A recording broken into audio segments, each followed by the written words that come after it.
The scarred-faced man before us is our protagonist, Zeke Draker. He is the first direct heir of the dragon-slaying clan, but he couldn't awaken, possessing the talent of a healer instead of a swordsman, so he was kicked out of his own clan and is now about to be done for. Because of some mysterious treasure, he has been driven by a group of bad men into a cavern deep within the snow mountain. Looking at his pathetic state, one of the group sneered, "You fool, do you think you can escape our encirclement? Where's the ancient artifact hidden?" As he spoke, they glared at Zeke with warning eyes. In front of them, Zeke's arms had been cut off in the fight, yet his face showed no fear at all, even mocking the bandits back. "You stupid fool, would you say that if you were me?" Hearing this, a hooded man couldn't contain his anger at Zeke's obliviousness to his situation. "That arrogant bastard," he said, seeming about to lunge and skewer Zeke. Luckily, a comrade held him back. "Leave it. We need to contact the main squad first." Saying that, he took out a comm stone and spoke to someone on the other end. "We've captured the Northern Phantom. Please confirm our coordinates."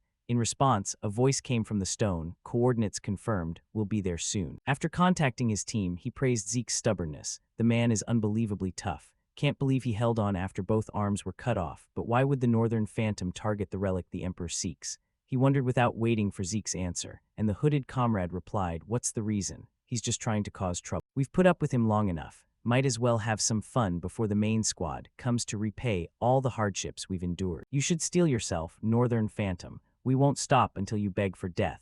As he spoke, the villain calmly drew his sword from his side. Beside him, the hooded comrade had an idea and eagerly suggested, "Let's decide who goes first. There's no time," saying that he pulled out a coin and flipped it into the air. "All right, if it's heads, I'll go first," the hooded man said with a grin. While both of them focused on the coin, Zeke didn't sit idly by. Seizing the chance, he bit down on a severed arm lying beside him and fitted into the wound in his mouth. Then a miracle happened. Light burst from the wound as the two separated parts began visibly reconnecting. "I won't let this end with me powerless. I am Zeke Draker, the first failed awakener of the Draker clan. Because I was born into the great dragon-slaying clan with a body that couldn't use corpse chi, I awakened unsuccessfully, something that should have been obvious for a night. I was treated like trash and driven from my family, so I did whatever I could to grow stronger to survive. Someone once said that if you only chase power, you'll end up with nothing, but that's nonsense spoken by the strong," Zeke told himself. And as his right arm healed, he snatched up a sword from the ground and charged with wind-tearing speed. Unaware of this, the two villains were still happily checking the coin's result. "Sweet heads," the hooded man said cheerfully, when he realized he'd be the one to deliver the killing blow to Zeke. But the moment he saw the coin's outcome, Zeke's blade sliced across his throat and instantly sent the man's head flying. Everything happened so fast the comrade at his side couldn't react in time. Then after a stunned second, he hastily clenched his sword and prepared to fight. Unfortunately, that didn't buy him more than a few seconds. Right after Zeke finished off the hooded man, he turned and charged at the other. And with a single swing, his sword easily cleaved the bandit's blade in two, leaving a bone-deep wound that sent the bandit to meet the Grim Reaper before he could even utter a sound. Staring at the corpse bleeding out before him, Zeke reminded himself, "The weak are crushed by the strong, and what they own will be taken. This is the world's truth." At that moment, countless footsteps sounded outside the cavern, catching Zeke's attention. The newcomers were the comrades of the two fallen men.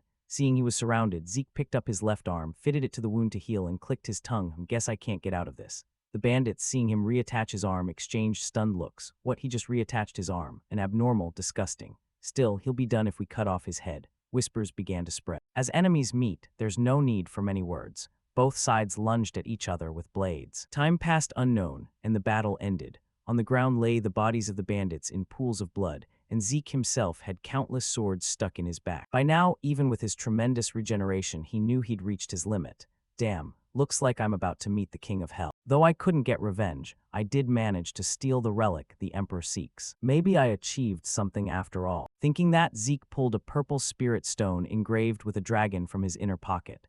Clutching it, his hand trembled as he whispered, "Sorry, Alicia." With that thought, Zeke's eyes slowly closed, as if ready to bid farewell to life. At the same time, blood from his brow ran down to his nose and dripped onto the stone, and then the stone suddenly unleashed a powerful burst of energy. Along with it, a mysterious silhouette appeared behind him, the soul of an ancient dragon engraved into the will of the steadfast. An emergency protocol activated. "Zeke Draker, do you agree?" To Zeke, those words meant nothing. Meaningless speech as he was about to die. "Be quiet, do whatever you want," he silently said, and as if receiving his confirmation, the voice continued. "The awakening pact is confirmed. An irreversible promise power is activating. Countdown begins. 5, 4, 3, 2, 1. Time passed quickly. Now childlike Zeke looked at himself in the mirror, stroking his chin as he pondered everything that had happened. So I look like this. So I've returned to the past. It's hard to believe. I can still clearly feel the sensation of a sword plunged into my belly. This place feels so familiar. This is the Draker clan training academy, the Cradle. The dragon-slaying Draker clan is one of the three great preeminent clans, descended from Terrican Drake. He was the hero who saved the continent by killing the vicious dragon Bahamut in the war 1,000 years ago. His descendants founded the current Draker clan, perhaps because they descend from Terrican Draker. All Draker bloodline heirs are blessed with radiant chi, able to easily awaken high-level radiant chi and become holy knights. Except me, Zeke mocked himself inwardly before the mechanical voice sounded in his head again. Management system booting up. Soul of the Pseudo-Awakener identified. Soul match confirmed at 100%. The Pseudo-Awakener's soul has been selected. Reception of the ancient dragon's will and full integration confirmed. You gain access to part of the system. Pleased to meet you, Zeke Draker. Activating status window view. Opening status window. Low-level admin status window. Name Zeke Draker. Vocation Rare Healing Mage. Title Blessed by the Ancient Dragon. Sect Skill Healing. Calm, Life Restoration, Sensory Enhancement Skills. Precise Thrust Low Tier E Rookie / Low Tier E Rookie. Critical Strike Low Tier D Rookie. Dragon Technique. Unavailable, requires 10 points to unlock. Karma points current. None. Back to Zeke, the sudden screen made him curious and he watched. It showed many things like magical videos. An artifact has been activated. You can pass through this like a magical video and navigate it in a similar way. Also, vocations and skills. Dragon speech is no longer used in the modern. His master had said people in ancient times classified themselves by vocation according to what they excelled at. Each vocation trains a specialized technique called a skill. Because his vocation is healing mage, he can use a skill called heal. Recalling his master's words, Zeke shivered, remembering the training with her in his previous life. After awakening, she trained his stamina to the brink of death. But anyway, according to the status window, I'm a healing mage. Let's test whether the status window is telling the truth. The moment he became a healing mage in his past life was in his 20s, right after the Ether Hall unlocked. If that's the case, Zeke closed his eyes and focused on sensing the energy inside his body. Then immediately, energy began to surge through him, and Zeke couldn't hide his joy. Of course, my Ether Hall has opened. With this, I understand. Although my trained body is gone, I return to the past with my skills and memories. Compared to before the regression, I'm now in a far more advantageous position. And to exploit this, I need to find out what I already have in hand. Saying that, Zeke focused on studying the system screen, but before he could learn more, a man's voice rang outside. Young Master Zeke, I'm coming in. Pretending I'm not here is useless. The familiar voice made Zeke jump and frantically try to close the system window. No, I haven't finished reading. How do I close this? Outside, the unfamiliar man didn't wait for Zeke to invite him and barged in. I'm coming in. Can't believe you're still not ready. What are you thinking? The big burly man dressed like a butler was Zeke's personal servant, Decker. Turning to Zeke, seeing no abnormality in Decker, he breathed a sigh of relief.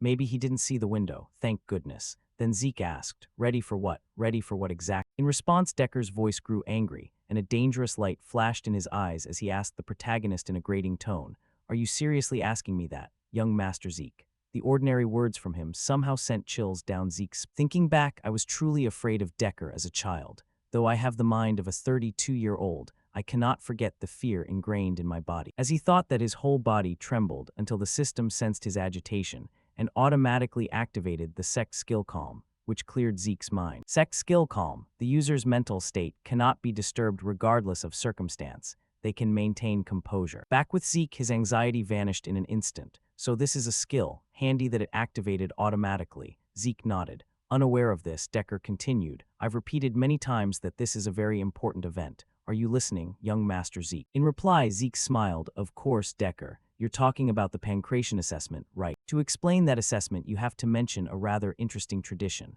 All Draker family members must undergo a training system called the Cradle, starting at age 7. For 5 years after that, they endure strict basic training. Instructors evaluate new students each year through swordsmanship contests and ruleless pancration bouts. Opponents are assigned by instructors, though sometimes trainees may choose opponents by mutual consent. Because there are no rules, some end with serious injuries or even death. But since this contest determines which class students will enter at the academy, the children have no choice but to fight with everything they have. Scene shifts to a vast arena, where a group of children are gathered to prepare for the pancration assessment. Above the fighting ring, an adult man called out to the group, "As you all know, today is the pancration matches. I trust you all understand this is the final part of the assessment, right?" The children below shouted in unison, "Yes, sir." The brown-haired man continued approvingly, "Very good, spirits are high, then we'll begin now, be ready." He was the head instructor. Mark, Zeke was among the group, and the other children looked at him with scornful, judging eyes. "That's Zeke, humiliated last year and still here. If I were him, I'd run. How does he even have direct lineage? Pathetic."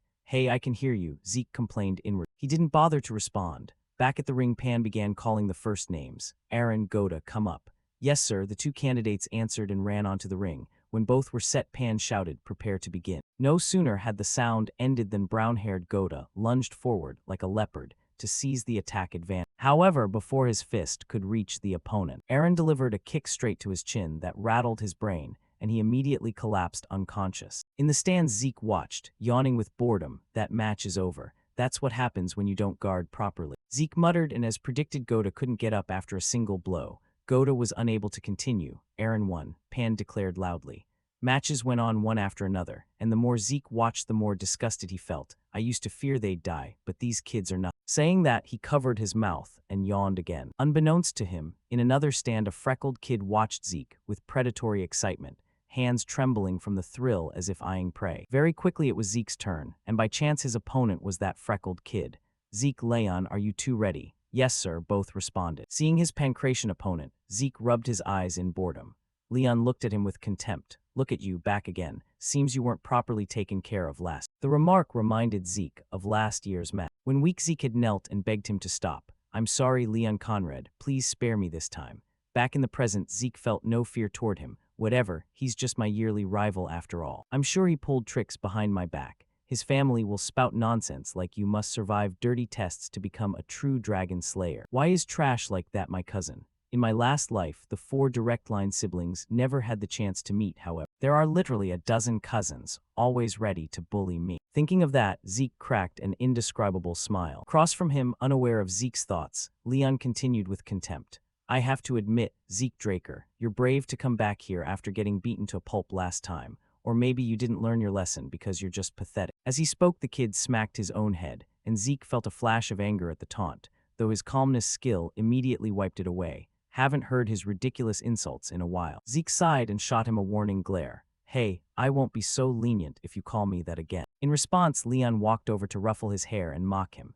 "So what are you gonna do, you lowly piece of trash?" Upon hearing that, Zeke decided words wouldn't change him. In a blink, he swung and slapped the idiot so hard he flew like a torn sack, and at the same time the system announced, "Critical strike activated. D-rank critical strike deals critical damage to enemies, may be countered if the attack fails." Up ahead, Leon starts clutching his face and howling in pain like a little dog. "My face," he trembles out. Meanwhile, Zeke himself is a bit stunned by the power in his own punch. "I only meant to knock him out, but the skill triggered on a normal hit. I really can't control this ability well." Back to the head instructor, Pan. He sees Zeke strike first and questions him. "What are you doing, Zeke Draker? You attacked before I even said begin." In reply, Zeke sighs at the teacher's naivety. Who the hell waits for ready on a real battlefield? The one who strikes first gains the advantage. With that, Zeke flashes a sly, cunning smile. That makes Pan up ahead feel an invisible danger enveloping him. Was that killing intent I just sensed? He asks himself inwardly. Meanwhile, Leon has suppressed his pain enough to speak. "I'm fine, sir. Please start the match." "I'll take care of that damn shorty bastard," Leon says with a face twisted in rage, while Zeke gives a mocking smile. "Looks like you're the one too dumb to learn a lesson." Standing nearby, Pan sees both of them ready to tear into each other and has no reason to stop it.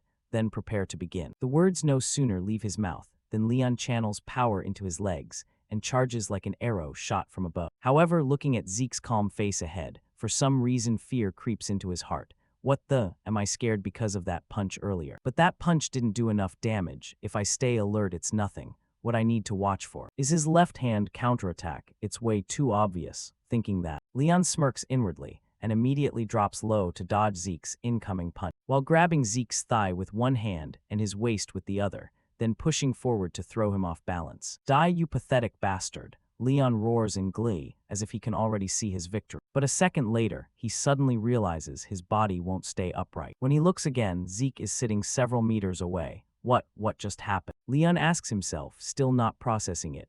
Unlike him, Head instructor Pan, watching from the side, saw everything. And that's why he's utterly stunned. You've got to be kidding. Is this really the combat sense of a 12-year-old kid? The moment Leon dodged Zeke's counter and tried to take him down, I thought Leon had it in the bag, but Zeke punched Leon's chin and slipped out of his grip. That was Leon's mistake for dropping his guard thinking he'd caught Zeke. But Zeke was way too calm, despite the failed counter. The focus and precision needed to land such effective, accurate damage. Is this really the Zeke Draker I know? Pan wonders inwardly as he stares at the familiar yet strangely distant figure ahead. Back to Leon right now. Dizziness still clouds his head, making it impossible to act steadily. Damn it, like this I can't do any. First I need to create distance. Thinking that, before Leon can even step back, Zeke charges in fast and delivers a powerful hook kick straight into his thigh, making his whole body buckle slightly. I'm dead. He's so small, how is he this strong? Leon cries out inwardly. Then he regains his stance and throws a punch straight at Zeke's face.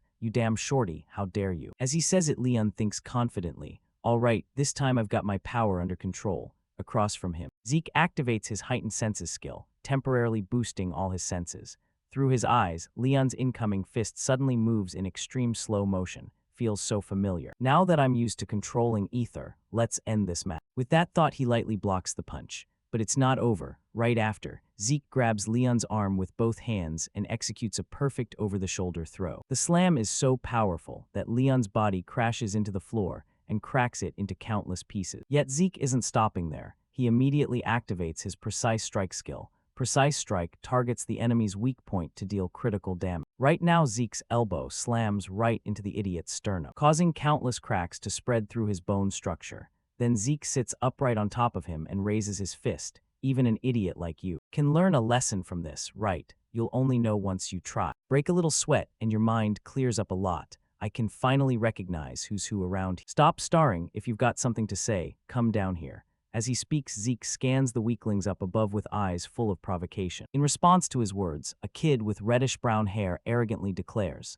Zeke Draker, I choose you as my pancration opponent. Like you said, I've got something to say. Hearing that, the protagonist turns his attention and recognizes him as Jakin Vardek, another cousin. Thinking that, Zeke casually accepts. Fine, but just you alone would be boring. Liam Stone, you join too. As he says it, Zeke stares hard at the big guy right behind Jakin. That's Jakin's servant. I think that makes it fair. With that, Zeke flashes a contemptuous smile, making Jakin grit his teeth audibly. Did you just insult me? He asks through clenched teeth, and Zeke replies with an adorably innocent face. Yup, dummy. He says it in a playful, chirpy tone, but it only makes Liam even angrier. Zeke Draker, I'm definitely going to kill you. Jakin mutters inwardly. Next, both of them step down into the arena, and before the match starts, head instructor Pan worriedly reminds Zeke, don't do anything before I give the signal, Zeke Draker.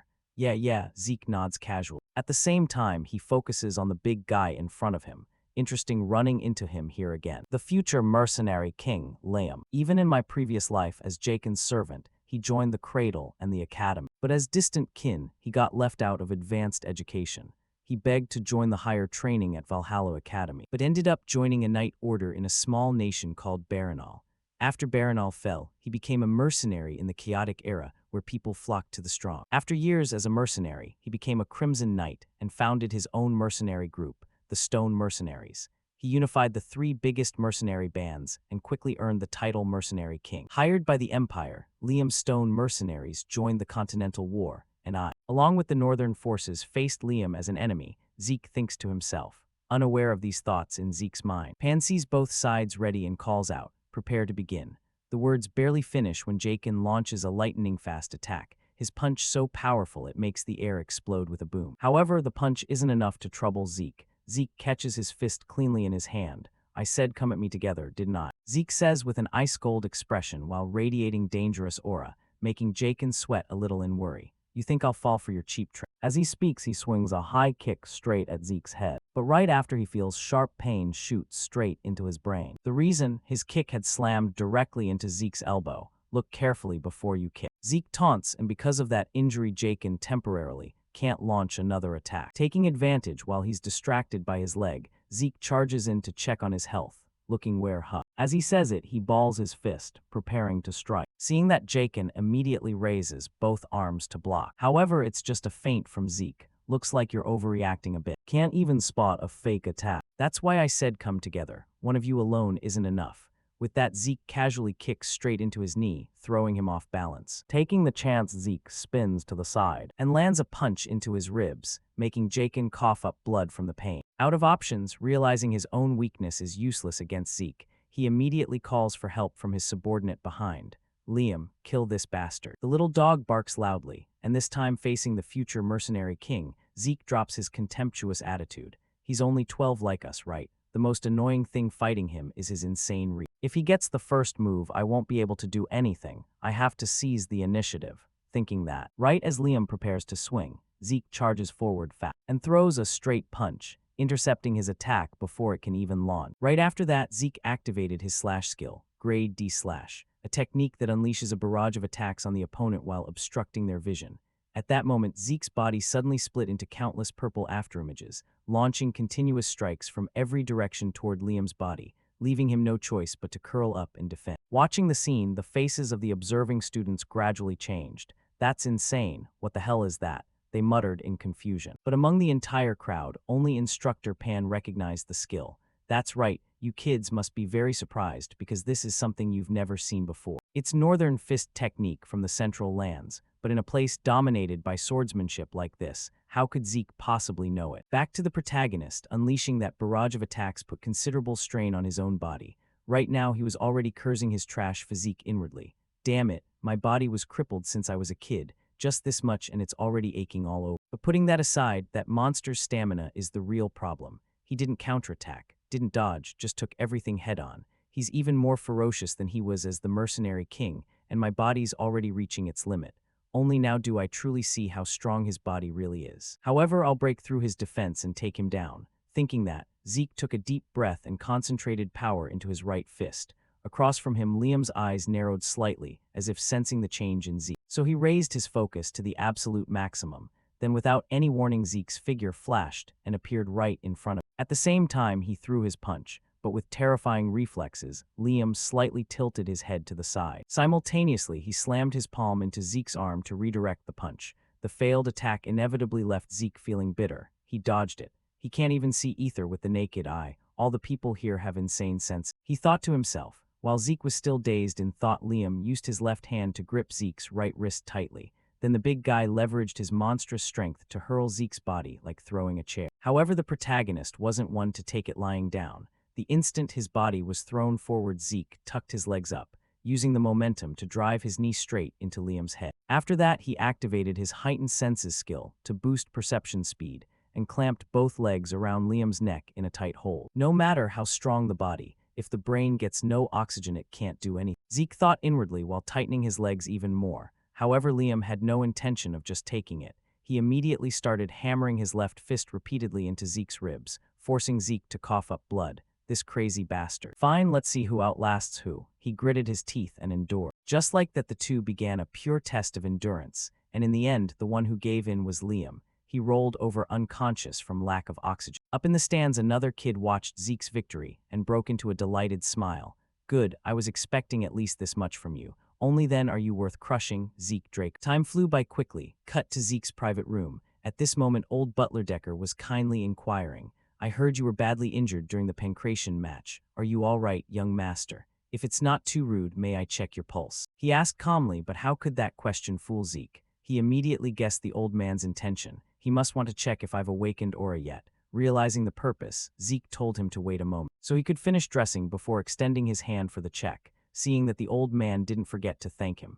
Thank you, young master. Then Decker gently touched Zeke's hand and slowly sent his own energy into the boy's arm to probe. However, the moment he felt the energy moving through his body, Zeke couldn't help but freeze for a few seconds in shock. Wait, he's a blue knight. When checking if someone has awakened, people usually only examine the danchin, but he's doing it extremely thoroughly. Just channeling aura into someone else's body is already difficult enough, yet he can control it with such precision. He must be a blue knight. Not all knights are the same. They're classified by martial prowess and mastery of aura manipulation. White swordsmen are the basic level. Most children before the blessing ceremony are white swordsmen, then come yellow swordsmen. That's the level after awakening aura and opening the danchin. All students in the cradle become yellow swordsmen after the blessing ceremony. Once you learn to freely control aura, you're granted the title of knight. Purple knights are the level where you can infuse aura into your sword, for enhancement. Blue Knights are the level where you can manifest aura blades. And the Transcendent Realm, the limit reached by the mercenary King Liam back then. And before my reincarnation, I had reached Crimson Knight. There's also Black Knights, but on the entire continent, there are only a handful of such monsters. So how could someone strong enough to be a commander end up as my caretaker? No, more importantly, he can't possibly detect my ether. In this world, only 2 people can use it. Zeke muttered inwardly, and just as he predicted, after a while of checking, old Decker found nothing and had to stop his probing. However, his instincts still told him Zeke seemed to be hiding something. Young master, are you hiding something from me? He said while staring sharply at Zeke. Hearing that Zeke didn't answer but countered with a question. Is that so? Then what are you hiding from me? Zeke's sudden question made Decker fall silent for a moment. Then without waiting for an answer, the protagonist waved his hand. I'm just kidding. Hearing that, old Decker let out a breath and turned to ask, why have you changed so suddenly, young master? In reply, Zeke looked at him with the eyes of a superior. Wrong question, Decker. You should be asking why I only changed now. Many things will change from here on. Everything will return to its proper place, so all you need to do is follow me. Across from him, Decker fell silent for 2 seconds after hearing that, as if evaluating the words. Then he nodded and bowed. Understood, young master, I understand. I've prepared the training room as you requested. Good, I like how efficient you always are, Zeke said with satisfaction. Then see you later, young master, please rest. Zeke waved him off and quickly left the room. At the same time, Zeke vaguely guessed why someone so powerful was by his side. If he was ordered to monitor me, then I just need to keep him close to extract information when the chance comes. The issue is who gave the order to monitor me. I don't think it's from my mother's side. It must be one of the siblings, Zeke judged inward. Cut to the training room. It seemed this was Zeke's first time here, so he was a bit surprised by its sheer size.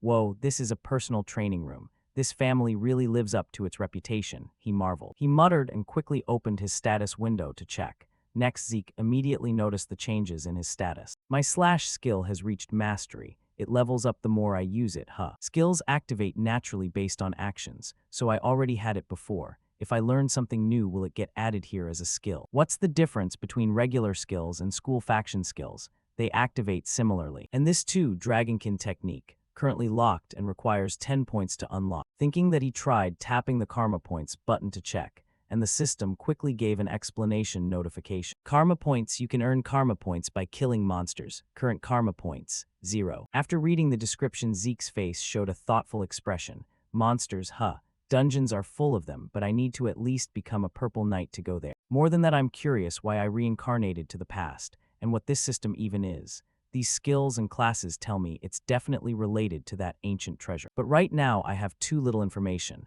The more he thought, the more curious Zeke became. However, he couldn't figure anything out at the moment, so Zeke tossed the issue to the back of his mind to deal with later. Phew, whatever. As long as it makes me stronger, I'll use it, whether it's this system I'm using or being a Draker family member. He muttered and forced himself to raise the sword in front of him, but his whole body trembled nonstop just from its weight. Then, while holding the sword, Zeke reviewed knowledge from his previous life's training.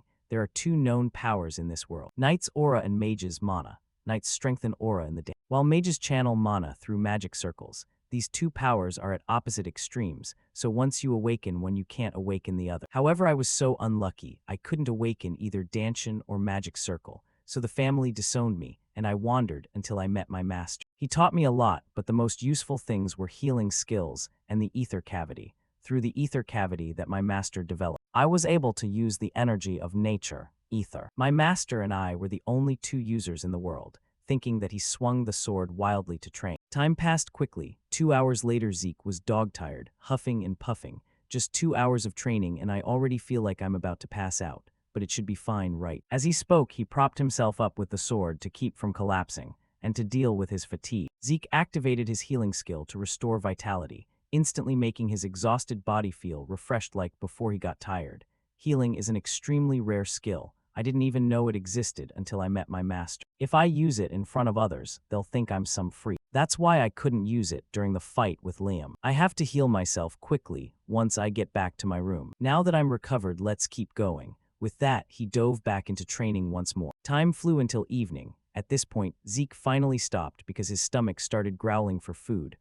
Dinner time already, Zeke let out a light breath before looking at the floor now covered in countless sword marks, and wondering how to explain this to Deck. Just like that, time passed quickly. 1 week later, cut to the dining hall of the Cradle. At this moment, everyone was starting to gossip about Zeke's change. Hey, have you heard about Zeke? He's completely different now. Someone spoke up, making the person next to him surprised. That loser. Maybe he dabbled in black magic. Hope he takes down some of the stronger ones. Yeah, another agreed. Cut to a luxurious dining room. Right now, 4 young masters were eating together. Meanwhile, the kid Riene Tirun was devouring his food like a starving demon. On the other side, a handsome boy spoke up to remind Leon, you might not feel like eating, but eat anyway. You need energy for the swordsmanship duel. This handsome kid's name was Owen Zimmon. In response to the kind words, Leon clenched his fist and jutted his chin. You trying to piss me off? I was just being friendly, but looks like your inferiority complex is really bad. Owen replied coolly, making Leon unable to hold back his anger. He slammed the table and shouted,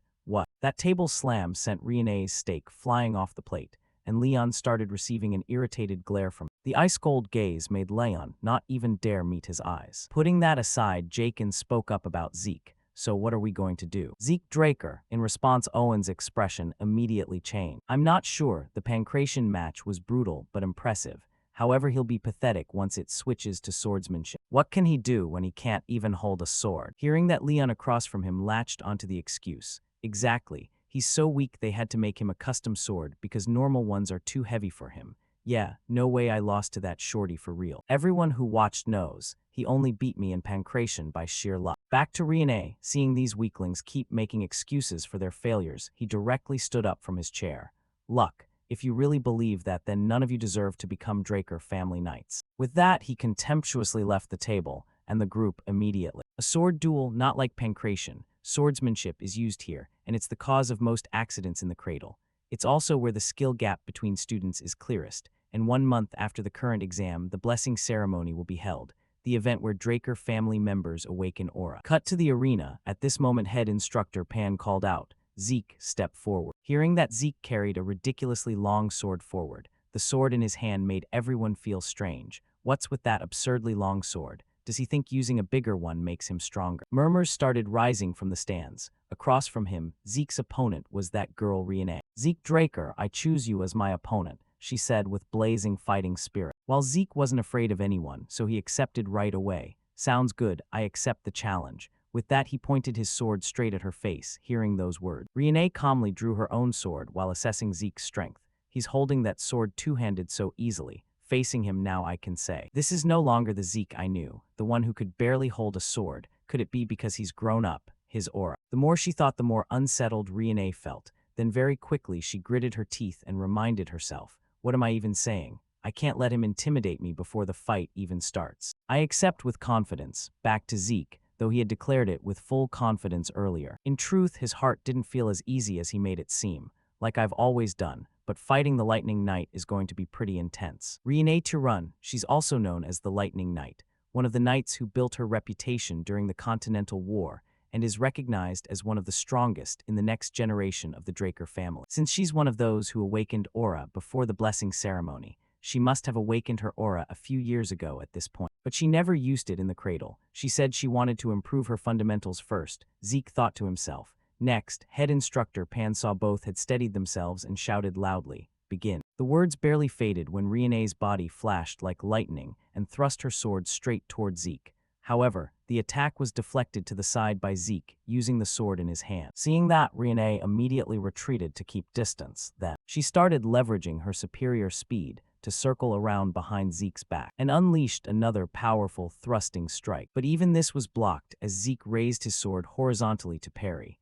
However, the force of the attack couldn't be underestimated at all. Zeke's body was nearly pushed out of the arena after taking the hit. She's better than I expected, Zeke praised inwardly. Meanwhile, Riene gave him almost no time to think before launching a relentless barrage of attacks. Up in the stands, the idiot Leon, unaware of both their strengths, shouted, stop messing around with him. Finish him off in one hit, Riene. Hearing that, Jakin beside him reluctantly tried to explain to the pig-headed fool, you're so dumb. Does it look like Riene's playing with him at all? Back to Riene's perspective. While unleashing strikes to pin Zeke down, she was also calculating ways to break through his defense. Though narrow, I can still sense an opening. However, no matter how quickly I try to seize the advantage from it, his sword meets mine, as if nullifying all my effort. And right after another opening appears. Exactly, it feels like a training spar meant to teach me. The more she thought, the more Riene doubted her own senses. then after another sword clash. Riene's body was pushed backward, and both sides temporarily paused their attacks, because sweat was beading on Riene's face from the constant assault. While our protagonist hadn't shed a single drop of sweat,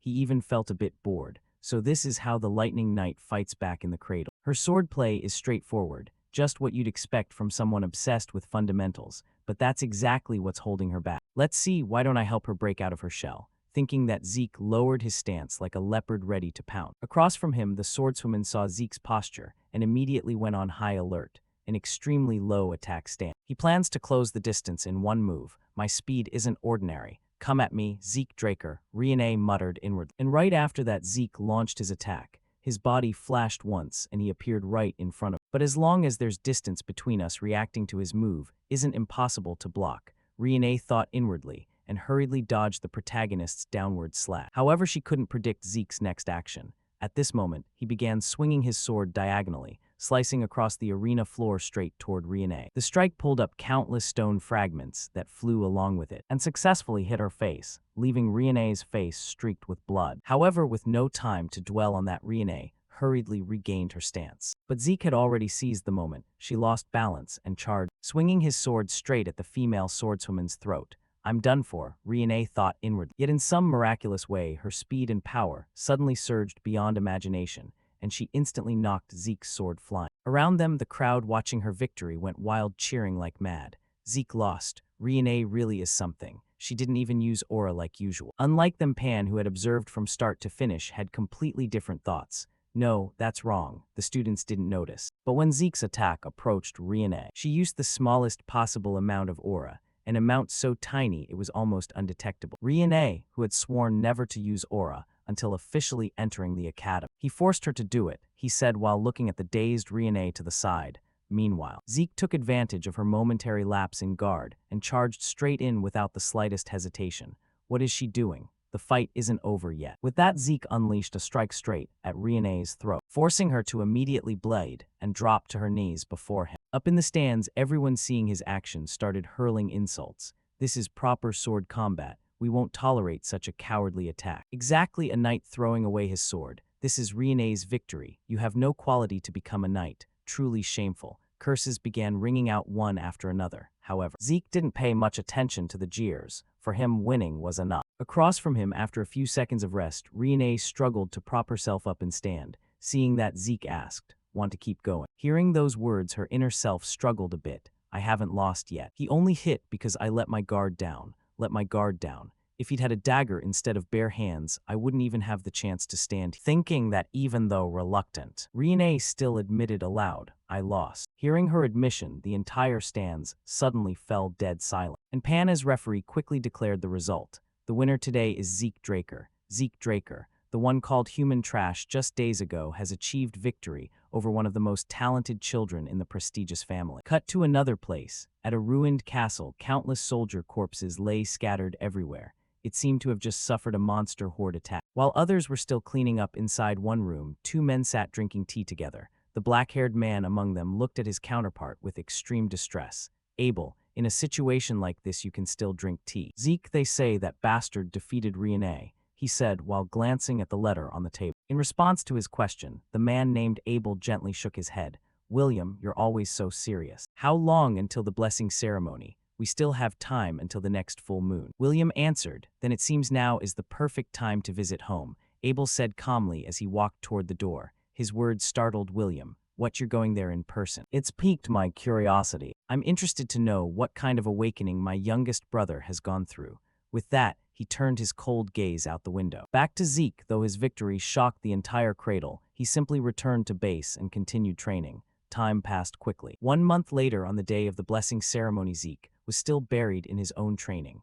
The more he trained, the more puzzled Zeke felt. I really don't understand how in my previous life with this body, I managed to become a Crimson Knight. Opening the status window, he muttered, and immediately the info screen appeared before him.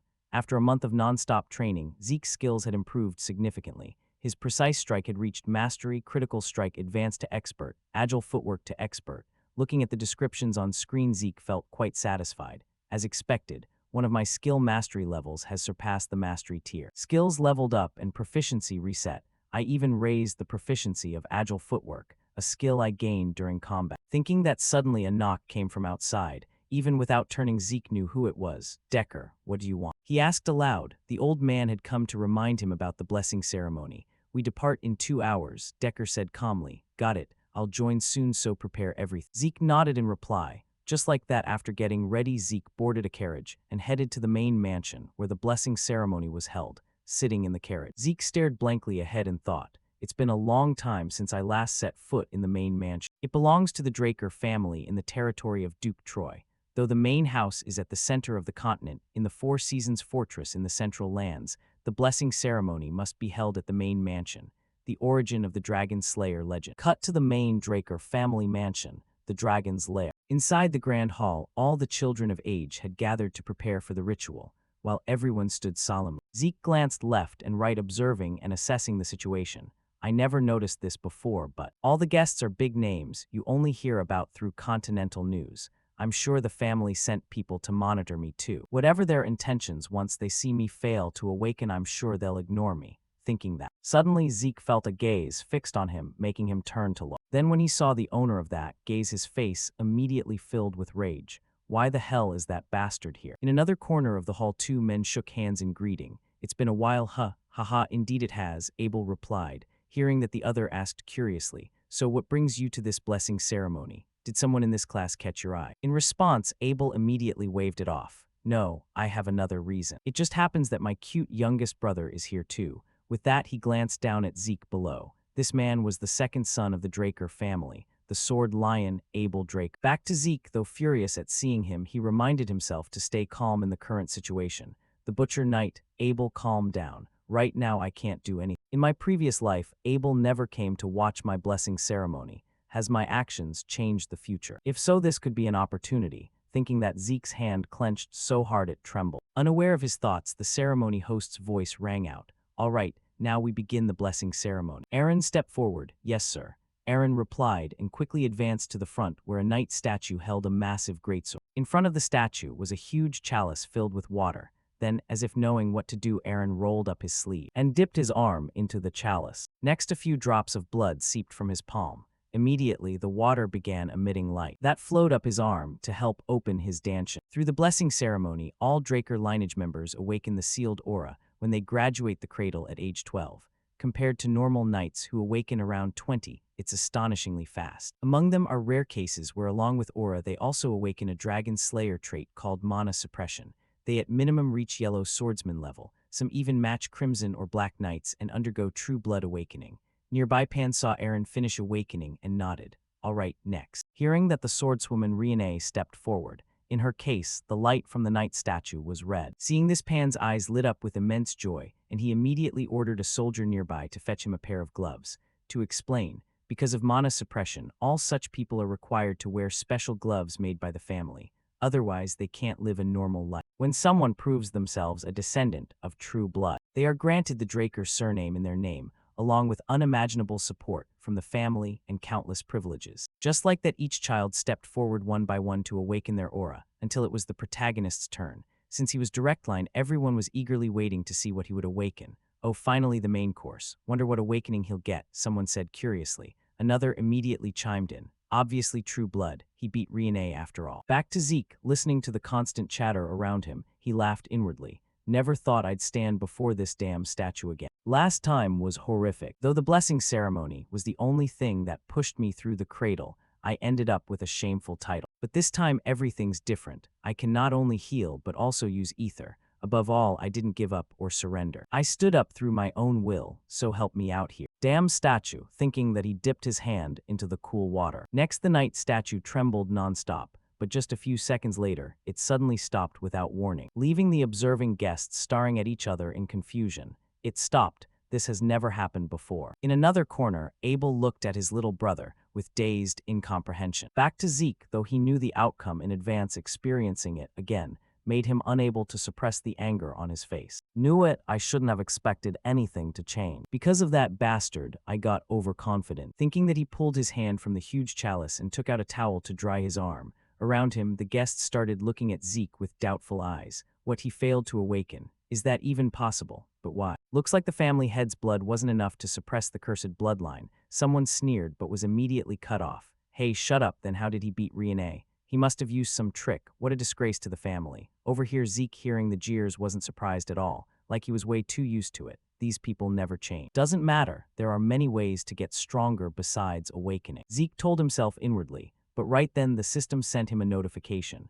I'm sorry, Zeke Draker. Due to an error in processing, a message was hidden. Detected necessary information lost from identification system during professional identification process. Occupation information has been input using system admin rights. Necessary information detected as lost. Occupation input completed. The system has identified the user's talent as Healing Mage. Your occupation has been unlocked. Received occupation determined as rare occupation. A series of notifications poured in, leaving Zeke somewhat confused about the situation. Something's different from my previous life. Necessary information lost. No way. Thinking that, he immediately turned back to the statue, and now it was emitting a red light exact like when Riene awakened. This made the guests once again exchange wide-eyed looks. It's red. This is true blood awakening. He started with red. Putting that aside, the system continued with more notifications. The system has created a connection. The blessing of the ancient dragon sealed in the user's soul has been activated. The talent of the fighter bloodline has been awakened.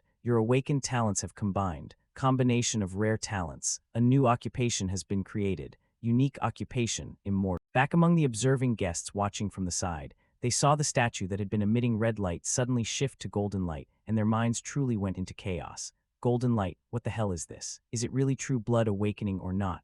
Earlier there was red light, so that means it is, right? Someone said with a somewhat uncertain voice. Nearby Zeke heard the chatter and wasn't too surprised. It's only natural they'd doubt it, but if I speak up here it'll backfire on me, Zeke told himself inwardly. While the guests continued murmuring among themselves, but there's no mana light at all, so is the sword statue malfunctioning.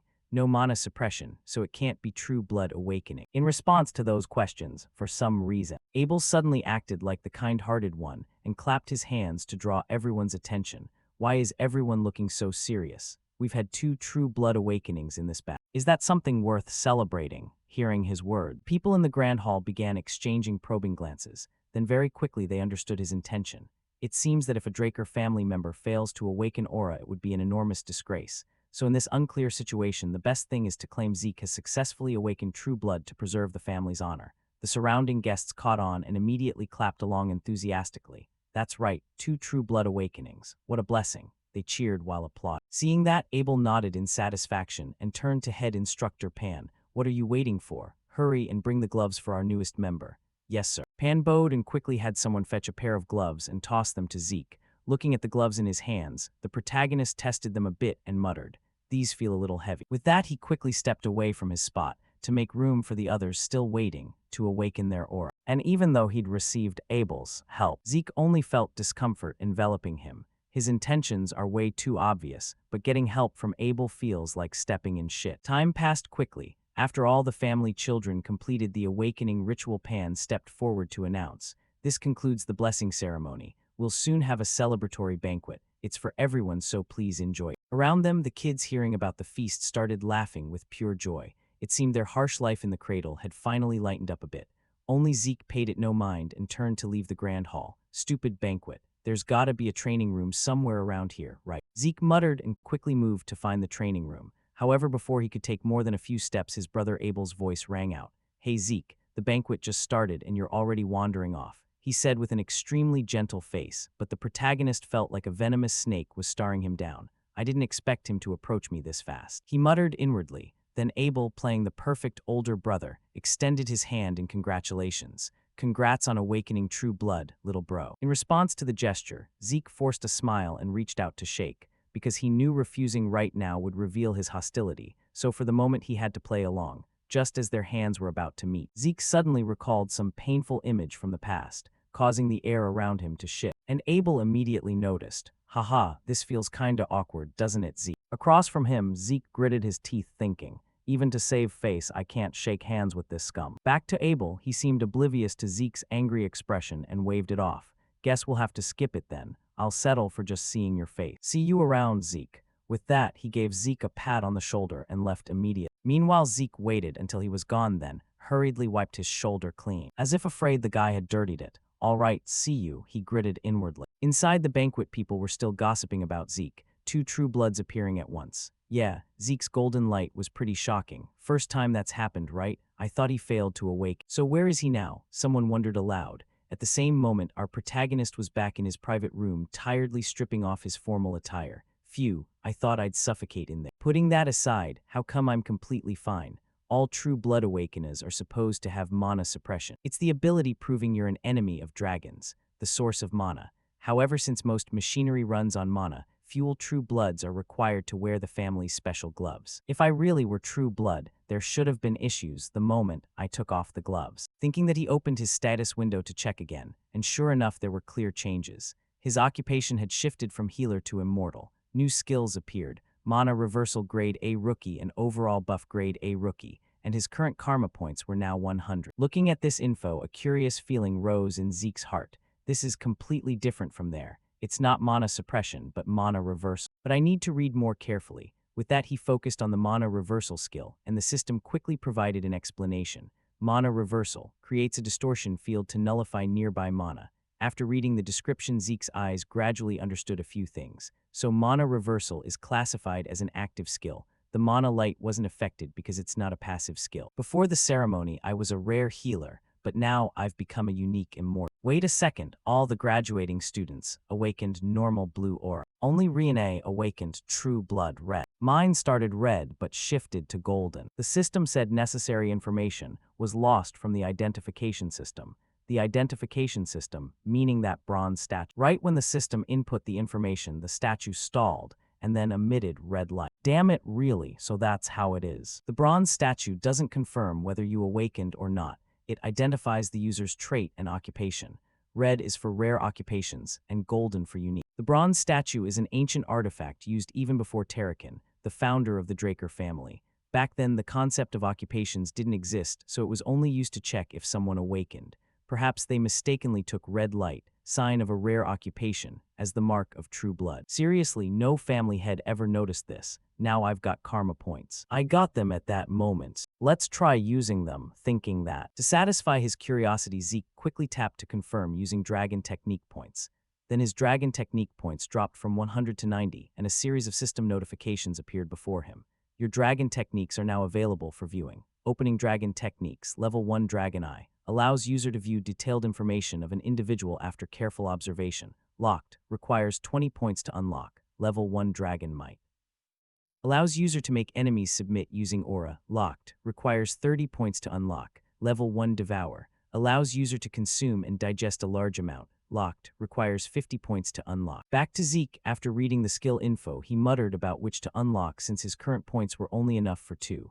Let's see. I've got Dragon Eye and Dragon Might. Better take the clearly useful ones over the risky ones, thinking that he quickly unlocked Dragon Eye and Dragon Might. Dragon Devour seems dangerous. Save it for later. Let's test Dragon Eye. Right after activation, one of Zeke's eyes immediately turned golden like a dragon's eye. Oh man, I expected more since it said detailed information, but honestly nothing seems to have changed. Zeke said in disappointment before stepping out onto the balcony for a closer look. Then the scene before him left Zeke stunned. Haha, this is ridiculous. The statue in the garden looks like it's right in front of me. This could actually be really useful. Zeke laughed. Next, the system suddenly sent him a reminder notification.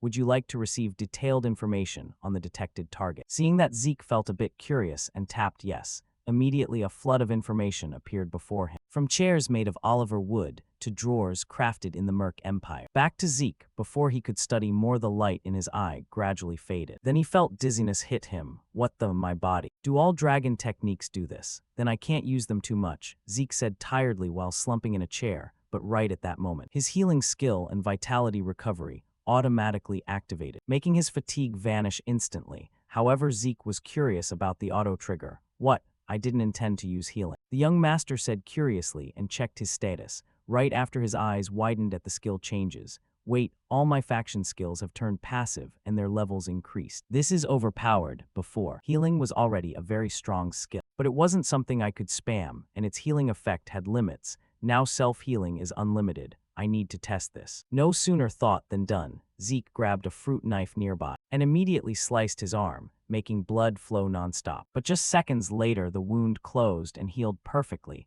as if it never existed. Looking at the skill, Zeke suddenly felt he might need to adjust his plans a bit. No way. It takes 5 years to graduate the academy, right? 5 years. But I'll only need 2, Zeke laughed. Draker Academy, the greatest knight academy on the continent, where those with knightly ambitions pay a heavy price to enroll. In the Duchy of Troy territory, the academy bursts with vitality every new spring semester. At this moment, Zeke's group, having awakened their aura, had enrolled here. While wandering around, Zeke observed and assessed his peers. The senior students looked no different from adults because they'd been trained to perfection. However, compared to those from the cradle, they were still a bit lack. But they were still children of major families. Thinking that, Zeke glanced at the groups clustering into factions and shook his head in exasperation.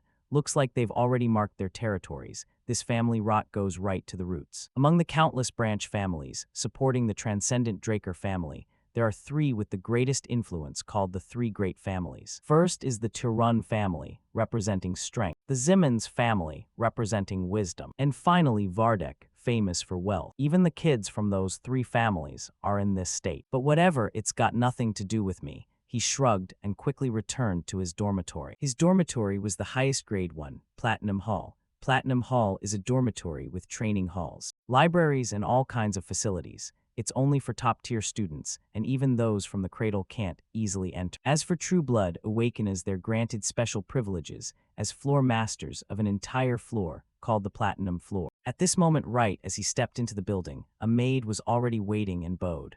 "Welcome, young Master Zeke Drake. We've been waiting for you. We'll escort you to your assigned floor." Beside her, 2 rows of servants bowed in unison. "Welcome, young master." Back to Zeke, being treated like this left him a bit awkward and unfamiliar, because in his previous life, even in his dreams, he never imagined this. Isn't this a bit much? Even for True Blood. Haha, Zeke gave an awkward laugh. Then an old man reminded him, "Master Decker is waiting for you in your room." Following that, Zeke quickly returned to his room and asked old Decker, "What's up, Decker?" In reply, the old man said there was something he needed to deliver to the protagonist and handed him a luxurious box. Inside were the premium gloves prepared for True Bloods. The pair he received right after awakening was just temporary. Over here, Zeke put on the new gloves and felt the difference, then nodded in satisfaction.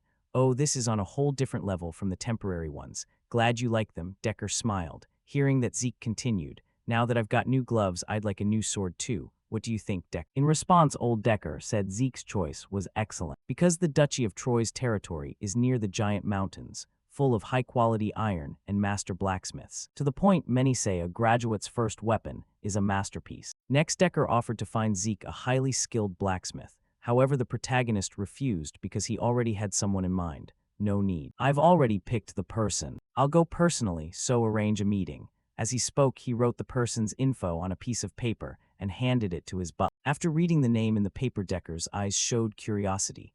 "Galleon Halbert. I've never heard that name before. I'll contact them right away. Also, classes start tomorrow, so please review the related materials beforehand." "Always nagging. I know already," Zeke grumbled. Continuing on, while waiting for Decker to contact that blacksmith, Zeke took the opportunity to review the materials and think at the same time. With the Platinum Floor being completely isolated, I'll have a lot more freedom to develop my dragon techniques. Thinking that, suddenly a knock came from outside, interrupting his train of thought. "Come in." Zeke called out, and seeing he'd given permission, a maid stepped inside and announced, "Excuse me, young master. Floor Master Rene has sent an invitation for dinner." Hearing that, though a bit curious about why, Zeke still nodded in agreement. "All right, take me there." Cut to the rooftop of the building. The setup here looked just like those flower gardens, specially used for tea party. "Pretty interesting, huh? Looks like the gang's down south." Across from him, the swordswoman Rene saw Zeke arrive and nodded in greeting. "Welcome, Zeke Draker. My family is a bit unusual, sorry about that." With that, she snapped her fingers, signaling her subordinates to leave. Over here, Zeke was a little surprised, but didn't pay it much mind. "Thanks for the concern. Then let's eat first and talk business afterward." Rene continued, back to Zeke. While Rene was ordering, he frowned, observing her. "Lightning Knight, she's optimizing her Danshin to control aura and already eyeing the purple knight rank, huh? So why is her swordsmanship still stuck? What a waste of potential." Zeke sighed inwardly, and just like that, the two calmly ate together. And after seeing Rene's plate stacked 3 times taller than his own, Zeke felt existential doubt. "Haha. I'm already a big eater, but her appetite is way beyond what I expected," Zeke thought, while looking at Rene with a strange gaze. Meanwhile, Rene seemed oblivious to the look, and calmly wiped her mouth before getting to the point. "We're done eating, so let's get to business." Accept the support of the Turun family, Zeke Draker. Across from her, The protagonist's expression immediately changed upon hearing that. Then he reminded her with a note to make her realize the issue. Seems like you forgot, but both of us are true blood awakeners. In response, Riene almost laughed at Zeke's naivety. Looks like you've misunderstood true blood awakening. Yes, we get a lot of privileges. Just this platinum floor alone is proof enough. But when it comes to actual development, we get zero benefits. Centuries of accumulated academic and practical knowledge in the academy, a personal instructor to efficiently raise strength.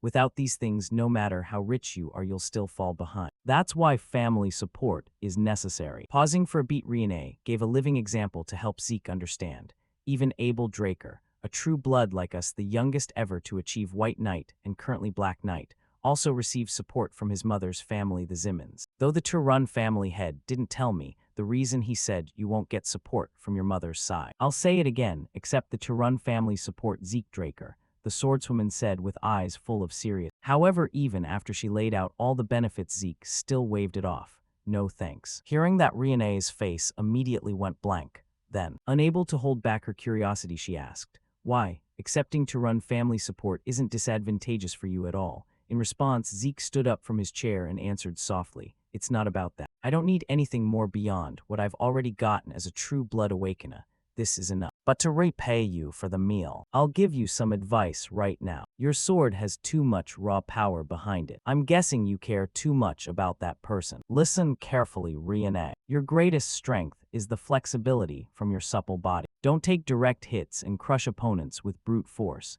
Instead, flexibly deflect their attacks to the side and deliver a precise, refined strike. If you can do that, you'll grow far beyond your current self. As he spoke, Zeke lightly waved his hand through the air, making all the leaves around swirl into a vortex like a mini tornado. After doing that, Zeke waved goodbye to the swordswoman. That's it, thanks for the meal. Back to Riene. After hearing Zeke's words, she unconsciously clenched her fist. The Turun family represents strength. I'm simply following tradition. It's not because I care about others. But he's right, I've been obsessed with becoming worthy of the Turun name, and as a result, it unconsciously transferred into my swordsmanship. He simply saw right through it. When I was young, everyone praised me as a genius, and no one gave me real advice. Zeke Draker, who exactly are you? She muttered curiously. Back to Zeke. At this point, he'd left the dormitory building and was wandering the school grounds. All my faction skills have changed. Their efficiency is insane. How am I still fine after staying up all night training? Zeke grumbled. This was thanks to his infinite vitality faction skill, a skill that allows all fatigue to be instantly compensated with unlimited vitality. It was the upgraded version of abundant vitality. Back to the story. While strolling, Zeke observed the students training around him and thought, in my previous life, I thought this place was hell. But now, as an official awakener, it's become paradise. Money and power aren't everything. But nothing compares to this, he marveled inwardly. At the same time, suddenly Owen's voice called from behind. Zeke Draker, so you're in the special class too. Hearing someone call him, the protagonist glanced back and quickly recognized the other, Owen Zimmon, third young master of the Zimmons family, one of the three great families. With the Zimmons family's specialty in scheming, he used others to bully me while cunningly maintaining a perfect image. But why is he acting friendly now? Across from him, Owen pretended to be kind and spoke. I invited you to dinner earlier, but you didn't reply. Did you not receive the letter? In response to the question, Zeke smirked, remembering the letter in his room, and asked, ah, that thing on my table. Seeing Zeke had noticed, Owen continued, so why didn't you reply? Hearing that, Zeke let out a short laugh and said with an ice-cold face, man, you're hilarious, huh? Why the hell would I reply? Seeing Zeke's attitude before Owen could even give an order, one of his lackeys stepped forward to show attitude. You're really rude, even though the young master treated you so kindly. Zeke Draker, the owner of that voice, was a hulking guard-like guy with an arrogant face. However, since he was probably a small fry, Zeke didn't recognize him at all. Who's this? He muttered, hearing that the big guy clutched his face and laughed like an idiot. Haha, how do you not know me? Looks like cradle rejects have no value at all. Back to Zeke. No need to let the guy finish. He already understood the lapdog's purpose. But he had no time to play along, so he turned to leave. I get it. You want to show off in front of your young master, but remember who you're talking to. Behind him, the big guy seemed done talking with Zeke, so the moment he saw him turn, he launched a sneak attack, throwing a thunderous punch straight at Zeke. Luckily, Zeke reacted in time, so his body was only pushed back without taking damage. And through that strike, he got a decent read on the opponent's strength. Looks like senior students can handle basic aura manipulation. Back to the big guy. Seeing Zeke unharmed after his punch, he loudly introduced himself. My name is Durbin Roswell. Here they call me Mighty Durbin. On behalf of young Master Owen, I'll teach you a lesson. He declared boldly, unaware danger was enveloping him. Mighty Durban Ha, a student who isn't even a knight yet, has a nickname. Ridiculous, the protagonist said mockingly. Then right after his body flashed, once vanishing on the spot, and instantly closing in on Durban. At the same time, Zeke channeled power into his fist and unleashed a mountain-shattering punch straight into the guy's gut, making the big guy spew blood non-stop from his nose and mouth. Next, his body flew backward like a cannonball. But it wasn't over. To prevent these flies from bothering him, Zeke scanned all of Owen's lackeys and challenged, "After Mighty Durban, who's next?" And challenged, "After Mighty Durban, who's next? Hurry up and pick young Master Owen." Across from him, just as Zeke had assessed, the cunning Owen showed no anger even when his subordinate got wrecked. Instead, he calmly led his pack past Zeke and said, "You really love basking in glory, huh, Zeke Drake?" Amusing, Zeke muttered while watching the group walk away. Draker Academy is mainly divided into two classes. The normal class, where they teach that if you lack talent, you overcome it with effort, so they follow a strict regimen from dawn to dusk. The second is the special class, where you can freely choose subjects beyond the basics. Even in an academy gathering the greatest, elites, the special class is where they truly shine. So I had some expectations, but most here are just former Cradle students. Special class, my ass. More like Cradle class, Zeke mocked inwardly. Glancing around, he saw only familiar faces he was sick of looking at. Then, while the class was still noisily chatting, a loud professor's voice suddenly rang out, reminding everyone, "Order. For today, to encourage our special class freshmen, we have a very special guest." Not only was he the commander-in-chief in the Eastern Empire War 20 years ago, but he's also the hero who single-handedly stopped the Empire's invasion with his sheer tactical brilliance. Please welcome General Howard Draker. As the professor's voice finished, an old man with a potbelly stepped into the classroom and waved to the students. "Nice to meet you all." Back to Zeke. With his knowledge, of course, he recognized the man. He's the academy principal, Howard Draker. War hero Howard Draker. They worship him as a war hero and tactical genius. But the truth is, he leaked information to the enemy to save his own skin, only accidentally causing chaos among them. He's just a lucky traitor. That rat isn't any hero. He's the mastermind who got me expelled from the academy. I lost the only place I could return to and ended up wandering all over the Troy Duchy until I was captured by slavers and sold to the Southern Cartel. I'll make him pay, Zeke silently vowed, while glaring at the fat old man ahead. Next, after Howard greeted the students a bit, he quickly left the classroom. The teacher then continued the lesson. "I trust you all remember the principal's words. Now we'll start basic class immediately, so grab your swords and head to the arena." "Yes, sir," the group shouted in unison. Cut to the indoor arena of the special class. Though indoors, its area was enormous. Meanwhile, Zeke wore an extremely bored face toward the teacher's lecture.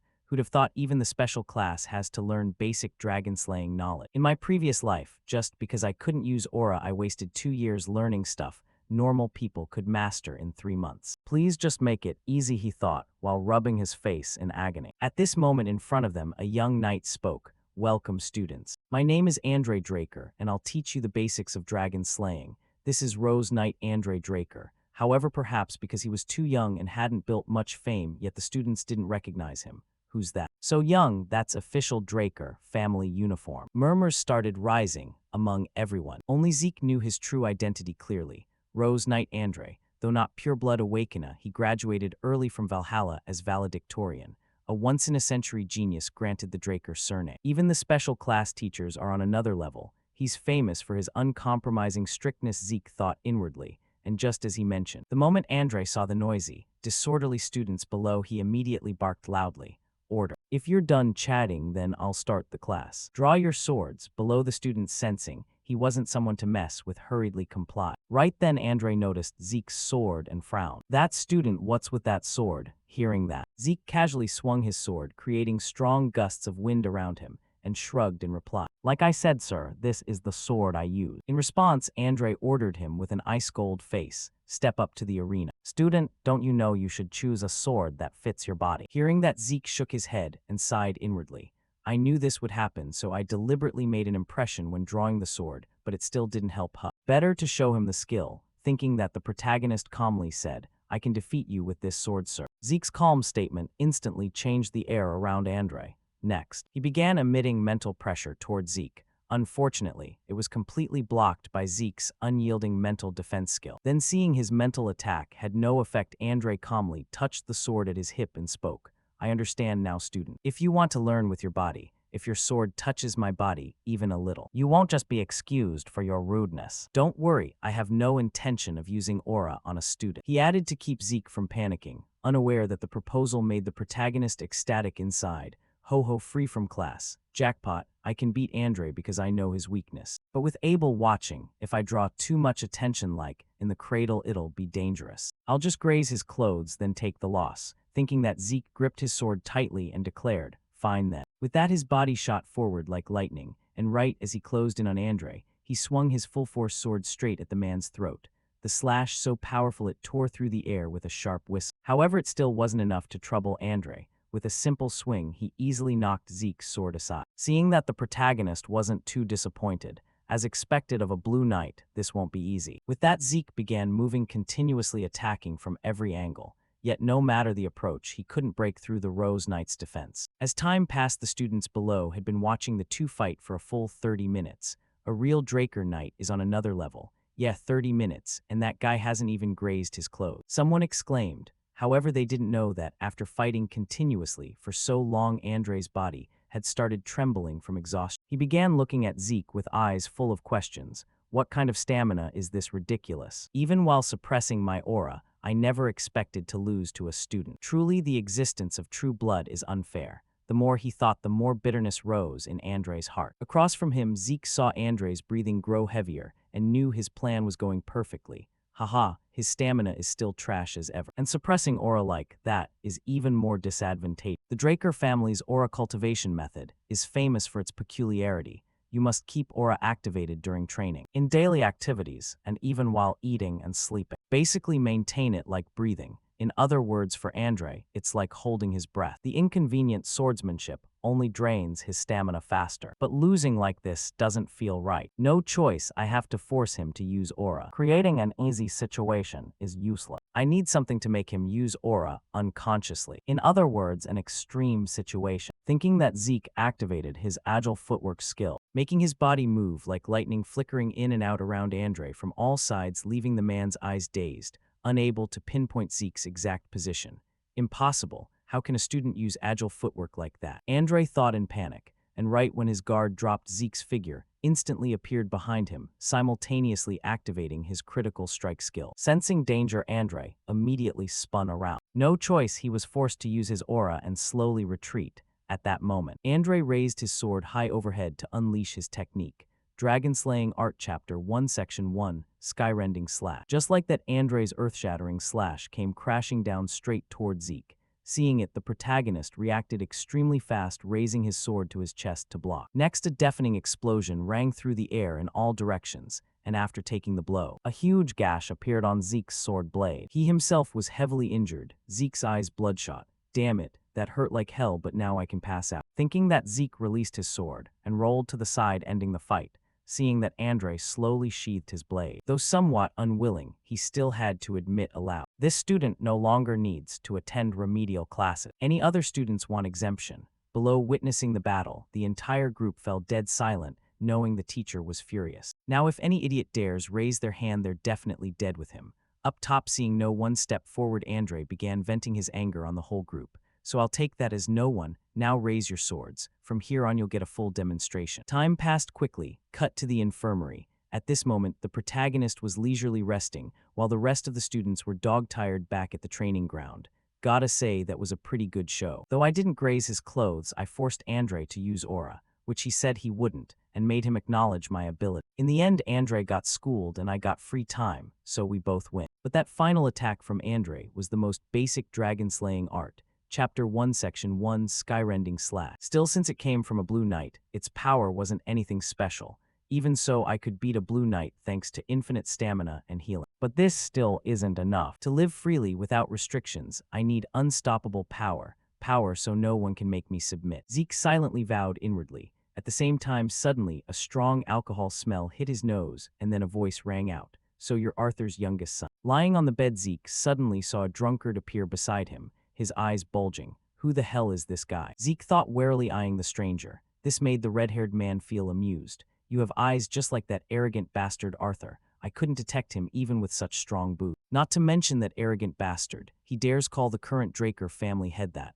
Thinking that, Zeke asked outright, who are you? ignoring the question the red-haired man countered. How did you do that earlier, kid? With that, he started chugging more booze, leaving Zeke increasingly unable to figure out what kind of person he was. He acts completely on whim, Zeke thought, and asked back, "What do you mean?" In response, the stranger set his bottle aside and looked at him with sharp eye. "Playing dumb, huh? Earlier you took internal damage. How did it heal so fast?" Back to Zeke, the stranger's observation ability made him feel a chill inside. He noticed the healing. "Can't let myself get exposed. No one in the academy knows about my healing skill." Thinking that he clenched his fist and decided to keep playing dumb. "I don't know what you're talking about." Across from him, the red-haired man wasn't too surprised by the answer.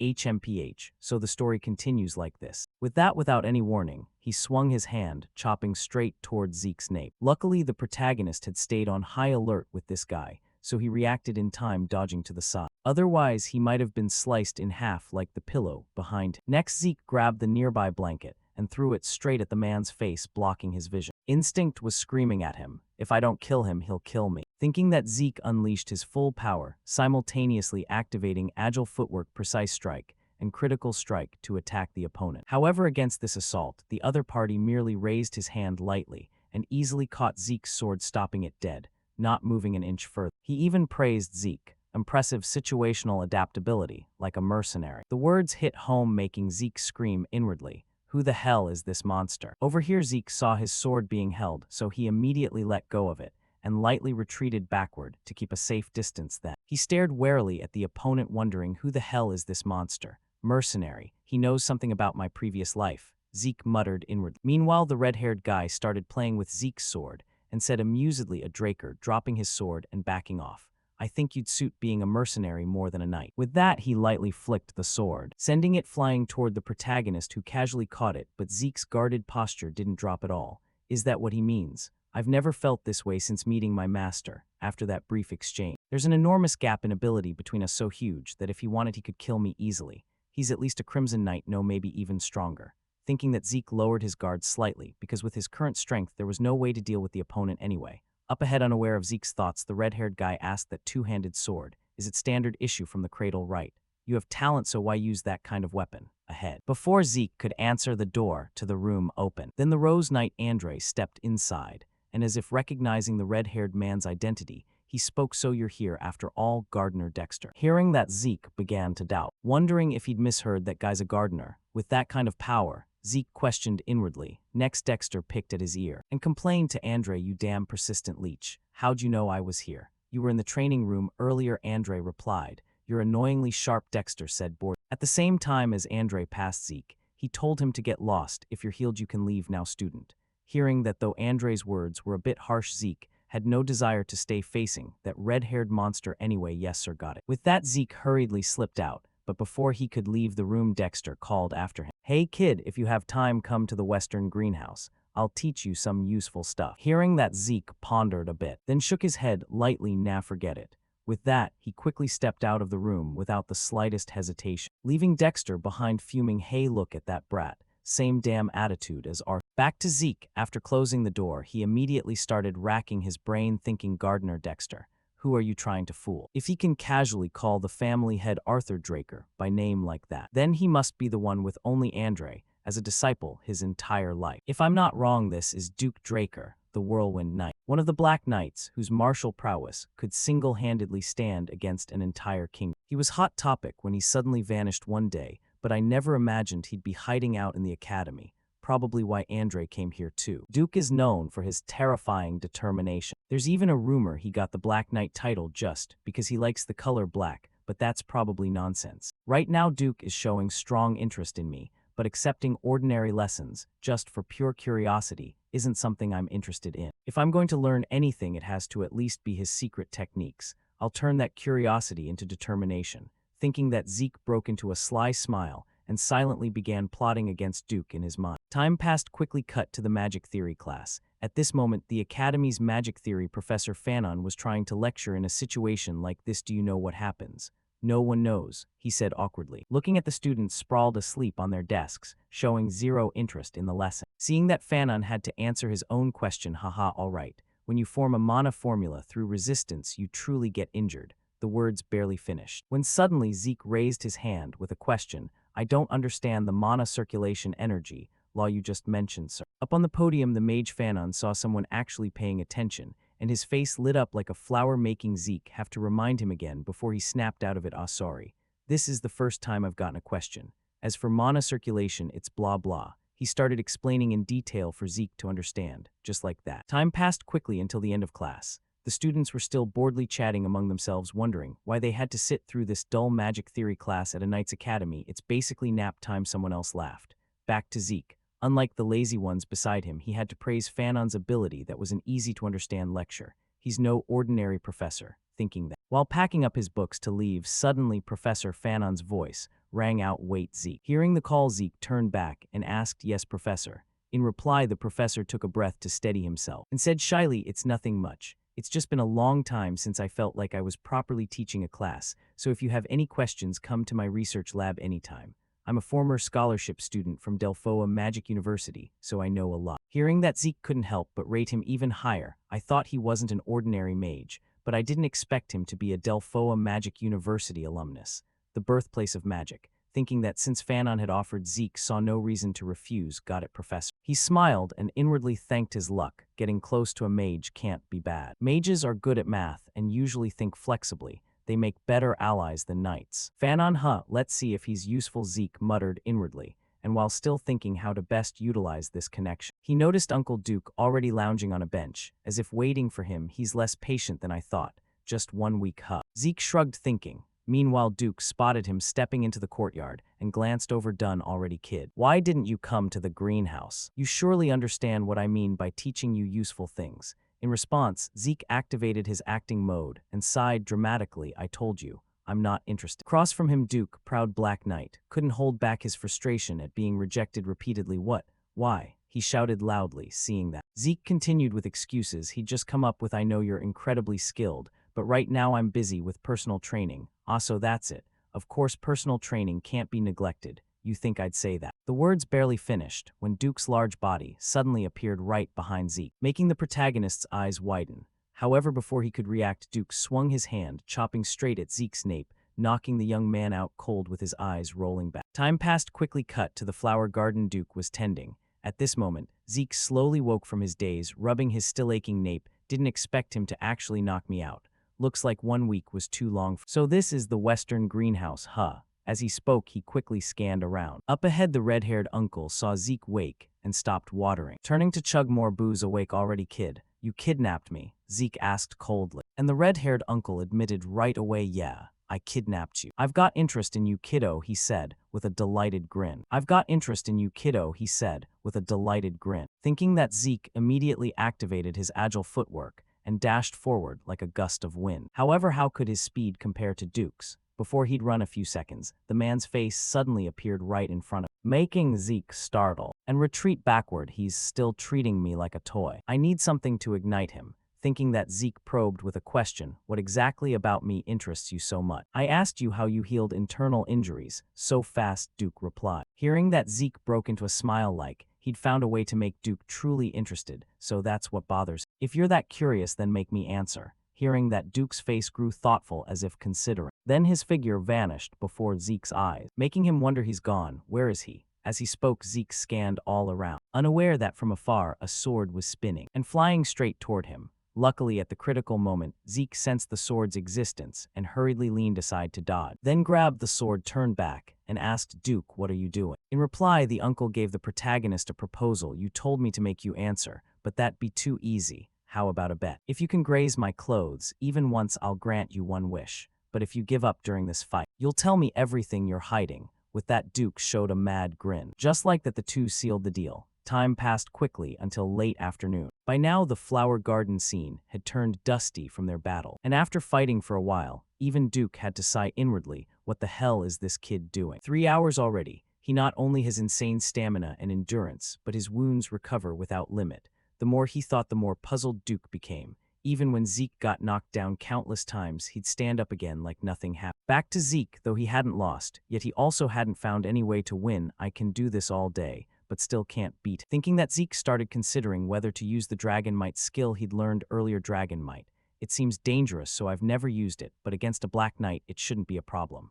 Thinking that, Zeke gripped his sword tightly, and the air around him grew colder than ever. seeing that look in Zeke's eye. Even Duke had to break into a cold sweat. "Good, now that's more like it," he said, exhilarated. Then, right after Zeke activated his agile footwork, making his body shoot forward like lightning. And right as he closed in on the opponent, Zeke swung his sword without the slightest hesitation. Over here, Uncle Duke saw the sword coming straight at him and felt no fear at all. In fact, he even had time to think he's repeating attacks. He's fast. But compared to that leech and the Turun girl, he's nothing. But this malice, his malice surpasses persistence. I love it. Guess I'll use a bit of aura, huh? Thinking that the red-haired uncle got a bit excited and began covering his palm with aura, preparing to block Zeke's sword. At the same moment, the protagonist suddenly unleashed Dragon, might making Duke feel like something utterly terrifying was staring him down. On instinct, Duke's body swung his arm hard, striking Zeke's sword and snapping it in half. Next, before Duke could even ponder what that feeling was, Zeke ahead executed earth-splitting, making dust clouds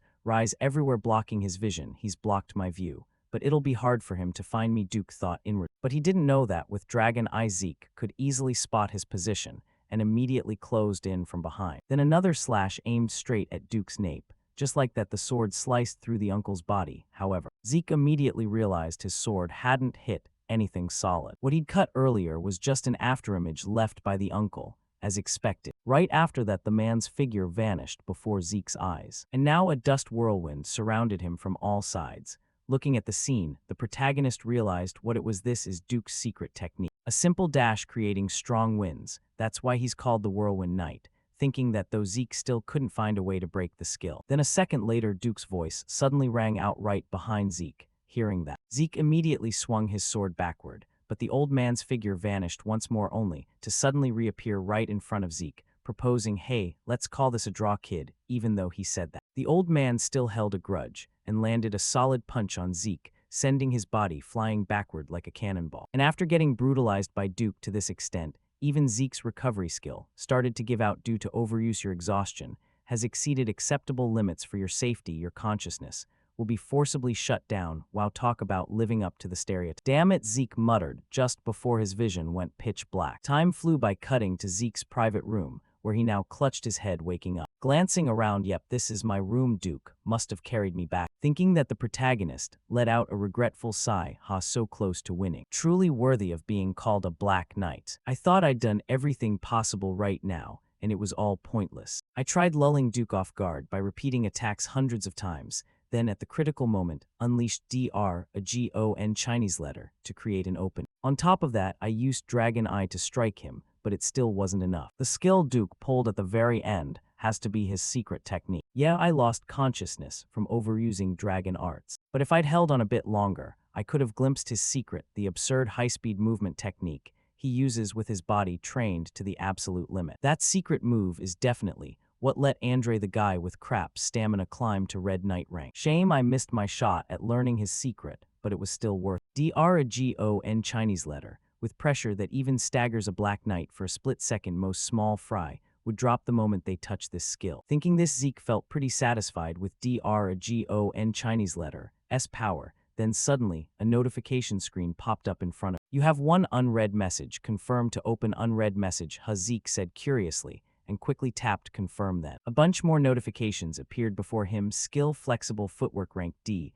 upgraded to high-speed movement rank. See, your soul has grown thanks to your strong display of will. With soul growth, various system functions have been unlocked. You can activate the next function by spending more karma points. Minimap terrain and geographical features viewable in map form. Locked. Requires 20 points to unlock. Storage space store as many items as capacity allows. Locked. Requires 20 points to unlock. Infinite quest book. Contains guides and quests for efficient low-tier admin growth. Locked. Requires 45 points to unlock. Current karma points 40. Back to Zeke. So many new things popping up, he couldn't hold back his curiosity. A whole pile appeared according to the description. Storage space sounds pretty useful. Let's check storage first, he thought, then spent 20 karma points to unlock the new function. Right after, the system returned a notification. If you select an item you want, it will be stored in storage. When retrieving a stored item, think of its name or appearance. Space occupied in storage depends on the item's size and weight. For a larger storage, you can use karma points to expand its capacity. Back to Zeke after reading the description. Even a cow could figure out how to use it. Select an item I want. I can activate skills just by thinking about them, so storing items is probably the same. With that, Zeke casually grabbed his busted sword and silently thought, store it in my heart. Next, the sword in Zeke's hand vanished, instantly transferred into his inventory. The two-handed sword disappeared, taking up 2 slots in the 28-slot storage. So that's what the system meant by space, depending on size and weight to retrieve. Think of the name or appearance. Thinking this, Zeke focused a bit, and right after the sword reappeared in his hand once more. I thought it was just a subspace pouch, but this is way better. That artifact was super expensive, obviously, but finding a container for it was tough. And I can even expand storage size with points. This overpowered function is just for low-tier admin. What'll it be like at higher ranks? If these points are worth this much, I can't waste them recklessly. Looks like I'll have to tweak my plans. Zeke stroked his chin, thinking. At the same moment, old butler Decker's voice came from outside.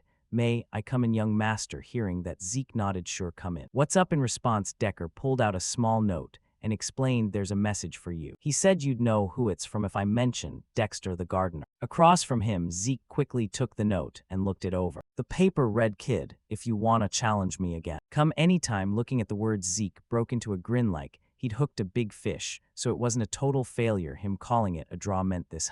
Either way, it means there's still a chance. Thinking this, Zeke clenched his fist, gradually feeling Duke's secret technique, calling him to learn it. Back to old Dexter, he continued, reminding the protagonist one more thing. I found that blacksmith you mentioned earlier. Hearing this, Zeke's eyes lit up with joy. Oh, really? When's the appointment? In reply, the old man's voice hesitated a bit. There's a problem with that. The blacksmith refused the meeting. He doesn't forge weapons anymore. Time passed quickly, cutting to a small rundown forge, where Zeke's carriage now stopped, because this forge was where the guy he'd been eyeing lived. Looking at the familiar scene before him, the protagonist's eyes showed a hint of nostalgia. It's been a long time. Breath of Papnir Shore is a prestigious name for a forge. Thinking that, he opened the door, stepped inside, and called anyone home. Inside the forge, it was a total mess, with armor scraps scattered across the floor, and on the table, a young drunk guy slumped with his bottle. Graham, the radiant sword that masterpiece Galleon forged. He said it was payment for saving his life, worthy of the sole blacksmith title, known for reading a client's soul before crafting their weapon, because he lived up to that rep, creating a sword with exactly the ability I needed most. The ability to substitute holy aura with ether. The continent's greatest blacksmith forged that sword. But what's with his current state? Zeke wondered, curiously eyeing the drunk Galleon before him. This guy was the sole blacksmith, Galleon Halbert. Right then, he noticed Zeke and slurred, what the kid, this ain't a playground for brats, get out. Back to Zeke, he ignored that and scanned the room, frowning in annoyance. Even if he's super emotional, it shouldn't be this bad. What happened to him before meeting me? Zeke wondered inwardly. Unable to stand his chosen blacksmith wallowing drunk, Zeke instantly grabbed a big bucket of water from somewhere and splashed it straight on him, making the young man's eyes bulge wide. Then Zeke smiled cheerfully. You awake now? I want to know why you turned down my request. In front of him, the young blacksmith sobered up a bit after the splash. Then he spotted the dragon crest gloves on Zeke and instantly recognized. Hurriedly bowing his head in apology, Draker, family, I'm sorry for my disrespect. Please forgive my rudeness, but right now, I can't accept any requests. How can a worthless piece of shit like me make what someone wants, when I can't even make what I want? Saying this, the young blacksmith trembled helplessly all over. Looking at his current state, Zeke felt like he was seeing his past self, so even Galleon went through a phase like. Thinking back, when I met him, he was already the continent's greatest blacksmith, and Galleon never told me about his earlier life, probably didn't want to share this embarrassing past. But I can't wait another 10 years for him to snap out of it, Zeke thought inwardly. Meanwhile, Galleon kept scratching his head, self-blaming. Why am I so useless? Can I even make weapons anymore? A blacksmith who can't forge weapons. The more he thought, the fuzzier his mind got, until Zeke's loud shout snapped him back. Sorry for my disgraceful behavior earlier, Galleon hurriedly said, but Zeke shook his head. Don't worry, I want to see some of your failed product. Hearing this, though, Galleon was puzzled why Zeke asked that. He quickly led him. Sure, follow me to the back to Zeke, of course. He asked this to gauge Galleon's current level. No choice, I gotta guide him onto the right path himself, he thought inwardly. Next, cutting to the forge's backyard, an open lot stuck full of identical swords in the ground. Seeing the messy sight, Galleon looked embarrassed and told the protagonist, sorry, I shouldn't have let it get this cluttered. Haha, it's fine actually, kinda. Captivating. Zeke nodded back. Then Zeke stepped into this sword garden, casually yanked one sword out and examined it carefully behind him. Galleon worriedly warned, sir, please be careful, even failed products, they're still razor sharp. Back to Zeke, of course Galleon's warning was pointless to him. How could these swords possibly hurt? After checking several swords, Zeke got a general sense of the weapon's quality. This one, and this two none are failures, their quality matches what he forged. When hailed as the continent's greatest, thinking this, Zeke started wondering why Galleon called them failure. To check deeper, the protagonist activated Dragon Eye and re-examined the sword in hand, quickly spotting odd points, as expected, just like I thought. Your forge has an issue, right? Zeke spoke, making Galleon's eyes widen in shock for a second. He hurriedly asked, how'd you know? In reply, Zeke skipped details and continued on the sword issue. Let me ask, you've optimized your own smithing style, right? Looks like you mixed in other metals for lighter, finer material, but durability's trash. With that, Zeke swung the sword hard, then abruptly stopped his arm. The sword rebounded and shattered into countless fragments. As for why it broke, Zeke guessed and muttered, in cases like this, it's impurities, not properly removed during heat treatment. From Galleon's view, hearing the protagonist say this, his face went blank because he hadn't said a single wrong word. Incredibly accurate. He not only figured out my smithing method, but pinpointed the critical flaw and cause. If it's this guy, maybe he can help me. Thinking this, instinct urged the young blacksmith. Then he clenched his fist and spoke with a nervous voice. Sir, this is a bit, no, very sudden, but I have a favor to ask. What is it? Zeke frowned, ask. To explain, the two returned to Galleon's private workshop. There the blacksmith pulled a drawing from a drawer, spread it on the table for Zeke to see, and the moment he looked with future knowledge, Zeke instantly recognized it. This was Galleon's secret, the thing he revealed years later, a magical furnace blueprint. Thinking this, he recalled the past life moment when the blacksmith shared this with him. Haha, why hide it from the guy who saved my life? This is a magic adjustable temperature furnace, my secret, he said, smiling back to reality, since he already knew what it was. Zeke nodded and prayed. With this, your smithing method would work perfectly. Hearing Zeke's words, Galleon's eyes lit up with joy. I knew you'd get it. Then Zeke asked why, with a complete blueprint, he hadn't built it. Hearing the question, the smile vanished from Galleon's face. Bitterly, he explained the most crucial part. The spirit energy law is there, but building the magic tower costs 10,000 gold. Across from him, Zeke's face stiffened at the sky-high number. To grasp the value, a normal 4-person family lived on 10 gold a month, so the furnace cost 1,000 times that monthly expense. So it took him 10 years to scrape that together. Thinking this, Zeke let out a heavy sigh and said, that's ridiculous. Back to the blacksmith, of course. He knew with this tiny forge's income, who knows how many eras of saving it'd take to afford that furnace. So he pinned all hope on Zeke. I have a request, your Draker clan and a true blood awakener. So if you build this furnace for me, I'll fulfill any request you have, free and unconditionally, till my last breath, Galleon said, eyes dead serious. As for Zeke, hearing the offer, he fell into thought. Even as a Draker, and one of this generation's 2 true blood awakeners, it didn't mean he could drop that kind of cash. This is tough. It'd be doable if I were the family's guardian knight, but impossible even as true blood to get 10,000 gold support. But I can't give up Graham, that radiant sword, his problems, the spirit energy law. Thinking this, suddenly, a light bulb went off in Zeke's head, and he broke into a light smile, then gently rolled up the blueprint, stuffed it in his pocket, and agreed, all right, I'll accept. I can ask a mage acquaintance. If there's a solution, I'll let you know. Oh, and quit drinking. Zeke waved before his steps halted, because Galleon had latched onto his leg, sobbing like a kid.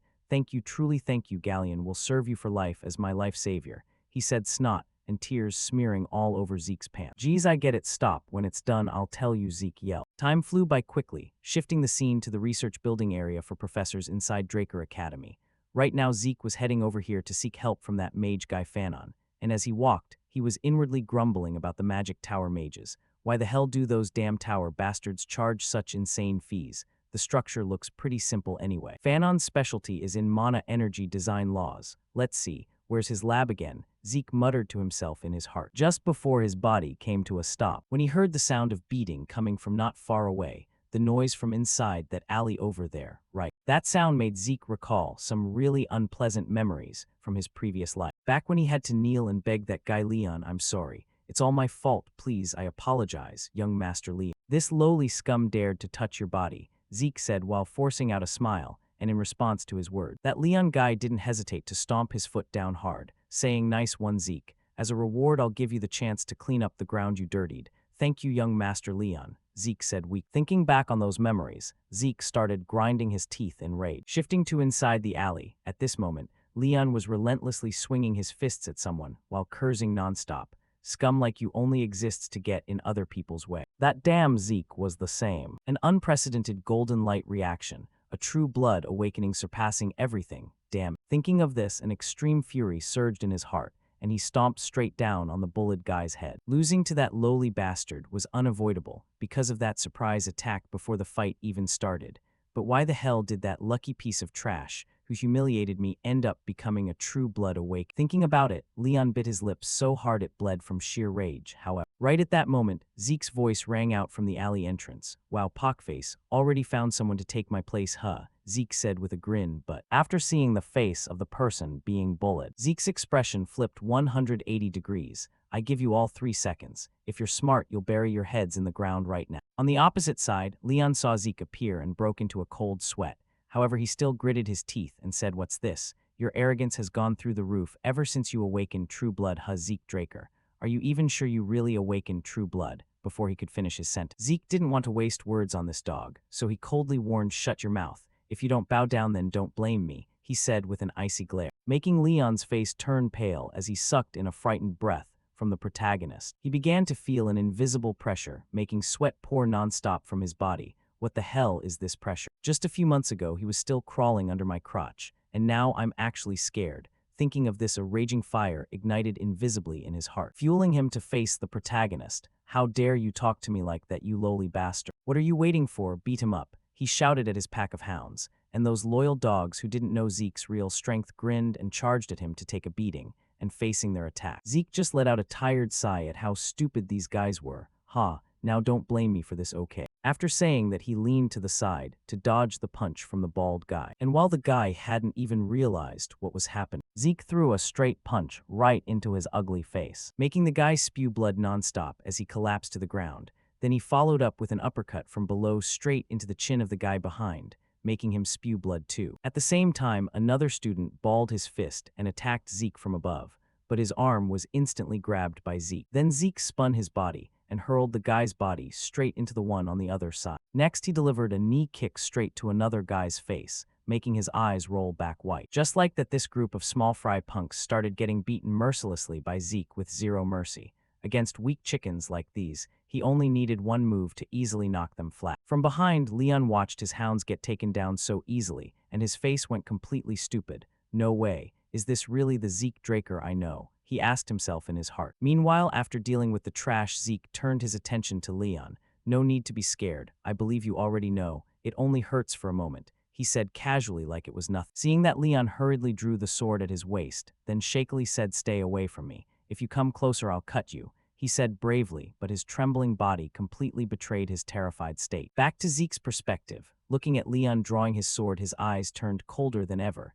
"You really drew your sword in the training grounds, huh? You know what that means, right?" To confront the killing intent of Leon Conrad, who has drawn his sword in the sacred training grounds, I, Zeke Draker, will respond with my honor. The following battle will end when one of us dies. All responsibility lies with ourselves, and the opponent bears no responsibility for the outcome. Liam Stone, you will be the witness. However, before the protagonist could even make a move, Leon on the opposite side was so terrified he pissed himself. He let his sword drop limp and begged Zeke for mercy. "I'm sorry, Lord Zeke Draker. Please let me live. Please spare me," he said, trembling in the most pathetic posture, making Zeke not even bother taking his life. At this moment, he just swung his sword, slicing across Leon's left ear, making Leon let out a pained cry and hurriedly clutch his ear. As for Zeke, he sheathed his sword, then grabbed Leon's hair tightly and warned, "I'll take your ear as the price. If your ear is reattached when we meet again, next time what I take won't be your ear but your head."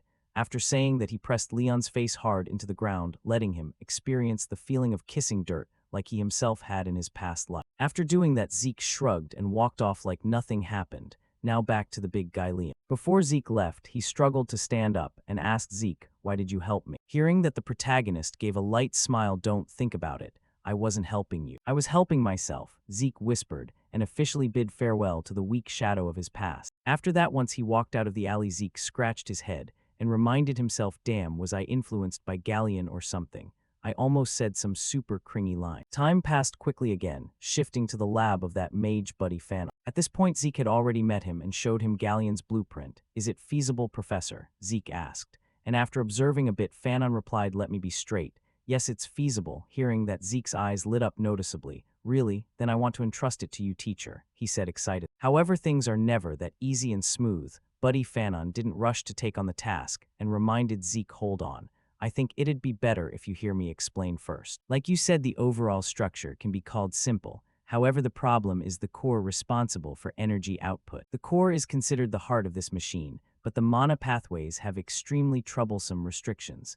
Though small, they require sufficient energy and will need a way to adjust output without delay. This is unprecedented, he said while pointing at the drawing on the table. After hearing, Zeke's smile gradually faded, and he probed, but it's still feasible, right? Yes, there are two options depending on the core's condition. I can personally adjust your design. However, it would take at least a decade to revise the core design. No, probably around 15 years. 15 years, Zeke yelled like the house was on fire. Yes, that's right, it would consume a significant amount of time. The second method, we can skip the core design and use an equivalent material, but even so it can save a lot of time. The required material is high compression mana stone. Hearing him say that, Zeke got so agitated, he couldn't sit still anymore. What? Isn't that an ancient treasure that can't be created with current technology? On the opposite side, Professor Fanon calmly replied, yes, that's correct. Ancient treasures are already extremely rare. However, searching for treasures in ruins is even harder. To find a mana stone that can withstand our design, it would cost over 3,000 gold. To sum up the issue, if you want it fast, it's still all about money. And after hearing it, Zeke felt like all life had drained from his body. I might get expelled if someone finds out I can't use light mana, but 15 years is way too long. But 3,000 gold is an astronomical number, unbelievable, crazy. I can't give up on the Gram Radiant Sword. Most people think I'm a light mana user because of what happened at the blessing ceremony, but it was just a reaction created by healing skill and ether. In reality, I still can't use light mana. Ether is considered a power extremely difficult for humans to control. However, except for the primordial spirit spiritual sense skill that Master taught me, I can't use any sword techniques that utilize light mana. With that skill, I can only strengthen and swing my whole body. Compared to others, light mana is much easier to use and more versatile. That's why I need the Gram Radiant Sword. Damn it, how the hell am I supposed to find a high compression mana stone?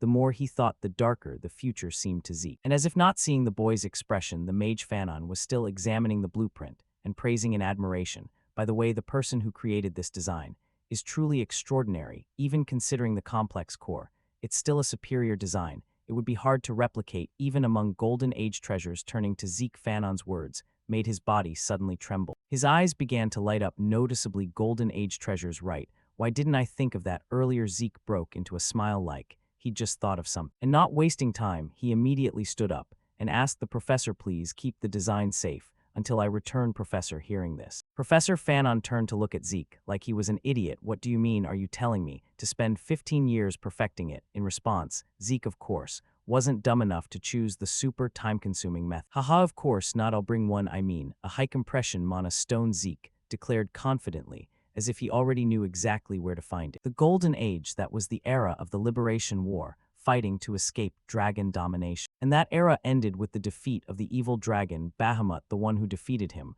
was Terrakin Draker, the first head of the Draker family. Thanks to this, humanity gained a century of peace. During that time, many ancient treasures were discovered in dragon lairs, remnants from the Hero King's era, the peak of magic. All those discovered treasures had techniques and magic far surpassing modern standards. Among them, high compression mana stones containing essential mana to sustain an entire village, a treasure from the Hero King's era. Shifting to the Central Library of Draker Academy. Although rarely used, the Central Library is still maintained because it's believed to have been personally established by Terrakin during the archive expansion phase. Ancient treasures from the Golden Age were discovered. This led to involvement from the Magic Tower and Grand Mage Nirvana, a member of the three great families in the excavation. During those days, countless Golden Age treasures were found, and the news spread through continental newspapers, or at least that's what will happen in another 10 years. But currently no one has discovered any treasures, or even realized they exist. Thinking this, Zeke started wandering around the archive room. However, after packing back and forth for a while, he could only sigh. I could search all day and still not find it. Out of options, he had no choice but to activate his Dragon Eye skill to search for more clues. And sure enough, Dragon Eye didn't disappoint him. After using the skill and observing around a bit, Zeke discovered a tile with a strange red glow. So the protagonist immediately ran over and tapped it to check. Here it is. It makes a hollow sound when tapped. Exactly, this is it. Thinking this, without waiting another second, Zeke used his power primordial spirit's spiritual sense, the only way to apply ether in spiritual sense skill that he learned from his master. Since ether materializes the users while applying certain attributes like cutting and using it in various situations, is possible, however. It has limitations. The user must consume ether for any action at this moment. The energy blade in Zeke's hand easily sliced through the tile floor. However, after doing that, his whole body was drenched in sweat from exhaustion. Looks like using it is still too much for me right now, Zeke whispered. Next, he gently lifted the tile, crawled underneath, and placed the tile back in position so no one would notice. Below was a pitch-black underground palace, forcing Zeke to use a torch to light the way. As he walked, he grumbled. The newspaper didn't say it was this deep. The words had just left his mouth. Suddenly, he heard someone's footsteps, making Zeke startle, and hurriedly extinguished the torch in his hand. Next, he carefully listened to the sound, gradually approaching, and silently thought, at least another decade before anyone discovers these ruins. Could someone have found it before me? Zeke muttered as he slowly poked his head out to take a look. And what hit his eyes were two skeletons holding pickaxes and shovels. Skeletons, huh? They're holding pickaxes and shovels, all right. Okay, looks like they're not created by a lick. If that's the case, this should be easy. Thinking that, Zeke pulled his sword from his inventory and activated his critical strike skill, charging straight at the two skeletons. And in just 1 second, he easily chopped the head off the one holding the pickaxe. Next, he swung his sword, cleaving the shovel-wielding skeleton in half and right. After taking down the two monsters, a notification screen appeared in front of him. For defeating 2 skeletons, you have gained 2 karma points, current karma points 22. Looking at those words, Zeke felt like he'd just discovered another treasure. All right, I can get points from killing monsters. I totally forgot, because I was so focused on the treasure. Isn't this the best way to farm points? Then come here, my beloved points, Zeke said excitedly as he gripped his sword and went off to find more adorable skeletons to send them to their next reincarnation. What Zeke loved most about these monsters was how ridiculously weak they were. They gave him karma points without posing any real danger at all. Just like that, Zeke comfortably started collecting his karma points. While thinking about how to best use them, this is so easy, gotta think carefully in case I find something to unlock with points. Beginner quest book is 45 karma points. Mini-map is 20 karma points. Dragon Eye devouring skill and locked level 2 skills all require 50 points. Looking at current prices, I can only afford the mini-map, thinking that he immediately activated the mini-map function. And right after, a simulated screen displayed a mini-map of the area, looking at the red dot marking his current position. Zeke quickly figured out how to use it. Seems similar to magic maps, thinking that, Zeke's eyes showed a bit of surprise. And he noticed an area in the corner of the map. What's this, he asked himself, and reached out to touch that area. Next, the system switched the mini-map from 2D to 3D for easier viewing. Looking at how flexibly the system could change like that, Zeke couldn't help but give it a thumbs up. Awesome. This is exactly what I wanted, he shouted excitedly before his eyes turned to a room glowing red. But why is only that room a different color, he said while reaching out to touch the room. And the system gave a notification. Do you want directions to the selected location? Storage vault. Looking at this, Zeke's eyes widened. Storage vault. In the past, the exploration team took many days to find this place, and now I can locate it so easily. Thinking that, Zeke didn't hesitate and pressed confirm. Next, the system replied, we will now provide the fastest route to your designated location. As soon as the notification appeared, the 3D map in front of Zeke automatically drew a path leading to the room, making Zeke unable to hold back a thrilled shout. Haha, unbelievable. With this, how could I ever get lost just like that? Following the map's guidance, Zeke arrived in front of a massive door. Guess I'm here, but how do I get inside? Looks like just waiting won't open it, he frowned and reached out to touch the giant door. And the moment his hand touched it, some kind of magic on the door suddenly activated, knocking his hand away. Seeing this, Zeke realized what it was: a security spell. That's probably why the magic tower and Grand Mage Nirvana got involved, because of this door. If it weren't for these gloves, I might have lost my hand. Haha. I can't get past this spell system. Can't you open it for me? Zeke asked casually, just to vent his frustration. But unexpectedly, the system actually responded to his question. We have received the administrator's request. Accordingly, we will connect to the security device. The security spell has been disabled. Automatic device activation failed. Now switching to manual activation. Not having time to worry about the door, Zeke quickly asked back, wait, you're responding to what I just said? Yes. Do you have any further requests? Administrator Zeke Drake. The confirmation notification made Zeke freeze for a moment. He never expected he could actually talk to the system. Then, after a few seconds to calm down, Zeke asked the question he was most curious about. If that's the case, then why force me to reincarnate? I cannot answer that question, the system replied. Hearing that, Zeke asked another, so what is this administrator system I cannot answer that question. Then who created you? I cannot answer that question. Do you have any further requests? Administrator Zeke Draker, turning back to Zeke. The system's constant no's were giving him a headache. Damn it, I didn't get answers to any of the important questions. Zeke sighed and requested the system to open the door. We have confirmed the administrator's request. The Dragon Slayer's tomb storage vault has been opened. As the notification appeared, the massive door rumbled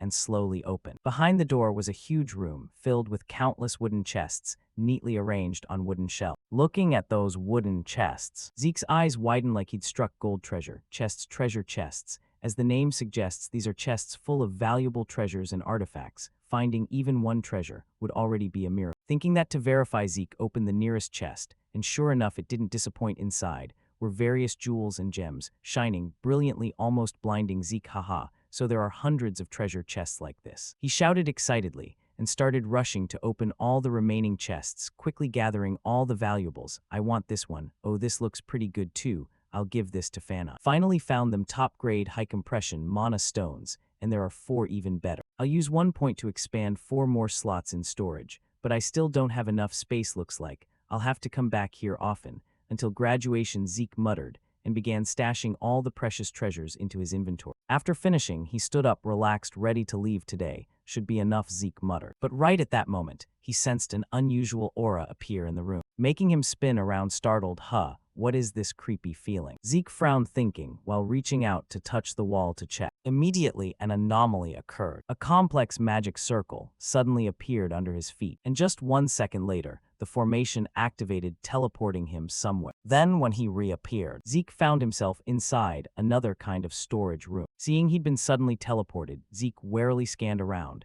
and asked the system, where is this? In response, the system quickly answered, the administrator is currently inside the Dragon Slayer's sanctuary. Back to Zeke, since the room seemed to have nothing dangerous, he lowered his guard and thought back to knowledge from his previous life. The Dragon Slayer's sanctuary. According to my past life, the newspapers never mentioned a room full of chests. Saying that, he opened the mini-map to check his position again, and silently calculated. As expected, it's not too far from the old spot, but there's no path leading to the Dragon Slayer's sanctuary. If so, this must be a location undiscovered in my previous life. I can't miss this, Zeke thought excitedly. Next, he pushed aside the lid of a stone coffin in the room, revealing inside a full-body armor. At the same time, the system gave a reminder: exclusive equipment of the Dragon Slayer has been discovered. Looking at the notification, Zeke curiously lifted the armor and examined it from all angles. Exclusive equipment of the Dragon Slayer.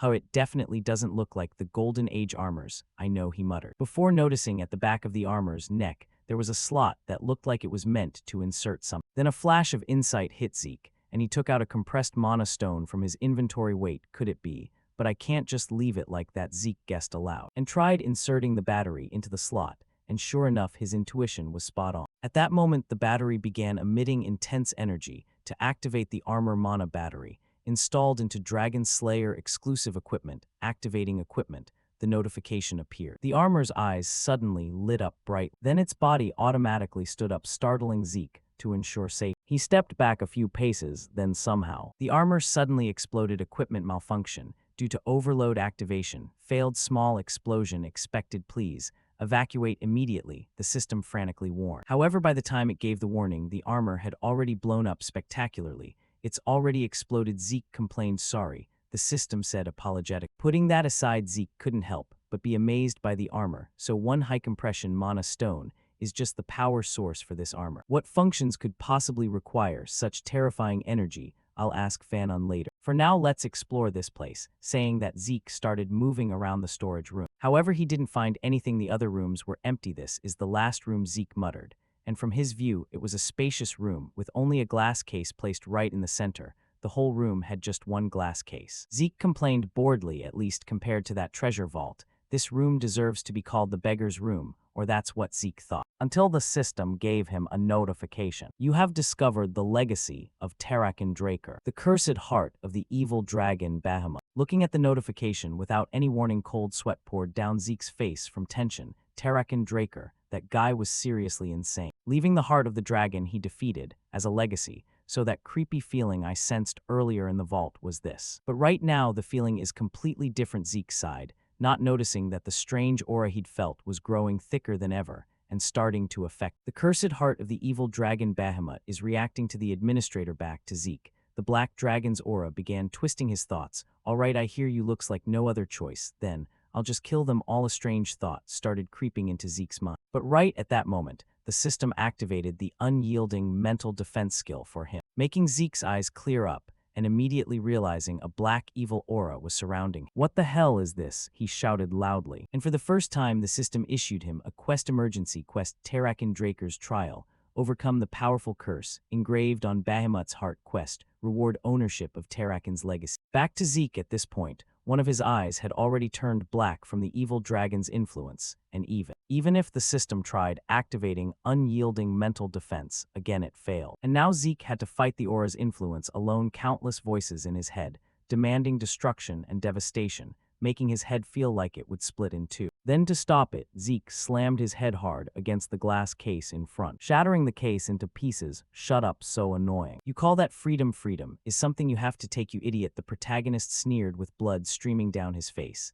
And with that action, the strange aura no longer bothered him. You have overcome the curse of the evil dragon Bahamut's cursed heart. Emergency quest completed. Quest, reward ownership of Tarakan's legacy, obtained. As the system notification appeared, the glass case shattered completely, revealing before Zeke a heart burning in flames. But with no time to care about it, Zeke collapsed to his knees, gasping for breath. Damn it, I almost died. No way, my skill failed just now. What was that? Zeke wondered to himself, and while he was lost in thought, the system automatically handled some things. Unyielding self-healing skill activated. Infinite stamina skill activated. Beginning absorption of the cursed heart of the evil dragon Bahamut. In front, the evil dragon's heart suddenly trembled and shot a beam of light straight into Zeke's chest, causing him excruciating pain, like his body was being torn apart. What is this? Pure condensed mana is pouring straight into me, but I don't have mana meridians to receive it. This vast mana has nowhere to go and is destroying my body. I have to do something. Zeke reminded himself, then gritted his teeth, enduring the pain to handle its soul-body ultimate sealing technique. Envelop the mana in ether, then seal it in the ether compartment. Zeke gritted his teeth, thinking, and poured all his body's ether energy to seal the massive mana. Then at the spot where he stood, a terrifying explosion occurred, sending smoke and dust billowing up. Inside the smoke, Zeke's body remained unharmed. However, the violent energy was still relentlessly ravaging his body. Then after a few seconds, the intense energy finally quieted down, and only now could the protagonist breathe a sigh of relief. Few guess I'm alive now. Saying that, he looked at the devastated surroundings and thought the heart is gone. So that pile of mana was Bahamut's, the protagonist judged, and right at that moment. From the reflection in a broken glass shard, Zeke saw a tattoo of the evil dragon right in the center of his chest, making him unable to resist reaching out to touch the tattoo and mutter, "Is this because I sealed Bahamut's mana?" As soon as the words left his mouth, countless system notifications flooded in. Mana absorption has refined the administrator's body. The administrator's physique has changed to heavenly bone body, detected power beyond administrator's capacity, compressing and sealing 95% of power. As the successor, you have gained access to Tarakan Draker's secure vault, activating beginner-level quest, providing guidance for low-level administrator. Back to Zeke, too much new info coming in, he couldn't process it all. Heavenly bone body, Tarakan Draker's secure vault quest guidance, another bunch of weird stuff. As usual, I'll check it later. For now, dismiss. Zeke waved his hand, saying. But right then another screen popped up, changing his expression. Wait, hold on. Leave this one. My ancestor really was generous. He stroked his chin with a sly grin, because the notification in front of him was, do you wish to open another legacy of Tarakan Drake? Time flew by quickly, shifting the scene to Zeke's private room in the Platinum Building. After carefully stowing away a few valuable pieces of jewelry in his personal cabinet, Zeke finally had some free time to check on his own status. Looks like the cleanup is almost done. Let's take a closer look, he said cheerfully, and quickly opened his status window again. Then he noticed some changes in his information in the title section.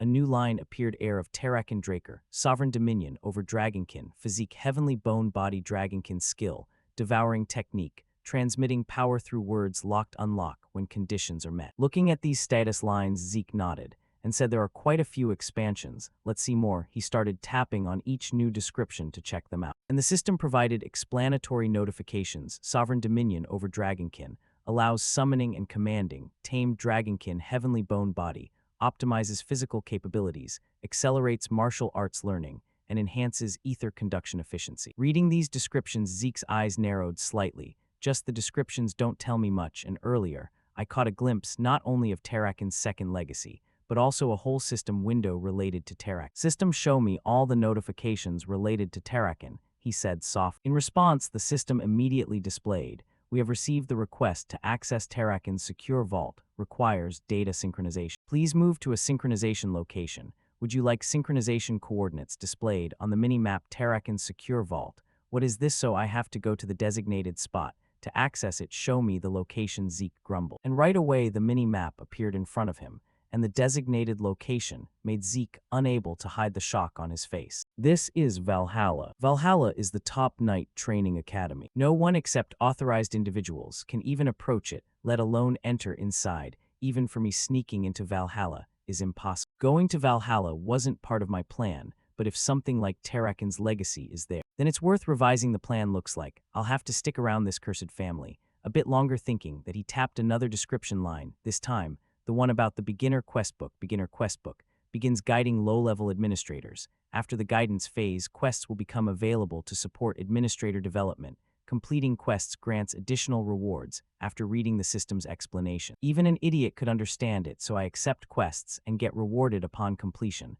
The structure is similar to adventurer guilds or mercenary missions, but what does this guidance part mean? He wondered to himself, and as if to answer Zeke, the system automatically activated the guidance, begin guiding low-level administrator. As soon as the notification appeared, the space around Zeke suddenly changed, turning into a simulated space. Just like in games, the sudden scene made the protagonist curiously look around. What is this? Where am I? Did I get teleported again, like last time? No, this feeling is completely different. It's like the entire space has shifted. Zeke guessed anxiously before a ferocious growl from some monster started rumbling behind him. Hearing that, the protagonist quickly turned to look back and saw a group of huge ferocious orcs slowly being generated by the system. Along with it, a guidance notification appeared. Guidance quest, defeat the appearing monsters within the time limit.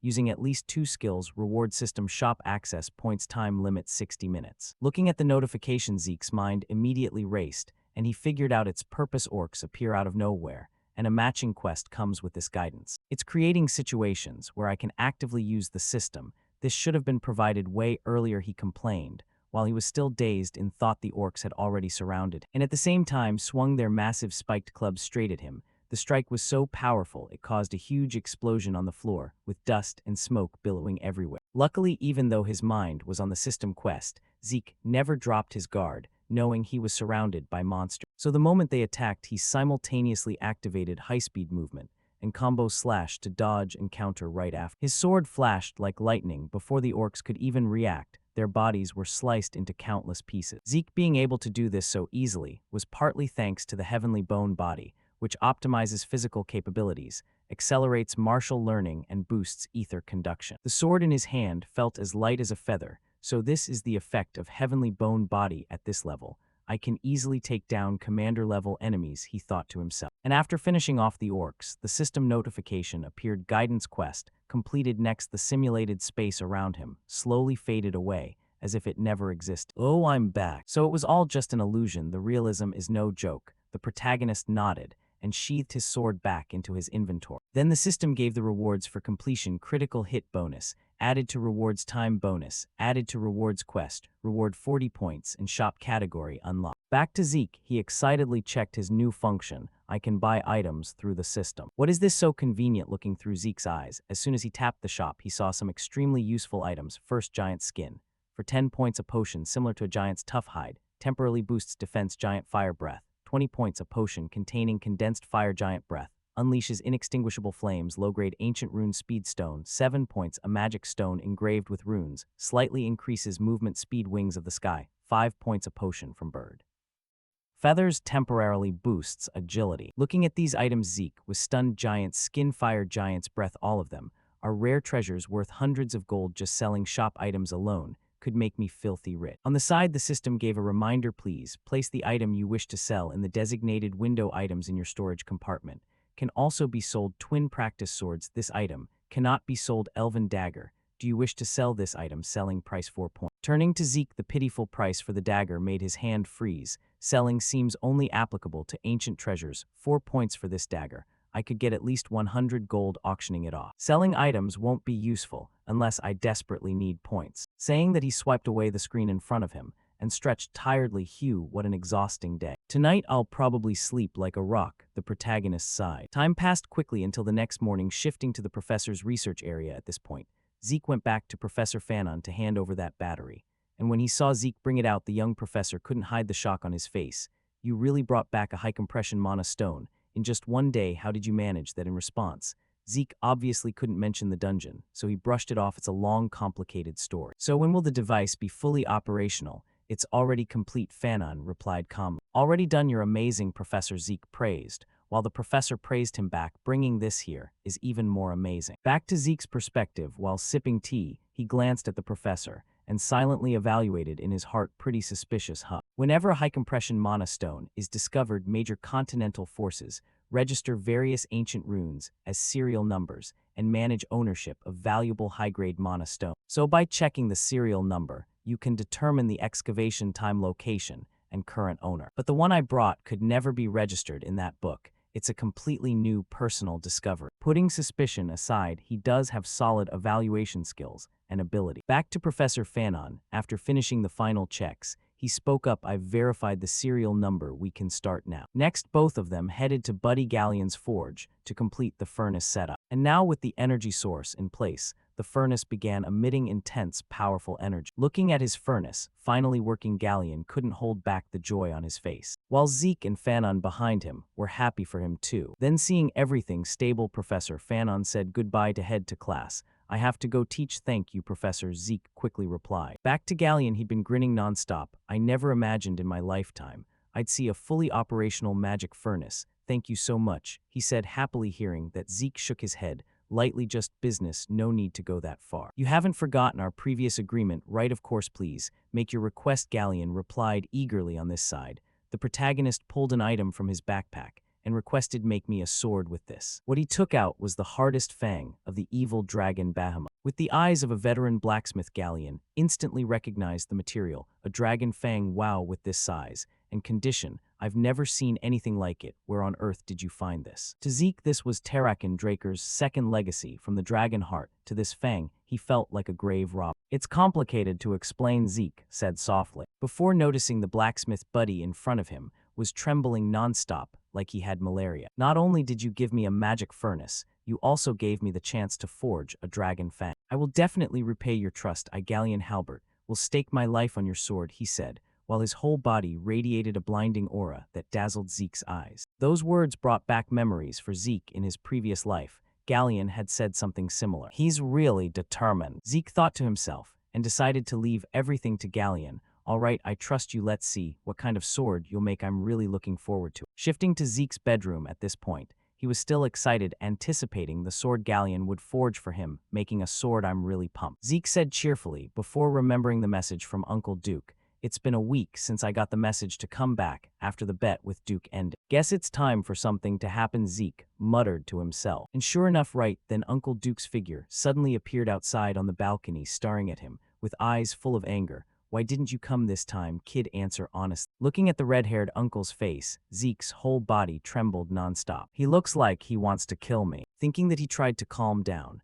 and replied, you said come back if I wanted to challenge. Naturally, since I had no intention of going, I didn't go. In front, Duke seemed unable to accept that answer, so he lunged forward, grabbing Zeke's collar, and demanded, I said answer honestly. Next, without giving Zeke a chance to react, he threw him straight out the window, making the protagonist's face go blank for a moment. Too high. At this height, I'll die instantly without a chance to heal. Thinking that, to save his own life, he twisted in midair and reached out to grab the balcony railing. However, before his hand could reach the railing, Uncle Duke's arm shot out, grabbing his neck tightly, and said cold, you don't want to challenge me again. I don't think you're dumb enough not to understand me anyway. It's the opposite. You didn't show up after losing. You didn't even go to the infirmary. It's like you're deliberately trying to piss me off. I give you 5 seconds this time. Answer honestly. His words dripped with killing intent, making Zeke realize he'd pushed the joke too far. What he knows, but still went along with. Thinking that, he looked at the other with a teasing gaze. Ridiculous. You haven't even revealed your real identity. Am I wrong, Gardner Dexter? Hearing Zeke's words, the uncle suddenly broke into a smile and immediately threw his body back inside like tossing a chair, causing the furniture in the room to shatter into pieces. All right, you got it, kid. I was once a Black Knight of the Draker family. My name is Duke Draker, saying that he reached toward Zeke. And once he introduced himself, Zeke placed his hand over his chest, in greeting esteemed elder of the family and former member of the Black Knights.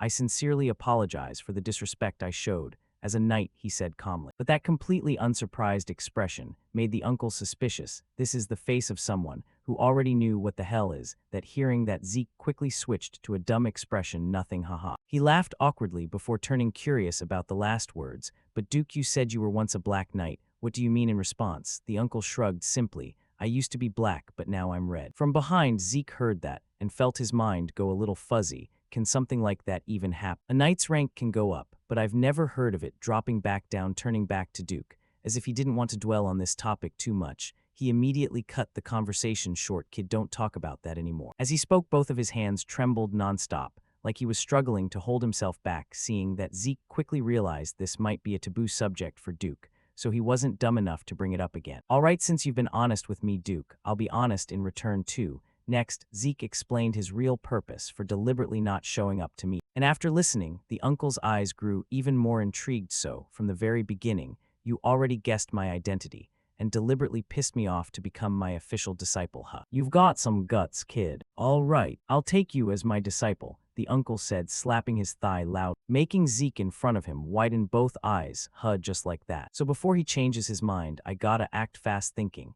Is doing. Zeke immediately dropped to one knee in front of him and started firing words like a machine gun. I, Zeke Draker, offer my disciple oath to the great Duke Draker, knight among knights. I swear to follow Master's teachings with utmost dedication, cultivating virtues, learning, and striving to uphold and elevate Master's honor. He spoke so fast like a machine, making Duke a bit dumbfounded at this quick turnaround. You even know the disciple oath? That's rarely used these days, Duke said in surprise, while Zeke calmly replied, cultural knowledge is a knight's virtue, right, master? What a sly little brat. I'll take that as a compliment, Zeke said smugly, before remembering something and turning to ask, but master, may I ask one question? On the opposite side, Duke sighed, calling me master so quickly, huh? All right, go ahead. Seeing that Zeke quickly asked his question, what do you find attractive about me that made you decide to take me as your disciple? Saying that, Zeke recalled memories related to Duke from his previous life. Duke was famous for never taking disciples. Even the century's genius Andre had to beg for years to become his only disciple. So why did he accept me so easily? I have a guess he must have seen my potential during the bet, something far surpassing Andre's talent.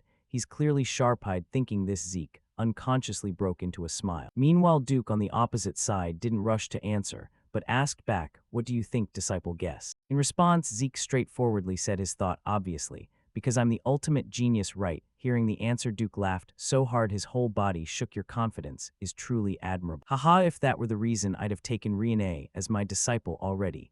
It's because you have determination. Not all so-called geniuses can reach the level of Red Knight or Black Knight. Those who grow up without any setbacks will easily crumble at the smallest challenges. In front, Zeke completely agreed with his master's words. He's right. Many expected geniuses are supposed to at least reach red rank, but end up stuck at yellow or blue. Back to the uncle, after explaining to his disciple, he eagerly wanted to start teaching right away. Enough chit-chat. Follow me, the first lesson starts now. Yes, master, Zeke replied excitedly. It seemed he was really looking forward to Duke teaching him his secret technique. Next, the two quickly headed to the training ground in the western greenhouse. Looking at this spacious training area, Zeke was a bit surprised. Who would have thought there was a place like this under the greenhouse? What does he plan to make me do? He said run, so I ran. But it's already been 3 hours. Zeke frowned, guessing. At the same time, Duke, standing beside him, looked thoughtful and suddenly told him to stop. Hearing that, Zeke jogged in place and turned to ask, so I can stop running now, right? Yes, but I want to ask something. Duke nodded. Yes, master. What do you want to know? Zeke continued. Nothing much, Duke said, as his body suddenly appeared behind Zeke. Then he reached out and grabbed Zeke's hand. Then, as if by body instinct, Zeke immediately swung his arm hard, knocking Duke's hand away and stepping back to keep distance. Looking at his slightly reddened palm, Duke sighed, checking your energy isn't easy, huh? All right, something was off from the start. Back at the infirmary during the talent test,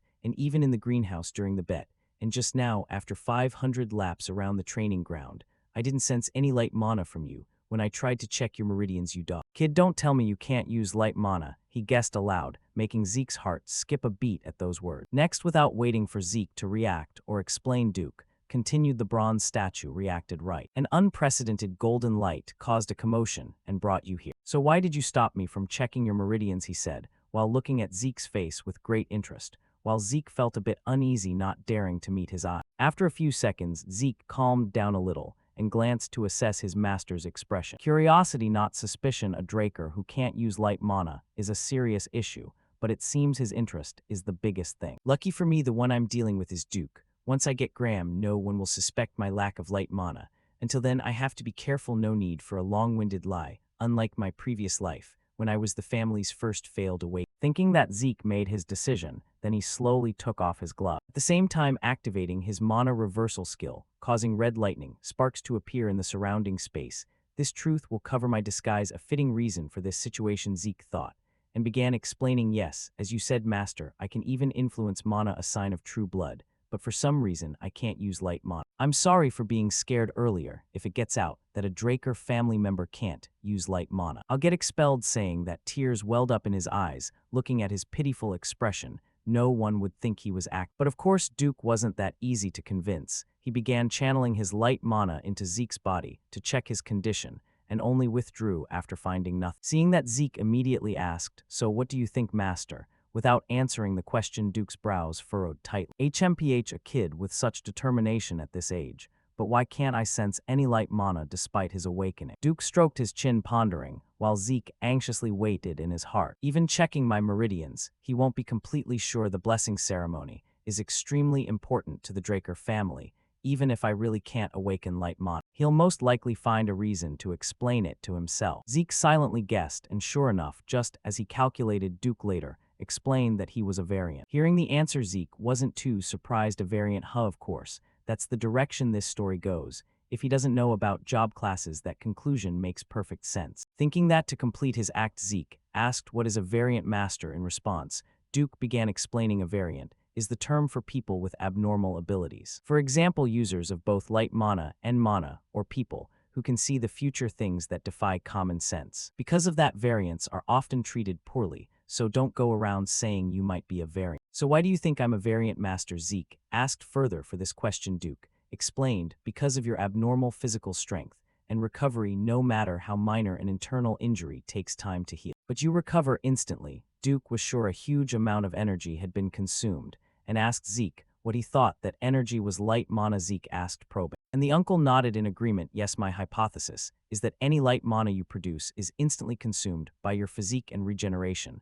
leaving no trace for you to sense behind. If he didn't already know a bit about his own fate, Zeke would have believed it hook, line, and sinker. Oh, hearing him say it, it's pretty convincing actually. Thinking that, he continued, so does that mean I'll never be able to use light mana, Master? In front, Uncle Duke burst out laughing. Haha, no need to worry. Whirlwind technique doesn't require light mana, it's a special ultimate technique. Special ultimate techniques are unique skills developed by high-level knights, usually involving applications or enhancements of dragon-slaying techniques that require light mana, but my whirlwind technique relies entirely on physical training. I'll demonstrate once, so watch carefully. Saying that, he tapped his toe on the floor below. Next, a deafening crack rang out, and Duke's figure instantly vanished from Zeke's sight, followed by countless rapid successive sounds.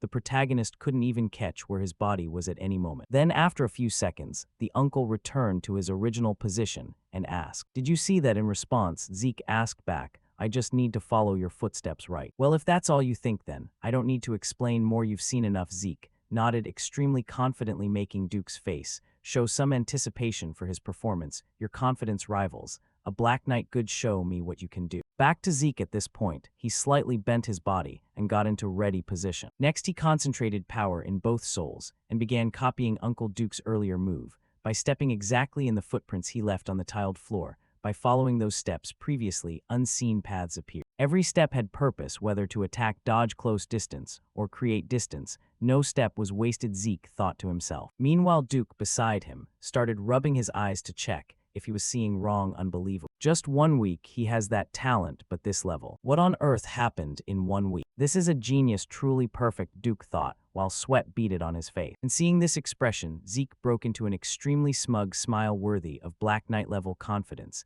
saying that he didn't forget to thank his heavenly bone body. Thanks to it, his martial arts learning ability had reached a whole new level. That's why Duke was so shocked. Back to Uncle Duke, looking at the disciple's smug face, veins popped on his forehead as he muttered to himself, if only this kid could drop that annoying attitude, it'd be perfect. Thinking that, he lunged forward and grabbed his disciple by the neck. This brat was crying just minutes ago, and now he's already cocky. Master, you're not planning to show off because of me, right? Zeke said nervously. That depends on your attitude, you arrogant disciple, Duke replied, making Zeke's head hurt. Former Black Knight, and not discreet at all, he complained. Time passed quickly. Shifting to the Academy's grand dining hall, while munching on food, he was thinking about the recent period. It's been a month since I started training under Duke's guidance. My food portions just keep increasing. Thinking that before he could finish eating, suddenly, the voice of instructor Buddy Andre rang out. Do you have a moment? Zeke Draker, hearing that, although the protagonist was a bit curious why this genius came to find him, he shrugged and said, if it's here then sure, because I'm busy. Hearing that, Andre nodded and got straight to the point. Fine, how did you convince Dexter? Straight to the point, huh? Looks like he's panicking, because I became a disciple, even though I haven't really, Zeke thought to himself, and turned to say, no need for convincing. Dexter chose me himself. His answer made Andre's eyes flash with anger, and he spoke sarcastically. In the end, it's because you're true blood on the opposite side. The protagonist, hearing that, stopped his hand movement and stared wide-eyed at the Rose Knight in front of him. Would you feel that confident, huh? Is that all you wanted to say? Andre replied with both hands trembling from rage, ignoring that. Zeke continued, no, that's only half. Even if he was initially attracted by bloodline, do you think someone like Dexter would take a disciple for such a simple reason? The reason I could become his disciple, setting a side interest, it's because of my talent. So instead of wasting time on jealous behavior to boost your confidence, why not work hard to become someone worthy of being chosen? Zeke lectured, making Andre's face twist since he couldn't argue back at all. Shifting the scene to the training ground in the greenhouse. Looking at the knight running like crazy in front of him, Zeke turned to ask the red-haired uncle, what's going on? Master, hearing the question, even Duke himself was puzzled. I have the same question. I don't know what's wrong with that brat. He begged to stay nearby, even offered to handle logistics if needed. I told him to run 300 laps without using light mana if he wanted to stay, and now he's doing it. Sigh. That guy's a total lunatic, Duke sighed, while Zeke had to reevaluate Andre with new eyes. 300 laps without light mana. I thought he was just an arrogant guy, but it turns out he has real determination too. Shifting to outside the academy gates at this moment, countless people stood in extreme solemnity, and around them whispers buzzed. What's going on? Why suddenly call all students out like this? In response, someone else looked at the questioner in disbelief. You idiot, did you forget what day it is? The family head is visiting today. Just like that, amid everyone's anticipation, very quickly, a carriage bearing the Draker family crest arrived. And the moment they saw its silhouette, a young knight shouted loudly, the family head of the Draker clan is arriving. Hearing that, the chubby Howard stroked his beard and said, everyone prepare yourselves. Yes, headmaster, the group responded in unison. Next, from inside the carriage, a silver-haired man stepped down and nodded in greeting to the old man. Long time no see, Howard. Hearing that, the plump old man hurriedly bowed. I respectfully greet the master of the Draker family. As his words rang out, everyone around simultaneously shouted, we respectfully greet the master of the Draker family. In front, family head Arthur approached, patted Howard's shoulder, and said, you've been through a lot, I can imagine. In response, the plump old man shook his head. My efforts are nothing compared to yours, family head. Then I'll continue to count on you. Back to Howard after the greetings ended, he suggested Arthur go inside since the sun was blazing hot today. However, before he could finish, Leon reached out to stop. Next, he stepped onto a raised position where all the students could clearly see him, and spread his arms wide, declaring, O young dragon slayers, you are the future and hope of the Draker family. Train even harder, your growth is the growth of Draker. Hearing the family head's reminder, the group of students surged with energy and shouted back, we will engrave these words in our hearts, family head. Seeing that Arthur nodded in satisfaction, turned and left. All right, let's go. Yes, family head, Howard replied. Time passed quickly. Shifting to Arthur's private room, for some reason Zeke had been summoned to meet him. After entering the room, Zeke quickly bowed and said to the master of all knights and guardian of the dragon slayers, honor Arthur Draker. I, Zeke Draker, a member of this family, respectfully offer my respect and greeting. In front, Uncle Leon, seeing his son being so formal, laughed, haha, even people at the Four Seasons Fortress don't greet like that anymore. Drop the formalities and sit down. I heard you like tea. I brought something exceptional. Hope It suits your taste, saying that he handed the protagonist the freshly poured cup, turning back to Zeke. Being summoned to meet the family head like this put an invisible pressure weighing on his mind, just as I thought even my tea preferences got reported back to the family. There's a saying the emperor might not know, but nothing escapes the Draker family now. I'm feeling it firsthand. Thinking that he prepared to sip the tea in front to ease the pressure, however the family heads, next words made Zeke lose all interest in drinking. The reason I called you here is because I heard surprising news that Duke has taken a disciple. Hearing that, Zeke could only give a wry laugh in his heart. Haha, straight to the point, no. Beating around the bush, thinking that Zeke calmly said it's simply Duke showing generosity toward me, sir. In front, Arthur knew full well things weren't that simple. However, he didn't dig deeper. If that's what you say, then it must be so. I don't know what your goal is, but as long as you follow Duke's teachings. His words weren't finished when suddenly Zeke cut in and declared, I will become the strongest on the continent. Hearing that, the family head's eyes began to change slightly. And as if not noticing that gaze, the protagonist continued, sharing his dream. So I can live freer than anyone else, that's my goal. As the words ended, family head Leon set his teacup down on the table and said cold, so that includes surpassing me, right? As those words rang out and terrifying pressure poured from him, making Zeke's biological alarm bells ring nonstop. His whole body broke into a cold sweat, a feeling like he could die at any moment overwhelmed his mind. Could this be? Within this range, the life and death of all beings are controlled. Celestial sword, the pinnacle of light mana manipulation, achievable only by Black Knights. Next, although scared enough to wet himself, Zeke still gritted his teeth and said, of course. Looking at the stubborn expression on his face, for some reason family head Arthur broke into a light smile and slowly released his pressure. Then he spoke. Of everything I've heard lately, that's the most interesting. I came to visit the academy to encourage you, but now seeing you, encouragement alone isn't enough. Saying that, the uncle reached into his pocket as if to take something out. Back to the protagonist, he eyed this unfamiliar father. This is the current master of the Draker family, a true Black Knight. I thought Duke's level was ridiculous, but this is on a completely different plane. Unaware of the thoughts in his heart, Arthur took out a black card and placed it on the table. Consider this a gift for becoming Duke's disciple. This is a black card. Looking at it with knowledge from his previous life, Zeke, of course, knew what it was precisely. Because of that, he was shocked enough to sweat. Father, you're giving me this? Looking at the astonished expression, Arthur didn't need to explain much. Seems like you already know what it is. On this side, Zeke picked up the card, still unable to believe his eyes. This is a black card, issued to very few VVIPs, known for bringing insane benefits, with no spending limit. I never thought I'd see the legendary black card with my own eyes. Beside him, Uncle Arthur smiled. I'll add you as a co-user, so feel free to use it. Hearing that, Zeke wasn't dumb enough to refuse. Thank you, Father. I'll definitely use it wisely. Saying that, but Zeke still felt a bit wary in his heart toward this kind gesture. The words are caring, but the intent is obvious. Since this card tracks information, it means my actions will be easier to monitor. Even so, using a casual method instead of forceful coercion means he still doesn't care too much about me. Yet Zeke thought to himself. Meanwhile, Arthur's tone shifted slightly. All right, Scram, I can't waste any more of your precious time, Zeke, the one who will become the strongest. You may leave now. Understood. Family head Zeke bowed in farewell and quickly left the room. And not long after he left, his master Duke appeared in the room and grumbled, what a detestable guy. Hearing the familiar voice, Arthur calmly replied, why so heated, Duke? Do I even need to ask? The kid was abandoned in the cradle, and now you're showing up playing the caring father role. His voice dripped with sarcasm, however, as if long accustomed to his best friend's personality. Arthur wasn't angry as family head. I have no other choice, you know that. And your words just now are slandering the family head. Hearing that, Duke slumped into a chair and waved his hand. Ha, fine, whatever, drag me along then. Back to Arthur. Duke's laid-back attitude made him chuckle. Haha, that's why I can only talk freely with you. Shall we drink and talk? Then saying that, Arthur took out a bottle of fine liquor, and just seeing the label, Duke's eyes lit up like car headlights. Dragon's breath, and the red one too. See, you do have taste after all. Next, while sitting and drinking, as if remembering something, Arthur's voice turned serious. You've heard about the strange situation on the continent, right? I'm holed up in the academy. How would I know? Duke sneered. But Arthur didn't believe it one bit. Your eyes and ears are still all over the continent. Hearing that, Duke grumbled a bit. You already know, so why ask, you sly old fox? The emperor, obsessed with immortality, is searching the entire continent like a madman. Yes, do you think it's possible? Arthur asked back, and for that question, the uncle affirmed with absolute certainty. Of course, not eternal youth can be achieved through magic, but true immortality is absolutely impossible. On the opposite side, Arthur agreed with that opinion.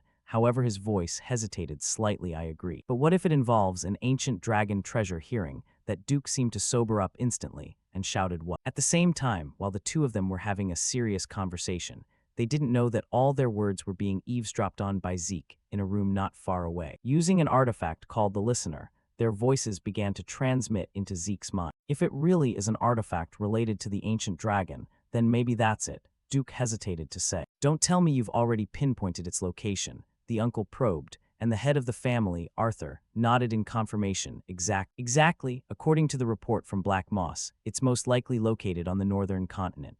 Hearing this, Duke's expression grew contemplative, and he asked further. This is information the Empire hasn't obtained yet, right? Yes, that's right, but it's only a matter of time before they find out about it. It reminds me of the old days, the mad emperor who started a war right after taking the throne hopping to unify the continents. I thought he had abandoned that absurd dream as he aged, but obviously not, if that artifact truly can grant immortality. Before Duke could finish speaking, Arthur continued, then the continent will be consumed by flames once more. Because this is a critical matter, I've decided to go north myself. Hearing this, Duke panicked and hurriedly warned, what? If you abandon your post, that emperor will act even more freely. In response, Arthur looked at Duke with expectant eyes. That's why I came to see you. You're such a bastard, Duke sighed when he guessed his friend's purpose. Then the two of them raised their glasses together, as expected. I can think of no one better than you, Arthur said with a smile, while Duke already felt the annoyance creeping in. He always picked the hardest tasks for me. Back in Zeke's position, after hearing their conversation to this point, his head ached as if it would split open. With no choice, he had to temporarily stop activating the Listener. I've used this item too long. Even after absorbing Bahamut's heart, I still can't avoid its side effects. Ancient Dragon, the voice I heard in my head before I died, and the system message I saw right after rebirth. Now everything makes sense. I stole the artifact that the Emperor coveted. He even sent hounds to hunt me. At the time, I didn't even care what it was. However, I still found a lily. The administrator system that rewound time for me is a function of the ancient dragon artifact, but who created it and why? In the end, I only gained more questions. Thinking this, Zeke leaned back against the wall and let out a heavy sigh. Meanwhile, Duke and Arthur's conversation ended. I'll act right away, Arthur waved and quickly left. Yes, I'm counting on you, Arthur replied. Then, as they passed through a door, for some reason, the family head Draker suddenly stopped and looked at it with a suspicious gaze. Inside the room, unaware that his father was standing right outside the door, Zeke was still pondering that artifact. If that's the artifact the Emperor seeks, does rebirth have anything to do with eternal life? He wondered this before hearing footsteps outside. Then the uncle opened the door and suddenly walked in. However, the room was empty at that moment. There was no one inside. This made Arthur curious. Was I mistaken? He whispered, unaware that his son had just jumped out the window to escape outside. Time passed quickly. Cut to Zeke's private training room. While he was training, Dexter's knock rang out, forcing him to stop and complain. Didn't I tell you not to disturb me while I'm training, Dexter? In response, old Dexter awkwardly apologized. Sorry, young master, but a classmate has come to see you. Shall I send them away? Hearing this, curiosity flashed across Zeke's face. Classmate. I don't have any friends at the academy. Could it be Rene? Thinking that and curious about the visitor, Zeke agreed. All right, let them in.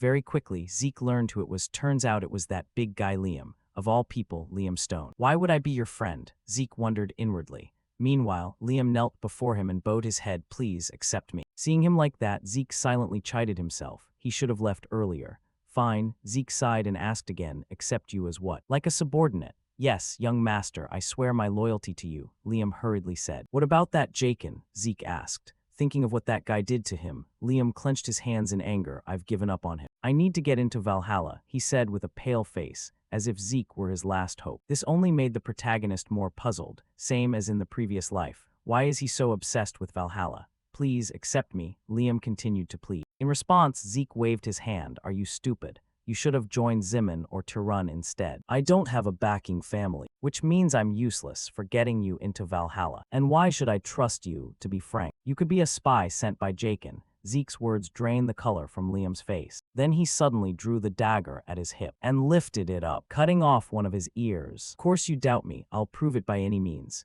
If you ask me to be silent, I'll cut out my tongue. If you ask me to mutilate myself, I'll cut my heel. I will give my life to you, young master. Please accept me, Liam said with a voice full of resolve. These words made the protagonist recall his former life, when he once said similar words to his master. I want to become stronger than anyone else. Please teach me, master. Thinking this, Zeke decided to give the big guy a chance. He tossed the sword in his hand forward and raised one finger. "One move, if you can withstand one move from me, then I'll accept you." Next, Zeke let Liam go treat his wound before starting the test. But when facing Zeke directly, Liam realized that enduring one move wasn't as easy as he'd thought.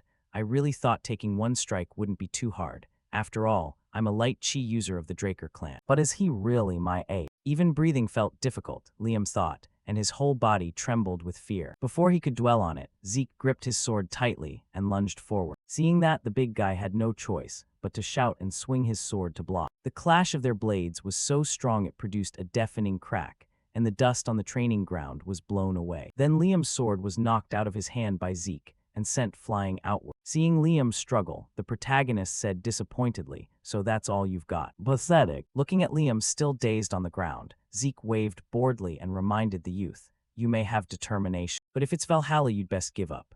With that warning, Zeke turned and left the training ground, despite Liam behind still trying to cling on. As he walked, the protagonist confirmed one thing in his mind. It seemed true that Jakin had abandoned Liam. If he weren't Jakin's subordinate, he couldn't have entered that cradle. He's simply of lowborn lineage. It's an academy that even someone with legitimate background like me was once expelled from. It wouldn't be surprising if Liam were expelled now. It's understandable he'd be so anxious. Thinking that, Zeke's steps suddenly stopped. Or rather, it was because the big guy Liam had knelt down and grabbed Zeke's right leg to beg. This made the protagonist turn back and reconsider everything. Was it worth clinging on like this? In his previous life, Liam was expelled from the academy and his mercenary legion collapsed.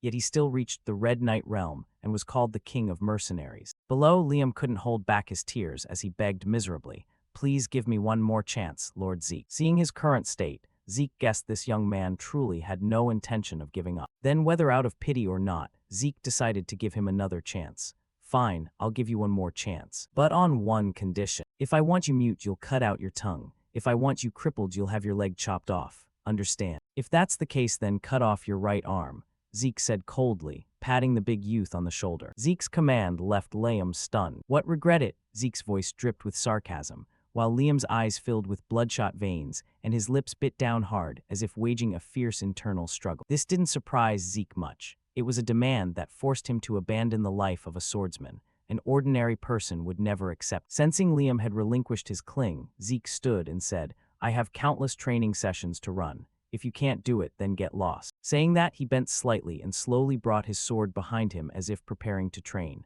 At the same time, Liam behind, as if having made his decision, began to step forward. Seeing that, the protagonist glanced at him and thought, "Even if I don't know why he's so desperate." "Don't be discouraged, Liam. Even if you don't get into Valhalla, you can still reach excellence." That was Zeke's inner thought. However, Liam's next action caught him by surprise. At that moment, Liam grabbed the sword that had been knocked away, slowly raised it high, while his right hand extended. His teeth clenched as if he was about to sever his right arm. Seeing the look on the big guy's face, the protagonist immediately realized Liam wasn't joking. "This madman," he yelled inwardly and rushed to stop. At the same time, Liam's sword swung down hard. Fortunately for him, at the most dangerous moment, Zeke clutched his sword, slashed it forward with wind-tearing speed. With a single impact, Liam's sword split in two. Its tip flew out beyond the training ground. Looking at his still intact right arm, Liam panted heavily from the tension. But before he could recover, Zeke stepped forward, grabbed his collar tightly, and demanded, "Hey, you lunatic, what if I changed my mind? You just swung your sword like that." In response to Zeke's words was the big guy's face full of emotions that, "Because there's something more precious than this arm that I can't afford to lose to Zeke." After hearing the answer, he looked at Liam like he was looking at an idiot. But then he shrugged, gave Liam a punch to the body, and reminded, "If you pull any more stupid stunts like that, no matter how loyal you are, I'll kick you out, remember that." Turning to Liam's perspective, after hearing that, his eyes lit up with joy as he asked Lord Zeke, "Does that mean?" Without answering the question, the protagonist only reminded, "Hurry up, Liam. If my subordinate only has one ear, what will others think of me?" "Yes, I understand, Lord Zeke," Liam replied, excited. Time passed quickly, shifting to the protagonist's private room at this point. He was sitting drinking tea together with Liam. Currently, Liam's previously severed ear had been reattached by the medical staff. The only thing visible was a faint scar at the cut position. On this side, Liam gently touched, feeling his intact ear again, and asked, "Can I really use such good medicine?" In response, Zeke said, "This is an investment in your value, so no need to worry." Next, Zeke calmly set his teacup down and asked seriously, "So what exactly is it?" "The thing more important than your right arm, no more important than your life in front. Liam, after hearing that, lowered his eyes slightly. After a few seconds, the big guy shared his story. That's about my mother. A few days after Jakin ditched me, I got word she collapsed from a raging fever. Luckily, it broke quick. But her body broke out in red spots like roses, and her health just kept tanking. Even the village docs didn't know what the hell the disease was. The more he talked, the more his body shook with agitation, while Zeke asked back, "So that's why you want to hit Valhalla?" "Yeah, exactly. The medical perks for students and families. They are the best on the continent," Liam said with a sigh opposite after hearing Zeke let out a breath too. Next, the protagonist called a servant over for paper and pen, then slowly jotted something down. "Red spots like roses. Periodic high fevers. These are symptoms of the plague that'll ravage the central lands in 5 years. Also called rose plague, highly contagious, with sky-high fatality. Took tons of lives, but a cure got whipped up in time and wiped it out." Thinking that, Zeke handed the freshly written paper to Liam and explained, "This is the recipe for medicine to cure your mom's disease. It's simple enough. Village docs can handle it, no sweat." Liam snatched it up, stammering thanks. "But how do you know the fix for a disease even healers can't name?" Hearing the question, two familiar shadows popped in Zeke's mind: the genius alchemist brothers Al and Jeff. They cooked up the cure to save the crumbling heartland. But the greedy alchemist guild exploited desperate folks for profit. Once the brothers spilled the truth, they leaked the recipe worldwide. Even mercs like me knew it, spreading everywhere. Thinking that, Zeke smiled faintly and said calmly, "Just say you know an alchemist. So now that you have your medicine, you don't need to go to Valhalla or serve under me anymore," Zeke said, sipping his tea gently. Meanwhile, Liam was not the sort to forget a debt of gratitude. At that, he suddenly rose from his seat, dropped to one knee before Zeke, and swore, "I pledge to give my life to you, Lord Zeke. I swear lifelong loyalty to my master." Those words cheered Zeke slightly, realizing he hadn't aided the wrong man. A vow of loyalty, that the former king of mercenaries becomes my subordinate, truly puts my mind at ease. Thinking that, Zeke quickly hid his pleasure and said sternly, "If you fall behind, I'll abandon you, so follow me properly." "Yes, I understand, master," Liam shouted. Time passed quickly to late afternoon, cutting to the headmaster's office. He was receiving a visitor. "What is it, student Owen?" Standing before him was Owen, a sly fellow whose intentions were unclear. Hearing the headmaster, he bowed and stated his purpose. "Yes, headmaster. I've come with a request. Could the difficulty of this semester's exams be increased?" Opposite him, the portly headmaster Herod stroked his mustache and asked why Owen proposed this. Owen confidently explained, "You may think I'm foolish, but this year's first-year students are very capable. The descendants of noble families are all present, and there are even 2 pureblood awakeners. If the exam is held at last year's difficulty, it certainly won't distinguish true ability." From Howard's perspective, after hearing this, he pondered briefly, then nodded in agreement. "Sounds reasonable. They are indeed descendants of the Zimmons. I'll consider it positively." "Yes, thank you, headmaster. Then I'll take my leave." With that, the sly fellow quickly departed. If word got out, he lobbied the vice head to amp exam. Hell, other students would rip him limb from limb. Howard watched him go, spun to the window, stared out lost in thought. "Ha, can't fake bloodlines. Didn't expect to vibe with him. Future headaches, best prune threats early." Time zipped by. Today was the dungeon crawl semester exam day. This test Draker Academy's big one. Pairs team up to bust out of a dungeon. In time, each duo gets random difficulty, totally different per hole. In the crowd, Zeke eyed Liam. "Are you scared?" Liam owned his nerves. "Yeah, a bit tense." Zeke chuckled, "Fair too much, and you screw up too little, and cocky just right, dodges both tensions key." Elsewhere, Sword Girl Renee steadied her breaths to chill, while others yapped carefree, no sweat. "Quick shout next." Zeke, Draker, Liam, Stone hearing it, they hustled to a gate. But pre-entry, a proctor blocked him, pointing aside. "Hold up, you two, that way." Protagonist's view sudden block, his eyes drilled in sniffing plot. Proctor blew off Zeke's glare. "Cold hurry in or what?" Zeke yanked his icy stare. Shrugged. Yeah, following orders." Master-servant duo plunged into their setup dungeon. Inside, endless deep stairs descending. Zeke recap test. Diffs vary, but Draker-controlled test. No real killer's goal. Escape in time. Each gets countdown, kicks in on entry 96 hours flat. Basic combat scores, so monster loot haul bonuses. But escapes king miss time, straight fail. Time flew. Zeke, Liam camped post-meal. Zeke to big guy, belly full now. Crash. Liam, big guy waved. "You did camp grub all rest first." Master Zeke explained, 4-day no sleep, so chill." Big guy caved. "Alright, crashing first, yeah, holler if needed." Zeke nodded. Next, while on watch, Zeke pulled out his pocket watch, checked the remaining time, and thought 16 hours since entering the dungeon, after 3 straight days of pre-exam training. That makes nearly 90 hours awake. Infinite stamina only restores physical fatigue, not mental, in a dungeon where anything can happen. Best minimize risks as much as possible. When Zeke wakes, I'll switch shifts with him, thinking that Zeke's face grew blank, his eyes showing clear exhaustion. Then at some point unnoticed, the protagonist slipped into a hazy state,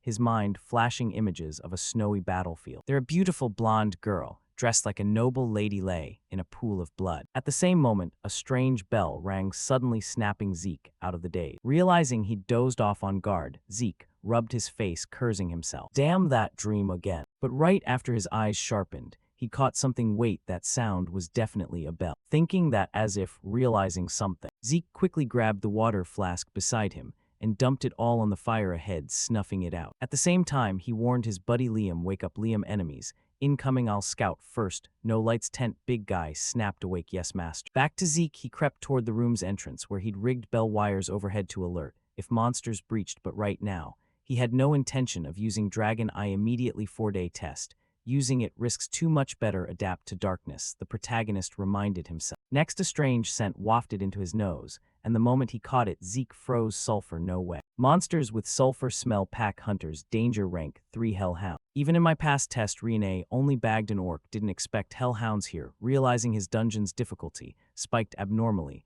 Zeke quickly guessed definitely targeted. He gritted his teeth, gripped his sword, ready for the danger ahead. And fast, countless heavy footsteps thundered closer. But this puzzled Zeke. Wait, something's off. Even a hellhound alpha weighs only a few hundred kilos. This racket sounds tens of tons. Mutant Zeke reflected, slightly extended his sword, using the blade's reflection to peek. Then, whatever he saw made him curse a loud motherfucker. Just thought that when suddenly, the entrance exploded, dust flying. Zeke hurled back. But the protagonist calmly landed, stabbed his sword down to break. Seeing that, Liam rushed over. Master, you okay? Ignoring the question, Zeke scowled ahead, silently cursing 18 generations of the Zimmons clan. What the hell are those Zimmons bastards scheming behind my back? They definitely want me dead. At this moment, through both their eyes, a massive troll lumbered in, clutching a hellhound head. Spotting Zeke and Liam, it hurled the head aside and roared forward, the echoing bellow enough to dizzy and deafen normal people. Troll. Danger rank 1 crushes hellhounds, or even orcs. Its blood prime recovery potion ingredient.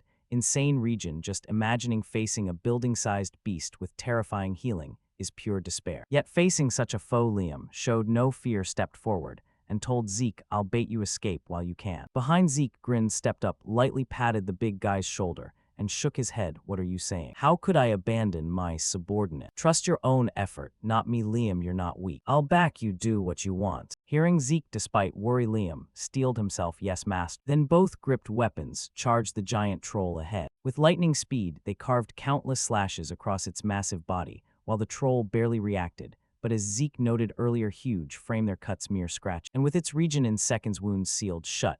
Yet the protagonist inwardly praised Liam. Not bad cutting troll, thick hide praiseworthy, but targeting joints even more impressive. Did he study monsters in spare time? Right after the troll's huge body buckled slightly. At once it swung its massive spiked club straight at Liam, catching him off guard. No time to react. But right then, Zeke blitzed forward. From above, he swung his sword to knock the club aside. Seeing that, Liam said apologetically, sorry, master. In response, Zeke advised, it's fine. For your first real battle, that's already pretty good. Aiming for the weak joints was a smart choice, but you underestimated the troll's regeneration.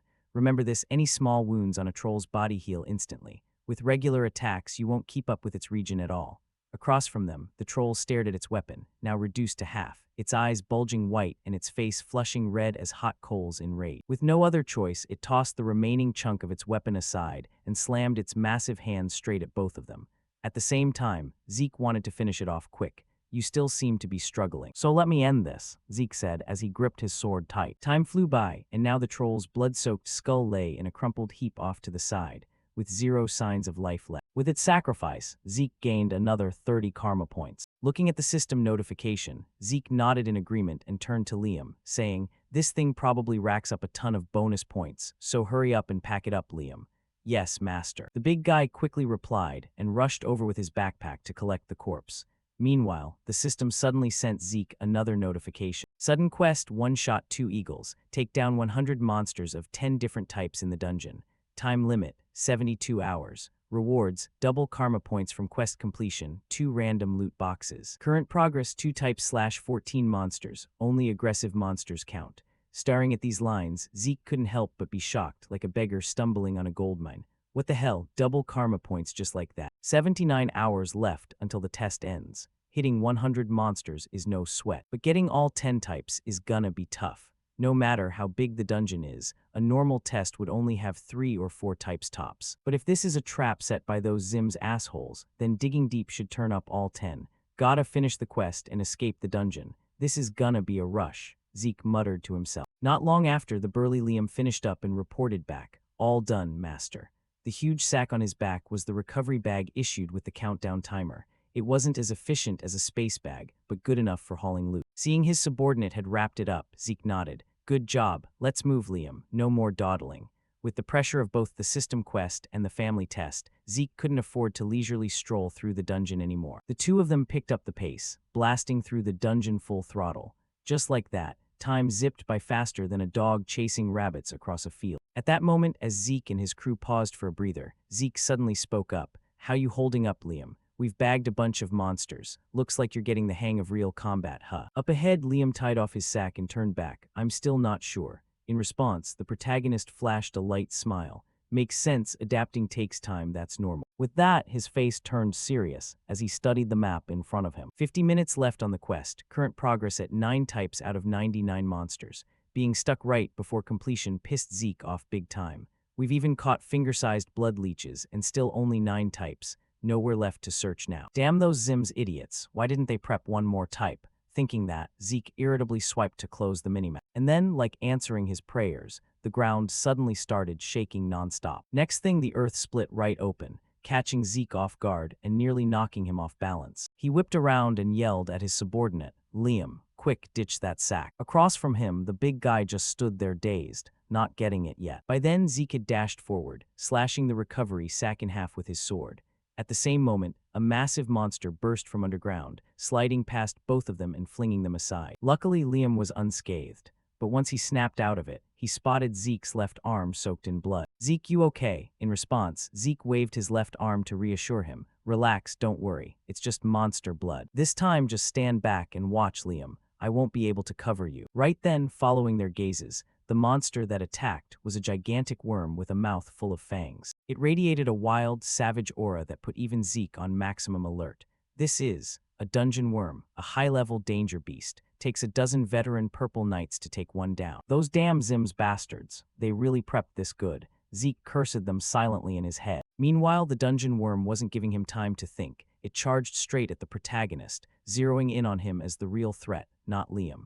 Its massive body slid hard, barreling right at Zeke. Liam watched from the side, worried sick. A helpless feeling spread through him as he saw his master struggling in battle, unable to help at all. Then, like a light bulb went off, he frantically rummaged through his backpack for a way to back up the protagonist. Cut to Zeke's position. He gritted his teeth, using his sword to block the worm's razor-sharp jaws while his body kept getting shoved backward. Getting pushed back like this nonstop was dangerous, so Zeke poured power into his arms and swung his sword hard, flinging the worm's head aside. But the worm seized the chance to burrow back underground again, its movements shaking the whole cave nonstop. Zeke had no clue how to hit it while it was underground. Even a blue knight would hesitate facing a dungeon worm in a spot like this. Because of its burrowing mobility, if it takes too long to kill, we'll get buried alive. At the same time, a cracking sound echoed behind Zeke. He spun around fast and immediately saw the worm's massive mouth erupting from the earth, lunging straight at him. Zeke dodged with godlike reflexes, bending low to evade the deadly bite. Without giving it a chance to burrow again, Zeke lunged forward, plunging his sword deep into the dungeon worm's body. Then he gritted his teeth, gripped the weapon tight, and charged ahead fast, dragging his sword to carve a massive gash along the worm's body. This time I'll split you in half, huh? Zeke muttered. Meanwhile, the giant worm, hit with such a deep wound, screeched in agony, its body thrashing and rolling wild. Finally, it sprang forward like a coiled spring, yanking Zeke, who was still holding his sword, up into the air with it. Seeing this, Zeke cursed under his breath. You damn worm. Before he could react, the giant worm coiled into a spiral and wrapped tight around Zeke's body. Terrifying pressure crushed in from all sides, making Zeke's bones creak nonstop. He spat out blood. Wrapped that tight, even Zeke couldn't find a way out. But luckily, he had his subordinate Liam. Spotting the protagonist in danger, the guy charged in, stabbing his sword into the worm's body, making it shriek in pain. With that, the pressure on Zeke eased up a lot, Pressure's down big time, Zeke said cheerfully. And seizing the moment while the giant worm writhed in agony, Zeke broke free and leaped down. With his recovery powers, the damage from the worm healed at a crazy speed. Meanwhile, Liam hurriedly asked, "You good master?" In response, Zeke asked curiously, "What was that move, Liam?" "Oh, I coated the sword with numbing potion," Liam said, showing Zeke the vial in his palm. Hearing that, the protagonist got why the worm reacted so violently. Got it. The main ingredient in numbing potion is belladonna, which only mildly paralyzes humans, but acts like deadly poison on worms. In that pinch, you remembered belladonna, worm's natural enemy, and used it. Lightning fast reaction. Judgment and adaptability, worthy of your mercenary king rep, Liam. Recruiting you was the right call, Zeke thought with a smile, then instructed the big guy, "Liam, when I signal, stab that worm again with your sword." With that, the protagonist powered his feet and sped up, racing along the worm's body, until he reached its head. Then he yelled to signal. Below, Liam got the hint, gritted his teeth, and plunged his sword into the dungeon worm's body, making it screech like a house on fire, even spewing purple liquid like blood from its mouth. But suddenly, the worm froze for a beat, sensing danger worse than the pain from before. Right in front of it, Zeke channeled energy into his sword and unleashed his skill, Soul Slash, creating a massive energy blade that cleaved straight into the dungeon worm, the deathly blade splitting its body in two in a flash. At the same time, to reward the protagonist's efforts, the system notified, "Sudden quest completed. Quest reward karma points doubled. 2 random loot boxes awarded. Current karma, 780. Time flew by, cut to the gathering field outside. By now, countless trainees had returned from their dungeons, with wooden tables set up ahead to inspect and score the monster kill proofs they'd brought back. "Trainees who made it out, come get scored. Once done, you can leave," some instructor called out. Right then, swordswoman Riene brought her kill proofs for checking. The instructor glanced at the stuff on the table and said, "All right, starting the score. Base completion, 30 points. Goblins 20, hobgoblins 2, orc 1 total, 180. Hearing her score, the surrounding trainees broke into cold sweats and whispered, "Almost hits the all-time record of 200 set by Sir Abel. Purebloods are on another level." Not just the trainees, even the instructor couldn't hide his delight, praising, as expected of Riene, overshot the benchmark by 130 points. In response, Riene's group placed hands on chests and replied, "You're too kind, sir." Next up, Sneaky Owen brought his proofs for scoring. "Okay, let's score. Total 120, 70 over benchmark. Excellent," the instructor nodded. Hearing that, one of Owen's brown-haired teammates beamed like he'd struck gold, but Owen fumed. The result left his face dark as the bottom of a pot. Because compared to Riene, he was 60 points behind. That was half his total. He shot Riene a freezing glare. "Riene to run. You won't strut around forever. Whatever happens, just handle it like we did Zeke." Thinking that, he smirked evilly, probably figuring Zeke was dead somewhere in that deadly dungeon by now. Weaklings could only resort to dirty tricks to trip others up. But Owen never saw it coming. Zeke's voice suddenly rang out behind him. "Man, how long's it been since I saw sunlight?" Hearing the familiar voice, Owen's face twisted in horror. He whipped around, and sure enough, his worst fear happened. Zeke and Liam had returned to the gathering spot safe and sound, without a scratch. Even Big Liam was dragging the giant worm's head out, since their sack got sliced in half by Zeke earlier. Staring at the head Liam hauled behind him, all the trainees' eyes bugged out. "Am I lagging or what? No way that's a dungeon worm. Wasn't Orc the highest scorer? How'd that show up? They took down a dungeon worm?" Doubts erupted everywhere. Next, Liam dragged the worm head to the instructor's check station and dropped it with a heavy thud. Meanwhile, Zeke turned to Owen with dripping sarcasm. "You look pretty shocked, Owen. Happy to see me back. Where's that icy poker face from before?" This might be even better," Zeke said, grinning as he watched Owen's face. The guy was pissed purple-black, veins bulging, teeth grinding, fists clenched in fury. But without letting Zeke taunt more, Owen spun and stormed off. Zeke felt a twinge of regret and jeered, "Hey, leaving so soon." In response, Owen cursed silently. "Fuck, you damn purebloods, you'll pay for looking down on me." On the side, Owen's hounds saw their boss fume off and scurried after. Watching their backs, Zeke shrugged disdainfully. "Haha, looking real tense there." At the same time, swordsman Andre ahead of Zeke chimed in, verbal sparring over trainee. Zeke quickly turned forward and replied, Yes, long time no see, Instructor Andre." To the greeting, Andre skipped chit-chat and got to business, scoring now. Nearby, Zeke glanced at the giant worm head and explained, "Nothing else besides this one. Do you need to score it separately, sir?" In response, Andre pulled on a pair of gloves and declared, "I'm the judge, so don't think you can half-ass this." His words piqued Zeke's curiosity. Didn't the worm swallow the recovery sack? "Yeah, exactly. That's why I'll inspect it real close," Andre nodded. Next, he started examining it with his hands super carefully. Blood splattered everywhere, grossing out the watching trainees who scattered in disgust. From Zeke's view, seeing Andre so dedicated to his job, he couldn't help but silently thank his luck. Lucky break. That damn dungeon worm attacked and swallowed all the heads I'd collected over 3 days. Couldn't afford to fail, so I grabbed its head as a substitute. But besides Instructor Andre, who else would check every scrap of meat stuck in these teeth? Time flew by, and soon Andre finished his inspection. He tossed his gloves aside and announced the result. Confirmed monsters include gremlin, goblin, hobgoblin, hellhound, orc, and finally, troll. What, even a troll? The trainees buzzed with pale faces.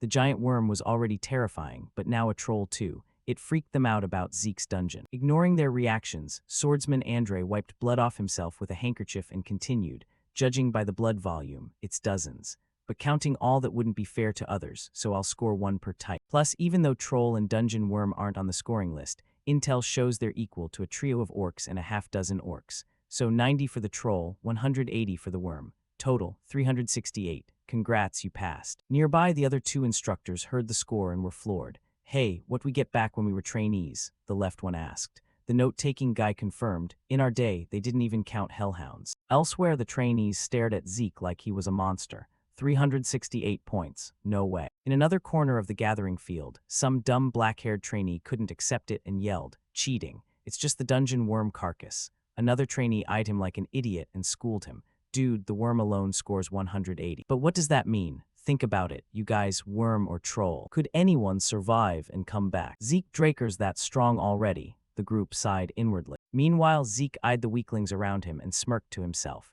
So noisy. Feels way different from before when they mocked me. Not bad, but I just pulled off another big stunt. In this test, the Zims clan rigged the dungeon, cranking up the difficulty to boot him out. But was it just Owen's solo act? Nah. Even he wouldn't dare mess with the academy exam. Probably the Zims head honcho. Guess I'm under more scrutiny than I thought. Hiding power too obviously backfires. Better play it moderate and watch the situation. Zeke reminded himself quietly, his face beaded with sweat, feeling the pressure of being targeted. Then, while he fretted about the future, swordswoman Renee and her crew passed by and spoke up. Zeke Draker, you win this time, she said with a sour face, then quickened away, leaving Zeke behind, kinda stunned and confused. I win, but win what? What's her deal? Time zipped by, cut to the familiar training yard, where Zeke prepped to test a new skill he'd never used. Guess we start here, huh? As he said it, Zeke eyed the system screen. The skill was Dragon Skill Level 1 Devour. It let the user eat more and digest faster. 50 points to unlock, and Zeke had 780 karma now. With this quick riches in days, Zeke decided to unlock it. A useless skill I skipped before, but now 50 points is pocket change. With that, Zeke swiftly unlocked it. After rereading the description, his eyes bulged. Hold up, the skill desk changed. Right then, per Zeke's gaze, the system showed. Dragon Skill Level 1, Devour in Devour state. You can digest anything and convert it to energy. Plus, digesting a monster with bloodline skills lets you absorb their power. Reading that, Zeke's face dripped sweat as he regretted silently. Absorb monster powers. Shoulda activated this before the exam. Energy conversion. Gotta test it. He pulled fresh meat from his inventory and activated Devour. Instantly, something like black smoke shot out, piercing the meat, startling Zeke a bit. Looking back, he saw black smoke, with faint golden glow spilling from his shadow. Now the fresh meat slowly sank into the smoke. What the hell, like sinking in quicksand? The meat shriveled and vanished into the darkness. Zeke frowned thoughtfully. Once fully submerged, the system notified, confirmed, energy absorbed, restoring depleted stamina. Right away, Zeke felt cool energy flow through him, boosting his state like a quick nap. Headache eased, though minor brain fatigue dropped too. Not just that, his whole body brimmed with vitality again. Even Ether Hall partially refilled. Those 50 points were worth it, Zeke thought excitedly. This skill nullifies risks from my current ones. Mental fatigue, Devour handles it. Infinite stamina fights physical exhaustion. So 24 hours no eat, no sleep, I can grind training nonstop. Zeke acted fast. Let's go. He felt his future widening hugely. But before joy settled, his smile faded, followed by Zeke's grumble. Hey, Dexter, told you last time, no bothering me in the training room unless it's urgent. Butler Dexter bowed apologetically. Sorry, young master, but I have important news to report right now. Zeke frowned. Important news? What? Dexter's steady voice continued. Your sword's finished. Hearing that, Zeke grinned again. He needed Galleon's sword to hide his aura inability. Without hesitation, Zeke bolted to Galleon's forge. Stepping in, he asked eagerly, Galleon, swords done right? Galleon nodded. Yeah, gimme a sec. He dashed inside, grabbed a wooden box with the sword, and tossed it to Zeke. But eyeing it, Zeke stroked his chin thoughtfully. In my past life, Galleon gave me a mithril and pure steel blade. The solar sword Graham. One look, anyone knows it's top tier. This time, even with dragon fang material, I figured it'd be like Graham. But Zeke inhaled deeply, eyes disbelieving. What is this thing? Right there in the box was a bluish-black sword with an ugly look. Then he reached out, gripped it, and held it up for closer inspection. But after staring, Zeke just shook his head. Outwardly, it looked totally ordinary. You didn't sharpen the blade on purpose, Zeke asked. Galleon explained, that's how it's supposed to be. His words made Zeke's eyes narrow slightly. But thinking of Galleon's skills, Zeke smiled and asked, this the form you think suits me best? Yes, Galleon nodded. Seeing Zeke not question the sword much, Galleon was surprised. Normals would be baffled, but he saw right through my intent. This guy's perfect for it. Thinking that, he pointed at the sword. Actually, it doesn't have a name yet. Tried naming it, but nothing fit. Can you name it? Me, Zeke said, pointing at himself. At the same time, past life memories surfaced. Holy Solar Sword Graham was Galleon's name. Now he can't name one. Thought it was still Graham, just reskinned with Dragon Fang. But this is a whole different sword from Graham. With that in mind, Zeke, who knows what got into him, pulled a dagger from inventory and slashed his wrist hard, blood gushing nonstop. Across, Galleon panicked. What're you doing? Quick, stop the bleeding. Ignoring the freakout, Zeke focused to halt his wound healing. Healing factor always on, but with my skills I can control it, Zeke thought. And like hearing his thoughts, the system helped. Admin request confirmed. Pausing continuous job skill, healing factor. After the notice, Zeke's region stopped. All right, done. Now let's do this. He aimed his hand at the sword, letting blood drops fall on its blade. Seeing that, Galleon guessed, no way, sword naming ritual. Sword naming ritual, a dwarf tradition. Owner drips blood carrying aura or mana onto the sword, activating the rite. Once started, the performer sinks into deep subconscious, wandering endlessly till finding the sword's name. But too risky, so mostly forgotten. How does he know ancient dwarf rite? How? Galleon thought, eyes wide in shock. Back to protagonist. As Galleon said, Zeke plunged into his mental world, a deep lake with names floating everywhere. Amid countless names flooding in, pick one to advance with me. One to advance with me, a new name for a new sword, Zeke told himself. Zeke told himself. So he swam the lake till finding the fitting name, Black Sword Bahamut. At once, system notified. Black Sword Bahamut registered as equipment. Seeing that, even Zeke doubted his life choices. The name I picked, is that evil dragons? Is my subconscious okay? Back to reality, Zeke just bandaged his left wrist. Blacksmith Galleon raved. You're incredible. Even dwarves rarely know the naming rite. In response, protagonist waved it off, saying he stumbled on it studying dwarf history. Across, like remembering something, Galleon blurted, wanna rest, got something I must give you. His words sparked Zeke's curiosity, but he nodded, sure. Yeah, take your time. So Galleon hurried off somewhere, while Zeke eyed his wrist wound. Controlling his region let him hide his uniqueness, mastering it even when passive meant huge. If I'd known earlier, during the bet with Master Duke, I could have hidden my powers. Without showing everything. Sorry Galleon, but I'll unwrap when I get home. Right now, priority's testing this thing, he said, glancing at the sword beside him. Next, full sword info popped up via system for protagonist. Black Sword Bahamut, forged by Master Smith using Heavenly Eye and Cyan Flame mana from Cursed Dragon's Hardest Fang. Bahamut, unique skill, indestructible, aura conversion. Note, sealed, unlocks gradually with user's growth. Reading that, Zeke with past life's weird sights, still jolted. Seal unlocks with user growth, never heard of a sword like this. Plus, indestructible trait. Dragon Fang or not, that's ridiculous. But anyway, key is aura conversion power. Pushing to make mana battery for Galleon and Forge, the sword was partly his talent, and Graham's core function, aura conversion. Special ability to turn ether mana, or any energy, into aura. This power let me, aura deficient by birth, reach red rank. Thinking that, Zeke closed eyes, channeling energy into the sword to convert to aura. At the same time, Blacksmith Galleon came back holding a scabbard, looking a bit flustered as he said, "Ha. Finally found it. Sorry about that, Zeke. Did I keep you waiting long?" As he spoke, he noticed Zeke's sword enveloped in a faint blue glow and froze in shock. A sharp aura wrapping the blade. Has he already broken through to purple knight level? Up ahead, Zeke saw the blacksmith standing there stunned and grinned, praising him. "You're back. This sword is seriously incredible. You've worked hard, Galleon." In response, Galleon held out the scabbard and replied, "Compared to the forge, this is nothing. But could you take a look at this? This scabbard was made by my master himself." Hearing that, Zeke frowned and stroked his chin thoughtfully. In my past life, I never heard about Galleon's master. Let's see. The name engraved on the scabbard read, Galen Jober. Zeke muttered it out loud. But then his eyes widened as he suddenly realized what it meant. What? Galen Jober, the greatest blacksmith ever praised. Galen Jober, a legendary dwarf smith, hailed as the continent's finest blacksmith right now. His works were flawless masterpieces with unique properties, fetching tens of thousands of gold from collectors. Thinking about it, Zeke's respect for Galleon shot up another notch. Didn't expect you to be Galen's disciple. Hearing Zeke say that, Galleon looked surprised. As expected, you can even read dwarf script. Setting aside the dwarf language thing, Zeke probed further. If it's Galen's, this can't be an ordinary scabbard, right? Of course not. If you twist the roller next to the mouth like this, it turns into a shield. Made from mithril and wyvern bone, it can take any attack without a scratch. Twist the roller on the handle back the other way, and it reverts to a scabbard. Compared to the favor you did me, this gift is still lacking, but please accept it. It's what I wanted to give you, he said while offering the scabbard forward. Seeing that, Zeke awkwardly took it, then asked in embarrassment, but if you sold this, you could build your own forge, right? Haha, I can't just sell my master's work to anyone. Galleon laughed bright. But it's worth tens of thousands of gold, Zeke pressed. Hearing that, Galleon broke into a cold sweat. He hadn't realized its value was that high. What, for real? Anyway, I'll take it, thanks so much, Zeke said with genuine gratitude. Then he looked at the scabbard and his oversized sword. Compared to the sword, this scabbard seems a bit small, huh? But if it's Galen Jober's work, it's gotta be special. With that thought, Zeke tried sliding the sword in.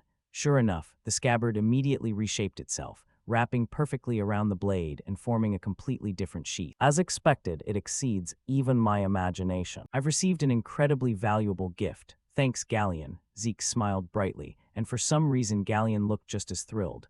Glad you like it. Time flew by, cut to the familiar training yard. Right now, Zeke was inspecting a new pair of gloves he'd received. Glove info forged from cloud iron, extremely tough yet lightweight. Special ability, none. Feature, when a full set of cloud iron gear is equipped, the special ability activates. Reading that, Zeke couldn't help but marvel. Cloud iron, that's ultra-rare material. This came from a random loot box, sudden quest reward. Thought it'd be like a treasure chest, but the stuff inside was way more valuable. All right, time to check the second box. With that, Zeke glanced at the remaining box and slowly opened it.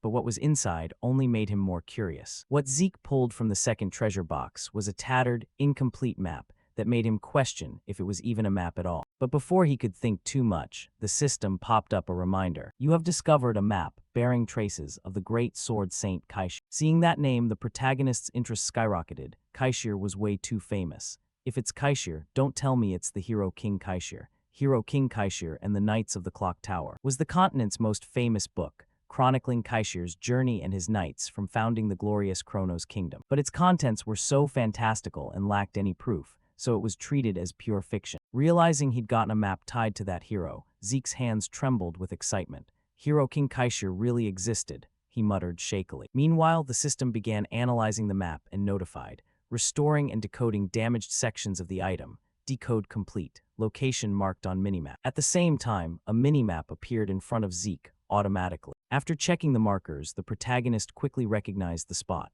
The giant mountains, that's Man Tribe territory. Looks like this might be easier than I thought. Before he could dwell on the marked location, the system dropped another notice. Guidance will conclude based on user's level. You have found an item linkable to an achievement quest. Achievement quest, Vision of Hero King Kaishir. Search for Kaishir's vision at the ruins holding his traces. Time limit, none. Quest reward, system admin rights upgrade, junior admin to mid-level admin. Reading that, even a cow could get it, let alone Zeke. So that's how it is. The guidance was just to get me to a certain level. Everything now is the real start. The actual game begins here. Rewards are on a whole different level from the tutorial. Alright, got it. I'll sweep through everything, no leftovers. First, let's burn through accumulated points. The protagonist grinned, then went all in on a big skill upgrade. You have used 50 points to unlock Dragon Skill Level 2. You may check Dragon Skill Level 2 info. Opening Dragon Skill Level 2. Dragon Scale Armor. Crystallized dragon scales form tougher armor, granting superior magic resistance. Unlock 80 points. Dragon Claw. Summon powerful dragon claws to obliterate enemies with one swipe. Unlock 80 points. Seeing those two lines, Zeke felt tempted to unlock more, but he held back. I've still got plenty of points left, but who knows when I'll farm this much again. Shame. For now, invest in some potions and these two skills. Keep 400 in reserve. With that, he unlocked Dragon Scale Armor and Dragon Claw. Unable to contain his curiosity, Zeke immediately tested them, starting with Dragon Claw. He whispered and activated Dragon Claw. Right away, energy surged from his palm, forming a massive dragon hand. Then Zeke spun and swung hard forward. With just that simple swing, deep gashes tore across the solid floor dozens of meters away. Seeing the damage, Zeke let out an awkward laugh. Ha ha ha, this skill is insane. All right, next one. He activated Dragon Scale Armor, and faint golden dragon scales appeared as an illusion over his left arm. To test its defense, Zeke pulled out the black sword without hesitation and slashed hard at his own arm. But what shocked him was the sword getting repelled by the armor. The defense was so strong it left the protagonist in disbelief. Without aura, my slash can still tear through anything, yet the blade bounced off. Even bare skin feels like wearing full heavy armor. Dragon Claw for offense, Dragon Scale Armor for defense. Simple but insanely effective. Bodies warmed up, let's keep going, Zeke laughed, diving into his usual training routine. Time flew by, cut to the central arena of Draker Academy. Today was the semester evaluation exam. Dummies lined the training field above, while trainees stood at attention below. Seeing that, an instructor's voice rang out. Today is the semester evaluation exam. Before we start, quick rules. See those dummies behind me, specially made. If you use normal strength, you won't even scratch. But channel aura into your strikes, and you can destroy them easily. However, if you can't leave even a scratch, you're disqualified on the spot. All prior evaluations get voided, and you'll repeat from year one. The instructor said it stone-faced, making the trainees below suck in cold breaths and whisper worriedly. Repeat from the start, that means no advancing. Ignoring the chatter. After the warning, the instructor barked, quiet, called names, step forward. First, Aaron, here, Aaron replied and hurried up. Meanwhile, sneaky Owen in the crowd smirked inwardly. For first-timers, nerves are normal. But for me, the Academy's aura training is basically the same as our Zim's family system.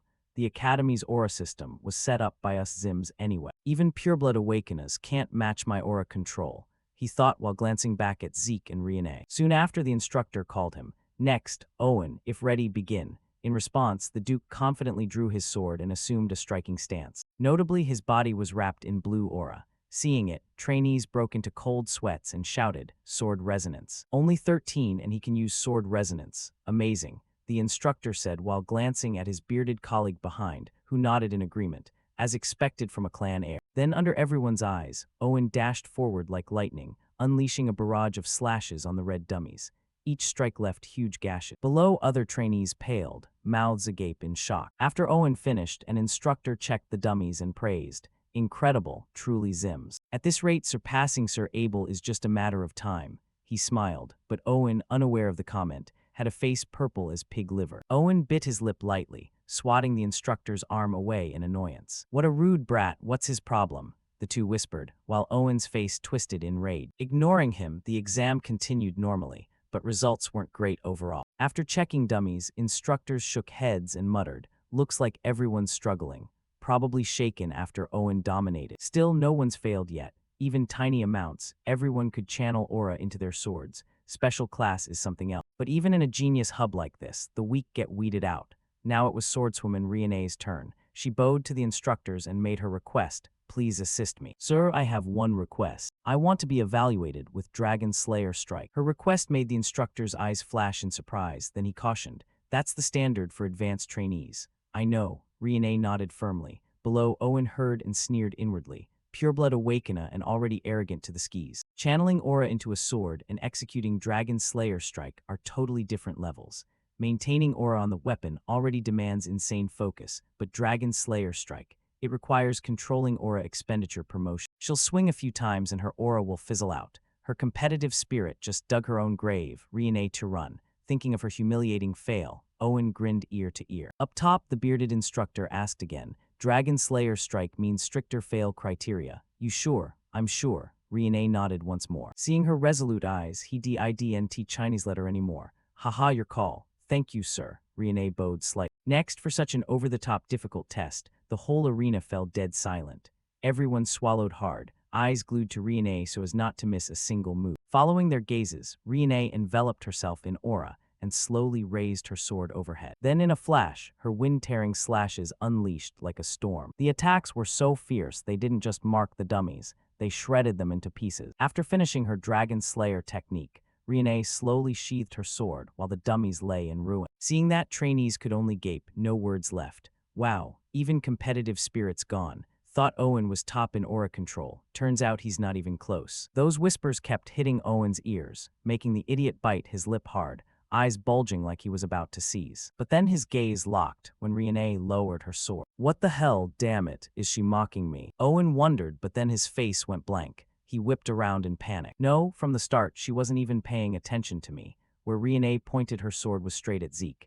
It seemed this swordswoman was dead set on rivaling the protagonist. Back to Zeke, seeing Riene challenge him like that. He just scratched his head awkwardly, sweat rolling down his forehead like he'd run a marathon. In his mind, he thought, this is so awkward, getting stared down like this. How am I supposed to ignore it? Fine, I'll give her a little something to live up to, or it'll be too embarrassing.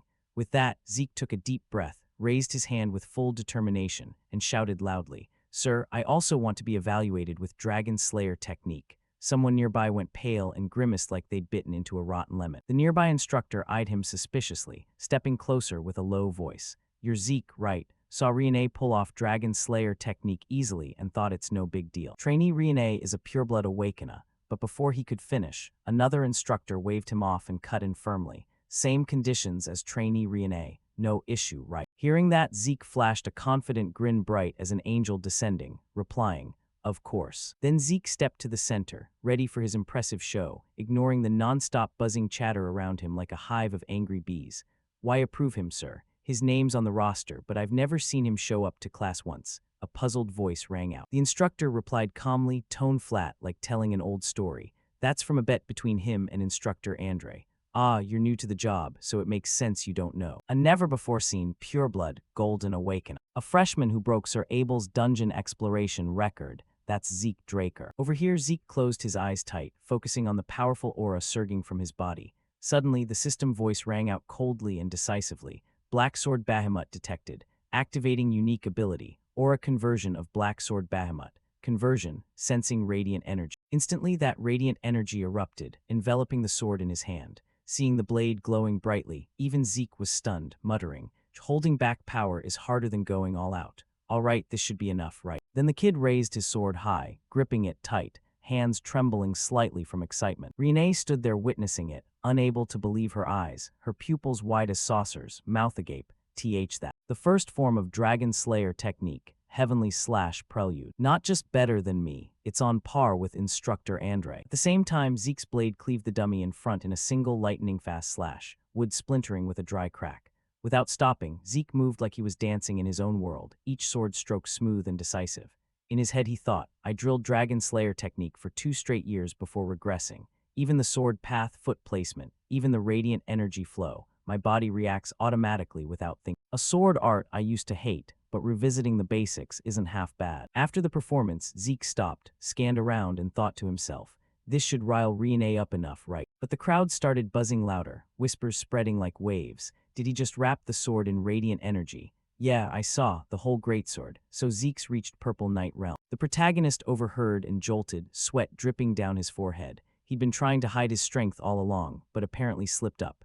Zeke panicked inwardly. Maybe I focused too hard. And radiant energy leaked out unconsciously. I was just trying to dial it down to normal human level. Damn, that smile making me stand out again. Even the instructors were floored by Zeke's display, eyes bulging, muttering, "A first-year hitting Purple Knight. How the hell does something this absurd even happen?" This unintentionally dealt a heavy blow to someone's psyche. Owen stood there seething helplessly, heart pounding, shame surging like ocean waves, his confidence crumbling to dust. But unlike Owen, Renee was thrilled by Zeke, eyes sparkling as she thought, "As expected, I didn't misjudge him." Cut to a bit later in the principal's office. The principal picked up his teacup, took a sip, then spoke in a low tone. "I've heard about your performance in the semester evaluation. Truly astonishing results." Zeke was there too, replying casually, "Just got lucky, sir." He chuckled softly, set the cup down, and continued, "Reaching Purple Knight at 13 and calling it luck. So Zeke, what do you think about taking the grade skip exam?" The protagonist's eyes widened in surprise.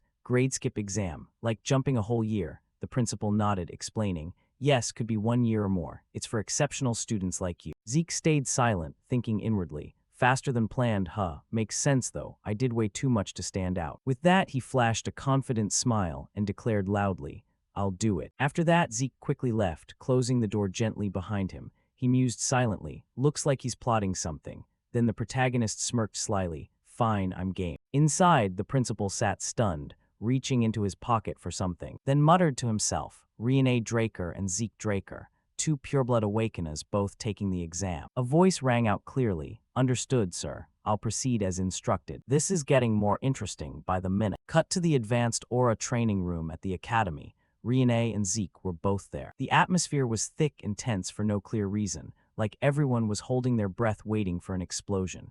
Rene's face paled with embarrassment as she thought, at least pretend to glance my way. Suddenly the door in front slowly opened, accompanied by a deep, authoritative voice. So you've all been waiting here, huh? The figure stepped in and continued. This person will oversee today's grade skip exam. Upper Knight of the clan, Sir Owl Draker. He was a strikingly handsome young man with an icy, irresistible charm. The moment Zeke saw Owl, he couldn't believe his eyes, heart trembling involuntarily. That's Woodflow sword. Right then, past images flooded back. A gloomy day matching the mood. Owl carrying someone who looked dead on his back, steps heavy with sorrow. Zeke had been there too, starring in shock and blurting out, Draker, that damn imperial dog, why are you here? But when Zeke looked closer at the dead man's face, he was stunned. While Owl said nothing, just silently digging grave after grave. As if realizing something, Zeke stood quietly. Around them were countless cold tombstones. Suddenly Zeke grabbed a shovel, startling Owl. He said, need a hand. Without waiting for an answer, Zeke started digging while continuing. Even if you refuse, I'll help anyway. While digging, Zeke introduced himself. I'm Zeke Morida from the Northern Alliance. You're Draker, right? Owl replied dazedly. No, I've discarded the Draker name. Zeke felt even more sympathy, chuckling softly. Oh, same as me then, so what should I call you? He stammered. Just call me Woodflow Sword. Back to the present, hearing that somewhat unfamiliar name in front of him, the protagonist was stunned, thinking, Owen, a name that fits Woodflow Sword's cold vibe perfectly. Anyway, a first-year grade skip exam supervised by an upper knight. Then both quickly bowed politely, saying in unison, Greetings, Sir Owl, upper knight. A noble rank, the true pillar supporting the Draker clan. Only those with exceptional power, fame, and experience could earn it. The instructor spoke decisively. Sword combat format everyone's familiar with from the cradle. As long as you're not unconscious or forfeit, keep challenging. Give it everything you've got. Hearing that, Rene stepped forward confidently. Then I'll go first. But Owl replied arrogantly, No need to go one by one. Come at me together. At that provocation, Rene's blood boiled, eyes flashing with determination as she prepared to charge like an enraged beast. But right then Zeke quickly reached out to stop her, his move swift like swatting a fly. Don't rush in, he shouted, voice urgent yet teasing. You know the gap in skill already, right? Plus, the test started ages ago. If you'd lost control and charged just now, we'd probably have gotten deducted points hard. Hearing that, Rene glanced aside, her sharp gaze toward the overseer. He was scribbling furiously on a clipboard, quill dancing like casting a spell. She took a deep breath, white mist puffing in the cold air. Though reluctant, she finally lowered her voice and grudgingly asked, So what do I do, Zeke Draker? The protagonist turned, flashing a half-smirk full of confidence, thinking, That's Rene for you, the genius judgment type, reacts like lightning. With that, he nodded firmly. I've got a perfect plan for this. Let's give him a real killing blow. After the two agreed on the plan, the real fight officially began. Eyeing the supervising knight's sword, Zeke narrowed his eyes, analyzing inwardly.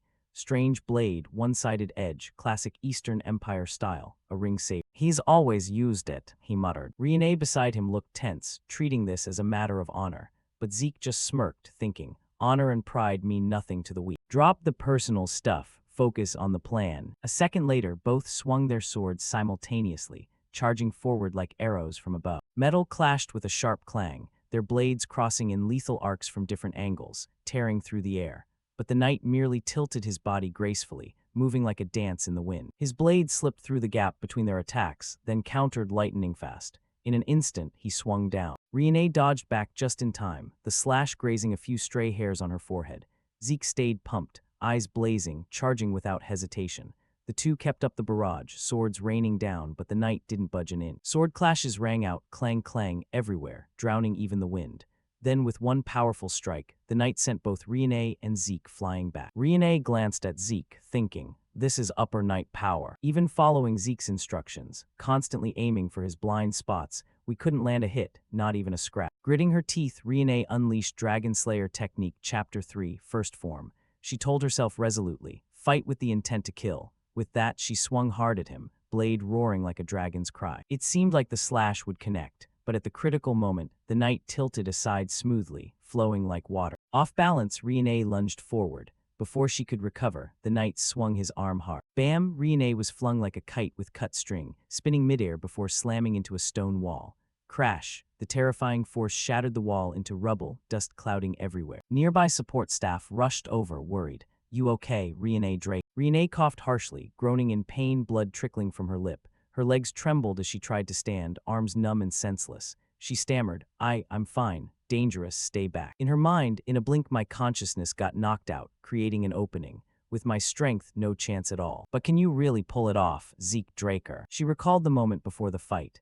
Zeke had laid out his strategy, but Riene protested fiercely. "I can't agree to such a dirty tactic. You want to tarnish an honorable duel, Drake." But Zeke just countered calmly. "Does honor fill your stomach?" He continued. "This isn't a knight's duel, it's a test. It evaluates your ability to kill the opponent." After thinking it over, Riene gave in helplessly. "Fine, since I asked you first anyway. But you really think this tactic will work? The opponent's an upper knight." While Riene remained skeptical, Zeke was absolutely confident. "Then just create a situation where it can work." He added, "When we fought at the cradle, why couldn't you dodge that rock?" Riene flustered. "Because I didn't expect you'd resort to tricks like that." Zeke replied nonchalantly, "Exactly, an upper knight isn't any different. Just wait for my signal, it'll work. One tiny opening is all we need." Back in reality, the fight was still raging.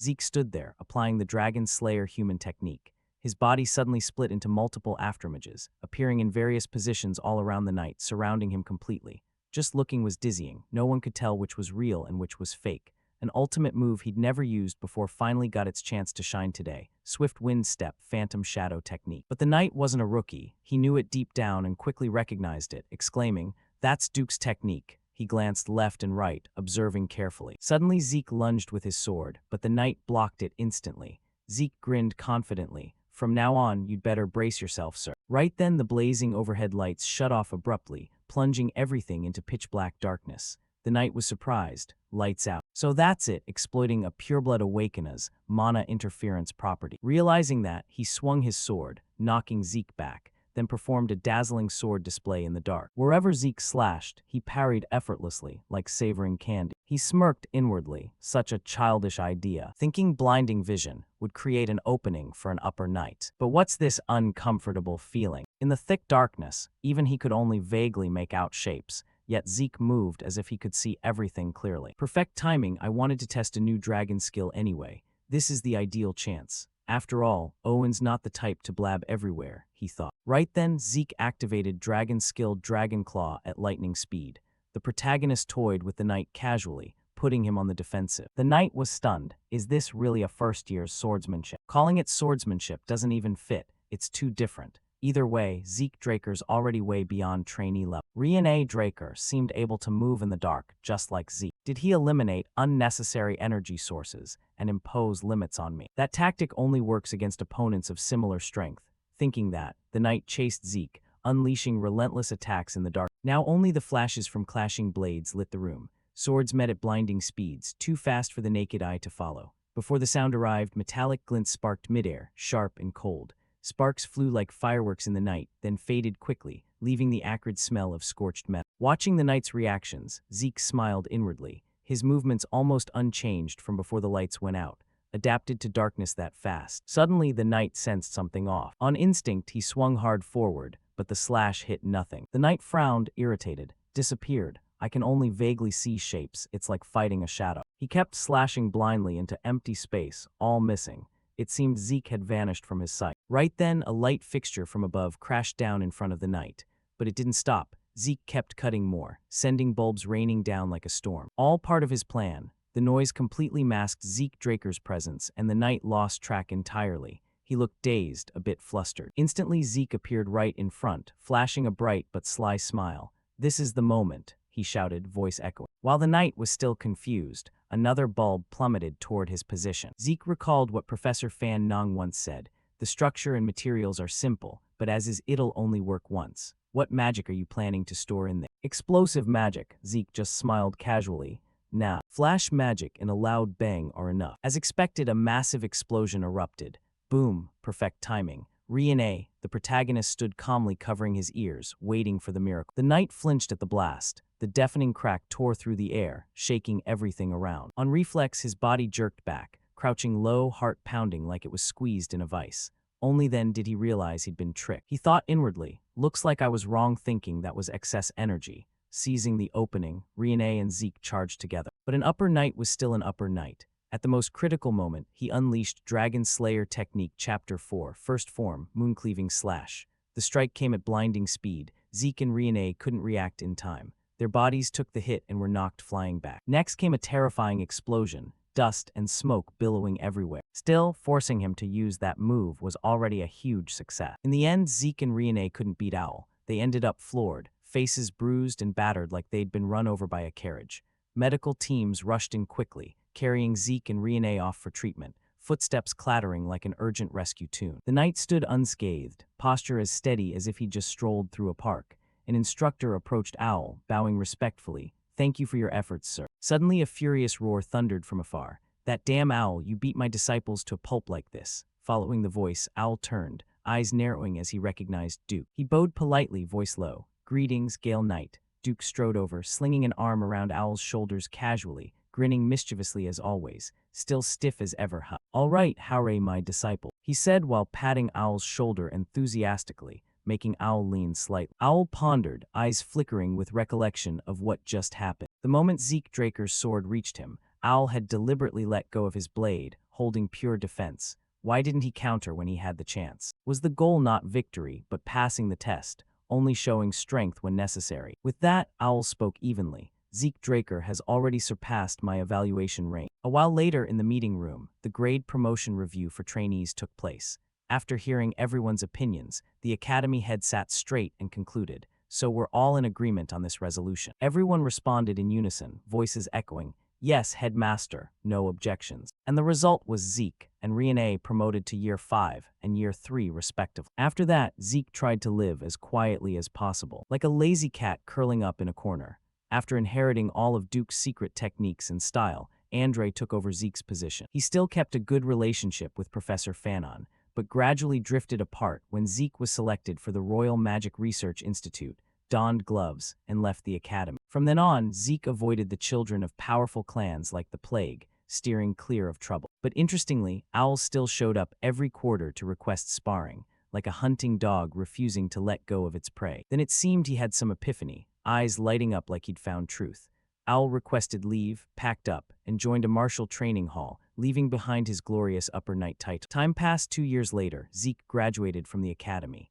In the dorm, old butler Decker's joyful voice echoed excitedly. "Congratulations, young master, the youngest student admitted to Valhalla. The family head must be so proud." At this point, Zeke was no longer the naive 13-year-old boy. He'd grown taller, more handsome, a full-fledged 15-year-old Zeke Draker in his prime. The headmaster had personally written a recommendation letter for admission, something extremely rare, a true privilege. He sighed inwardly, "But this youngest student title makes my 2 years of peaceful living pointless, huh?" Thinking that, he spoke casually. "About 3 months until enrollment, right?" Decker nodded beside him. Zeke continued, "Decker, head to Atlas ahead of me." Hearing that, Decker's eyes widened like he'd heard the sky was falling, but he reluctantly agreed. "Yes, sir." "But what about you, young master?" Before he could finish, Zeke cut in firmly. "I'll rest quietly alone. I don't want anyone disturbing me, you understand." Decker didn't dare disobey, bowing, "Yes, young master." Then Zeke looked at the map in front of him, mind swirling with private thoughts. Kaishir's ruins are in the giant mountains. Using the rest excuse, I'll go through the Argus Kingdom Adventurers Association for the expedition. No reason to reveal my destination to suspicious people. Suddenly there was a knock at the door. Zeke quickly said, "Come in." Liam entered, bowing deeply. "This humble servant greets Master Zeke Draker." Zeke turned, frowning. "Liam, didn't I tell you that greeting's too formal? Just a simple one is fine." Decker caught on and spoke up. "Then I'll take my leave, young master." Zeke nodded. "Yeah, handle the Valhalla enrollment with the black card." After Decker left, Liam asked curiously, "What is it that you summoned me all the way to the Platinum residence for?" Zeke replied nonchalantly, "Heard you're transferring to the special class this time. As your master, how could I just sit back? I've compiled everything you'll need during your academy time, predicted exam questions for semester evaluations, training curricula, and essential gear for tests." He handed Liam a stack of papers. While Liam stood stunned, Zeke continued, Just go to Papnir's Breath, show them this list, they'll deliver everything. Also, when you hit 4th year, you'll probably need a sword that really suits you. Head to Papnir's Breath to commission one. I've already paid in full, no worries. I believe you won't let me down, Liam. Hearing that, Liam was so moved tears welled up, eyes glistening as they threatened to spill. He immediately bowed, voice choked. I will absolutely not betray Master's expectations. Zeke sighed, muttering, I just said not to overdo it a minute ago. Liam smiled awkwardly. I'll fix it right away, sir. The kingdom of Argus sat at the far north of the central continent, alongside Delpoa, Tebia, and Alentia, one of the 4 central kingdoms. The giant mountains marked the boundary between beast territory and the continent, riddled with countless large and small dungeons that drew hordes of adventurers dreaming of striking it rich. The founding king of Argus, now just a faded name in history, had linked adventurers with dungeons, turning it into the kingdom's core industry. With royal support, they divided the giant mountains into hundreds of zones, set up transport routes and relay points. That was the precursor to the Argus Adventurers Association, now spread across the entire continent. At the registration counter, a monotonous announcement rang out. Next, number 546. Number 546. No show for 546. Moving on, number 547. Congratulations, you're now an adventurer, Zeke Murray. Submit these documents to the licensing office for your registration card. Zeke, disguised with a wig and magic glasses, had become a completely different person. He smiled gently, thanks, and walked away. A version of Zeke with fake hair and enchanted glasses looked so unfamiliar he almost didn't recognize himself in the mirror. Heh, good luck spotting me now. Looking at the papers in hand, Zeke was extremely satisfied, thinking, if I want to move freely, best to have an adventurer identity. Can't just strut around openly as Draker. Soon, the horse-drawn carriages carrying adventurers set off one after another. Sitting in the carriage, he thought, peak season and I still got a shared seat, lucky. Suddenly, a friendly voice rang out, hey buddy, you an adventurer too? Zeke slowly opened his eyes. The guy opposite grinned, you look so tense, first time in a dungeon, right? Another leaned in eagerly, so buddy, wanna join our party? We may not look it, but we're veterans. That area nearby is super dangerous. Soloing makes you easy monster bait. Zeke said nothing, thinking inwardly. No matter where you go, these kinds of trash always show up, huh? They kept pushing. They say the first party you join in a dungeon decides half your fate in the adventure world. Heard that one before. Zeke sighed wearily inwardly. Classic script from newbie baiters. Use them as monster fodder or sell to slave traders. What a mess, thinking that, but Zeke stayed silent. No agreement, no refusal. Meanwhile, their eyes all locked on him like starving wolves eyeing fat prey. Helpless, Zeke stood up abruptly and snapped. Shut your mouths. The words stunned them. One stammered. WH what? What's wrong, buddy? Did I say something? But the protagonist said nothing more, just walked forward. He poked his head through a small window and told the driver, 500 meters left rear. Monsters. Looks like orcs, so this area's a spawn zone.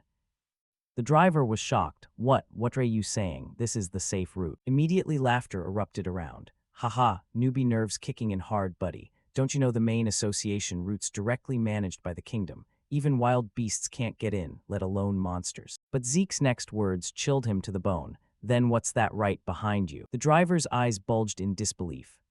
In truth, behind him stood an orc with blood-red eyes and razor fangs, roaring hungrily, craving fresh meat. Right after the carriage was swarmed. As expected, life's full of surprises. Not just one vicious monster, a whole pack of them, axes swinging wildly. Chaos erupted instantly. They were massive, muscles bulging, skin rough like stone scales, eyes glowing red with frenzied bloodlust. They raised heavy axes and rusted hammers, smashing the carriage to splinters. Horses neighed in panic, backing up, but too late. They screamed a few times before collapsing, blood pooling dark red. Now only splintered wood and clashing weapons filled the forest. The guy who'd been mouthing off about teaming up still didn't get it, stupidly poking his head out of the wreck. But he never expected an orc had noticed him and was approaching. The moment he realized, the massive shadow loomed right in front. His face drained of color. In his final moments he hoped for mercy, but life isn't that kind. Thud, one swing, his head exploded everywhere, blood splattering the ground. What a bitter end for the poor bastard. Zeke thought silently, quickly jumping out and hiding behind a nearby thick tree, watching the orcs feast on their fresh harvest. They chomped and gnawed greedily, sickening slurping sounds echoing. Seeing that, Zeke mused. Orcs rampaging in the safe zone means the outpost's no longer functioning properly. How much time has passed? The monsters ate their fill and left quickly, leaving a stinking battlefield. Zeke stepped out, surveying the carnage, bodies piled like trash. Looks like Zeke's the only survivor. He stood there, muttering, As predicted, total unimaginable chaos. Even Argus soldiers got taken down. But with this force, normal monsters shouldn't be a match for them, right? But looking closer, Zeke's eyes narrowed in irritation. Across their bodies were long slashing wounds, not something ordinary monsters could inflict. In his mind, the bloody scene from moments ago replayed. Zeke thought, not monsters, this was done by humans. Looking at that, Zeke's face suddenly darkened. He thought to himself, the bodies are heavily mutilated, clearly staged to look like a monster attack. But if monsters really did this, the cuts wouldn't be this clean and precise. Plus, most victims died instantly, with no signs of resistance.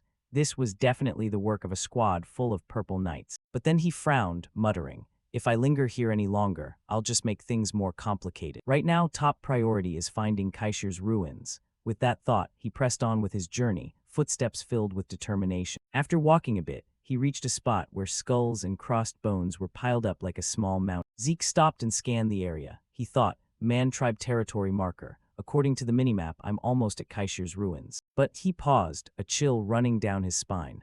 Looks like I'm being tailed from behind. Zeke frowned in confusion, gritting his teeth. How the hell are those Imperial hounds here? Hounds, direct unit under the Emperor, recruiting only the elite among Imperial trainee knights, specialized in tracking and assassination. At this point, the Hound Squad was still a mystery. Even inside the Empire, few knew they existed. But soon, when the Empire ignited the Continental War, they'd rise as a core force. I observed their movements closely on the minimap all the way here. I could never forget this signature pursuit technique, Zeke muttered. Because before I regressed, these bastards were the ones who killed me. His eyes turned icy cold. Moreover, Duke once said that Emperor obsessed with immortality was scouring the continent for something. Right, even before my regression, the Emperor was already fixated on ancient artifacts. His ambition to unify the continent was mad enough, yet he greedily chased the delusional dream of immortality. Zeke smirked, wondering, so does that mean the Empire's already found Kaishir's ruins here? Guess I'll have to confirm it myself. With that, Zeke vanished in the blink of an eye. So fast the trailing hounds looked around in confusion, exchanging stunned glances. One with a long scar on his face sensed something off and quickly reached into his chest pocket. He pulled out a gun, but before he could pull the trigger, Zeke struck unexpectedly, too fast for him to react. The gun fired a meaningless shot, and right after, a hand said goodbye to its owner. Zeke's clean slash left the guy wide-eyed. Zeke spoke coldly. Yellow flare signals an unexpected situation. As expected, you're the squad leader. Only 3 of you, so this is an outer patrol team. Normally, a squad has 12, right? Hearing Zeke, another from afar stepped forward and shouted, Who the hell are you? Who sent you to do this? Zeke didn't bother answering. He sent the squad leader straight to the afterlife in one swift motion, head separated from body in an instant. Done, he said, still don't get the situation. I'm the one asking questions here. Think carefully, you've got 2 mouths left. If one goes silent forever, the other won't last long either. Make the smart choice. And in the end, they were all dispatched cleanly by Zeke. From then on, they never saw sunlight again. After the slaughter, Zeke pulled out the map to check, muttering, This is their temporary base, packed tight. They're the ones who turned the outpost into that pile of mangled corpses. Daring to touch Kingdom soldiers too. Did they really find the ruins? He smirked, whatever, I'll go see for myself. Anyone who dares raise a sword against me won't leave in peace. Over at their once peaceful base, a guard yawned hugely, eyes watering like he'd just cried. But then he looked down and sighed. No way, right? What lunatic would charge into Man Tribe territory with guards this lax? The one beside him nodded. Yeah, super weird. But before they could figure it out, one was ambushed out of nowhere. The other met the same fate. In less than a minute, both guards were down, dead before they could even finish yawning. Someone had swept past like a gust of wind. Inside, a black-cloaked man just noticed something wrong. Another saw him standing frozen and snapped. What are you standing there for? Get in, he replied. Hold on, didn't you hear that noise from the gate just now? The other glanced toward the gate. I didn't hear anything, but he didn't know his comrade had already been taken out. Suddenly blood sprayed, the sound drawing his attention. But he only got a glimpse, watching his comrade's head get cleaved off by a stranger. He freaked out and yelled, Intruder! But before another word, Zeke flashed forward and punched him square in the mouth, silencing him instantly. Without pause, Zeke sent him to join his ancestors. In moments, blood drenched the blade red. He muttered to himself, seeing them reminds me of back then. When I got orders from the boss, exhausted after 5 years of faction wars, and raided Pavla cartel, the feeling was exactly like now. By then, Zeke was surrounded. From above, a leader spoke. Southern assassin dagger technique. Mekin or Pavla, doesn't matter. Once you're in here, you don't leave alive. Surrender now and I'll kill you quick. Following the voice, the protagonist looked up thinking, he's the commander here, barely touching Blue Knight level. These small fries are nothing compared to the hounds I faced in my past life. You're still green.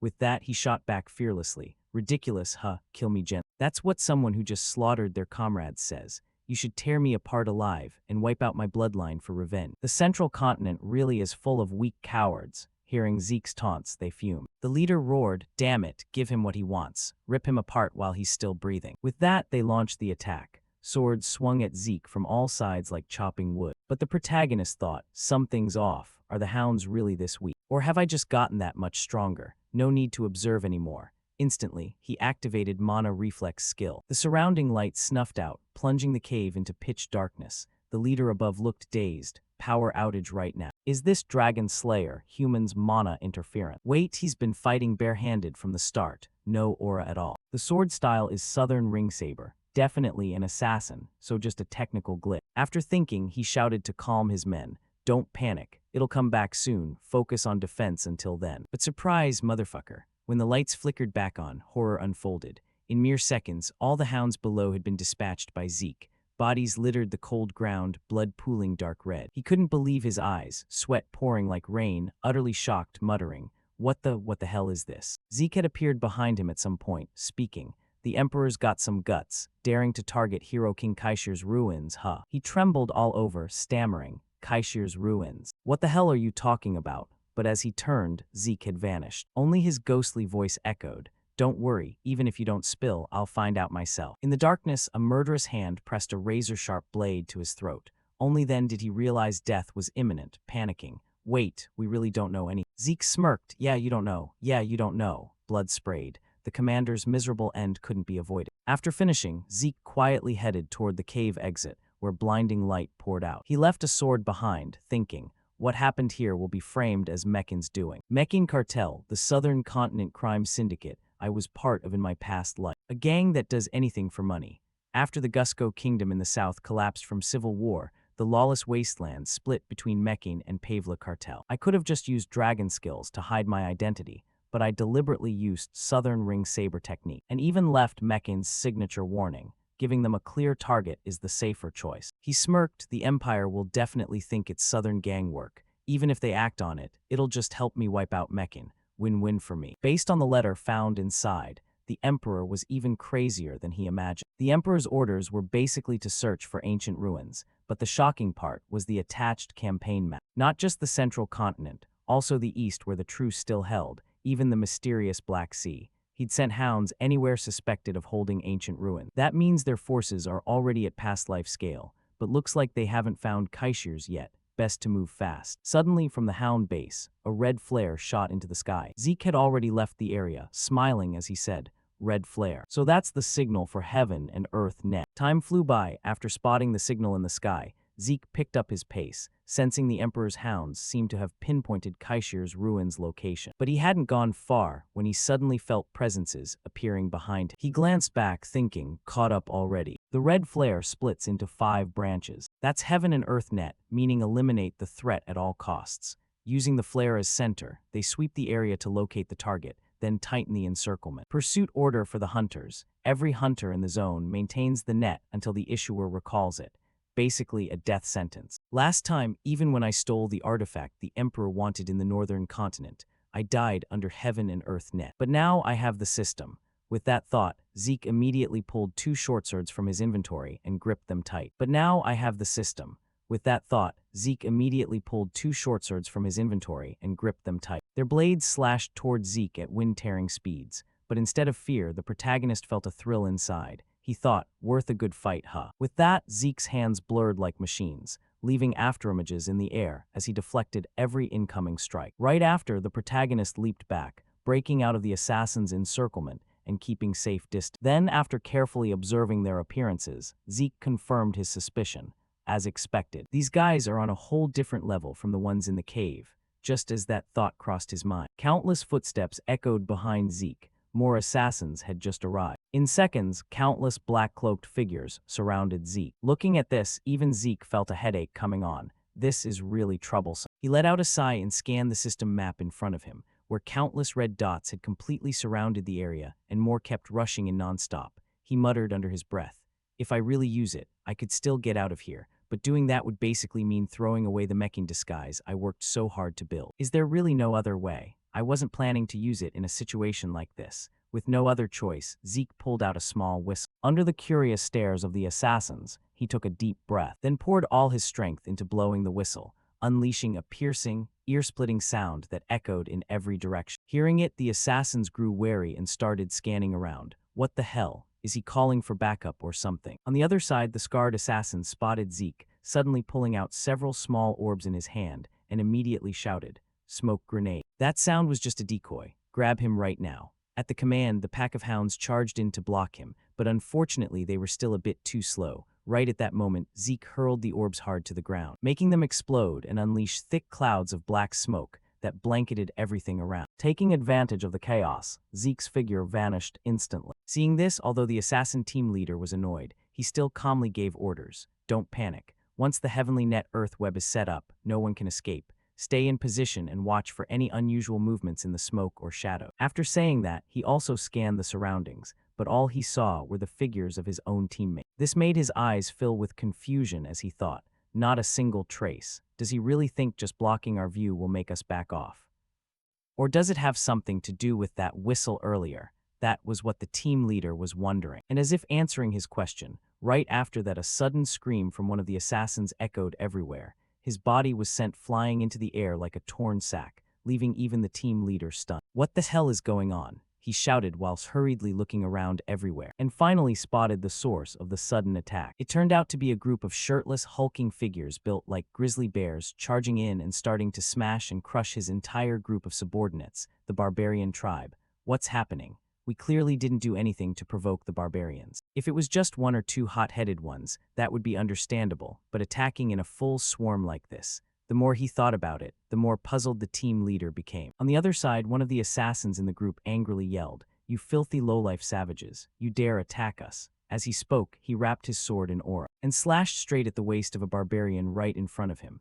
But when his blade collided with that massive body, it felt like hitting a solid block of steel. Even his sword got knocked back and trembled. Seeing this, the assassin's eyes went blank in disbelief as he stammered out, "This." However, before he could think any further, the bald barbarian delivered a devastating fist of destruction, smashing his head into a bloody pulp. Just like that, the assassins began getting literally crushed. Meanwhile, the team leader watching from the side felt his heart pounding in terror. "This is bad. This is the first time I've seen them this worked up. With our current forces, this is way too dangerous." Stopping his thoughts, he immediately drew his gun, realizing that to keep the remaining subordinates rushing in from turning into fresh meat for the barbarians, the team leader pulled out a signal flare gun, fired it into the sky, and shouted to the others, "Withdraw the heavenly net earth web." Meanwhile, the barbarians behind them kept chasing relentlessly, refusing to let go. "Retreat, retreat immediately." Hearing this, the assassins felt like they'd struck gold. They hurriedly turned tail and ran with every ounce of strength they had,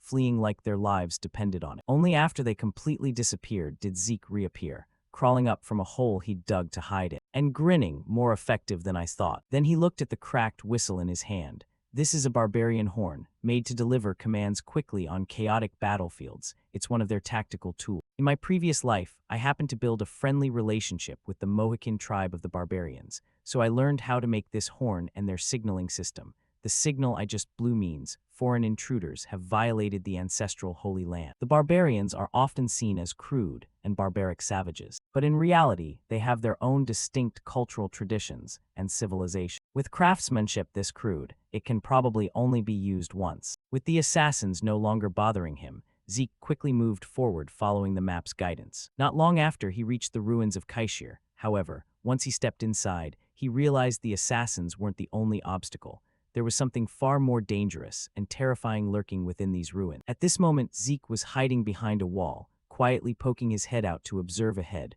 one hardship after another. What he saw was a gigantic monster, with 9 heads constantly scanning the surroundings, accompanied by a system notification. Detected fallen dragon species corrupted by foul demonic energy. Reading the notification, the protagonist froze. What the hell is a fallen dragon species now? According to the minimap, that door up there. System, can that door be opened? He asked himself, and the system responded, confirming administrator request. connecting to control system, connection established with the resting place management system of hero King Kaishir, proceeding to open the entrance. Following the notification, the stone door rumbled open, revealing the passage behind it. But the moment the gigantic monster noticed, it immediately went berserk. Seeing that, Zeke could only force a bitter smile. Sneaking past it quietly doesn't seem possible anymore. With that thought, Zeke took a deep breath and charged straight toward the monster. Activating wind technique, Phantom Step, his body shot forward like an arrow and began dancing between the terrifying attacks of the gigantic monster.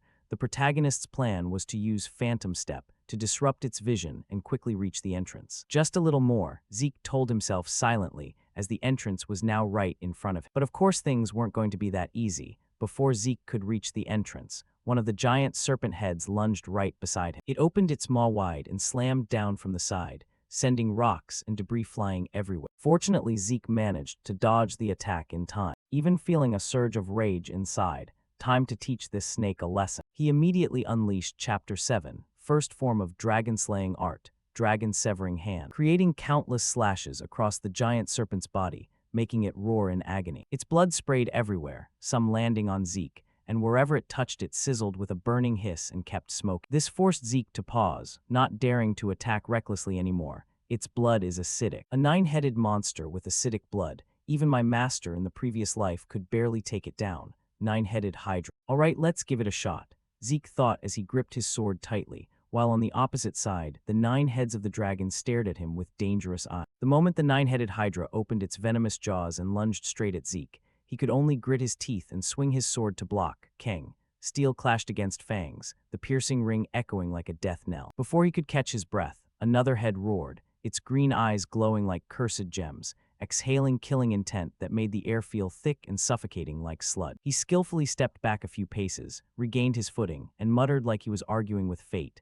Damn it, what's so great about this dragon-slaying skill anyway? Dragons are extinct, and the closest thing now is some corrupted dragon species monster. But it doesn't do jack against them. No matter how much I slash it just regenerates instantly. This is so freaking annoying. Zeke bitterly admitted that his current strength still wasn't enough to take down this monster. Right in front of him, the gate to the sanctuary loomed, only about 30 meters away. Deciding on the spot, he shouted loudly, "System, close the gate." The system replied in its flat, bored office worker tone, confirming administrator request, closing the gate to hero King Kaishir's sanctuary. Boom, the gate slammed shut, shaking the entire cavern like the sky was collapsing. Zeke slammed his sword into the ground, cracking the stone like a divine hammer strike. A burst of energy exploded outward like a tsunami, applying dragon-slaying aura and making the snake heads freeze, their eyes flashing with fear. He roared martial secret technique, Wind Sever.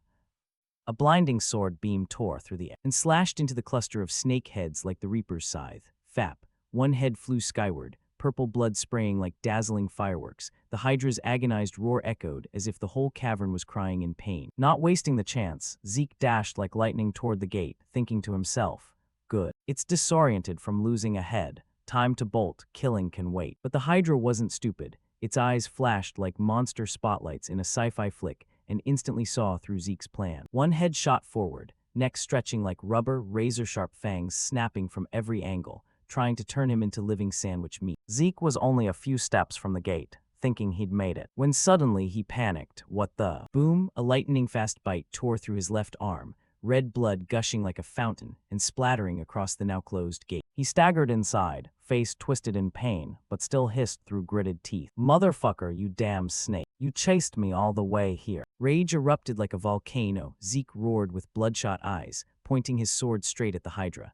"You want my arm that bad? Then take it all." He leaped up, charging the nearest head and slashing wildly like a steel storm. Blood poured from the wounds, soaking his clothes like he'd bathed in a pool of gore. But his immortal body began regenerating, a new arm growing back as bones and joints condensed like living magic. The Hydra roared in madness, not just from pain but from pure fury. It spewed a thick green poisonous mist like the fog of death, choking the air like hell itself. Zeke frowned and muttered, "Poison gas now. You out of tricks yet, buddy?" The system coldly announced, "You have been poisoned by Hydra venom." Without hesitation, Zeke poured everything into a lethal strike. His sword blazed like a torch and sliced through the air in a flash of lightning, cutting across the Hydra's body. Slash, another head flew off, purple blood raining down like toxic downpour. The monster's eyes stared wide, helpless, almost regretting ever crossing paths with an immortal. Zeke was drenched in sweat, face pale and lips white from the poison, but his grip on the sword stayed iron-tight, eyes burning with unyielding will. Not done yet. The last head roared and charged at terrifying speed, as if trying to drag them both to hell. One life left, one chance. Zeke gritted his teeth. All or nothing, I'm not dying here. At the critical moment, he activated Dragon Might. An overwhelming pressure exploded like a meteor strike, crushing down on the Hydra and shaking the air violently, as if the cavern was about to collapse. He glared and said coldly, I'm not playing around. Get lost, unless you want to be chopped up and turned into sausage. The Hydra growled, but a second later it was trembling violently, sweat pouring like beans, its whole body convulsing, eyes filled with panic. Then whoosh, it bolted straight away like a dog running from its creditor, not daring to look back. Zeke let out a long sigh of relief, plopped down on his butt, panting like an old man after a full day of hard labor. Didn't expect Dragon Might to actually work on a fallen dragon species. Should have used it earlier and saved myself the hassle. But before he could even celebrate, his body suddenly felt heavy as hell, like someone had strapped boulders to his legs. Wait, why am I still exhausted? Didn't I have infinite stamina? The system popped up right on cue, almost like it was trolling him extra hard. You have successfully imprinted fear into the fallen dragon species, but you have been contaminated by its corrupted energy. Would you like to activate dragon species Dominion authority to subjugate the target? He recalled the scene from moments ago, how he'd terrified it so badly, probably thanks to that last-second burst of draconic majesty. Whatever the reason was, could he really tame that absurd monster? Screw it, let's give it a shot. He opened the interface, but the moment he saw the notification, his whole body froze like he'd been struck by lightning. Insufficient administrator privileges to subjugate the fallen dragon species. Subjugation of target has failed. He choked, then roared, insufficient privileges. For real, you got me hyped thinking I was about to get a free op pet. Whatever, from the beginning, it's always been weird for a top-tier skill to have literally zero restriction. Zeke was about to curse some more when a splitting headache slammed into him like a dragon kicked him straight in the skull. Pain, so bad he wanted to roll on the ground crying. His face turned purple. Clutching his head, his whole body trembled like a wet puppy in the rain. The system coldly announced, warning, Hydra dragon venom toxicity has exceeded critical levels. Zeke hissed through gritted teeth. Damn it, this monster's poison is insane. Healing doesn't work on this venom. There's gotta be some other way. Suddenly, in the midst of the dizzying pain, a flash of inspiration hit him. That's it. Dragon skill Devour at level 1. In Devour state, anything can be digested and converted into energy. If I swallow this thing whole, I'll definitely absorb some kind of poison resistance. A monster carrying venom, this potent, has to have some bloodline ability tied to poison immunity. Without hesitation, Zeke activated Dragon's skill Devour. The Hydra's corpse began to melt, steaming violently like it had been tossed into the forges of hell. The system updated nonstop. The head of the corrupted dragon species has been invaded and digested by foul energy in a state of violent consumption. Upon fully absorbing an already destroyed target, Gluttony skill has been upgraded from beginner to proficient, recovering depleted energy using absorbed power. The system kept going, has absorbed a portion of the digested creature's bloodline power. Partial absorption results in an incomplete physique, 100 poisons immunity. In an instant, Zeke felt his body lighten up, like he'd just soaked in a divine cool spring. Every trace of poison vanished as if swept away by mountain winds. His muscles tightened back up. Eyes sparkling like stars, skin smoother than a high-end skincare model. The system confirmed, detected 9-headed Hydra venom. 100 poisons immunity physique has neutralized the detected toxin. The status window flashed brilliantly like an honor roll award plaque. Low-level administrator 1 name. Zeke faction. Immortal supreme poison rank title. One blessed by the ancient dragon, heir of Terracan physique. Heavenly bone body, complete poison immunity authority. Dragon species dominion system functions. 100 slot inventory minimap, beginner quest log breaking skills. Auto heal, strong mental defense, infinite stamina, combat sense normal skills. Martial Strike A proficient, Spirit Rebound A rookie, Wide North Face A rookie, Dragon skills level 1, Dragon Eye proficient, Dragon Might proficient, Devour proficient, Dragon Language locked, Dragon skills level 2, Dragon Scale Armor proficient, Dragon Claw proficient, Dragon skills level 3, not unlocked, requires 300 points karma points, 465. Special trait, complete poison immunity, resists and neutralizes most types of poison. Zeke smirked smugly. So from now on, anyone who tries poison on me is just gonna poison themselves. He glanced at the new info, frowning. That most part is still kinda worrying, but with this skill, poison's no longer an issue. He stared in shock, muttering, Devour jumped from rookie straight to proficient. No way. This thing almost never levels up unless. He nodded, eyes lighting up. Right, it must be because I killed a designated system-marked target. Hitting the monster the system specifically called out really does give premium loot. Oh, that's useful info. So wiping out the exact things the system hates gets you the good stuff. He sprang to his feet, flicked his cloak, striding out boldly like the Hydra hadn't just wrecked him. Zeke muttered, "That Hydra slowed me down big time. Gotta move faster now." In his mind, he thought about the hero King Kaiser, half human, half fairy, a living legend etched forever in myth. Son of the wise sage and the fairy king, Kaiser's life was anything but peaceful. A dark witch tore him away from his parents and tossed him into the forest like trash. Luckily, a sacred wolf, definitely SS rank or higher, found baby Kaiser still red and wrinkly, raised him like its own pup. Thanks to that, Kaiser grew up strong, six-pack abs, long wild hair, aura off the charts. Kaiser saved the oppressed humans and founded a kingdom just for them in the central continent, called the Kingdom of Chrono. This is the part of the story everyone on the continent knows, the origin of Kaiser's legend. In modern times, almost no real records remain. It's truly become pure myth. But proof that hero King Kaiser and the Kingdom of Chronos really existed. Standing before the ruins of Chronos, Zeke was stunned.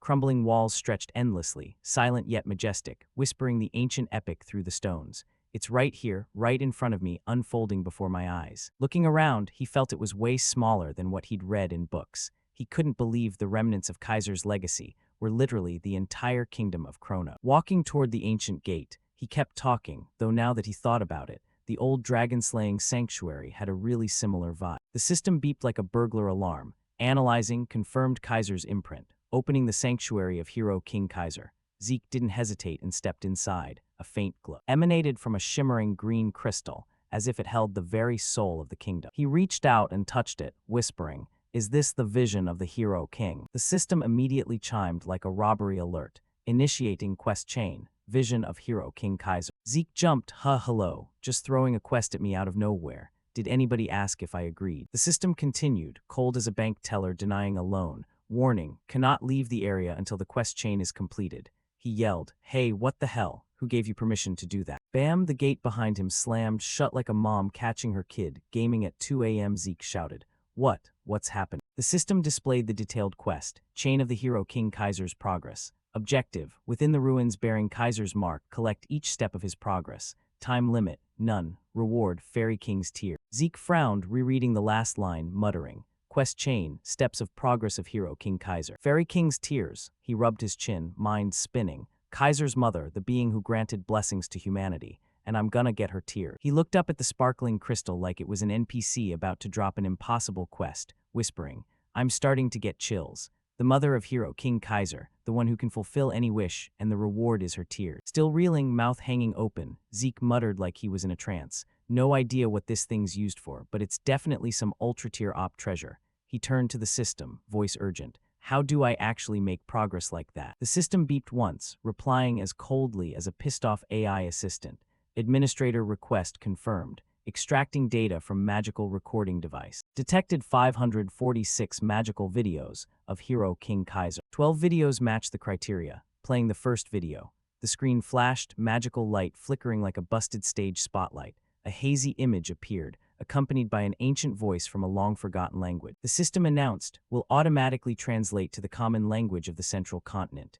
Pop, a figure emerged, radiating godly handsome charisma and world-shaking power. The man spoke. "What is a sword, you ask? It's just a sword, what else? All these old fogies keep yapping about sword philosophy this and that, but they've never even thrown a proper slash. Total nonsense." From behind came a shout, "Hey Satin, focus on filming." The screen shook violently like someone kicked it.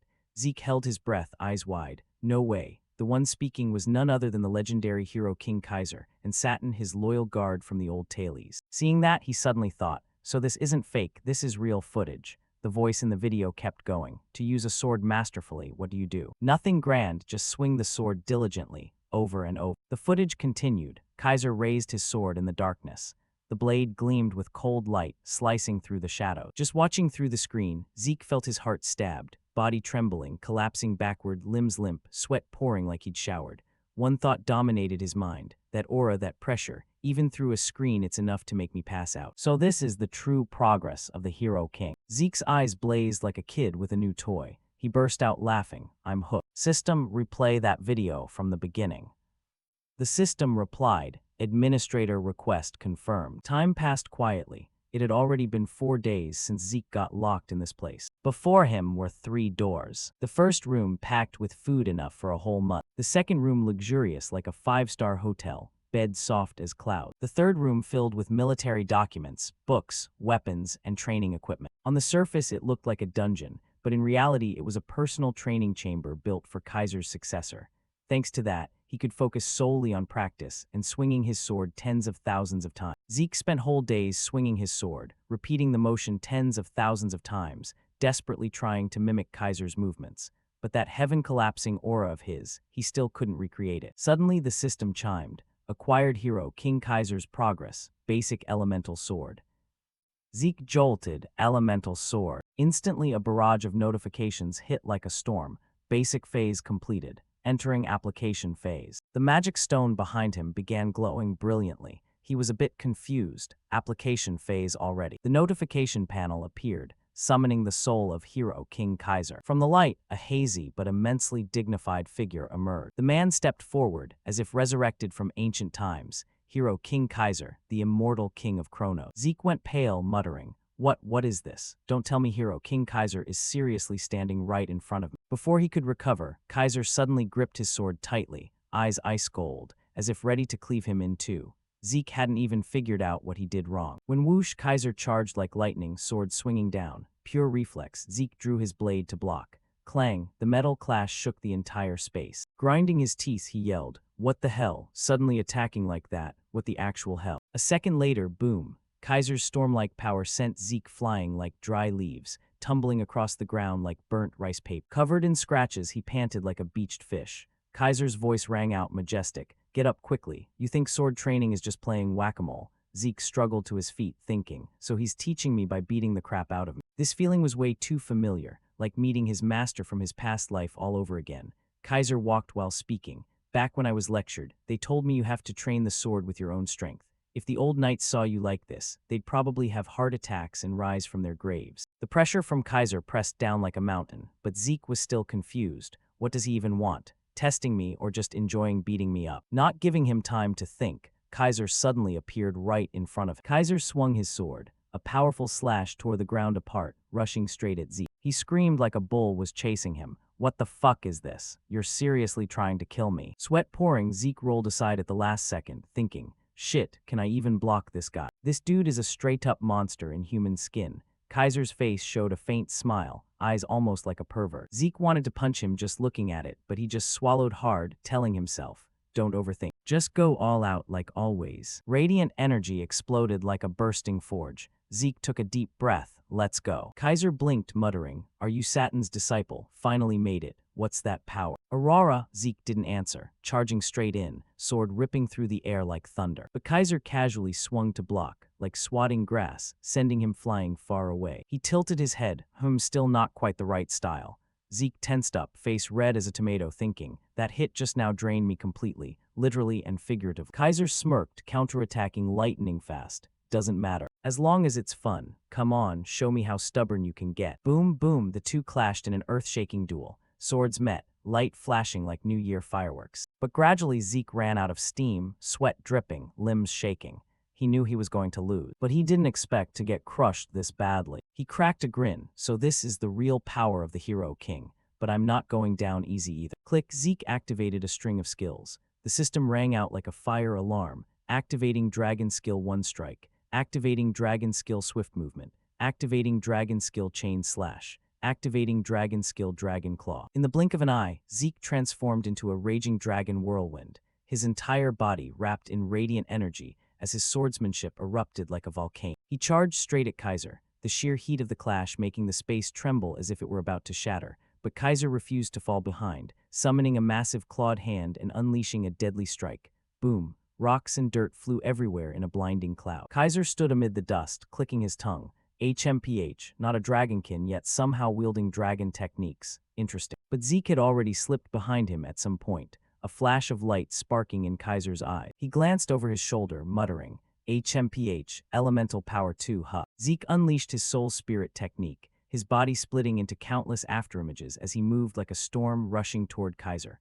Bam, bam, two colossal forces collided, exploding into a chaotic wave of energy that tore through the space, sword chi, killing intent, and dragon aura all blending into a wild symphony of destruction. But after a fierce back and forth, the result was still defeat. No dramatic comeback, no miracle. Zeke lay flattened on the ground like a pancake that never got flipped. After a while, he cracked his eyes open, staring wide in a dazed expression like he'd just woken up in the middle of a battlefield. Who am I? Where am I? Why the hell am I sprawled out in this pile of broken rocks? Beside him, Kaiser sat cross-legged, lounging casually like he was enjoying afternoon tea. Seeing Zeke stir, he smirked. So the weakling finally woke up, huh? He continued leisurely. Still, you've got some talent. Satin's gifts, dragon tribe power plus elemental power. Quite an interesting combo. Kaiser furrowed his brow as if he'd just noticed something even more intriguing, stepping closer and leaning down to stare intently.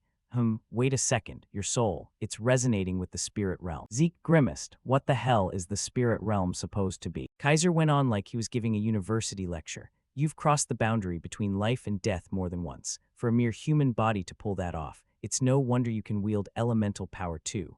Zeke's eyes widened as he thought to himself. Another round of mystical logic slamming into my ear. He sighed and winced. From the start you've been throwing around words like Satin, spirit realm, elemental power, and I don't understand a single damn thing. Can you just explain it clearly for once? Kaiser gave a crooked grin, eyes sharp as blades. HMPH, pretending not to get it, are we? Aren't you chasing something way bigger than these petty little things? Making you look all confused. What's that supposed to mean? Kaiser pointed straight at him. You're pretending not to understand, but the real progress is mine. He paused, eyes blazing as he gestured with his hand. What you're learning right now is elemental swordsmanship. Elemental power is the purest essence of nature, the foundation that forms everything in the universe. Water, fire, earth, wind, the four supreme elements, and elemental swordsmanship is the pinnacle forged from those legendary four. Not just empty words, the hero King Kaiser demonstrated as he explained, unleashing a terrifying surge of power, like a divine storm sweeping the space plane,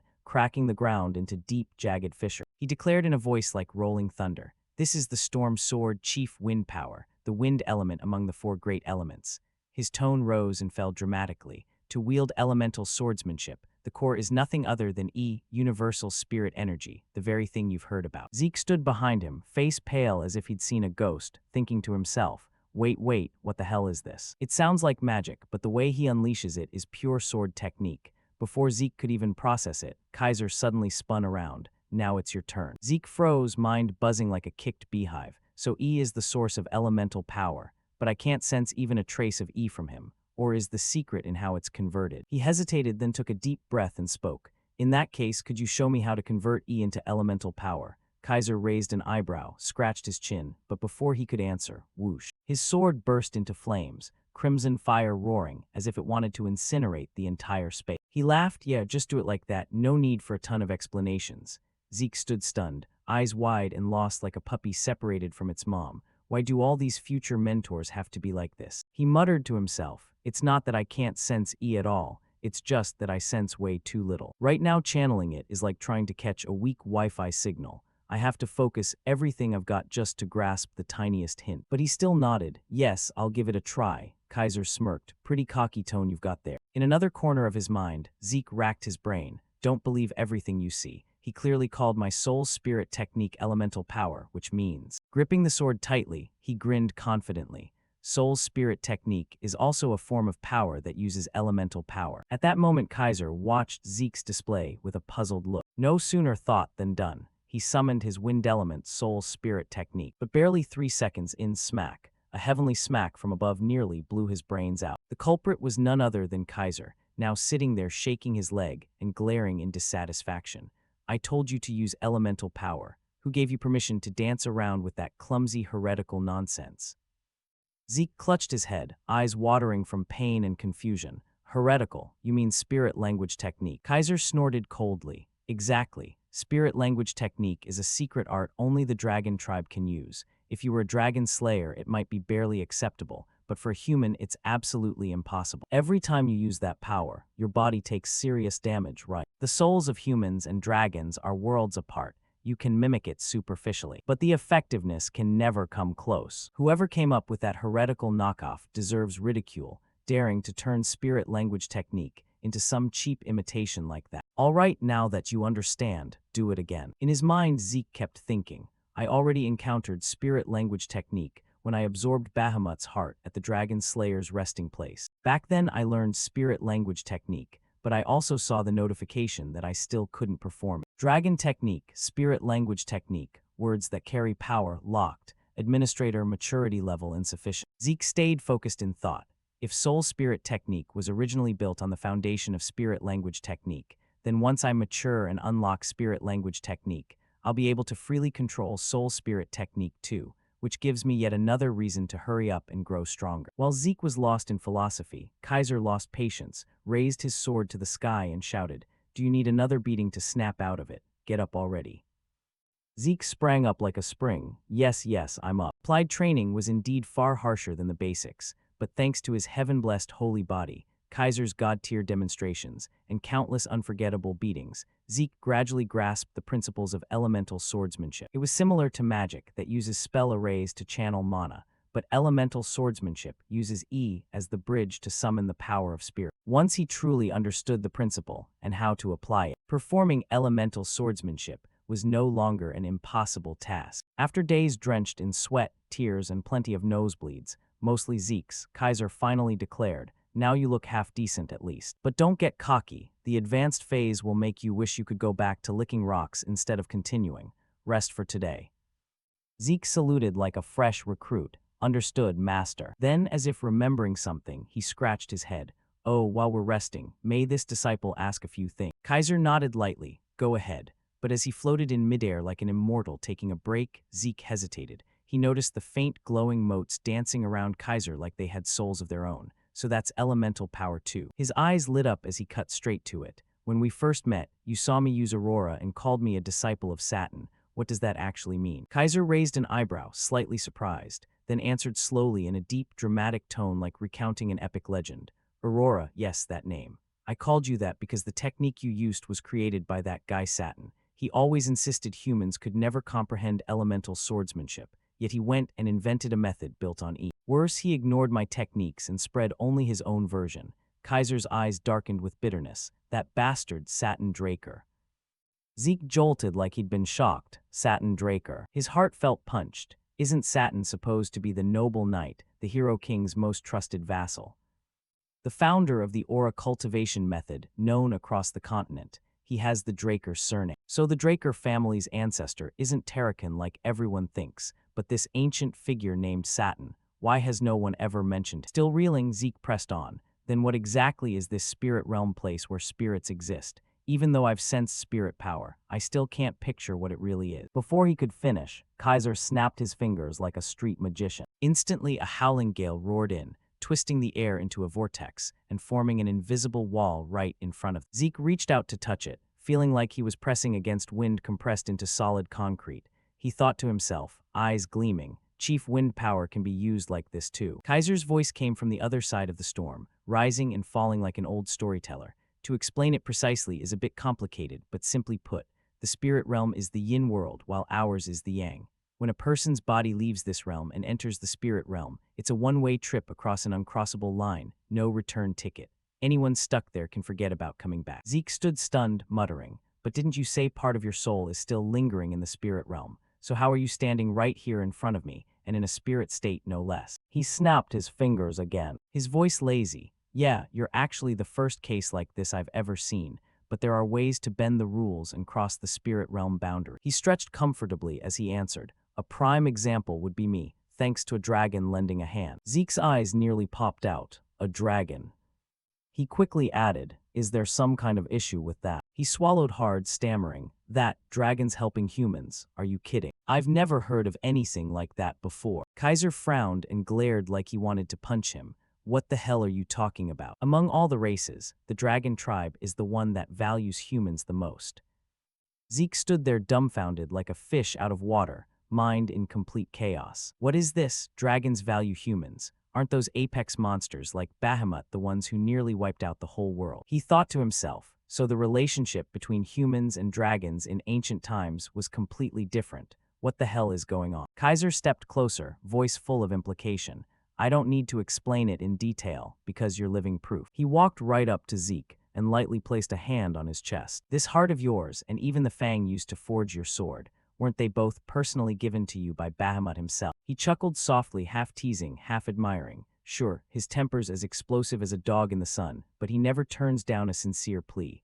Honestly, he's kind of adorable in his own way. Zeke didn't reply, just scratched his head and thought. Looks like Kaiser and the evil dragon Bahamut were actually close. Better keep quiet about that old subjugation stuff. He forced a smile. Yes, that's right. Our family has served Lord Bahamut for generations, so we were rewarded for our loyalty. I guess I misunderstood. Kaiser burst into hearty laughter. Ha ha, same old him, always looking out for his people. But you must have had it rough cleaning up all the messes his wild temper caused. That hot-headed side of his even led to plenty of fights with Kronos. Zeke raised an eyebrow, pondered, then asked, Wait, Kronos is the name of a dragon too? He continued, I've heard a lot about Kronos, but as the kingdom of Kronos. Isn't that a country? So the kingdom was named after Kronos. Kaiser nodded, eyes distant with nostalgia. Exactly, because I was his contractor. Back then the whole group racked their brains for a kingdom name and everyone threw out nonsense. He just sat there calmly drinking tea. I got annoyed and just named it after him to shut everyone up. Zeke's face twisted into an awkward grin, but inside he was laughing. A dragon drinking tea. Don't tell me he shapeshifts like in the legend. Kaiser crossed his arms, closed his eyes, and smirked at himself. Anyway, Kronos wasn't surprised at all. He probably saw it coming.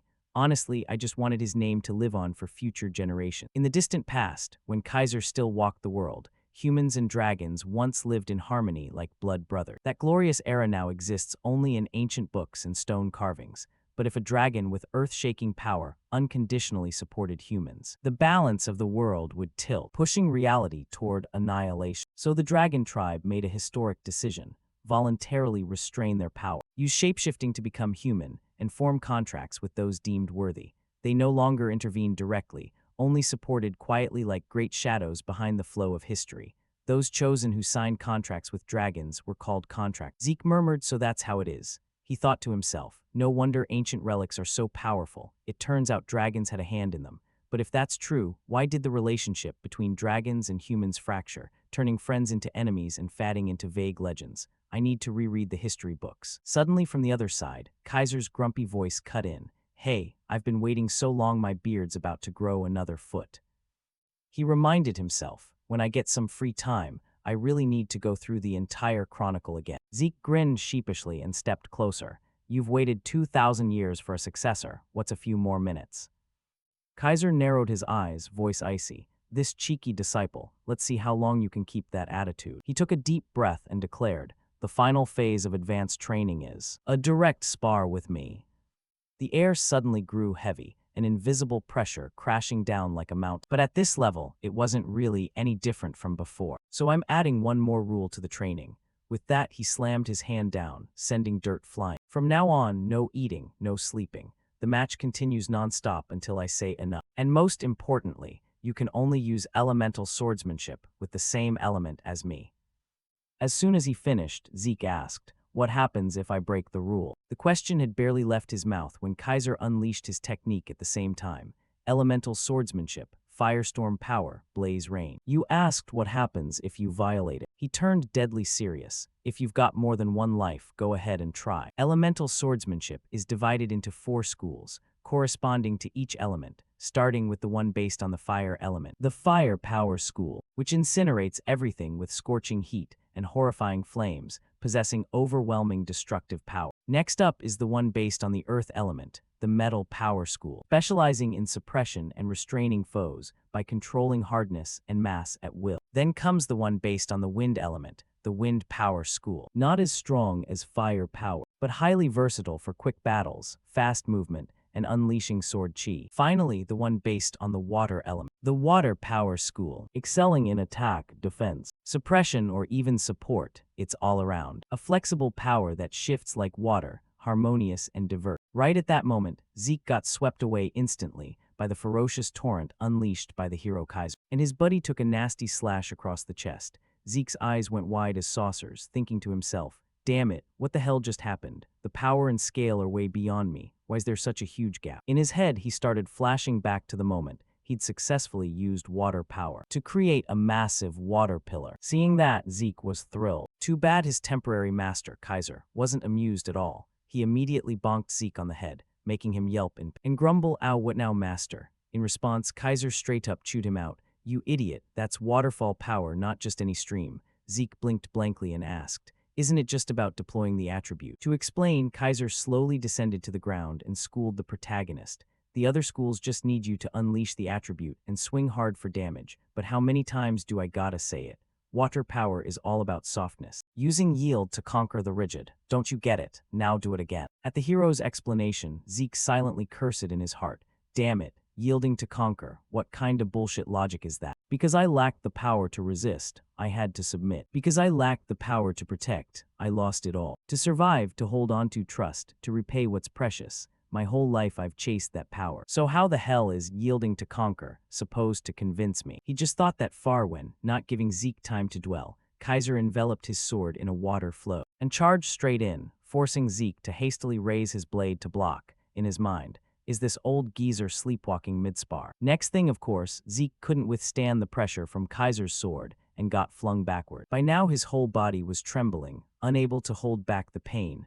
That's right. After day 15, I gave that up too. It's been over a month since this insane training started. No eating, no resting, just non-stop sword fights. That's how I learned infinite stamina isn't everything. In front of me is a monster way superior in ability. Damn it, my arms have zero strength left. And the ground's all slippery. Right after that thought, as if to prove the protagonist right, his feet suddenly slipped on the ground, sending his body tilting backward. At the same instant, a massive explosion from Kaiser's sword sent rock shards flying everywhere. Luckily, Zeke managed to endure the attack, but his face broke into a thrilled grin. That heavy blow, I slipped right past it. Yielding to conquer. Now I get it. From the strength to grip the sword, to the strength to stand firm. Only by letting it all go did I finally understand Kaiser's words. In the way I'd learned, controlling the sword's path and chaining moves is what binds the sword's freedom. Cut those unnecessary chains. Pour down from above like flowing water. Let the sword find its own path. That's right, clearly in his past life, he'd felt this too. The moment the boundary between himself and the sword dissolved. The sensation of becoming one with all things. Sometimes fierce, sometimes soft and fluid. Right then, the protagonist began enveloping his entire sword in the water element. Around him, torrents of water started surging violently. And on the opposite side, the hero Kaiser did the same. And so both broke into excited grins and unleashed elemental swordsmanship. Water power school. Water flatline. A flash of light streaked across the battlefield. The clash of the two attacks was so intense it shook the air outward. Back in the training room, of course, how could Zeke possibly beat Kaiser? His body collapsed completely from passing out. Standing before him, the hero flashed a satisfied smile and nodded. "Well done, the successor has carried on my progress, Zeke Drake." Who knows how much time passed before our protagonist Zeke finally woke up. His head was a bit dizzy, still piecing things together. Did I pass out? How many times has it been? First time was sparring with the Duke. Notification popped up. Overused skill, exhaustion for user safety, consciousness temporarily suspended. But back then I'd overused Dragon Spear, and the system forced me unconscious.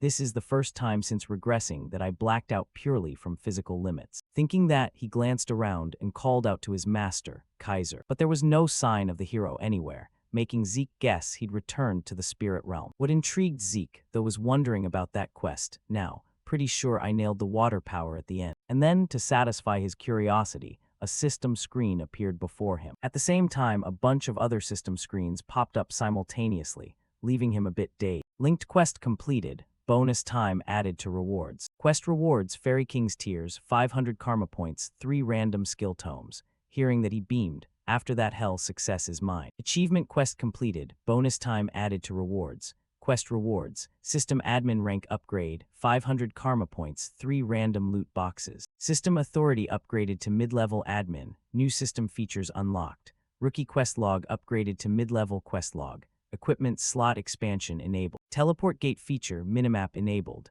Admin soul matured, soul growth partially unlocked. Bahamut's heart, current seal level, 90%. Staring at the swarm of system screens suddenly in front of him, Zeke couldn't hide his surprised expression and muttered, "A ton of them, checking all this'll take a minute." First up, check the seal level. It hit 95% after absorbing the dragon heart. I tried unlocking it right away back then, but the system locked it down. Of course, from experience, I know exactly what power beyond limits feels like. Right now, I can probably handle about 10%. Even Dragon Tongue can't be unlocked with karma points, and Dragon Lord Domination too. Probably all tied to the seal level. For now, I'll keep an eye on it. Next, the random loot boxes. With that in mind, Zeke quickly opened the 3 boxes, and all were gear. First, boots made from meteorite iron. Strong yet light, no unique ability, special note. Set bonus, activates when full meteorite iron set equipped. Second, rewards personalized 2, meteorite iron greaves matching the boots. The final reward was a pair of earrings, delicately carved from crystal, unique ability boosts, whereas spirit energy recovery by 15%, special note, pairs well with red dress. Of the 3 gifts, Zeke was most pleased with the earrings. He grinned, sell these to a mage and I'd make a fortune. Plus now I've got boots and greaves to match the gloves, full set complete. And then he hesitated. Over the random skill tomes too. As the name implies, these gotta be, could it be? So Zeke didn't waste another second and immediately rolled the skill gacha. The system promptly notified, C-rank static shock skill registered. Static shock generates electricity to zap the target. Registered as skill, static shock generates electricity to zap the target. C-rank flashbang registered as skill. Flashbang fires compressed energy upward, exploding into blinding light that causes blindness and obscures vision. C-rank sonic burst registered as skill. Sonic burst emits irritating sound, disrupting the target's hearing. At these 3 skills, Zeke's face darkened with disappointment. All C-rank. Man, if they handed out high-rank skills for free, all my suffering would have been pointless. Next, he started testing out the C-rank static shock skill, and instantly his dagger was enveloped in crackling streams of electricity. Seeing that, a flood of ideas suddenly popped into Zeke's head for how to apply it. This is just a C-rank skill. The power's pretty solid for its level, and I can use it in so many ways. If I combine it with flashbang and sonic burst, I could counter debuffs way better than that artifact I used in the promotion exam. Plus the authority upgrade. It said new system features are unlocked. Here we go. The protagonist let out a low hum. The new system feature is toggleable equipment slots. You can use equipped items like skill. Faced with this feature, Zeke fell into deep thought, pondering the best way to utilize it. Treating gear as skills could be a lifesaver in a pinch. Since I've got infinite stamina and self-healing, I should reserve these slots for stuff other than spirit potions. That's what the protagonist was calculating. But just a second later, his eyes shifted and he shook his head. No, hold on, even the so-called perfect abilities have weaknesses. Nothing guarantees I won't run into another Kaiser, someone my endless stamina can't handle. I still don't know the true limits of self-healing. There's always the what-if scenario. Next, to ensure his own safety, Zeke bought a few life-saving items. Purchased A-rank healing spirit potion, remaining karma points, 1,465. High-grade healing spirit potion registered to toggleable equipment slot. This is a masterpiece by Jabba bin Hassan. Instantly heals severe wounds and restores vitality. Special note, due to its exceptional performance, it won't affect the same target a second time and has undetermined side effect. Reading those descriptions, Zeke felt pretty satisfied.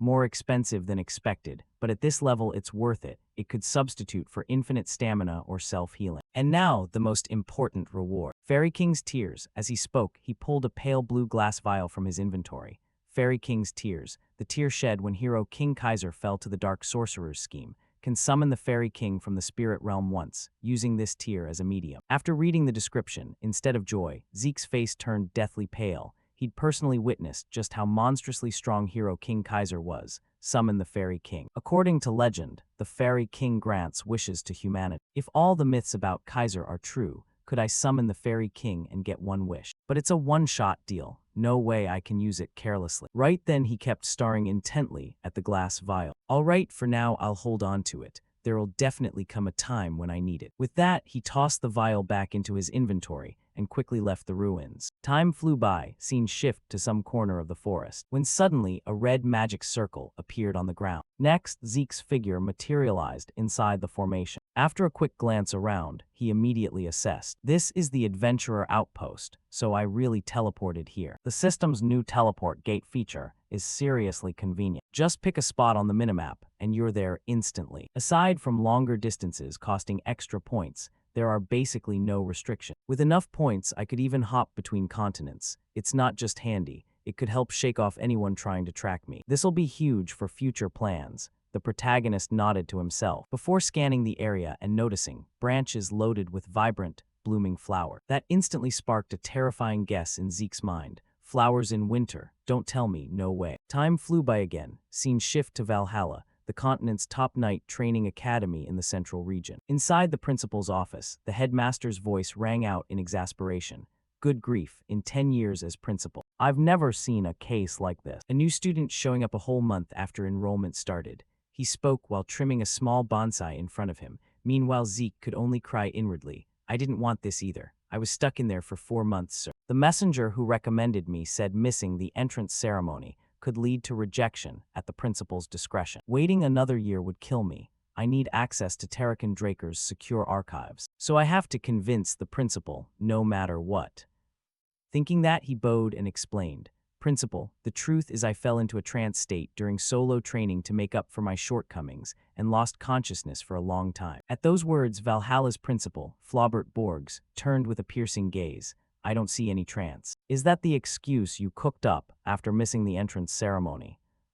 Switching to Zeke's perspective, he started digging up info on this principal, Flaubert Borges, former longest-serving captain of the Tebi Kingdom's Royal Guard, a knight respected across the continent. The story of current family head Arthur Draker, personally inviting him 3 times to become principal, is still legendary. This is a man who values honor and principles. Showing emotion would be distasteful. With that in mind, he bowed deeper and continued. I have no excuse for missing the entrance ceremony, no matter how many mouths I had to speak with, but it is the truth, principal. On the other side, Flaubert's brows furrowed tightly, as if weighing whether Zeke's words rang true. After a few seconds, he spoke. Achieving a trance state isn't easy. For any other student, I'd call bullshit right away because it's absurd. But you're the one recommended by the Academy's patron. I'll arrange a spot for you. If I judge your training results worth more than a month at Valhalla, I'll allow enrollment. At that condition, Zeke actually felt a twinge of annoyance inside. Sure, he hated that bastard Howard pulling strings for him,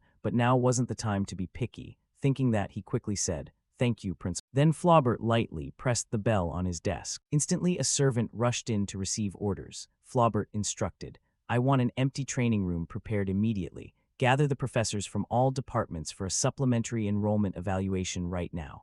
The staff nodded and hurried off to notify everyone. Scene shift to a private training hall at Valhalla Academy. Right then, the professors had all assembled. Just looking at their auras made Zeke break into a cold sweat. He thought to himself, Valhalla really lives up to the name. Every professor here is a renowned knight I've seen at least once in continental reports.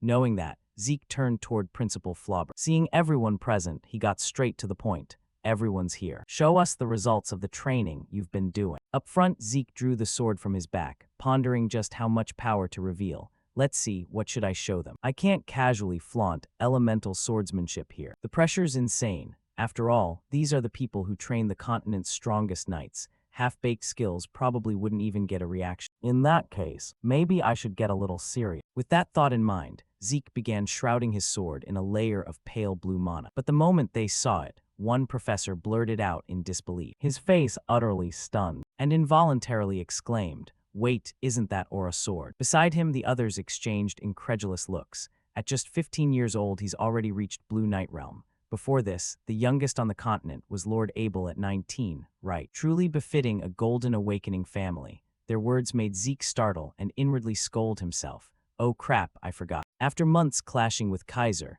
I completely forgot to rein in my aura. Good thing they still think I'm only at Blue Knight level. Before meeting Kaiser, his aura had indeed only reached Blue Knight level. But ever since comprehending Water Power School and elemental swordsmanship, he'd shattered his own limits and stepped into the next realm, Red Knight. The clearest difference between Blue Knight and Red Knight is Aura Sword Mastery. Aura Sword is the technique of hunting the blade with aura to razor sharpness, amplifying the power of imagination, while Blue Knights can only maintain the original form. Red Knights excel further, freely sustaining and morphing the shape according to their will and visualization. Good thing I stopped at Aura Sword level, otherwise it'd be way more exhausting right now. Zeke sighed inwardly in relief. Meanwhile, Principal Flaubert now wore a beaming smile as he approached to congratulate him.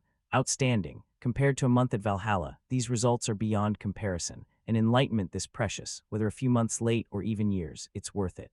His unexpectedly enthusiastic attitude made Zeke's scalp tingle, he thought. He looks like a completely different person. Of course, Zeke didn't dare voice that, so he bowed humbly. No, Principal. Allow me to apologize once more for missing the entrance ceremony due to an unforeseen family matter. The clearest difference between Blue Knight and Red Knight is aura sword mastery. His modest demeanor only made the principal feel more refreshed. Haha, I already said it's fine. What about the rest of you? Anyone object to Zeke's enrollment? Not to mention Zeke, the other professors looked a bit flustered at Flaubert's beaming face. They all thought, whenever a prodigy with exceptional talent shows up, he's always this generous. And so the professors fully agreed with the principal's decision. We have no objections. That aura sword is so sharp and clear, it's rare even among genius knights. Exactly, no need for further testing. Hearing that, Principal Flaubert smiled brightly and nodded. Then it's settled. Congratulations on your enrollment, Zeke Draker. Midland Atlas, a megacity on the scale of a kingdom, sits right at the heart of the Midland continent, home to Valhalla, the continent's premier knight academy, and the Draker family's four-seasons citadel. Among them, Four Seasons Citadel serves as the residence for the family head and core pillars, making it the true headquarters of the Draker clan. Scene shift to Zeke's private estate in Atlas. Just the sheer scale of the architecture was enough to leave our protagonist dazed.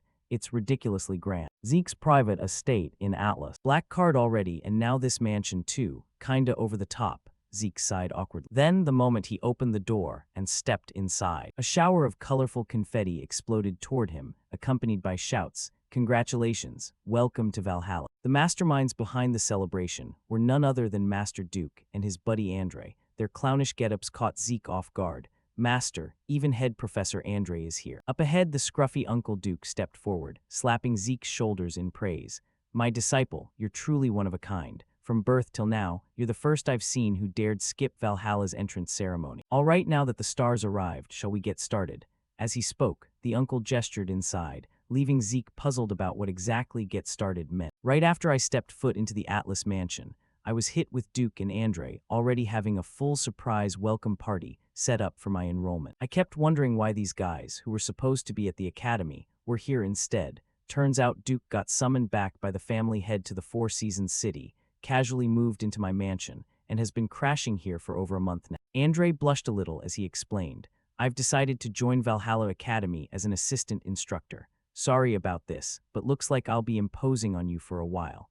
Just hearing that was enough for Zeke to know these two had already planned everything together beforehand. Watching them grin and chat like nothing was wrong made Zeke quietly seethe inside as he screamed in his head. This is my house. What gives you the right to just decide shit like that on your own? Time flew by quickly, and soon the welcome party wrapped up. After downing more than a dozen bottles of wine, Duke and Andre were passed out like dead pigs sprawled across the dining table. Meanwhile, Zeke quietly slipped away to some random bar. He slid a gold coin to the bartender and said, "One dark ale. I'd like to see Kay for a minute." The moment those words left his mouth, the whole atmosphere inside the tavern shifted. Then, as if they'd all silently agreed, without a single word, every guy in the place drew their weapons and quietly surrounded Zeke. But facing their move, he just broke into a mocking grin, flashed the family crest on his gloves and taunted them. Well, you got the guts to come at me or what? One look at that crest, and of course the thugs didn't dare make a sound. They awkwardly shuffled back to their seats, while the bartender's face turned pale as he stammered,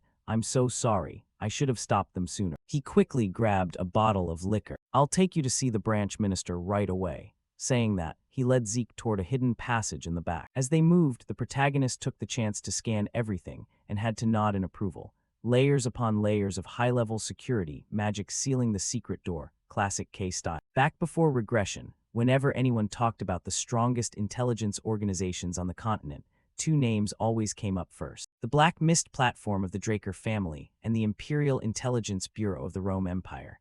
But beyond those two, there was one more that almost no one knew about, the Syndicate. At first it was just a ragtag smuggling crew.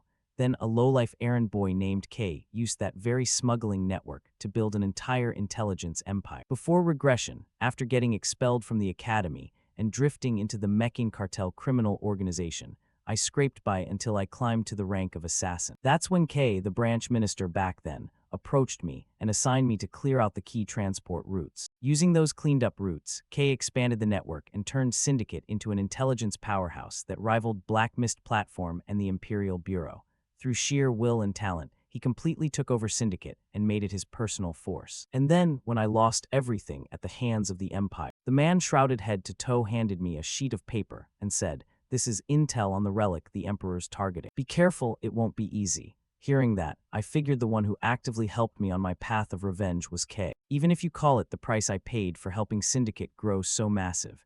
Without K, I probably never would have touched that relic and definitely wouldn't be standing here now. Information is a weapon. Just like when Abel attended the blessing ceremony, no one knows how the future will twist. The guy's insanely capable. If this deal goes smoothly and we keep a good relationship, he'll definitely become a priceless ally down the line. Lost in that thought, Zeke was finally led into a massive warehouse. He stepped forward, pulled out a chair, then noticed the match still burning on his hand. Some habits never change, huh? Right in front of them, a woman lightly struck another match to light her cigarette, looked straight at Zeke's face and said, "So, what does the fresh, genius prodigy of the Draker family want with me?" On this side, our protagonist didn't feel like wasting time on chit-chat and cut straight to the point. No more beating around the bush. Let's get to it. "I want to do business with Syndicate." Hearing that, Kay shot him a look full of intrigue and curiosity as she asked, "A pureblood awakening prodigy from the noble Draker family, who's already reached Blue Knight realm at just 15. Why would someone like you want to deal with criminals like Syndicate?" At her words, Zeke's eyes turned icy cold.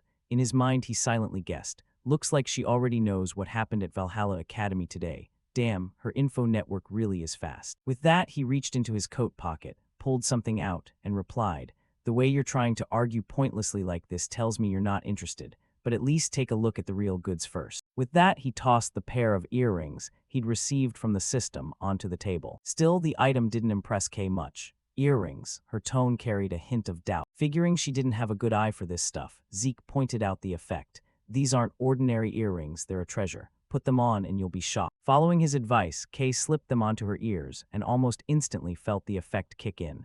"Let's see," boosts mana recovery efficiency. This cheap kind of thing. Before she could finish the sentence, the moment she fully put them on, she was so stunned she dropped the cigarette right out of her mouth. Her face flushed red with excitement. It's not a 10% boost, it's 15%. Every treasure out there only gives about 1%, 3% at the absolute max. That means this is 5 times better. If something like this had ever been produced, how could I not know about it? He must have his own private channel, or he personally dug this relic up himself. Just who the hell is this kid? She thought while turning her curious gaze toward the protagonist. Seeing her shocked expression, Zeke gave a satisfied smirk. "So, starting to get interested in the deal yet?" Next, Zeke laid out his terms. "Just use the personal info I'm attaching to open a new account. I've already registered as the representative. Head to the Northern Bank in Atlas and you can pick up the goods." From the red-haired woman's perspective, just hearing the kid's request made her piece a few things together. One look at those earrings and I already guessed. It's another consignment sale of an untraceable relic origin, huh? Commission is 10% per item.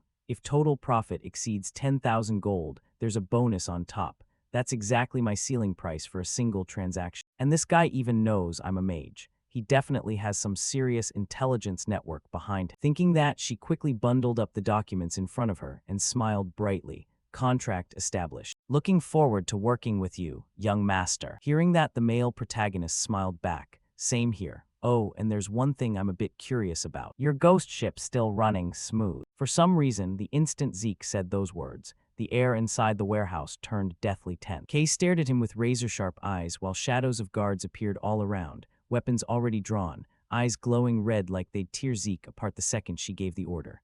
Luckily, she kept her cool and asked slowly, "Where exactly did you hear about?" Zeke answered without a trace of fear, completely calm. "I'm just asking. Why so tense? The intimidation's cute and all. But you really think that's enough to drag me down?" With that, he activated his Dragon's Might skill, unleashing his presence and pressure to the absolute maximum. Just meeting that gaze was enough to make everyone around break out in cold sweat, especially Kay. Even the guards instantly felt the crushing aura pressing down on them. She finally realized Zeke wasn't someone to mess with. "Shit, I'm missing intel. Zeke Draker, youngest Blue Knight, no way in hell. Even if the entire Atlas branch know the whole syndicate rushed him, they still couldn't win." Ignoring her racing thoughts, Zeke saw them calming down a bit and continued, "Should we maybe change seats, partner?" Time passed quickly, cutting to the Syndicate Atlas branch minister's office.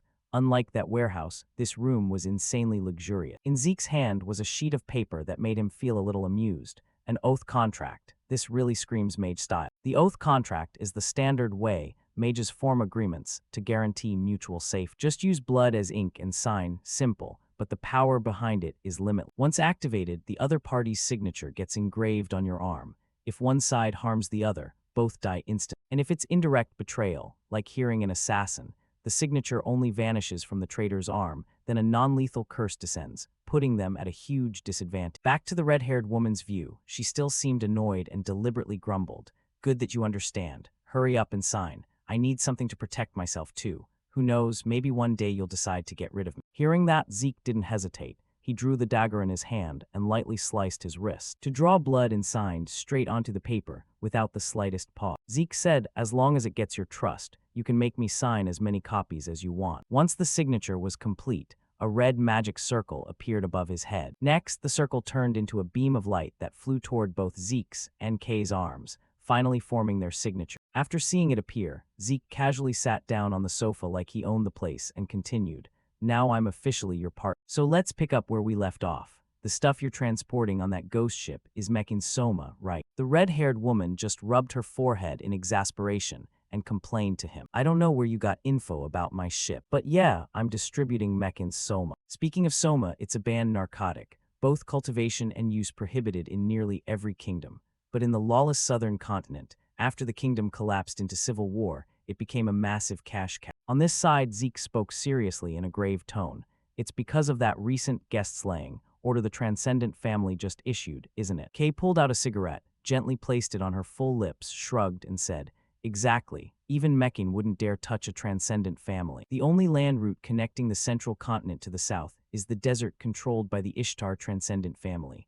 But a few years ago, Ishtar suddenly sealed the entire border. No outsiders in or out. Contact with the south got completely cut off. Hearing that, Zeke cut in. Land route blocked, sea route in Pavla's hands. So that's why you had to borrow Syndicate's transport network, right? Kay replied. Either way, you're paying top dollar. To us, you're already a VIP client. To explain a bit more, Mekin and Pavla are the two major crime syndicates splitting the lawless south, using the central jungle as the dividing line. North is Mekin, south is Pavla. Mekin made their profit hauling Soma overland, but since they monopolized the route, Pavla had no choice but to switch to sea. Then when Ishtar closed the border, Mekin lost the land path and desperately turned to sea. But by then, Pavla had already taken control of it. Back to Kay, she asked curiously, by the way, how did you even know about my ghost ship? Her question made Zeke pause for a second in thought. The Syndicate ghost ship was Kay's brainchild, entire vessel cloaked in invisibility magic. That way it slips past both pirates and naval forces. It becomes Syndicate's single biggest revenue source, kept so secret it's never leaked to the outside world. Of course, he couldn't say she herself revealed it in his previous life. Zeke smirked teasingly, an information broker asking about my sources. Now's not the time for that. Shouldn't you focus on Pavla's offer first? Yeah, Pavla did approach me recently. They said they'd pay double as long as I cut ties with Mekin. The higher-ups are still thinking it over. Before she could finish, Zeke advised, reject it. Don't think Pavla's just playing games to choke Mekin. If you guys give in, Mekin loses all smuggling routes for Soma. But what if Pavla is actually the same pirate crew the Silver Knights wiped out back then? Zeke didn't know who exactly the Silver Knights group he mentioned was, but just hearing that intel made Kay's face pale slightly. She shouted back, impossible. Pavla values rules, they're nothing like those bloodthirsty pirate scum. Explaining that, Zeke just shrugged and said casually, that's just the image they built for outsiders. Pavla's real goal is to seize the one secret sea route they still haven't located, Syndicate's route. Unlike Mekin, who keeps the ship around for long-term profit, the second Pavla learns the true identity of the ghost ship. They'll swarm in and take it by force. The more Kay listened, the paler her face became. She hesitated and asked, but Pavla and the southern pirates are seen as completely separate forces. How could you possibly? Before she finished, Zeke slammed the table and shouted, hey Kay, first things first, you gotta pay up for the intel I just gave you, right? What I want is simple. Connect me with Mekin's big boss. Just do that, and I'll make you the new ruler of Syndicate. Zeke's proposal made the red-haired woman's body twitch for a sec. Time flew by until evening, and now Zeke was wandering down a street. In his mind, he thought, even though Kay has a pretty strong info network, it's still not enough. Before regression, the fastest way to take over Syndicate's entire intelligence web was to pacify the whole southern continent and swallow their power whole. Just wait, the little spark I just lit is gonna turn into a blazing inferno that burns your whole empire to ashes. A few Valhalla Cavalry Academy knights wandered by, lounging in the academy grounds to sunbathe. Zeke tilted his head to the sky, hands in his pockets. The vibe here really felt freer than places like the training cradle or the academy. He idly looked around. The headmaster had said someone would arrive to guide him any minute. A teasing voice from behind caught Zeke's attention. When he turned his head, he saw a dark-skinned man approaching. Could you be the Zeke the headmaster mentioned? The man with a tattoo stripe around his left eye enthusiastically reached out toward him. Zeke pouted, hands still in his pockets, ignoring the outstretched arm that made the other man awkward. He winked, came over, and patted Zeke's shoulder. Our buddy Zeke will probably never lose that academy vibe, huh? Zeke coldly shrugged off the hand on his shoulder. Are you the guide the headmaster sent? The man showed no anger, kept glancing around and mimicked him. You the guide the headmaster sent. Why's your voice so tense? He made mock hand signs and joked. Don't bristle like a porcupine. Peace, let's get along. As Bro said, I'm the one the headmaster personally assigned to show you every nook and cranny of Valhalla. Zeke looked up, mentally nodding how nonstop he talked. Then the man added, oh right, almost forgot to introduce myself. The name he gave froze Zeke. His pupils narrowed. I'm Diego. He kept doing hand signs, mouth open to show a shiny silver tongue ring, a promoter of a new age fusion sound mixing medieval melodies with southern rhythms. That's me, Diego Villa. Looking forward to your help, bro. Zeke spun on his heel and walked off. Yeah, looking forward to it, Diego. Diego quickly fell into step behind him. Oh, the mood just softened. Zeke bro, you didn't actually leave, you only thought about it. Zeke rolled his eyes and glanced at the incessantly chatty man beside him, mentally nodding. Rhythm Knight Diego Villa didn't expect to meet someone destined to be called one of the 5-Star Knights. The 5-Star Knights was the title for the 5 knights who distinguished themselves in the Continental War before I returned. The Silent Knight Bishop Kestik, the Arena Knight Jeffrick Salma, the Illusion Knight Astorella Dopo, a small girl with cropped hair and a slim blade, the Lightning Knight Riene Draker, the dark-skinned boy with the facial tattoo, and the Rhythm Knight Diego Villa. Zeke rolled his eyes and looked back up at the sky, remembering a rumor that all 5-Star Knights came from Valhalla. He'd have to verify whether that rumor was true. He assessed the situation silently. If things went smoothly, expanding his influence quickly wouldn't hurt. Diego trailed at his side, chattering nonstop. Walking back and forth had made him hungry. Wanna try some southern dishes, bro? I don't have many fond memories of that food. That's because bro hasn't been to the right place yet at that place. Zeke took a bite of a roasted meat sandwich. He widened his eyes in surprise. It's really good. Diego laughed heartily. Of course, bro. He bragged about the steaming dishes on the table. Shark dragon stew, a Valhalla specialty. Even someone born in the South like me has to admit it's top tier. Zeke agreed. Yeah, it's top tier. Even better than native cuisine. The other man curiously asked, huh, you've been to the southern continent? He answered vaguely, I'm just saying. After eating, Zeke squinted and asked, hey, how did someone from the South like you end up all the way here in Valhalla? Diego stirred his tea. That story's long, but actually my parents once ruled a small kingdom in the South. He wondered inwardly. A rhythm knight who's also southern royalty. A fragment of the continent flashed through his mind, crisscrossed with connections. The southern continent had been an alliance of small kingdoms clustered around the Gusco kingdom, and most of those states likely migrated inward when Gusco collapsed from civil. Diego smiled with squinted eyes, twirling the small spoon in his hand. In other words, I'm actually a noble prince. The corner of Zeke's mouth twitched as he rolled his eyes disdainfully. That background doesn't mean much anymore. But he couldn't believe a royal could be so shameless. Diego sighed in frustration, but those old-fashioned elders insisted on preserving the royal twin-sword tradition, so I, gifted with dual-sword talent, was shipped off to Valhalla. He flashed a bright smile and winked at Zeke. Instead of swinging swords, I'd rather play music. Zeke's face showed exasperation. What about those who have expectations of you? Diego's eyes sparkled like stars as he proposed. How about you join the new age music club that blends southern styles? Zeke curled his lip, bored. No thanks, I'm not joining. They were now in a large, crowded hall. Was it proper to just wander into a seniors class like that? Still can't shake the academy vibe. Valhalla is free-spirited. As long as it helps your studies, anything's allowed. Diego's upturned eyes gleamed with delight. As long as bro wants to learn, just sit in any class. Besides, today's not an ordinary lesson. Bro, rumor has it something spectacular is waiting. Zeke sighed tiredly at him. The guy really never runs out of things to say. Whispers around them accidentally drew his attention. That's him, right? Yeah, definitely. Everyone in the hall stared toward him and Diego, murmuring. The newest recruit to Valhalla, the youngest student, Zeke Draker, said to be direct royal bloodline, and a prodigy who even defeated an instructor. Some rhythm knight put on a bewildered face. What bro, you're a Draker. He bowed with a gruff tone, seriously. Zeke frowned and raised his gloved hand, the black glove marked with a golden dragon and 2 crossed blades. What did you think this was? Diego's face contorted even more as he asked. What do you mean, what is it? Zeke lost his temper, face flushed. Idiot, this is a pureblood gauntlet, the symbol of a pseudo-pureblood awakening from House Draker, The other man widened his eyes in shock. What? His vision swam and his body wobbled. What the hell, you didn't even take it off while eating. I thought it was some cool concept. Oh my god, it's actually a pureblood gauntlet. I had no idea. Zeke scoffed, propping his chin as he watched the man with amusement. You're in Valhalla and still can't tell a pureblood gauntlet. Diego stared in stunned confusion, his pupils darting as he still made hand signs. Zeke chuckled inwardly. Well, in front of someone with a pseudo-pureblood awakening, that reaction is understandable. Now it'll probably quiet down a bit. Suddenly the man laughed loudly as if he'd had a revelation. No wonder you were acting all high and mighty earlier, so that's the reason. Zeke ground his teeth in a forced grin and rolled his eyes. This guy. Diego grew even more delighted and slung an arm over his shoulder. If you're a Draker, you should be buying dinner for us. Just kidding, just kidding.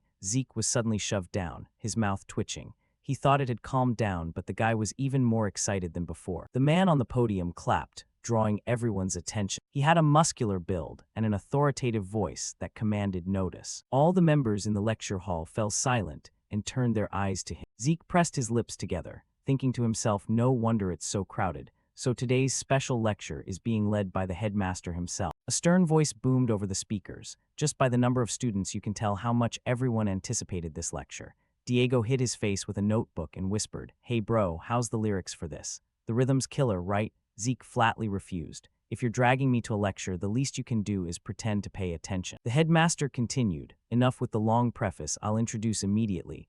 At his cue, a figure stepped out from the back of the lecture hall. A very special guest, hard to secure an invitation. The Dark Knight of the Draker clan has returned. Zeke watched closely, eyes widening with interest. He's returned to the Four Cities. Could this be the start of his comeback? A red-haired, muscular man awkwardly rubbed the back of his neck and waved to everyone, Duke Draker. Students in the hall murmured, It's the Gale Knight, Duke Draker. Wasn't he the Dark Knight who vanished without a trace? There have been recent rumors of sightings around the Four Cities. It seems true. Duke leaned on the wooden podium, adjusted the mic, and began. I left the front lines a long time ago, yet you still remember me. It's an honor. All the students listened with interest. I hope this morning will be rewarding for you all. And now, I, Duke Draker, will tell you how I went from an ordinary academy student to a Dark Knight. What? Who knew he could charm an audience like this? He chattered on, recounting what he had been through. The story stretched on, until the students in the hall were nearly slumped over their desks from fatigue. Zeke observed the man with rosy cheeks smiling broadly on the podium and thought to himself,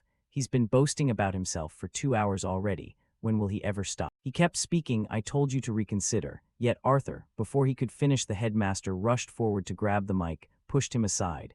Yes, though it's a pity for the attentive students. Time's up. Well done, headmaster. He delivered a final line and released the podium mic. The second speaker is someone everyone knows, so I need not give a long introduction. Despite being extremely busy as a guardian knight, he still made time to be here today. Zeke's pupils constricted. The Draker clan divides knight ranks into 4 tiers.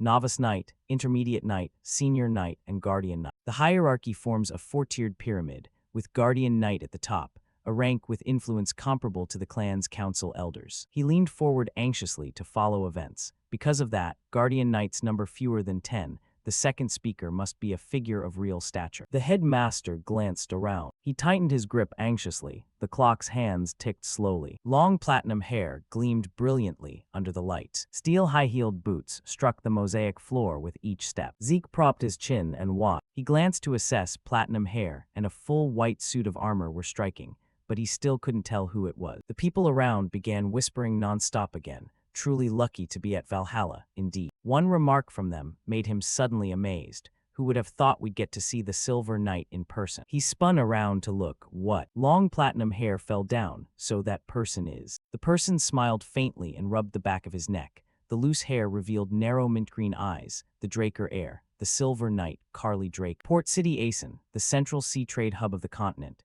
Asen, Republic of Dorda. Today, Asen's geographic value lets it control trade routes not only with the Dorda Trade Republic, but also the southern continent and even routes to the eastern continent. Yet just over a decade ago, the situation was entirely different. At that time, Asen had been occupied by southern pirates and turned into a lawless land where all manner of crimes ran rampant. Soon after officially becoming a knight of the clan, Kali Draker launched a campaign to eliminate the pirates. And by the 5th year since her campaign began, not a single pirate appeared in Asen anymore. Since then, under Kali Draker's protection, Asen was reborn and rose to become the region's largest port city. The surviving pirates were forced south of Dorda, hiding in the Dead Sea. Thanks to the feat of reclaiming Aeson, Kali was made the youngest Guardian Knight in history, a great achievement that even Abel, who once held everything before his regression, never attained. Carly stood proudly before all the students in the lecture hall. Zeke blinked in surprise. He had expected a figure of stature, but he didn't expect the visitor to be his own older sister. He watched his sister at the podium intently. Moreover, she was a direct-line family member who had directly confronted Abel Draker in the succession struggle. Zeke propped his chin and muttered to himself that it made sense he hadn't recognized her face, because before his regression, Kali Draker had. Carly closed her eyes and drew a breath. Her finger tapped the wooden podium. In a commanding voice, she shouted, "Order." The students in the hall visibly trembled with fear. Zeke glanced at Diego trembling beside him. Everyone had been so excited a moment ago, but a guardian knight shouting like that was hardly decorous. Carly cleared her throat. Even though the lecturer has entered the class, the atmosphere and attitudes have not softened. Valhalla, where I graduated, was never this chaotic. If our elders could see today's scene, they'd shake their heads in dismay. Her words landed like psychological blows, silencing the students. Do you think the peace you enjoy fell from the sky? No, it was earned with the blood and sweat of our ancestors. She said sternly that mere intellectual understanding means nothing. Only through action does that understanding gain value. Zeke squinted helplessly at his sister. Ah, so that's it. Carly slammed the podium in irritation. Only through bone-deep hardship and strict training can one be worthy of a true knight. He sighed. True enough, such talkative lecturing. After leaving the hall, the students couldn't stop discussing it. That was terrifying. Told you, I actually miss Duke's lectures now. Zeke rolled his eyes, hands in his pockets as he strode off. Actually, her advice wasn't bad. It's just these immature students won't listen. He narrowed his eyes. After all, that name Diego. The image of that irresponsible rhythm knight with bright eyes waving goodbye flashed through his mind. Sorry, bro. 5 hours lost in composing reignited the artistic flame in my soul. I've shown you a lot about Valhalla already. I'll take my leave now, he scolded inwardly. Did he really just walk off like? Zeke curled his lip. On second thought, it might be good. He'll be busy recruiting talent and adjusting to life at Valhalla now. With free time like this, he should check Tarakin's secure archive. He decided and left straight away, then off to search immediately. His name called made him freeze. Zeke Draker. Carly stepped up from behind and said, "Can you spare a moment?" They stood facing each other in Valhalla's communal training arena. Carly drew her sword from its scabbard, slicing an arc through the. Zeke's pupils dilated wide. He watched her blade closely. It was the mithril sword gifted by the Holy State. Originally, the Holy State lay adjacent to Aeson and had long suffered from pirate raids. But after the anti-pirate campaign, the Holy State was partially freed, and in gratitude, they presented Kali with a sword and a suit of 100% pure mithril armor. Her title, as the Silver Knight, derived from the sight of her wearing that armor. The other spoke, but Zeke calmly rotated his elbow. I hope you won't hide your true strength. He bent at the waist and loosened his muscles with a light stretch. Who would have thought she'd challenge me outright like this? It seems she heard the rumor that I've reached the Blue Realm by activating sword. The large sword, nearly as tall as he was slammed hard onto the floor. Zeke lightly brushed the sword hilt. The sharp blade flashed through the air, leaving only an afterimage. You want me to display my power, do you? He dropped to one knee and the sword erupted with a fierce, deep blue flame. Then apologies, I can't indulge you. Zeke narrowed his eyes, mentally weighing things. It's not just her. A whole crowd is curious about my true power. What advantage is there in showing everything to her suddenly? Chains surrounded them, the sword driven into the ground like a sealing formation. Draker doctrine is the law of the strong consuming the weak. Reaching blue at 15 was unprecedented, and if my true power is actually red, Siemens, who is fighting me for succession, will try every means to eliminate me, and the Patriarch will move to bind me under his control. If I reveal my hand, it will be only after I surpass the Patriarch. A bleak, cold atmosphere wrapped the two of them. What I need now is the reputation of being the supreme heir of the clan. Don't expect me to obediently let the clan's people do as they please. They both lunged forward at the same time. Their blades clashed, sparks crackling. Carly swung with force, slicing across his sword. She closed in and in one motion, pinned Zeke's sword to the ground. Her blade rose swiftly, startling him. The sharp blade slashed past his eye, blood spraying, confirmed by the admin request. Temporarily cease continuous class skill activation. Healing fact. Zeke's eyes darkened with murderous intent. Facing a guardian knight, it was entirely possible she'd noticed the healing fact. He recalled the red-haired man's gaze and his arrogant words. How did he recover so fast? Zeke's pupils dilated. I won't repeat the same mistake I did with the Duke. They exchanged blows in rapid succession, one parrying while the other blocked. Zeke sprang into the air. The corners of his eyes slanted as he dove downward. Carly swung as well.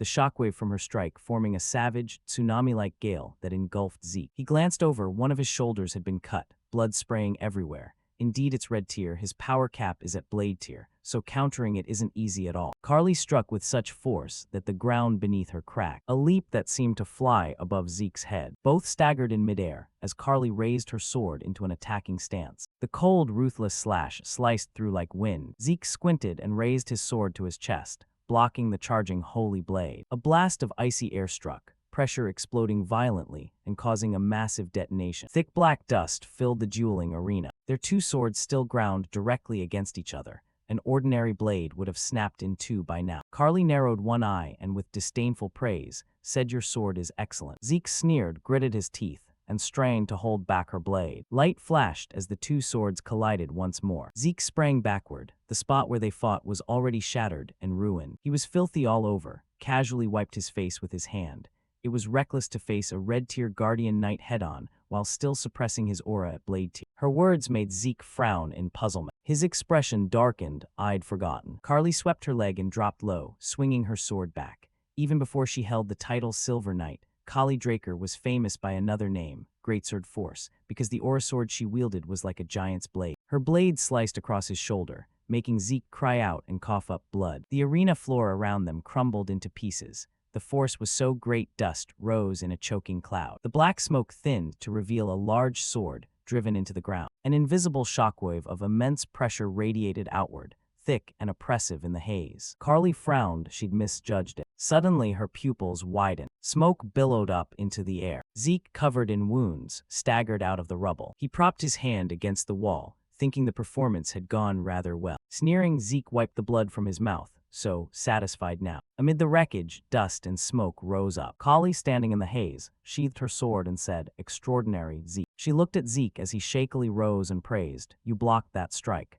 You far exceeded my expectations." Suddenly Kali frowned and took a deep breath. She looked ahead hesitantly. "Zeke Draker, actually I have something to discuss with you." But Zeke had already collapsed from exhaustion. He fell to the ground and startled. Kali ran to him, shouting in worry, "Zeke, are you all right?" She caught Zeke and, observing him, thought to herself, his internal injuries are severe. Could it be from overusing his aura? With that thought, Kali reached into the pouch at her waist. She took out a vial of elixir and flipped off the cap with her hand, pouring it slowly into Zeke's mouth as she reassured him, "This is the clan's top restorative elixir. Drink slowly, don't rush." After drinking the elixir, his body emitted a red glow, and his complexion immediately flushed health. Then a system notification chimed. Admin request confirmed. Activate class skill healing element in persistent mode. Observe a while, probably not detected yet. Lying there, Zeke's thoughts raced. Pausing and reactivating the healing element had all been an act. Even restraining his power just enough to seem like he'd only reached blade tier, and even when the greatsword came crashing down. Instead of blocking it, I deliberately used minimal defense to be caught by the strike. For some reason, just before the blow landed, a strange gap appeared, allowing the rest to proceed smoothly. Next, I absorbed Kali's aura into a body that couldn't normally wield aura, thereby creating internal injuries naturally. That way Kali would be completely convinced I knew how to use aura, and would attribute the internal injuries to aura overload. Thinking that, Zeke sat up. Kali sat beside him, anxiously asking, "Feeling any better?" He smiled with a hint of calculation, and replied, "Yes, thanks to you. Thank you very much, Kali." Seeing Zeke was steadier, she nodded and stood up. Then she reached out and said, "Just call me Sister, Zeke. Make yourself comfortable." In a secluded alley on the outskirts of Atlas, a carriage stopped on the street. Inside the carriage, Kali came over and handed him a cup of tea, saying she heard he liked tea so she prepared some. "It's tea shipped from the Eastern continent. Hope it suits your taste." Zeke, embarrassed and grateful, "Ah yes, thank you, sister." An image popped into his head. He recalled the patriarch saying the same thing. How far has word spread that people know I like tea? Looking out at the city, Zeke wondered, is this inside the carriage? From the outside, no one would imagine it looks like this. Kali quickly explained it's a magical disguise. The escort knight's carriage tends to attract attention. Hearing that, he thought to himself, she just dragged me to the martial hall. Now she's taking me out of the city in this carriage. Then he lifted the teacup and asked, "May I ask if you have something sensitive to discuss that shouldn't be overheard?" The moment Kali spoke the name, the butcher knight, Abel Draker, Zeke froze with the cup in his hand. Her image appeared and her voice rang out firmly, "I need you to help me stop." Kali looked at him with resolute eyes, seriously asking for his help. Zeke asked in confusion, "What did you just say? Isn't Lord Abel the second young master of the Draker clan?" She bowed her head to the teacup and said, "Sorry for the abruptness, I'll explain slowly." He took a sip of tea as Kali's steady voice explained. Currently, Abel is acting against the Oath of Neutrality, one of the clan's most important rules.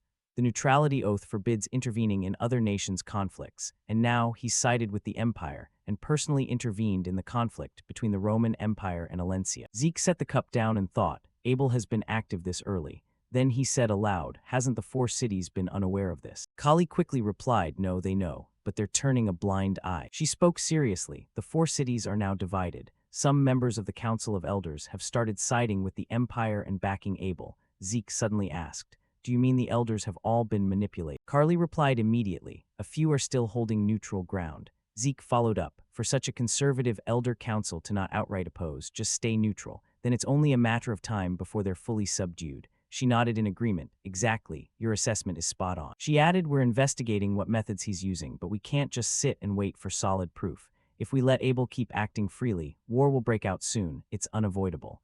Zeke furrowed his brows, silently impressed. Her prediction was completely accurate. Old memories flooded back as he realized. It's already been 3 years since my regression, and in another 7, when Draker falls into Abel's hands and he allies with the Rome Empire, a massive continental war will swallow countless dead and wounded, skies scorched black, earth stained red with blood and ash. Carly continued, that's why I've made up my mind. She reached out her hand, eyes burning with determination as she emphasized, we need to build a force strong enough to stop Abel. Carly continued explaining the current situation.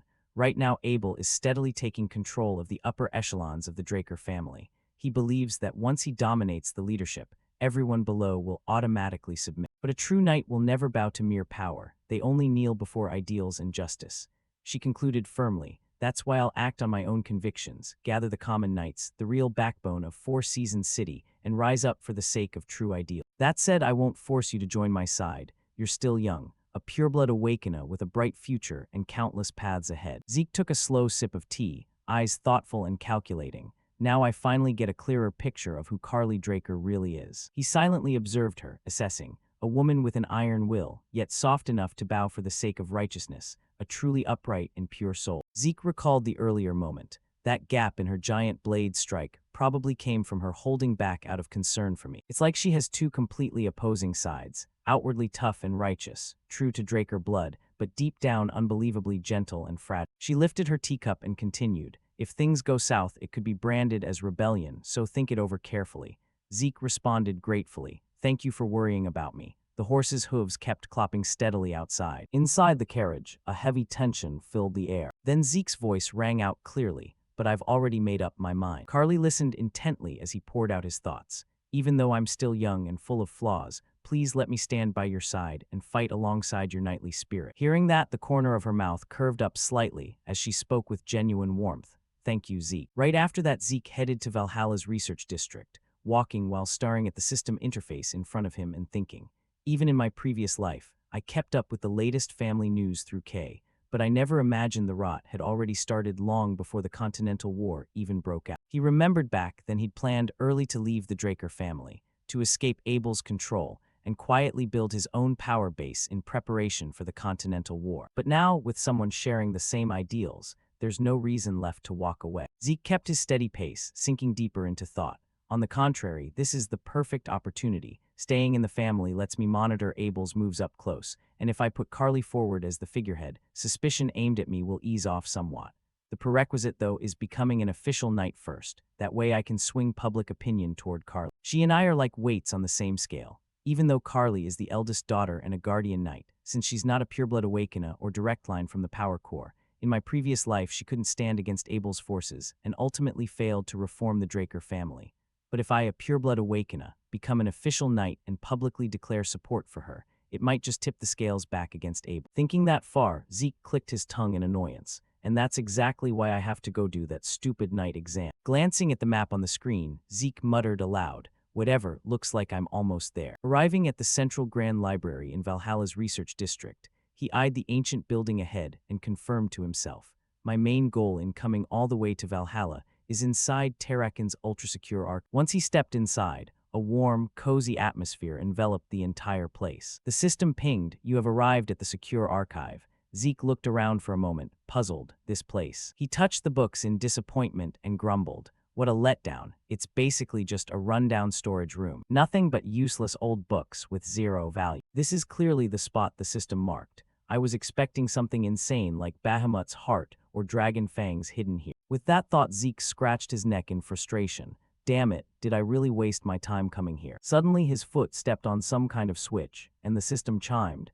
Data access point detected. A burst of light exploded, startling Zeke. Staring ahead in confusion, he muttered, "What the?" Then another system notification caught his eye, linking and synchronizing with the secure archive of another administrator, Tarakin Draker.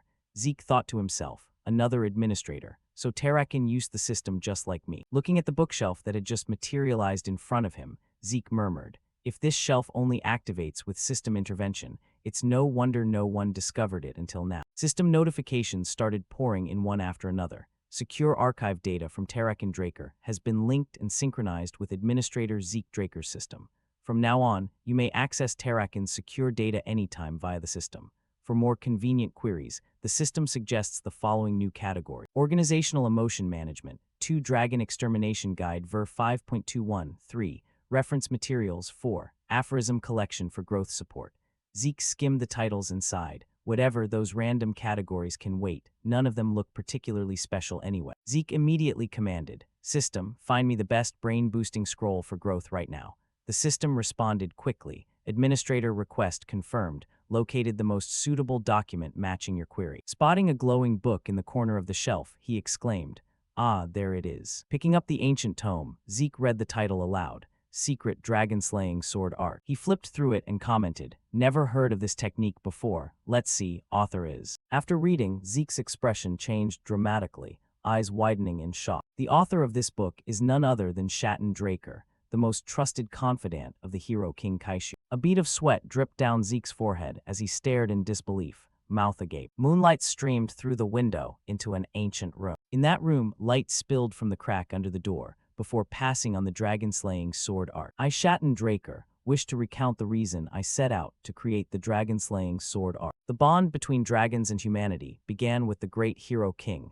Thanks to him, weak humans could form contracts with the supreme beings known as dragons. However, dragons did not aid humanity out of any noble cause. They simply pitied us, because compared to other races, humans were always frail and lacking in every way. From then on, the number of contractors exploded rapidly, and around them an independent civilization flourished across the continent. But that explosive growth filled me with unending unease. I feared the dragons. If a transcendent species like them helped humanity merely out of pity, they could just as easily turn on us and wipe out mankind in an instant whenever they chose. And if that fear ever became reality, humanity would surely face extinction overnight, with no chance to resist. That is why I began searching for a way to oppose dragons. The first thing I considered was magic. But magic was the very first gift dragons gave humanity. Human hearts originally couldn't generate mana, yet dragons engraved magic circles into them, enabling us to use it. So fighting dragons with magic would just be using their own power against them, which is utterly absurd. Next, I thought of the hero king's elemental sword, the power even dragons feared, but that strength was only granted to those with royal fairy bloodline. Therefore, I poured everything into seeking an entirely new power belonging solely to humans.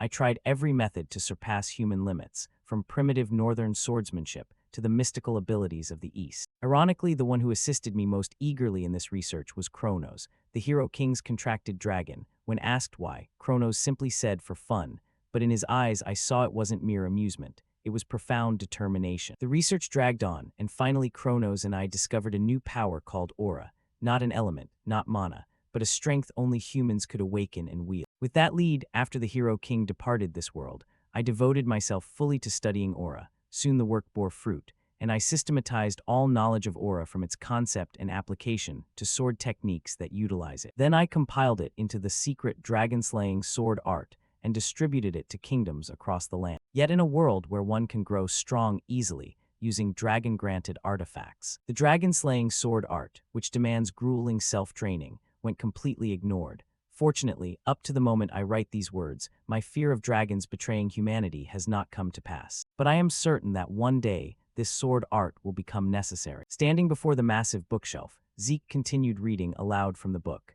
If anyone has found this secret tome, I hope that day you will understand my wish and devote yourself fully to mastering. Right then, a system panel popped up, catching his attention. Achievement quest unlocked, Heir of Shatten. Master the dragon-slaying sword art of Sword Saint Shatten Draker. Time limit, 3 months. Reward, coordinates to the treasure vault of the Chronos Kingdom.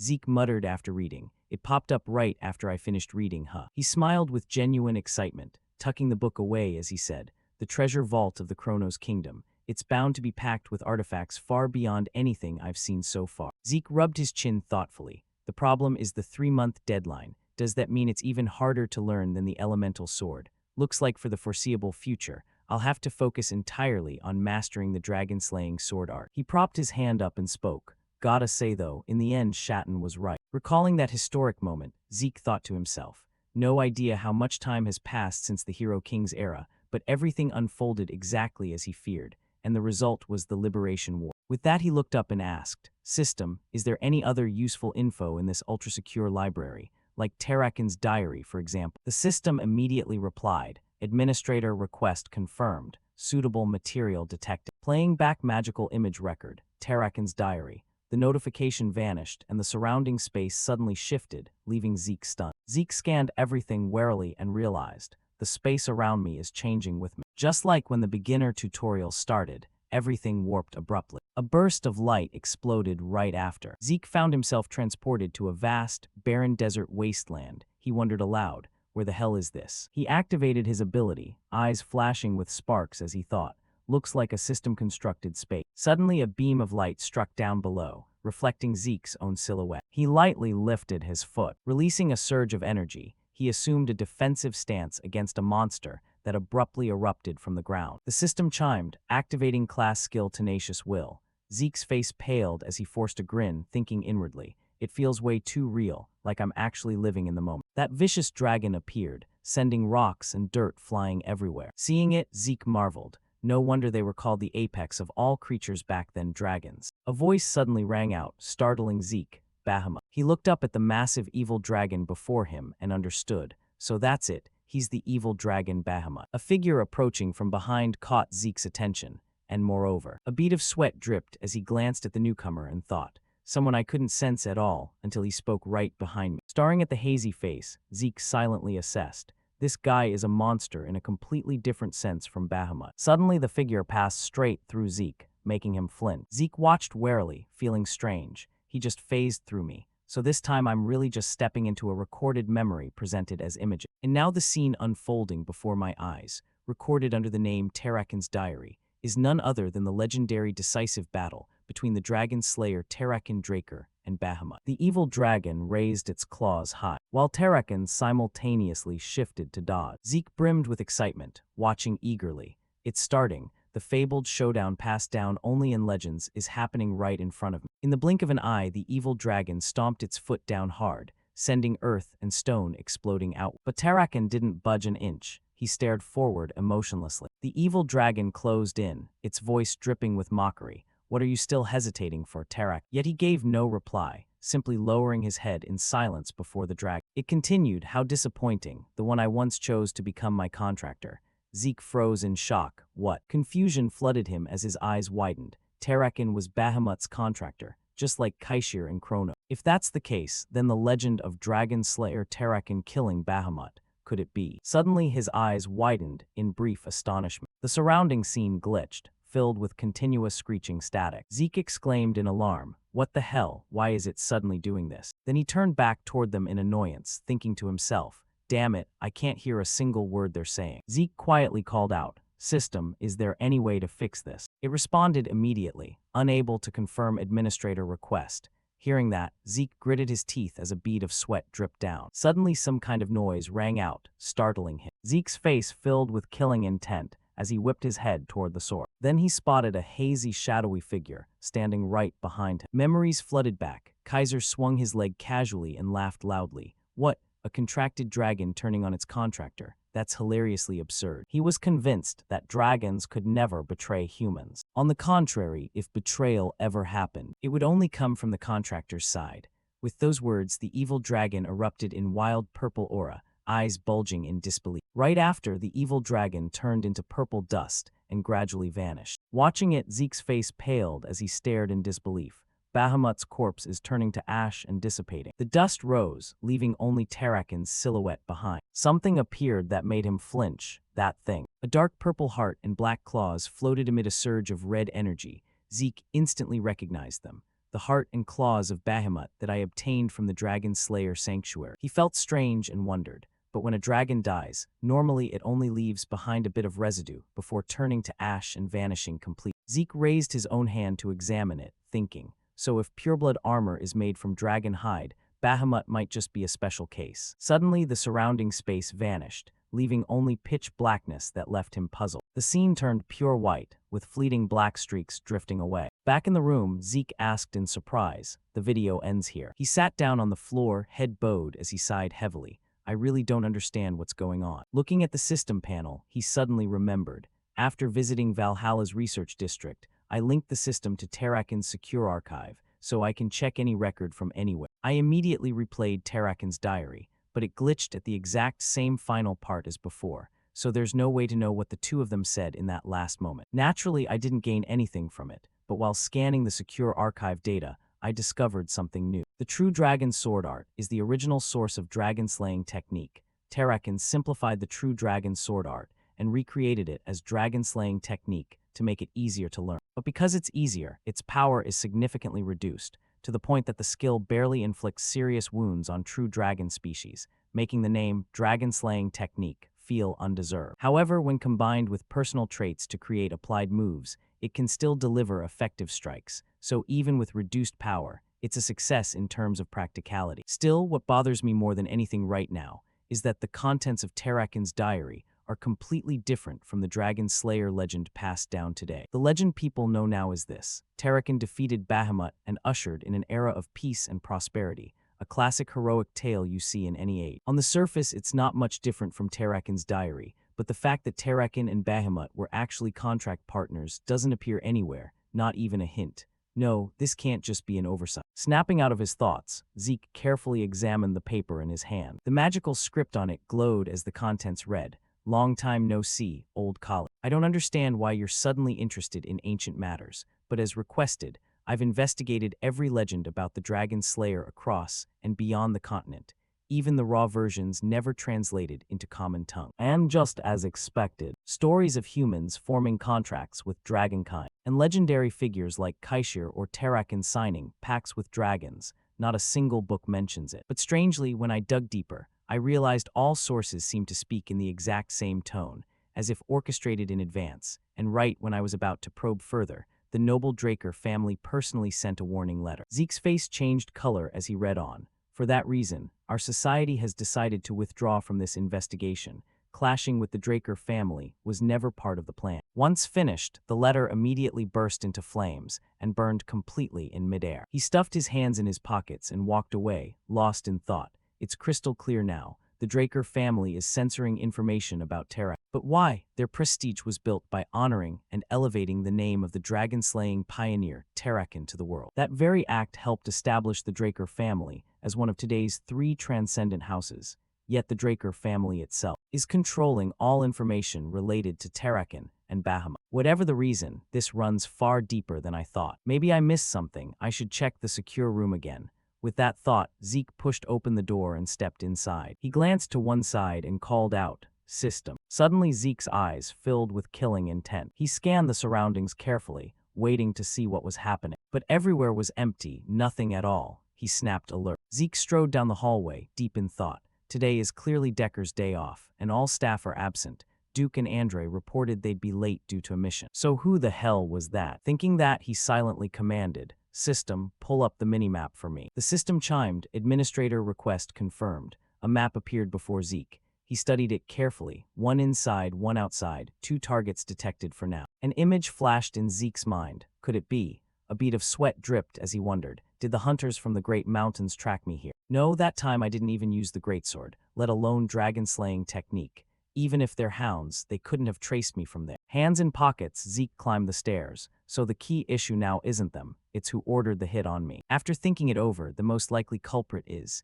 he pushed open the room door on the wall side. a masked figure lay in ambush. Zeke acted like he noticed nothing and slammed the door shut. The masked man slowly revealed himself to observe. Suddenly, the window behind him burst open, moonlight casting Zeke's shadow as he asked calmly, "Abel sent you." Not expecting to be discovered, the masked man jerked around toward the window. Zeke dropped to the floor, hands in pockets as he approached, thinking, "He figured out my alliance with Carly and sent assassins. If that's the case, the timing lines up perfectly." He pulled a dagger from his coat and said, "Not gonna answer. Fine." Then a sharp cry echoed through the room. The masked man startled and drew his blade to block Zeke's sudden attack. His long-scarred eyes widened in shock as Zeke faced him, eyes blazing with killing intent. "But when it comes to extracting information, I've got plenty of ways." From outside the house, the continuous clash of metal rang out. The two traded blows, each contact sparking bright flashes. Zeke twisted and weaved fluidly, attacking relentlessly until the other could only defend. When Zeke struck down, the man blocked. Each clash sent sparks flying from grinding metal. The masked man swung hard to knock Zeke back. He spun midair, kicked off the wall for momentum, and landed gracefully. Zeke stood up straight, arms loose at his sides, exhaling slowly. His eyes burned with killing intent as he thought inwardly.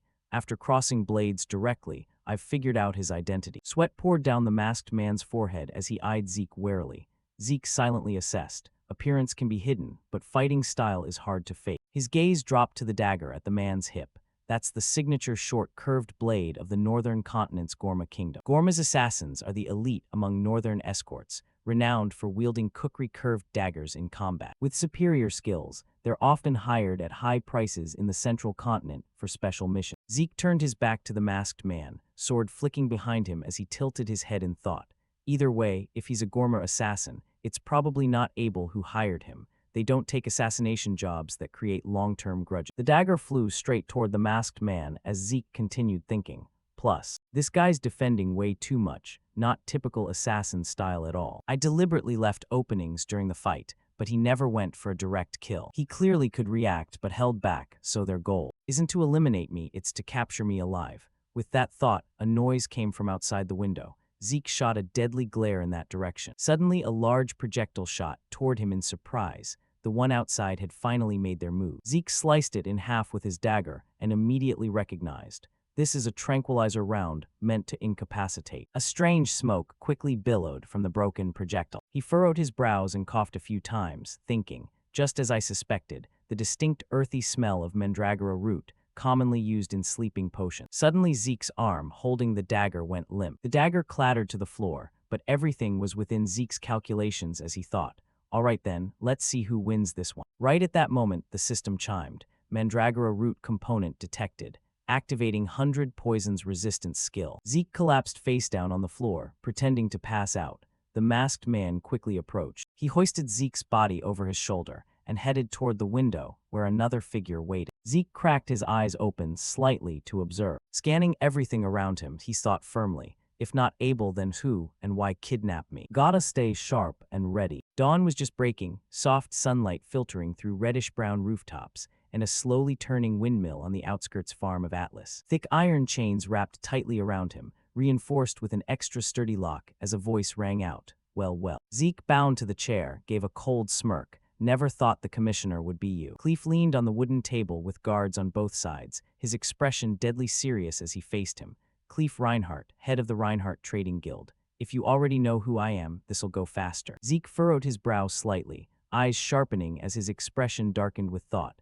We had some unfinished business from the previous life, after all. The Reinhardt Trading Guild, one of the top 10 major merchant guilds, primarily operating in the Kingdom of Arentia. Of course, if things kept going the way they did, the continental war sparked by Abel and the Empire would lead to Arentia's total destruction, along with that guild. Back then, Cleef Reinhardt had fiercely opposed the Empire just like me, but for some unknown reason, after handing over critical intel that could have defeated them, he chose to return alone to his crumbling kingdom and met his end there. Zeke's sharp-featured face silently mused. Even after barely escaping, whether it was patriotism or something else, to me it was just a foolish choice. Cleef spoke up, raising one finger in a placating gesture.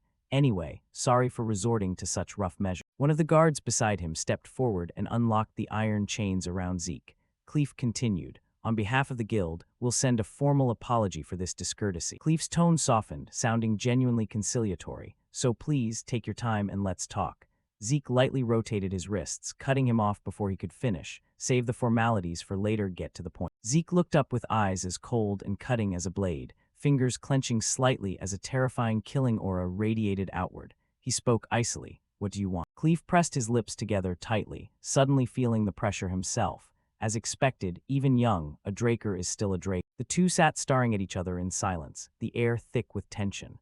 The others in the room noticed too. Even a seasoned knight would feel nervous and on edge in a situation like this, yet this one hadn't shown the slightest hint of unease from the start. Cleve furrowed his brows, gritting his teeth in reluctance. Even though I set this up to take control of the conversation, his presence is overwhelming. Finally, he spoke. Fine, before I state my request. He pushed a neatly bundled stack of documents towards Zeke. Could you take a look at these first? Zeke listened while flipping open the file, carefully scanning the contents.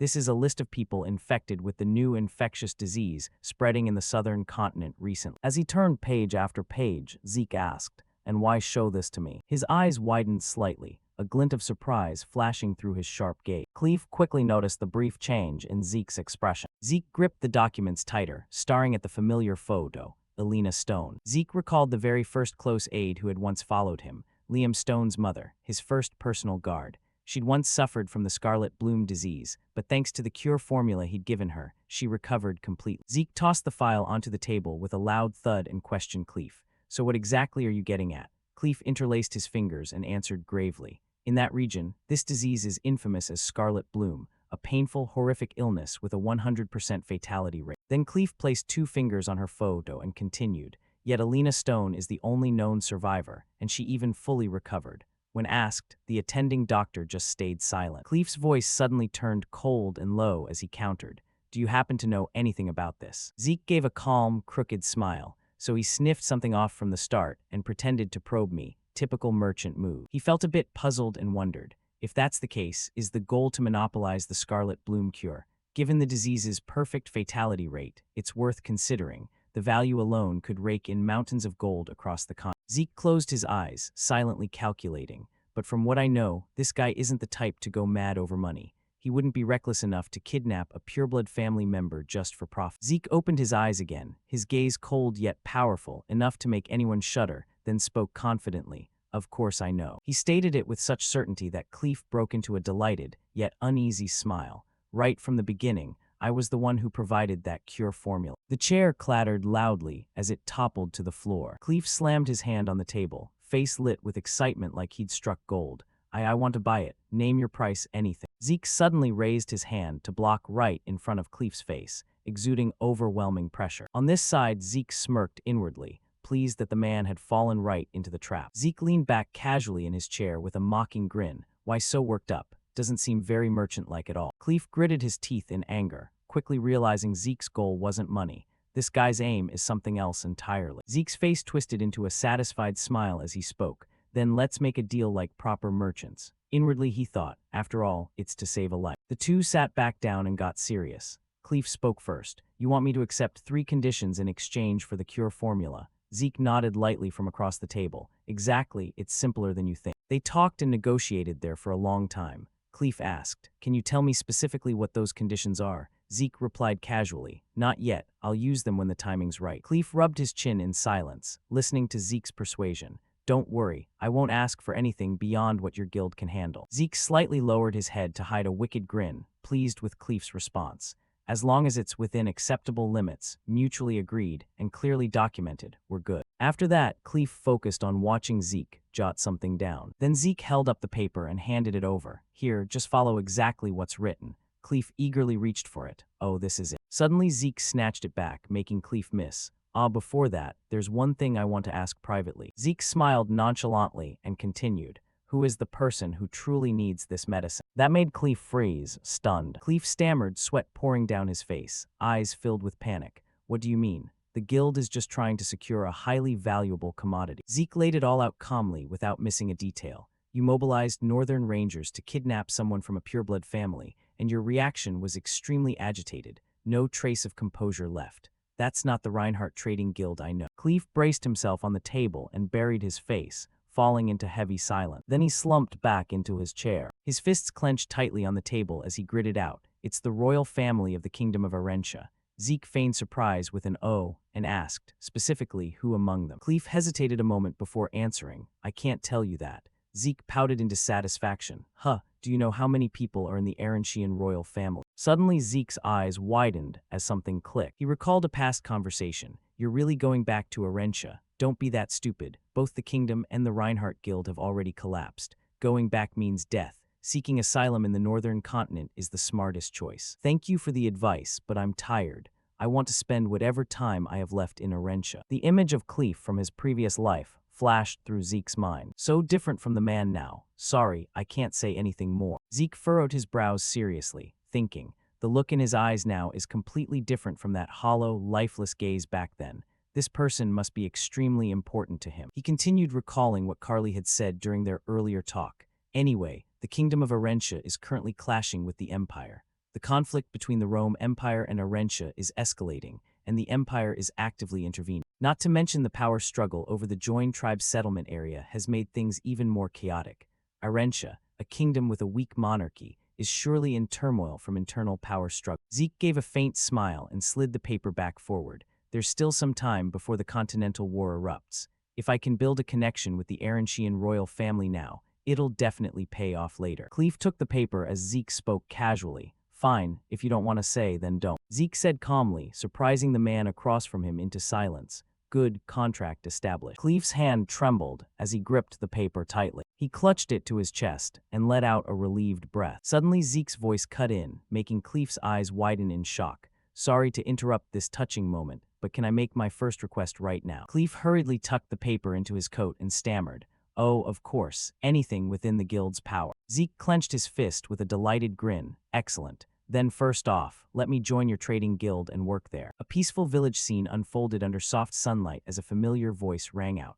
"Looking for a job or planning to do some trading?" Zeke's voice replied right away. "More precisely, I need a temporary identity to use for a while." In the sunlit wooden room, Clef sat with arms crossed, eyeing him skeptically. "If that's all, why bother going through us?" Zeke answered calmly. "I'm planning to use it in the southern continent, full of seasoned criminals down there. Half-assed disguises won't cut it." Zeke rolled his eyes and raised his voice. "But the Reinhardt Trading Guild is the one even the cartels trust and use, right?" Clef nodded slowly, his tone drawn out like he was reluctant. "Yeah, though not exactly thrilled about." Clef furrowed his brows, lowering his gaze as he rubbed his chin thoughtfully. "Fine, I get what you're saying. If that's it, just use my cousin's name. Those guys probably won't dare question." Zeke's face lit up with joy as he smiled brightly. "Perfect. Also, I need regular transport back and forth to the south, plus a house, big enough since I'll be using it to store goods." Zeke rattled off casually in one long breath. "That's my first request. Oh, and since you guys kidnapped me here, you've probably already prepared a way to get me back, right?"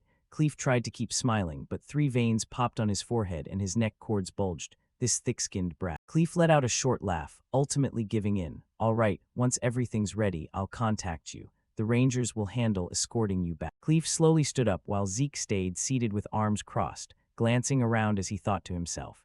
Didn't expect the Reinhardt Guild to accept the deal so easily. Looks like that person must be really important to them. Then Clef and the group in mysterious black cloaks stepped out one by one and left through the door. A voice called back towards Zeke, making him turn. "Hey." 2 burly guards stood in front of Zeke, pointing behind them. "Follow this way." Stepping outside, a horse was already waiting, snorting powerfully, looking very imposing. Zeke smiled as he walked toward the horse the guards led over. "Oh, this warhorse looks pretty solid, huh?" Zeke flashed a scheming grin, stepping between the 2 guards, lightly patting the back of the one beside him before saying confidently, "I'll make good use of it." In one smooth motion, he lightly leaped onto the horse's back. The 2 guards started walking away, one turning slightly with a cold tone. "That's it, we're heading out first." Zeke called out loudly, making the 2 guards freeze mid-step, their faces darkening. "So that means the contract with Reinhardt is officially done, right?" One of them turned around, frowning slightly. "You speak Gorka too, you Drakers even learned that." Zeke smirked, his words carrying hidden meaning. "Just call it a hobby.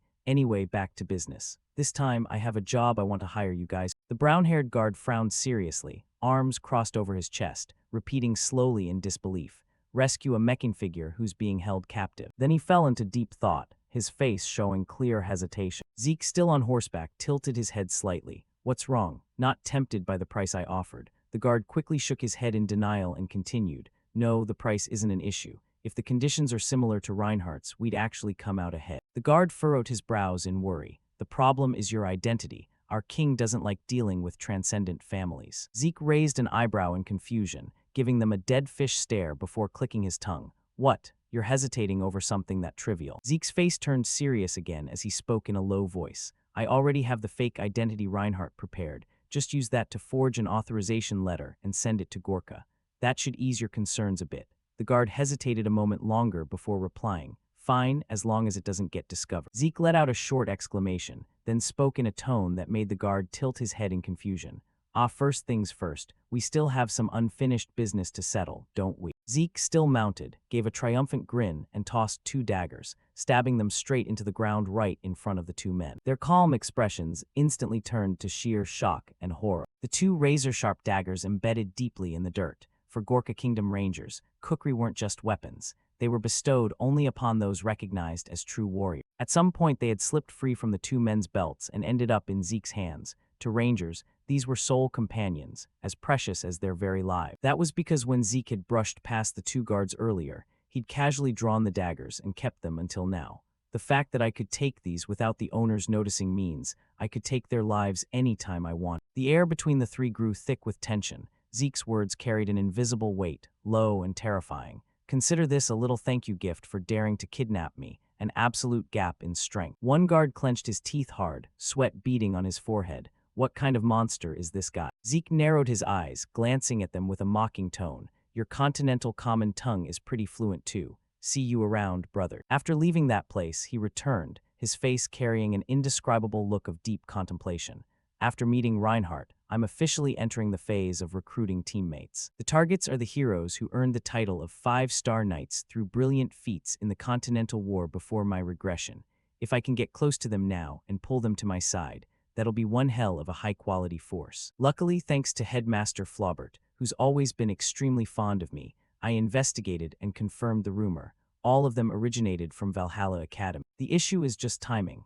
The Silent Knight Bishop Castique has already graduated and is now a member of Thebia's Royal Knight Order. The Arena Knight Jeffrick Salma is in his final year, busy with field internships. Astra Ladopo, still enrolled, dropped out due to severe insomnia. Zeke furrowed his brows in concentration. Riene won't enroll until next year, but since she's also pureblood, there'll be plenty of chances later. He slumped over the chair, head down, fists clenched tightly, feeling utterly conflicted. In the end, Zeke sat motionless in the chair for a while before muttering helplessly, so it's just Diego left, huh? A short time later, he found himself in a room full of musical instruments, jamming with them and Diego. Zeke's hands still held drumsticks, eyes vacant, face showing clear confusion and bewilderment. Wait, what the hell am I even doing here? He quickly recalled the fragmented memories in his head as he approached the room to meet the guy.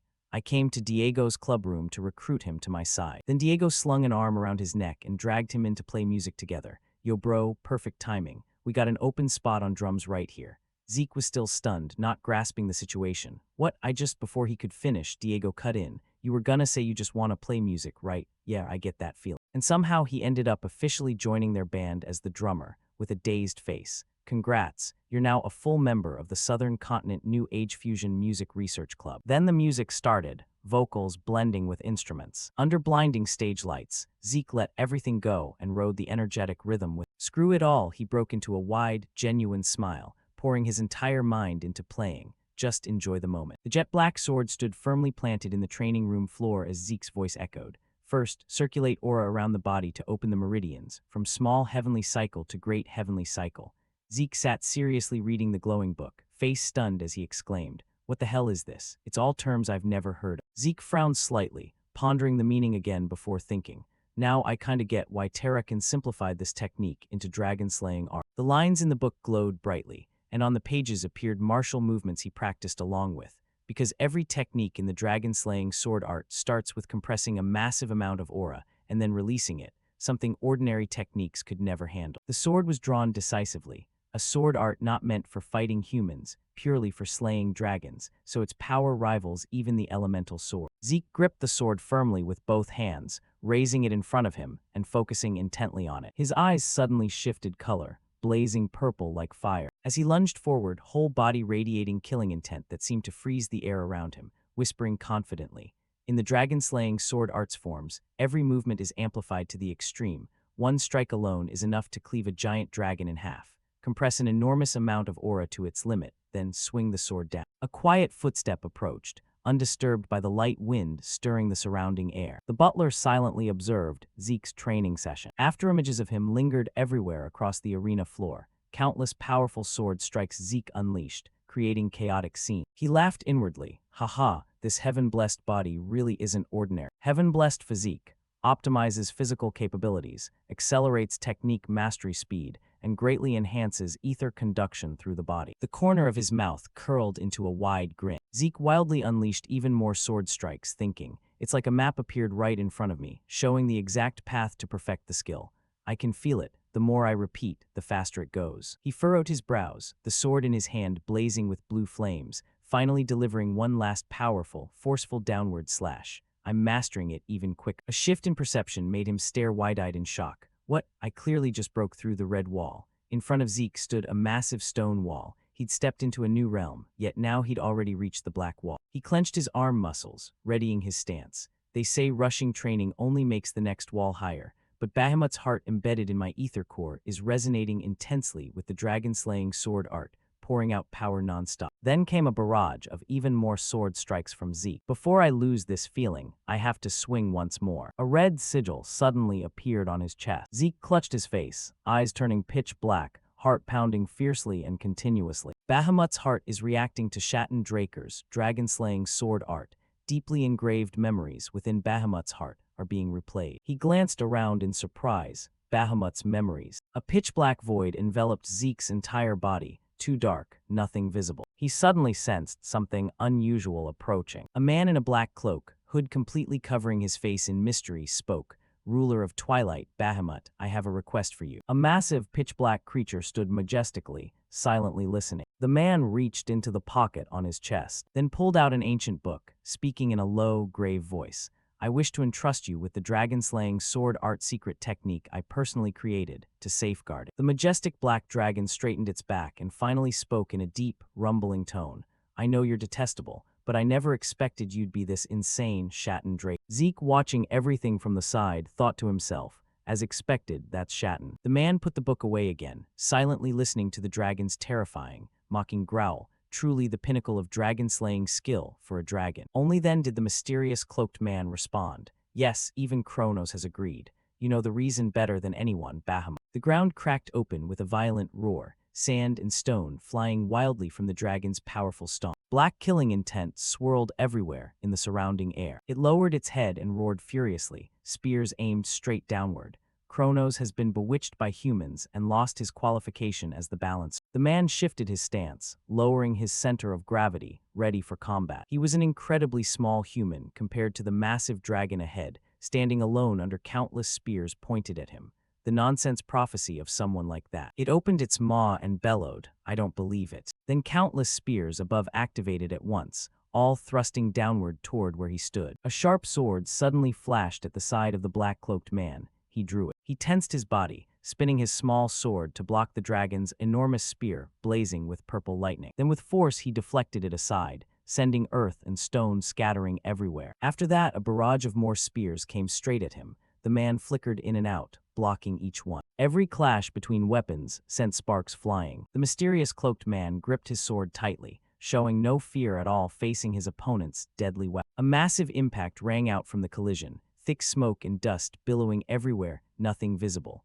Countless more spears were about to plunge into the spot where the clash had occurred. Zeke stood high above, silently watching the countless spears thrusting relentlessly toward him in a brutal barrage. He felt utterly astonished witnessing this. The supreme magic of dragons, the pinnacle of all species, truly an unbelievable power. If it were him, he'd probably only block one or two strikes at most. Zeke stared in shock as the tiny human figure remained completely unscathed amid the chaos, while massive spears embedded deeply into the ground all around. Yet Shatten had blocked them all. That human was a monster beyond any normal limits. Amid thick purple smoke and shaking earth, as a barrage of pitch-black spears simultaneously plunged downward as if to pierce everything, the dragon's majestic voice boomed. "Get out of my territory right now, Shatten Draker," followed by a chilling warning. "Otherwise the next spears will target the Kronos kingdom." Standing amid the surrounding dangers, Shatten remained calm and continued negotiating.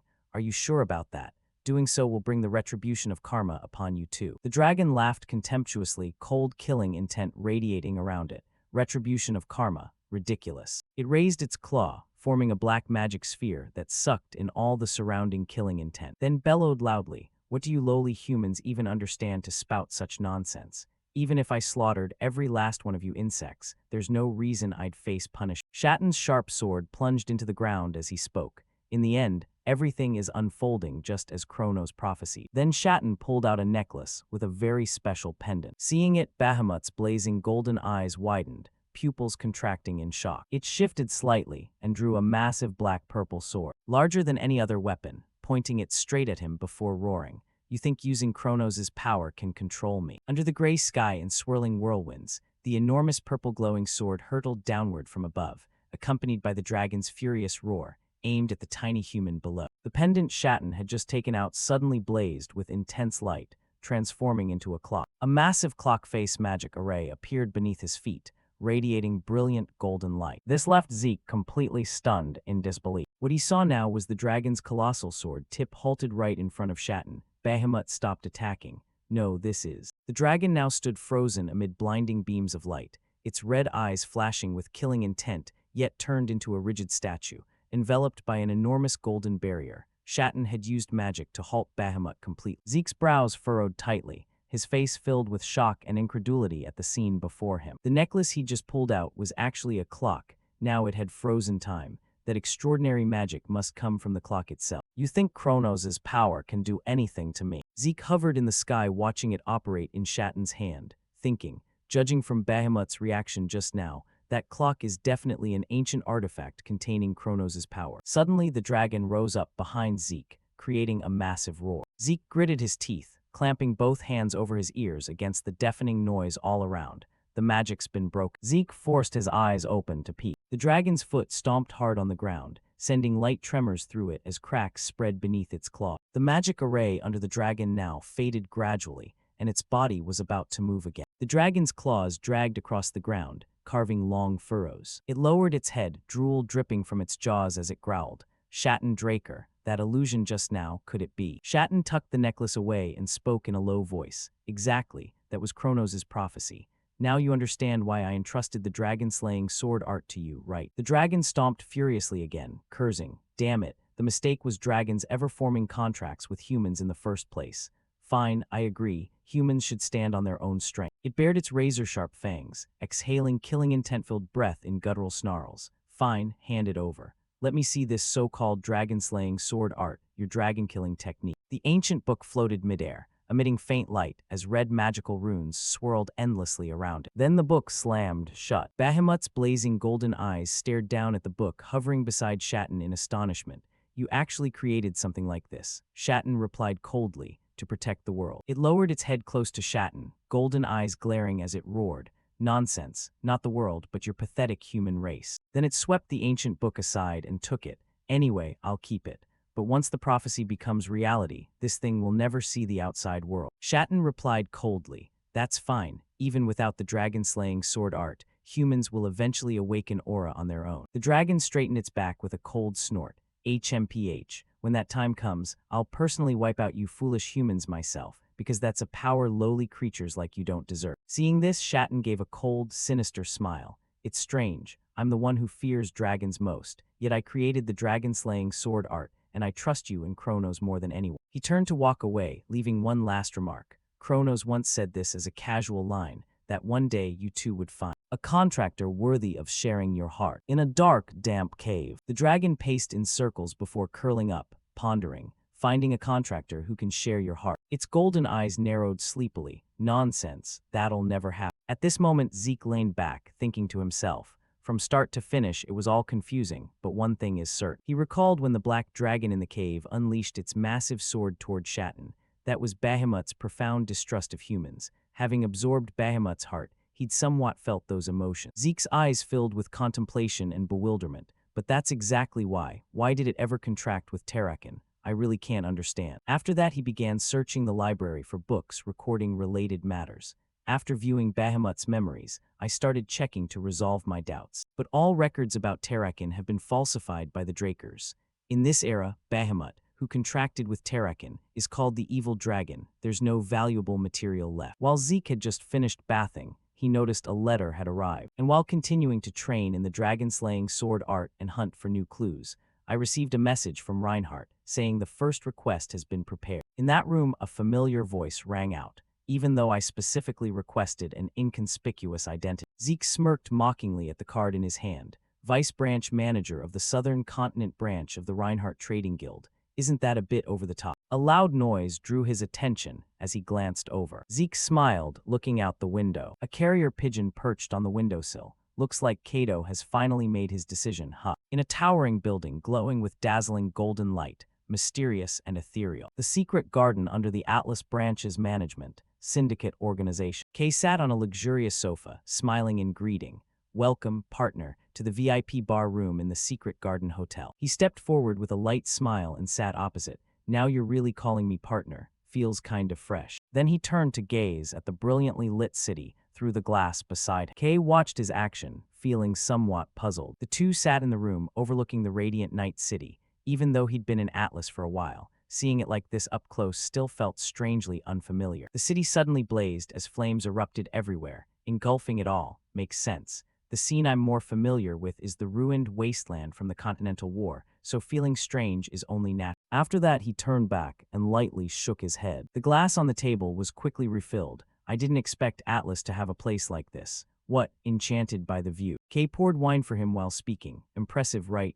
This hotel is one of our syndicate's side businesses. Those operating in the shadows always need discreet places to talk. He reached for the glass and replied, yeah, wait, actually, I'll pass on the wine. Next time prepare tea instead, that'd be better. She covered her mouth with a playful smile. What? Don't tell me you're refusing because you're still underage. Didn't expect you to have such a cute side. He rolled his eyes helplessly. Come on, it's just that drinking doesn't do anything special for me, so I skip it. Zeke recalled the last time he got drunk and felt uneasy. Last time during the welcome party when I became a new student, I got caught up in the mood and drank a bit. But as expected, 100 Poisons Immunity treated alcohol as poison and detoxed it automatically. Then the system notification appeared. Before regression, I often drank to get drunk, detected alcohol. Activating 100 Poisons Immunity, poison detected, expelling it. Now I can't get drunk anymore, so might as well stick to tea I actually like. The red-haired woman smiled and turned away. All right, so you just don't like alcohol, huh? Anyway, enough small talk. I have something to show you. Seeing this, he gave her a dead fish stare helplessly. You really don't listen to a word I say, do you? Then the red-haired woman took out a stack of documents and placed them on the table along with several photos. That guy you're backing, Pavla, actually originated as pirates. Kay reached forward, their reflections appeared on the glass beside them. I looked into it, and the evidence is overwhelming. Strangely, no one has noticed it until now. The red-haired woman leaned forward, pointing at the photos on the table. More importantly, the timing when the Silver Knight swept the pirates and they vanished perfectly matches when Pavla began its rapid growth. Not only that, I uncovered something beyond expectations. Zeke's brows furrowed slightly, his expression turning grave. Then Kay pointed straight at one photo and continued. Joaquin Fernandez, alias Almencho. He's the number 2 figure in the Meccan organization, yet he's secretly dealing with Pavla, his supposed rival. The moment the red-haired woman lifted her hand, he reached out and snatched the photo to examine again. This is pretty shocking, so I haven't reported it to higher-ups yet. It would definitely cause chaos in Syndicate. Sometimes ignorance is better. Kay lowered her head slightly, glancing up at Zeke with a hesitant tone. Ah, and about that artifact you asked me to sell on consignment. A low, slightly mocking voice rang out, making the red-haired woman's face fill with horror. You've done a great job, Kay. Now with a different face, he flashed a sinister, chilling smile and continued. From now on, I'll explain. The plan to make you the new leader of Syndicate. In heavy pouring rain, steam locomotive heads successively puffed smoke and let out heavy whistle. In a narrow alley where raindrops pattered down, Zeke held an umbrella while looking at the system notification. Activate teleport gate at designated position. Preparations complete. He strode through the small, rain-soaked alley. Though using the minimap teleport function consumes quite a few karma points, it completely avoids putting me under suspicion, even if it's the smallest chance. Among the 3 great transcendent families skilled in magic, very few can use teleportation magic, and traveling between cities requires at least the large gates of the magic towers. In other words, this plan will be perfectly disguised as an ordinary accident. Zeke curled his lip into a sly smile and muttered softly, thinking about that old bastard's face already makes me want to laugh. He stepped out onto the bustling street under clear blue skies, speaking lightly. Tonight's going to burn bright, Don Juan. As night fell, the scene blazed with roaring flames engulfing everything, panic screams echoing as the entire district sank into chaos and flying ash. Fire! Fire's broken out. Call the fire mages quick. The panicked crowd surged toward the blazing alley, their cries ringing out amid the red-hot flames, while a familiar figure slipped into the midst of the throng. If we don't act, the fire will spread to the neighboring building. Has the owner of that building been contacted? When are the fire mages getting here? In the room, cigarette butts piled up in the ashtray. Kay held a cigarette between her lips, lighting it with a flame as she thought. That guy, well, true to Draker blood, bold as hell, not your average kid. She recalled the vortex of fire that erupted fiercely before blazing out of control. Not just bold. The red-haired woman narrowed her eyes coldly, sweat trailing down her cheek as she took a drag and frowned gravely. He's completely insane. Kay recalled their conversation earlier that night, when she'd slammed the table and shouted, "What? You're planning to burn down all of Meccan's Soma warehouses in the central continent." Compared to Kay's agitation then, Zeke had remained calm. Exactly, so give me the locations of those warehouses. The red-haired woman's face filled with worry and unease. That's top-secret info. Only Meccan higher-ups, certain syndicate executives, and I know it.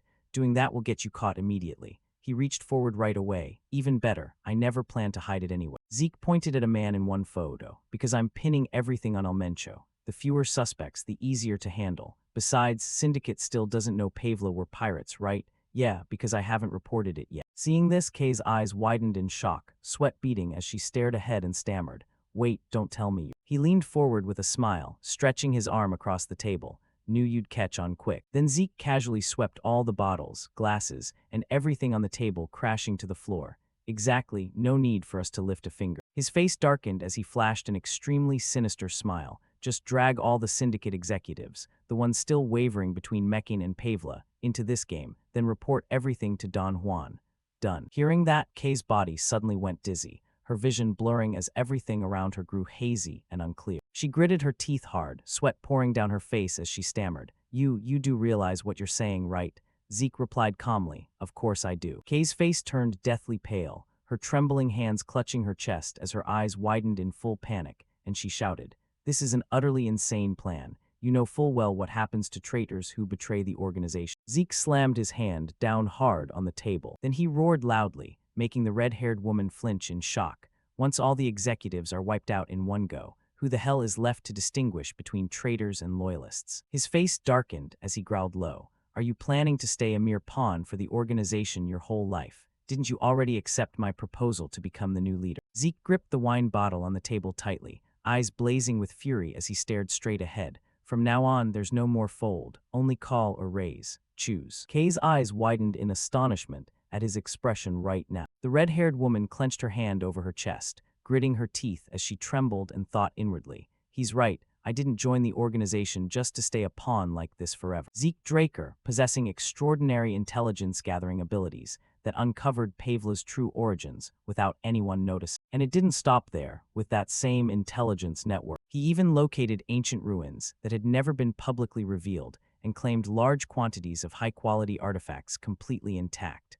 After witnessing those absurd capabilities firsthand, I'd already decided to throw in my lot with. Kay reached out and tightly grasped Zeke's hand that was holding the wine bottle. But right now, the red-haired woman stood up shakily, snatching the bottle back toward herself, her face flushing red, getting scared after hearing the plan. How pathetic. Kay squeezed her eyes shut and tilted the bottle back, downing it in one long gulp. She finished the entire bottle under Zeke's stunned, admiring gaze. Kay slammed the empty bottle down on the table and shouted, "Is that all? If we fail, we're dead anyway. This is the biggest gamble of my life." The red-haired woman broke into an excited grin, wiping the lingering wine from her lips as she yelled, "No limit, all in." Zeke felt deeply satisfied seeing this, smirking as he replied, starting to feel the thrill now, that bet, I promise you won't regret it. At this moment, the cigarette in Kay's hand was gradually burning out. The hand holding the cigarette trembled, perhaps from fear. Her other hand immediately steadied it. The red-haired woman stood by the balcony gazing into the distance.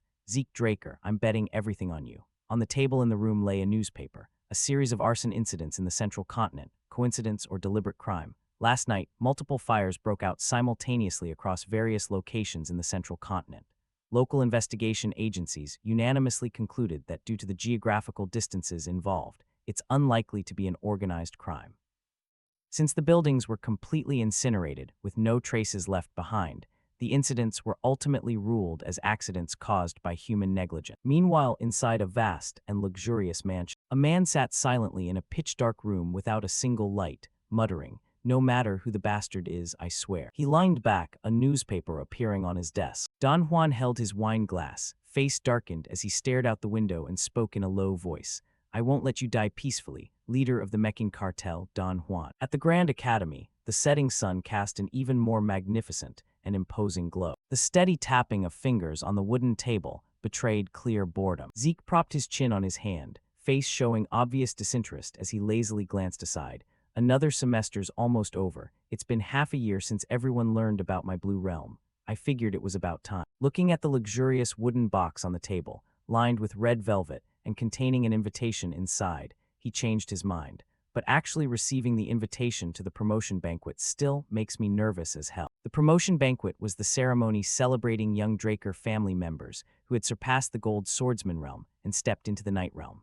Even for Drakers, it usually took until around age 20 to reach blue or purple knight realm, so this event was also known as the Draker-style coming-of-age ceremony. Zeke closed his eyes, recalling a meeting from long ago as he thought, "It's been almost 3 years since I last saw the family head. Hope nothing goes wrong." Afternoon sunlight streamed through the massive glass windows, shining down onto the marble floor of the grand banquet hall. The banquet hall, the central Spring Garden Grand Hall of Four Seasons City. Numerous distinguished guests and nobles were present, mingling and chatting cheerfully in a lively atmosphere. Footsteps approached, accompanied by a warm, courteous voice. "May I pay respects to the head of the Draker family?" He turned with a smile. "Oh, you're here." Abel approached with his signature industrial smile, polite yet fake. "Abel, how have you been lately, my lord?" While the banquet continued vibrantly, the two stood apart talking.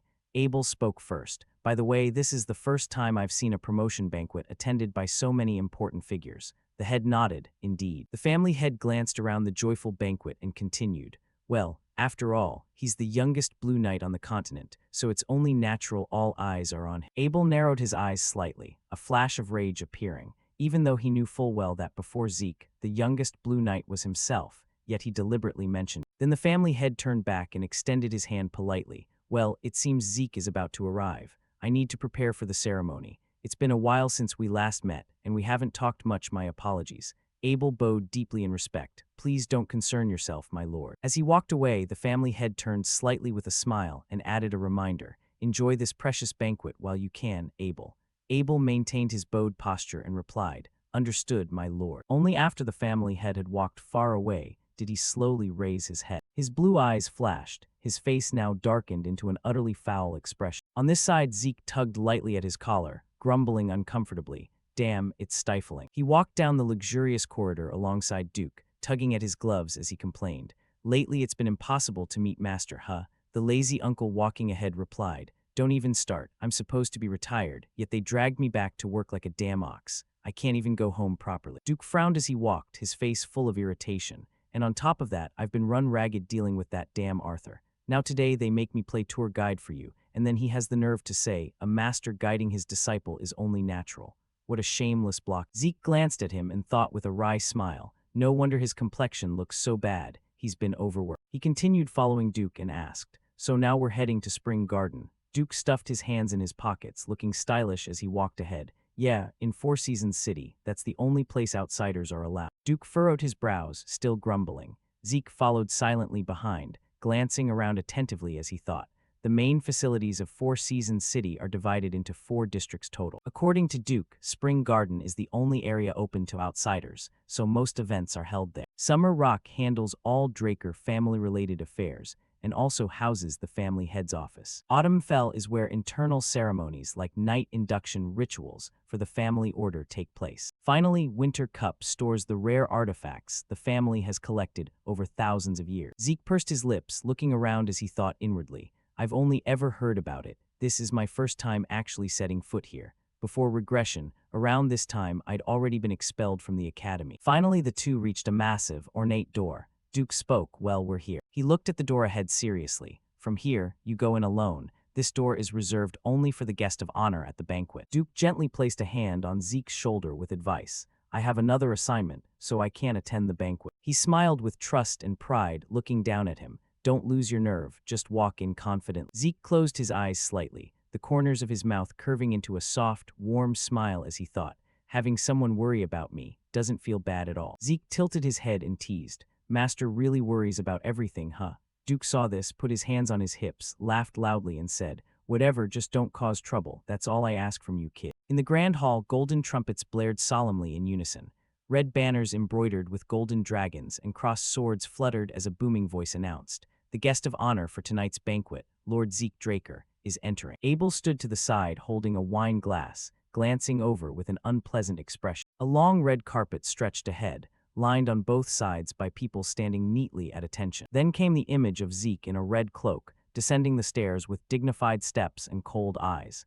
As he reached the center, those around him whispered in awe at his powerful presence. Oh, that's Lord Zeke, only 15 and already reached Blue Realm, truly worthy of being the Golden Pureblood Awakener. But I never imagined he'd break Abel's record as the youngest to advance to Blue Knight. Huh, you haven't heard. Lord Zeke has already surpassed Abel's academy achievements. Oh, amazing. Zeke walked forward and knelt, bowing his head before the family head who stood waiting, holding the great sword prepared for the knighting ceremony. Arthur Draker, head of all dragon slayers, hereby declares that Zeke Draker takes his first steps on the path to becoming a knight. He drew the sword lightly and placed it on Zeke's shoulder. His voice rang out echoing through the grand hall filled with witnesses. In the name of Draker, I bestow blessings upon the bright future of this Draker, who will walk the glorious path of a knight. Suddenly his words paused for a moment, catching Zeke's attention, and Zeke's sharp golden eyes widened, filled with astonishment as he heard, Zeke Draker shall be officially knighted as a knight of the Draker family. The nobles and knights below who witnessed it were stunned,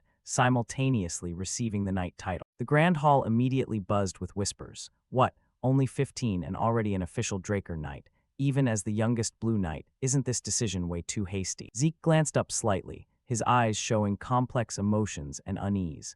But the condition for receiving an official knight title in the Draker family is purely based on achievements. Because Drakers are blessed with aura power, awakening early and reaching purple or blue knight realm is almost a given, so instead of judging by aura realm, they value achievements above all else. Even Abel, who held the record as youngest Blue Knight before me, took 3 months of accumulated achievements before being granted official knighthood. That alone shows how absolutely crucial achievements are in Drake. Yet the family head's announcement just now completely went against the previous regulation. After the knighting, the sword was returned to its place. The image of Zeke in deep thought reflected on the gleaming blade. Since knighting is the family head's prerogative, there's no opposition, but it's still hard to understand. I wonder what he's plotting. Right after the family head's voice rang out, today I am deeply honored to introduce my son to everyone. He stood beside Zeke with immense pride. Zeke is not only the first ever Golden Awakener, but also the youngest to reach Blue Knight realm. I believe in the future he will become an outstanding knight surpassing even me. Then he lifted the wine glass from the nearby table. I don't want to be an overly boastful father, so I'll stop bragging. The family head raised his glass high in toast, smiling happily yet full of calculation.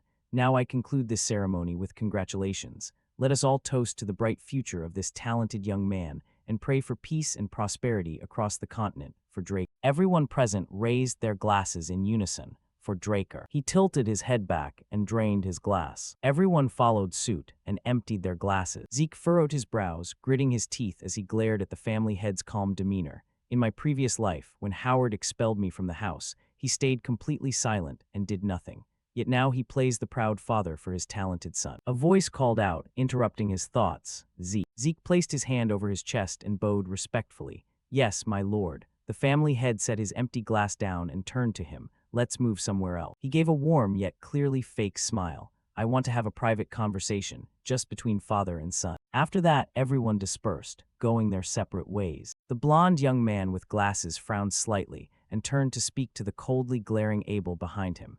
Hey Abel, don't you think you should control your expression a bit? His face now darkened, mood worse than ever. That's not the face an older brother should make when congratulating his youngest sibling. His face now darkened, mood worse than ever. That's not the face an older brother should make when congratulating his youngest sibling. Abel remained silent, lips pressed tight. Finally he spoke. Where's the prince? The other replied. He said he'd come after these boring ceremonies are over, should be soon. The two stood side by side chatting like that, Abel's voice carrying a hint of danger. Then we need to hurry. The guy beside him nodded lightly. I think so too. The ornate door opened. Zeke stepped through and closed it behind him, eyes fixed intently on the badge in his hand. As he walked, he examined it closely, filled with questions. a token that can be exchanged for one of the family's treasures. Why did the family head give this to me? Zeke ruffled his hair in frustration. It's not something bad, probably fine, right? Damn it, I really don't get it. He glanced toward the main hall where the banquet was still lively with many nobles, knights, and influential figures, but the bigger issue now was, this promotion banquet doesn't last just one day, it's multiple consecutive days. How the hell am I supposed to endure this? Zeke walked along, scratching his head in total confusion. How do they manage to keep a straight face like that and just keep going through days of this? Living in high society really isn't for everyone. Suddenly a voice called out, making him tilt his head to look. Lord Zeke Drake. A delicate hand lightly lifted the hem of her dress as a gentle voice spoke. This is the first time I've had the honor of meeting you in person. Melissa placed her hand over her chest and gave a polite slight bow. I am the first princess of the kingdom of Alentia. Melissa Alentia. Zeke furrowed his brows slightly, silently assessing. Isn't she the prime candidate for the next throne in Alentia? Right now she's acting in place of their frail and incompetent king, implementing bold policies aimed at the common people. And because of that, she's gained overwhelming support from the citizens. That's also why she constantly clashes with the Alentian nobility. But if she officially ascends the throne, sooner or later, those nobles will scramble to curry favor with. Yet before my regression, that highly promising princess, when tensions with the empire escalated, ceased all external activities and then vanished mysteriously. Rumors spread across the continent that the empire had assassinated her, but after Alentia fell in the war, the truth was buried forever. He pressed his lips together, glancing at her carefully as if probing. In this life, she's been pretty quiet so far, but if she's appearing at an official event like this, maybe things are still okay. His sharp eyes narrowed slightly, as if something had just clicked. Wait a second. Zeke recalled Cleef's words from their earlier conversation. The royal family of the kingdom of Alentia, huh? Then he looked again at the blue-haired princess, smiling so warmly in front of him. Could it be? Zeke placed his hand over his chest and bowed in return. It's an honor to meet you, Princess Melissa. He smiled and extended his hand in welcome, stepping toward her. I've heard of your reputation for a long time. It's truly an honor that you've come to my promotion banquet. Melissa let out a surprised, "Oh, you know of me." Zeke replied warmly, suddenly making her fall silent for a moment. Of course, I've long admired your people-focused policies. His calm voice continued while distinguished guests around them chatted lively. Many might think they're just flashy handouts, simply giving away what you have. Zeke tilted his head with a professional yet understanding smile. But in reality, from budget allocation down to the tiniest detail, everything has to be calculated meticulously, right? His extremely accurate words left Melissa momentarily speechless, unsure how to respond. The blue-haired princess covered her mouth with a smile, thinking to herself, as rumored, he really is different from other knights. Zeke looked puzzled and quickly waved his hands in explanation. Did I commit some faux pas toward your highness? She smiled pleasantly, still chuckling softly. No, I'm just surprised someone actually understands the difficulties I face. Honestly, I'm a little moved. After that, Melissa politely bowed and excused herself. Then I'll take my leave. It was a pleasure meeting you, Lord Zeke. He blinked in surprise and asked hastily, leaving so soon? The blue-haired princess gave a refined smile. I'd love to talk more with you, Lord Zeke, but I can't monopolize the guest of honor.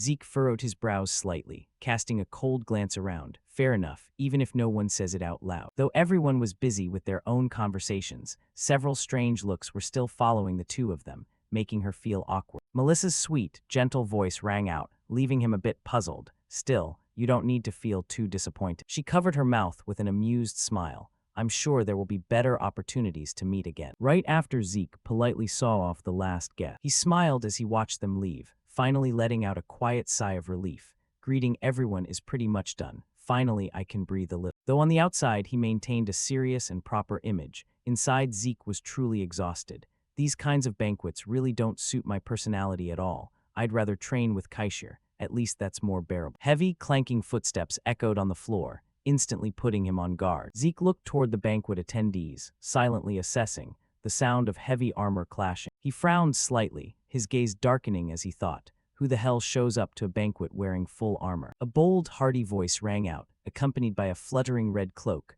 Ah, finally found you. A man appeared, clad in gleaming full-plate armor, with a long sword at his hip. You're the guest of honor for tonight's banquet, right? Kara strode forward with his knights in imposing formation, grinning widely. Zeke Draker, the youngest blue knight to be knighted, correct. The fourth prince of the Rome Empire, Karas, the one who, together with Abel, triggered the Continental War before my regression. He extended his hand in a hearty greeting. I am the fourth prince of the great Rome Empire. Carus approached boldly, hand thrust forward decisively, eyes gleaming with arrogant confidence as he boomed, Carus Nerva Constantinus. Instead of shaking hands, Zeke slightly bowed his head. One hand over his chest, the other behind his back, he returned the respect. It's an honor to meet your highness Carus. Thank you for attending my promotion banquet. That made the prince's face darken completely. Carus froze, his whole body stiffening at the refusal. Then the corner of his mouth curled into a grin. Carus casually slung an arm around Zeke's neck, pulling him close in overly familiar fashion.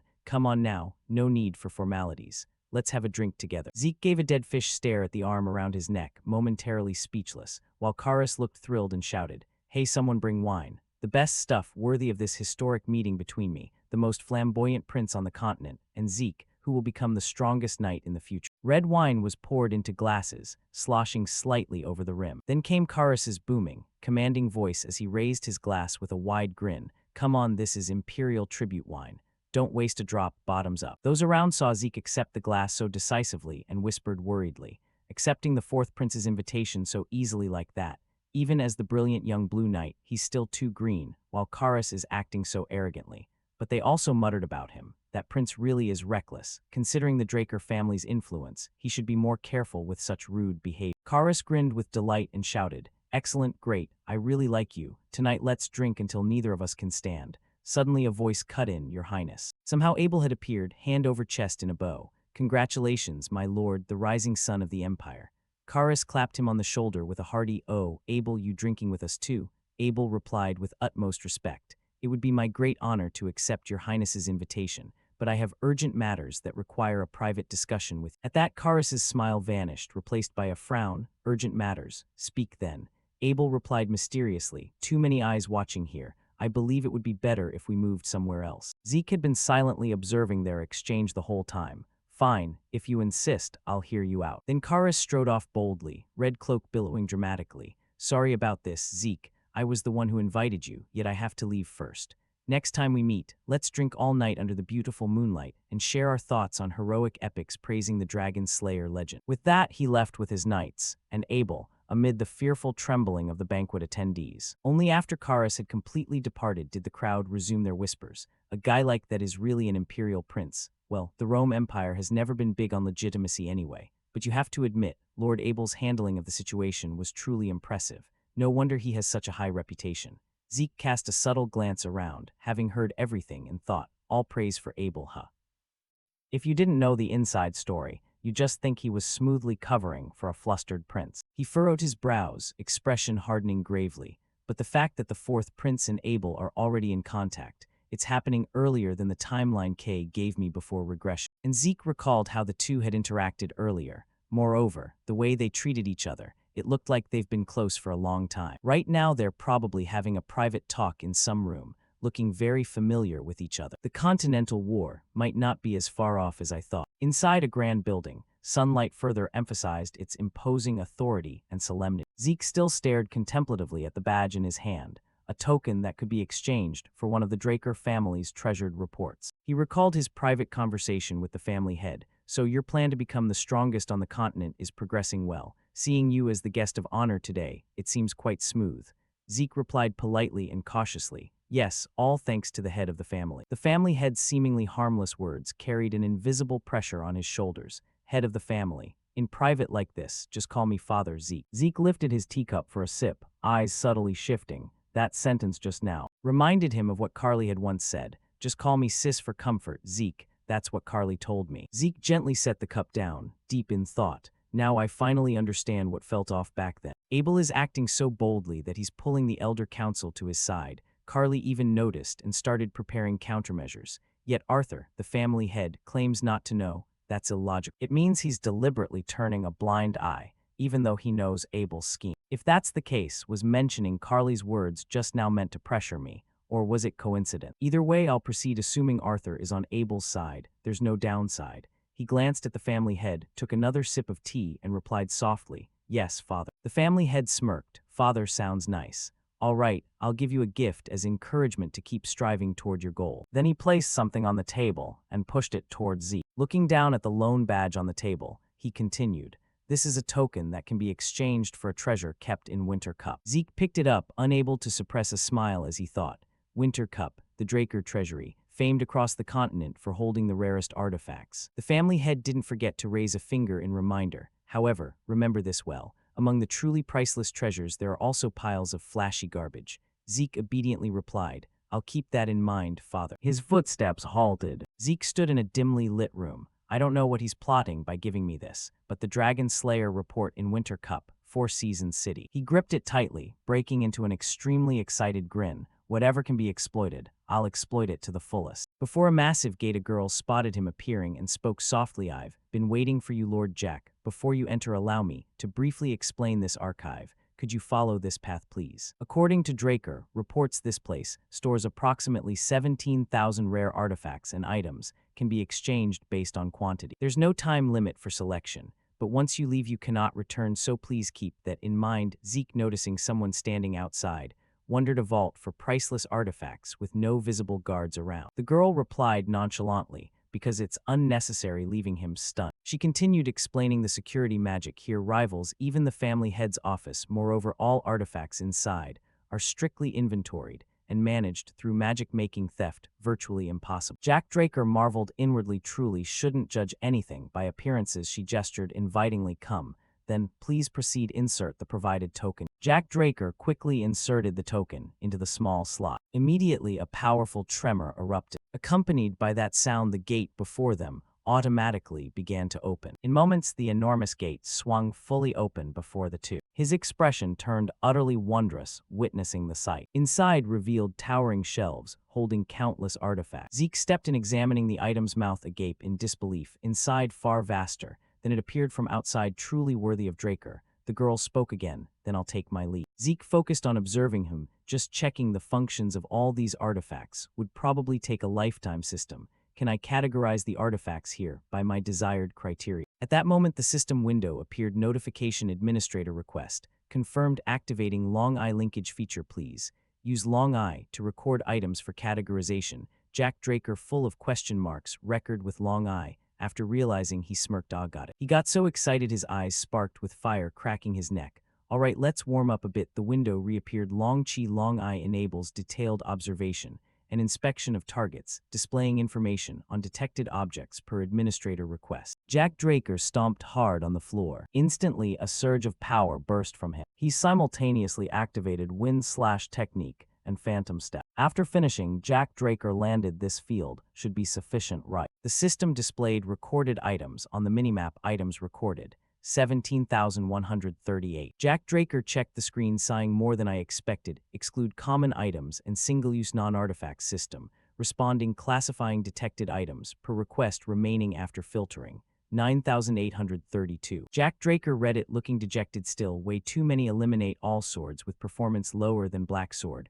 Quickly, the screen filtered to essentials. He smiled, satisfied. All swords eliminated, meaning among tens of thousands of artifacts here, black sword is the strongest. Suddenly he frowned, spotting something. His finger swiped across the screen. Why doesn't this show any information? Jack Draker began searching around. It must be nearby. System notification arrived at administrator designated coordinates. Jack Draker stopped at a spot above it, an enigmatic jade bracelet with only question marks for in. Jack Draker exclaimed in shock. A bracelet looks utterly ordinary on the outside, yet no information displayed at all. Another notification rang, drawing his attention. Reading it, Jack Draker's eyes widened, stunned. This item reacts to the title successor of Terrakin Drake. Jack Draker grinned excitedly, looking at the bracelet. It reacts to the successor title, meaning this is Terrakin's artifact. Something activated on the bracelet. The window appeared. Notification: Sacred Guardian Stone.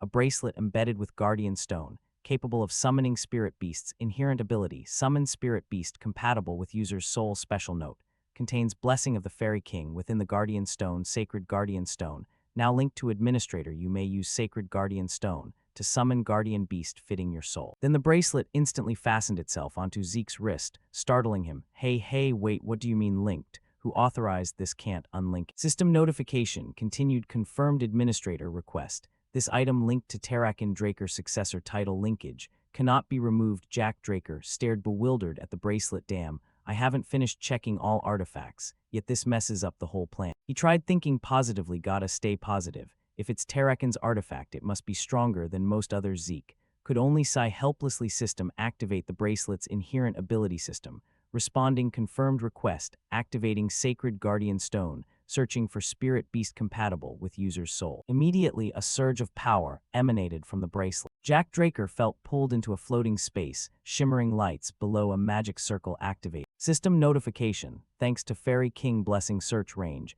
expanded to higher tier spirit beasts compatible. Spirit beast found summoning now. A sudden burst of light appeared. The light emerged right before Zeke, leaving him utterly surprised. That light pierced straight through the artifact storage space. At that moment, a creature appeared with mysterious and majestic appearance, accompanied by flashes like lightning. The newly summoned spirit beast resembled both horse and dragon. System notification, summoned spirit beast, dragon horse. Zeke exclaimed in shock, this is a spirit beast. The aura it radiates is terrifying. Then he grinned excitedly, heart pounding. Even artifacts that summon spirit beast. Just how many insane things did Terakin possess? Suddenly, the dragon horse lowered its head, touching Zeke's forehead. He reached out, stroking its head, so compatibility with soul means this first meeting yet feels like reuniting with an old friend. Then he hugged its face, leaning and speaking, all right, I like you too, even feel strangely close. Suddenly another notification, if you name the spirit beast, you can summon it anytime via Sacred Guardian Stone. Jack Draker quickly said, how about Bucephalus? The dragon horse immediately nodded satisfied, raising its head proudly. Zeke chuckled.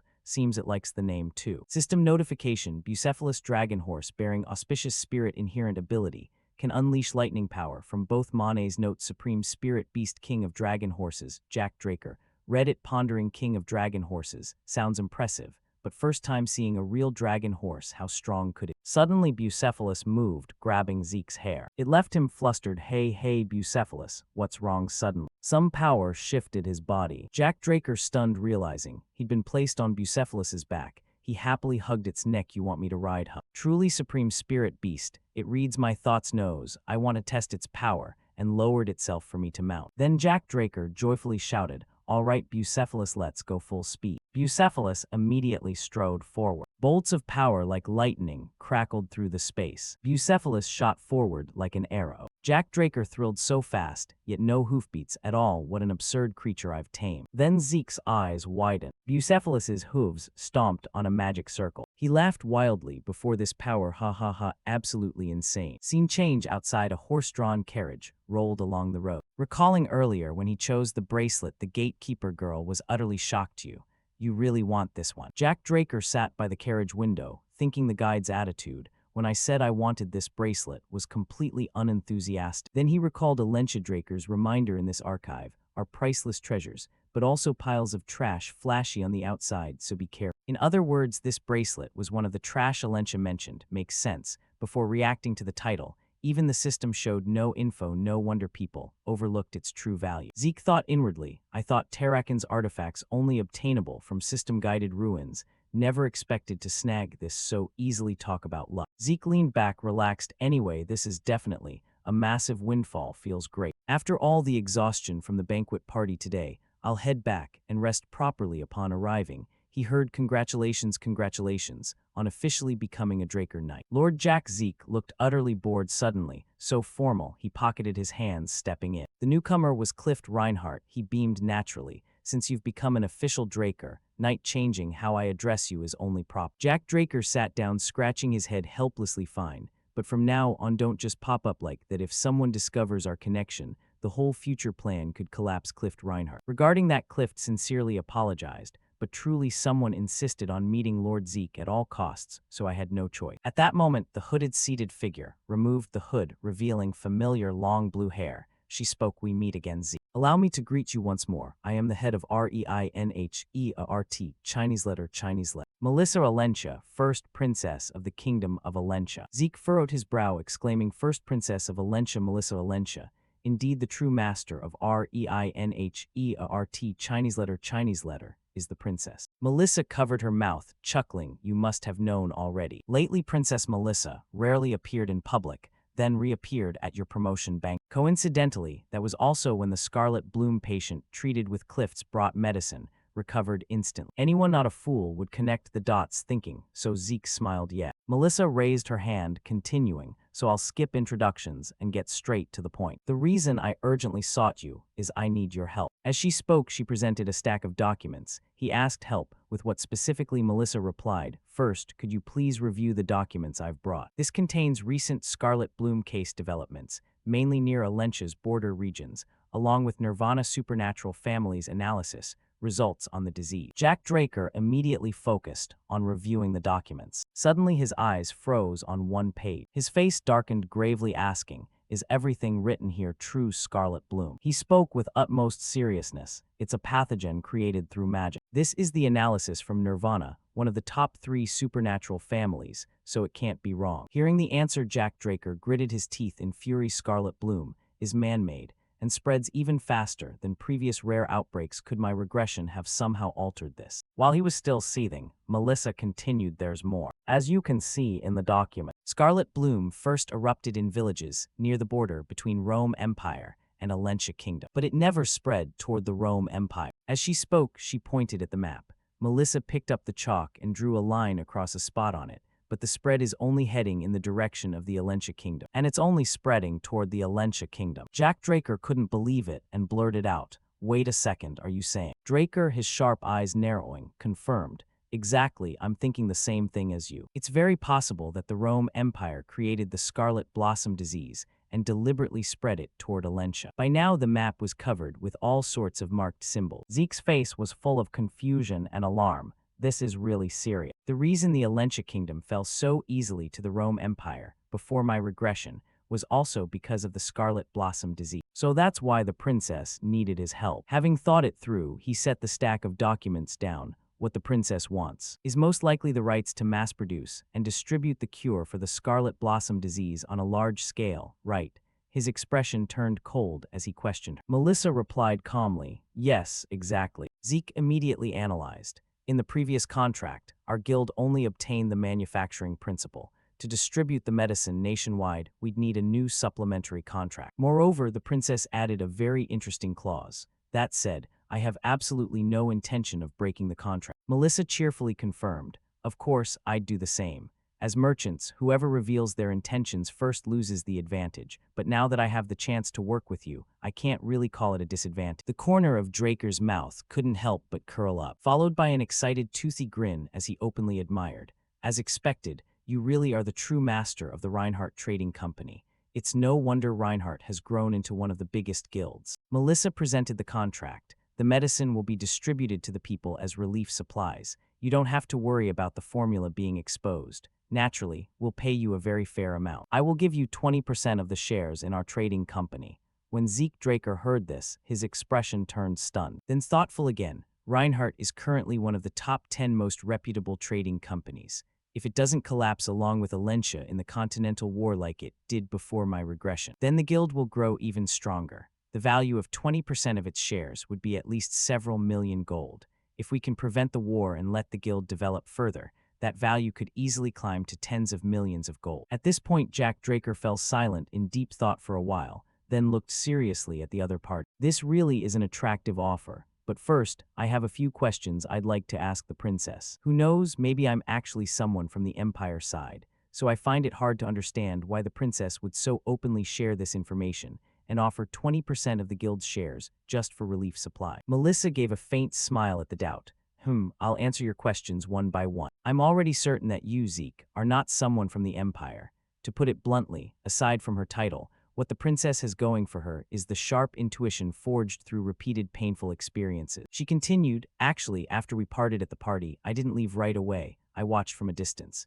Though it was very subtle and hard to notice, you treated anyone connected to the Rome Empire with coldness. Most importantly, you refused to shake hands with the fourth prince of the Rome Empire, Carus. Others might think you were just politely choosing a different greeting instead of a handshake, but to me, it looked like instinctive rejection, a visceral disgust at even touching.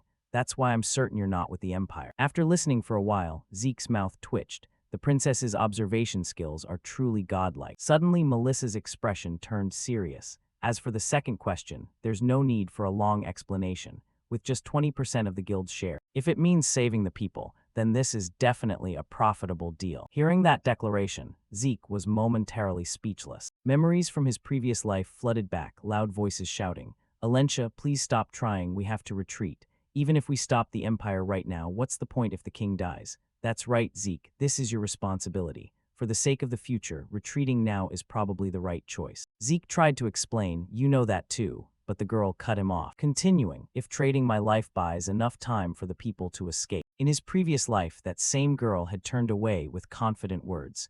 Then that would definitely be a profitable deal. Now Jack Draker clutched his head in utter helplessness, not knowing what to do. Damn it, I tried so hard to prevent this from happening again.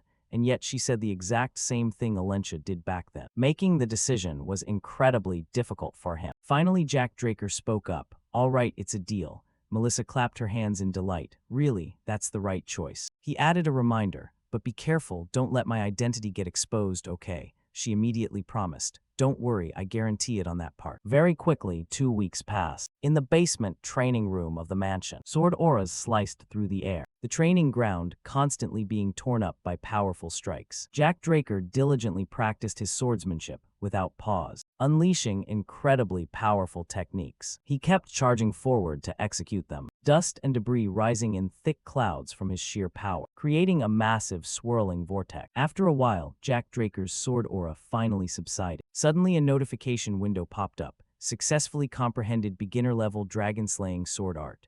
Zeke Draker read it and let out a breath. Finally done. It took about a month, huh? More notifications followed. Conditions for the Shatten's Heir achievement task completed. Achievement task completed. Extra completion time added to rewards.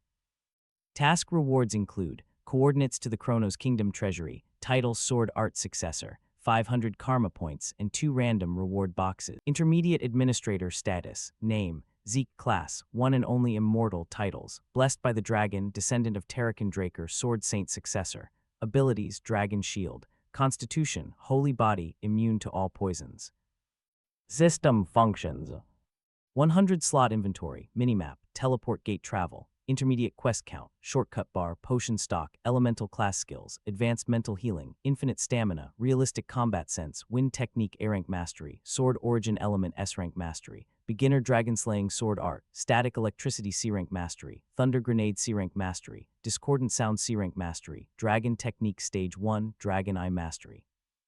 Dragon's Majesty Mastery, Command Technique unlockable under conditions, Devour Mastery, Dragon Technique Stage 2, Dragon Scale Armor Mastery, Dragon Claw Mastery, Dragon Technique Stage 3, currently unviewable, unlocks at 300 karma points. Current karma, 1095. Draker broke into a satisfied grin. Oh, 2 random reward boxes. Looks like the points I burned when I torched Meckin's warehouse have pretty much been made up. Alright, let's check this one first. Instantly, a round object appeared in his hand. Coordinates to the Chronos Kingdom Treasury. Administrator request confirmed, but the coordinates cannot be read at this time. Zeke was stunned when he saw the notification. Requires finding the seal to activate the coordinates. Collect and reassemble the scattered seal fragments to activate them.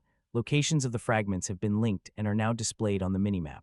He looked at the red dots on the map. 2 in the center, 1 in the south, and 1 in the north. The distances between them are quite far. It'll take some time to gather them all. Then he noticed something else, and the corner of his mouth curved into a smile. No wonder it never showed up before. Linked quest, Treasure of the Legendary Kingdom. Locate the scattered seal fragments of the Chronos Kingdom and restore them to their original state. Time limit, none. Quest reward, title, Successor of the Chronos Kingdom. Zeke stared seriously at the screen for a while, then looked exasperated. What the heck, the reward is just a title. The system popped up another message. Linked quest, Treasure of the Legendary Kingdom. Locate the scattered seal fragments of the Chronos Kingdom and restore them to their original state.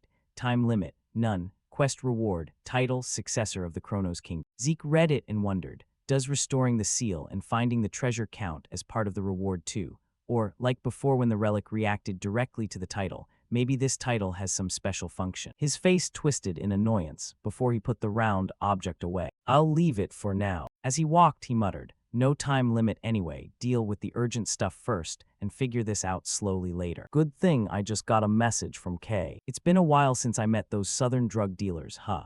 As he spoke, Jack Draker's face twisted into a terrifyingly manic grin. Scene shift, Gopaport, a southern coastal village on the continent. Jack Draker, disguised, had arrived here. The mix of sea salt and the stench of blood, the southern air was still as foul as ever. As he stepped off the boat, a line of people bowed respectfully. It's an honor to serve you, said the southern branch vice leader. Zeke Draker waved his hand. You've all worked hard. They continued, we look forward to the day you return as our vice leader. His expression went deadpan. Okay, that's enough, you're overdoing it. Jack Draker glanced around while thinking. At least the smell of the sea is still the same. Whether before the regression or now, it seems not everything has changed. Guess I should focus. While walking, someone waved and called, Murray. Jack Draker looked over. Perfect timing for the mission, huh? A scene from the past flashed in his mind. Northern Rangers, that was the pair waiting for Jack Drake. They're dressed pretty convincingly as merchants. The purple-haired one replied, thanks. As Jack Draker approached, he asked,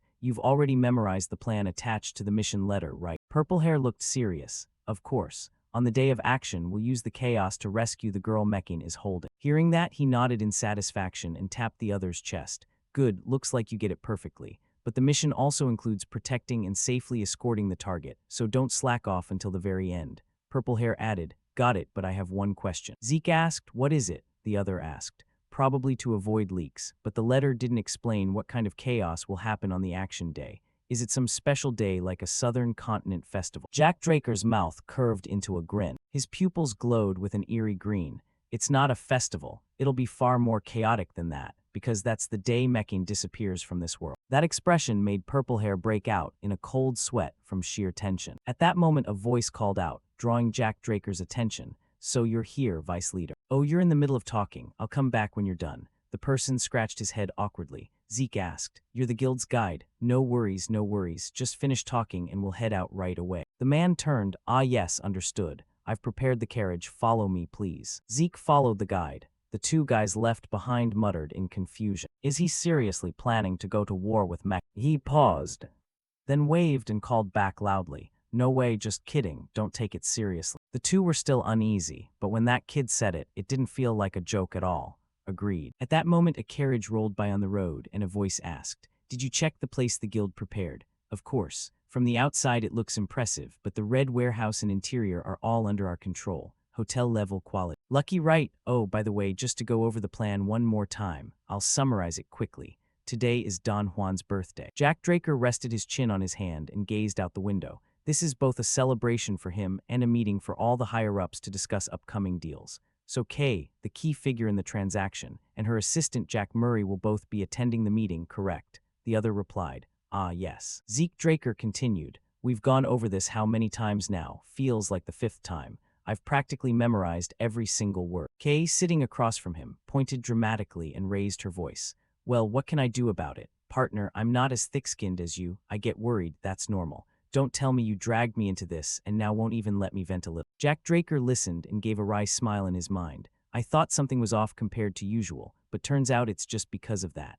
Kay clutched her head and trembled. What if they find out I burned the Soma warehouse? I heard Mekin's way of dealing with traitors is to paralyze their whole body and toss them into a shark dragon ship. Ah no, it should be fine. I covered my tracks so thoroughly, no one could have noticed, right? Her face had gone deathly pale with terror. Seeing that, Jack Draker secretly thought with amusement. Watching her freak out like this just makes me want to tease her even more. Then he spoke up, Kay, you're a mage. They'll handle you differently, so don't worry. Kay looked curious. Differently how? Zeke flashed a dazzlingly handsome grin and declared, down south they say that possessing a mage's body can ward off curses, so no one's gonna waste it as shark bait.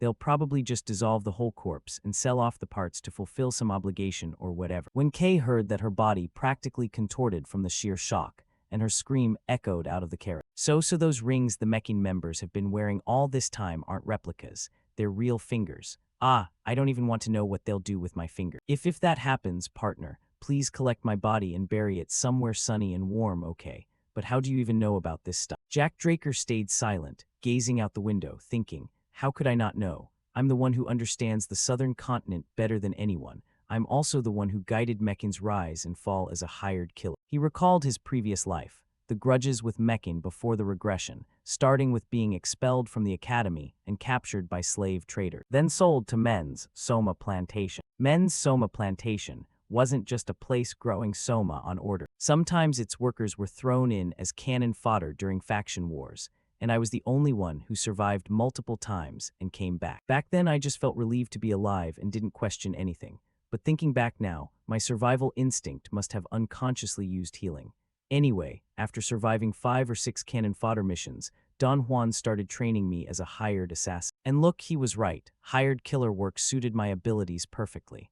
Luring targets off guard, and then poisoning them made taking down even Violet Knights easy. But Azure Knights were different. Even when I approached without leaving a trace, he somehow sensed it miraculously. And even after being poisoned, he could adjust his aura to burn or expel the toxin. Still, Azure Knights are ultimately human. I learned to exploit those subtle human weaknesses in refined ways, and from there, I became capable of taking them down. When the number of Azure Knights I'd killed reached double digits, I solidified my position as a top hired killer in the Mechin organization. After that, I kept expanding my influence through major achievements in wars and wiping out the Pavla organization, eventually becoming Don Juan's adopted son, with the promise of officially inheriting everything. But on the night, they gathered all the top leaders to announce the successor. I killed everyone present, including Don Juan, and left the Mechin organization. And that's it, all ancient history now. While Jack Draker was lost in memories of his past life, Kay was waving her hands to snap him out of it. Hey, partner, you've been dodging my questions this whole time. Don't tell me you're actually a Mechin spy, planning to use me to swallow the syndicate whole. She pointed accusingly, her face tense with suspicion. Jack Draker raised an eyebrow at her but said nothing, then glanced back out the window. That attitude made Kay freeze like she'd turned to stone. Unable to hold back, she pressed. Am I wrong? Say something, partner. He secretly chuckled. Kay now is different from before the regression. She's still a bit naive, so teasing her is actually pretty fun. Scene shift inside Don Juan's mansion. Inside, quite a crowd of guests had already gathered. Everyone was dressed elegantly, holding glasses of fine wine in their hands. At that moment, a voice rang out. Don Juan, this is Kay, the syndicate operative I mentioned. Someone was introducing Kay. She quickly curtsied. It's an honor to meet you, Don Juan. He pressed his lips together, observing the room while thinking in admiration.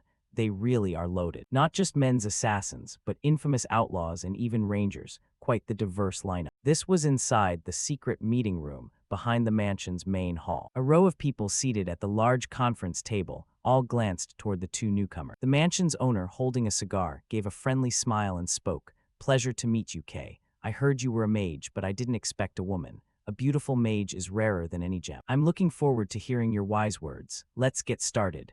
This old man was Don Juan, the boss of the Mechin organization. At this point, Kay placed her hand on her chest, took a deep breath, and declared, a few months ago, do you remember the warehouse fire? Those words made everyone in the room jolt in shock. Old Don Juan extinguished his cigar and replied, of course I remember. It's not something anyone could forget. But why bring it up now? His expression turned as cold and demonic as a devil as he questioned. Kay, pressured by that aura, grew tense and began to stammer.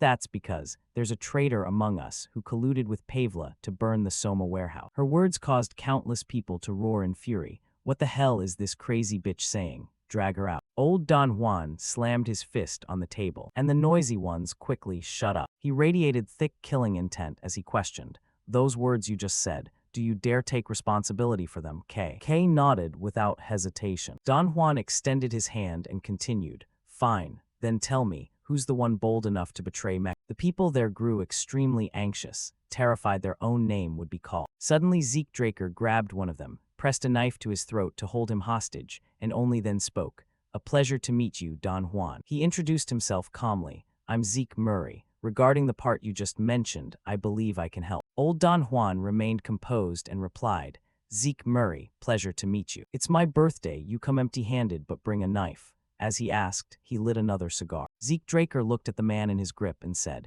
the gift's right here, isn't it? Don Juan, are you saying your dear brother Joaquin here is the traitor? Kay flashed a wicked, excited grin. Hey Joaquin, or should I say Almencho, you should know best of all. Why don't you just confess yourself? Joaquin gritted his teeth in panic. How the hell does this guy know something even the boss hasn't noticed? Then he shouted, you useless bastards, what are you standing around for? After taking so much of my money, do something useful for once. The nearby guards were confused. But even if you say that, we can't do anything. That guy's a pro, he didn't leave a single opening to get close. If we attack from range, he'll use Mr. Joaquin as a shield. He might even be a spy sent by Pavla. Zeke's eyes sharpened. Not bad for Mechin's right-hand man. Trusted a lot, huh? Meanwhile, you're the real Pavla spy, yet you dare turn around and suspect me. Joaquin, still with a knife at his throat, sneered. Now that you're exposed, you're just spouting nonsense, huh? Zeke replied calmly. Pretty confident, aren't you? You think I'd do all this without evidence?" At that moment, Kay began activating her mage abilities. A stack of documents appeared on the table in front of old Don Juan. He quickly picked it up to examine. Don Juan silently flipped through it with a contemplative look. Then his eyes narrowed. "You brought something interesting, Zeke Murray. Not only did Joaquin collude with the syndicate to betray us, but it turns out those Pavla bastards are pirates too."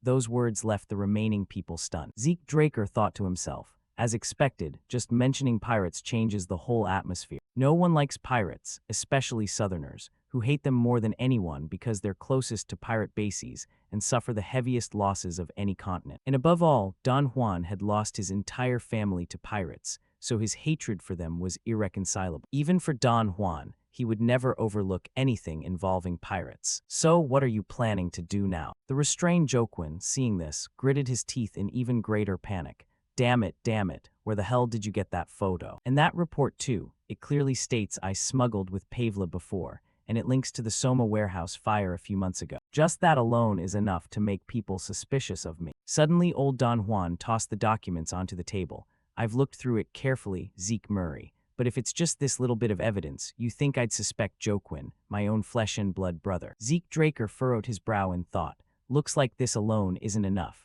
I didn't want to resort to this method, but it seems there's no other choice." Then he whispered something into Joaquin Mencho's ear, making the man's body freeze rigid like stone. Old Don Juan stayed calm and continued, "If that's really all there is, then you've insulted my brother unforgivably." At that point, Joaquin gritted his teeth and declared, "Boss, Zeke Murray is right. The one who secretly colluded with Pavla is me." Right then, his pupils contracted lifelessly, as if he was no longer fully conscious. The room fell so silent, you could hear a pin drop. Old Don Juan bowed his head, braced himself on the table, and stood. "So that's how it is. I never expected you to betray me. What a disgrace. Since you've confessed like this, you should receive treatment befitting your crimes, right?"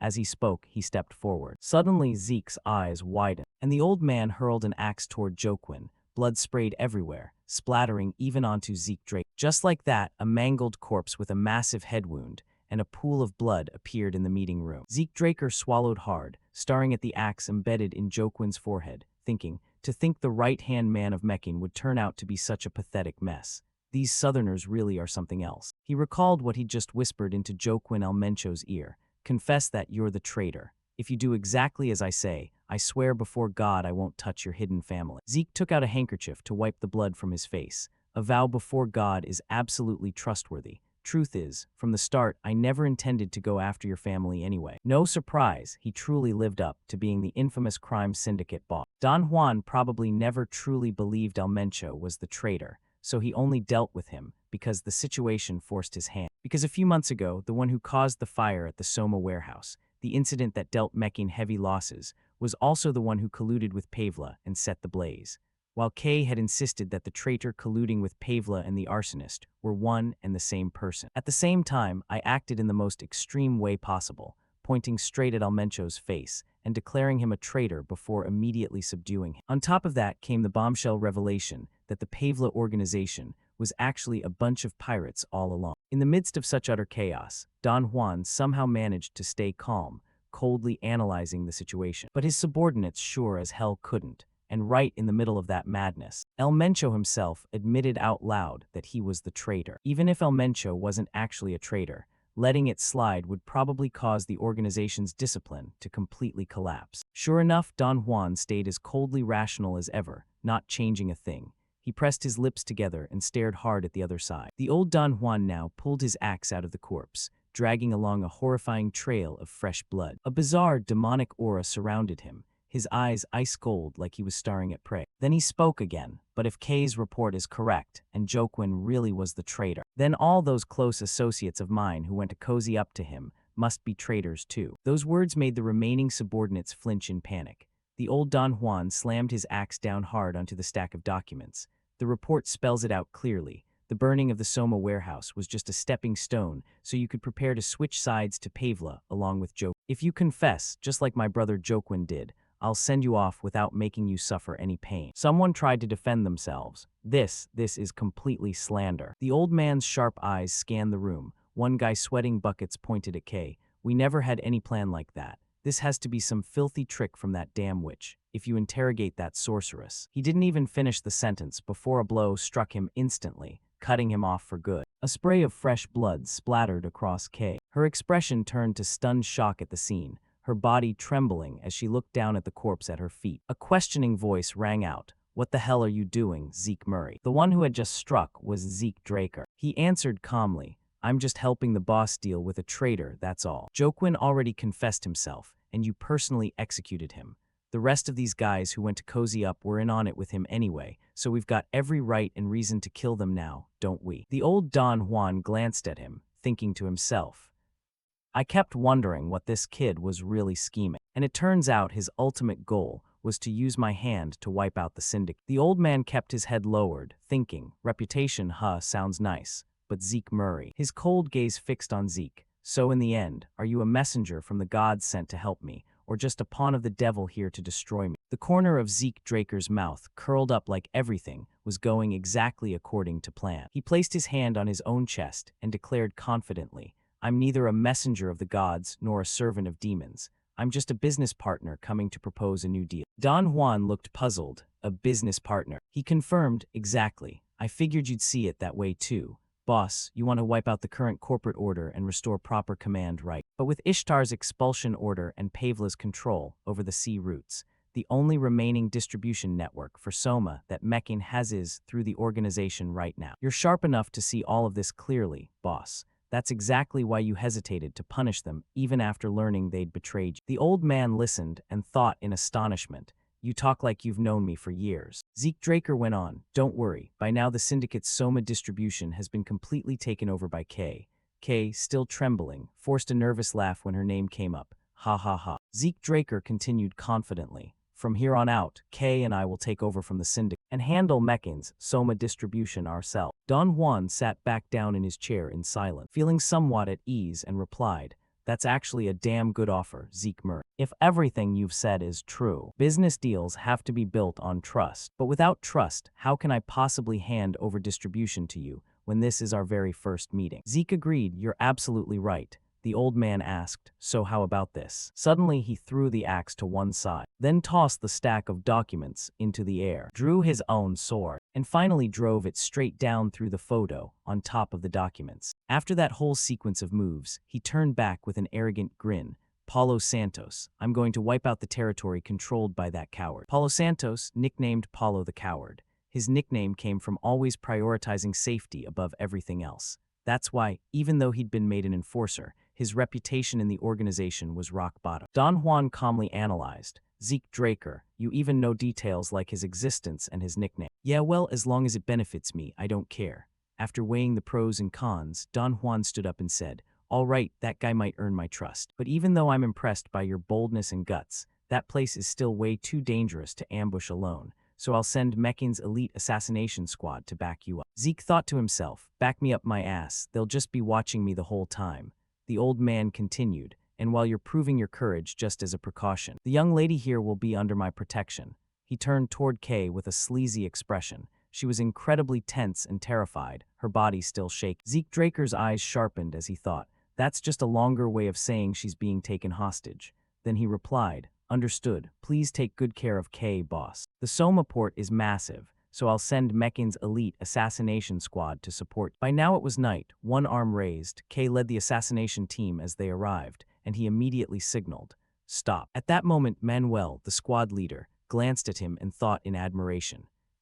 Even as the team leader, I stopped at his command without even realizing it. Well, after seeing his skills, only an idiot wouldn't follow his order. He has more endurance than assassins like us, moves faster and more precisely, like he knows this northern forest by heart. But above all, he's insanely skilled in combat, even against powerful beasts that could easily take down the highest-paid mercenaries from the wolf tribe. The guy's a straight-up monster. Manuel just kept marveling at Zeke Draker's strength for a while. Zeke Draker suddenly spoke, all of you wait here. Manuel got flustered. But we're here as overseers. We're not supposed to help directly. Zeke Draker looked back with icy eyes. This is the only spot where the factory can be clearly seen. Stop saying things you don't actually mean and just focus on observing. With that, he vanished forward in an instant. Manuel called after him in panic, Murray. Manuel felt helpless dealing with this guy. One team member asked, "What should we do, boss?" Manuel answered right away, "We'll do exactly what he said and keep observing from here.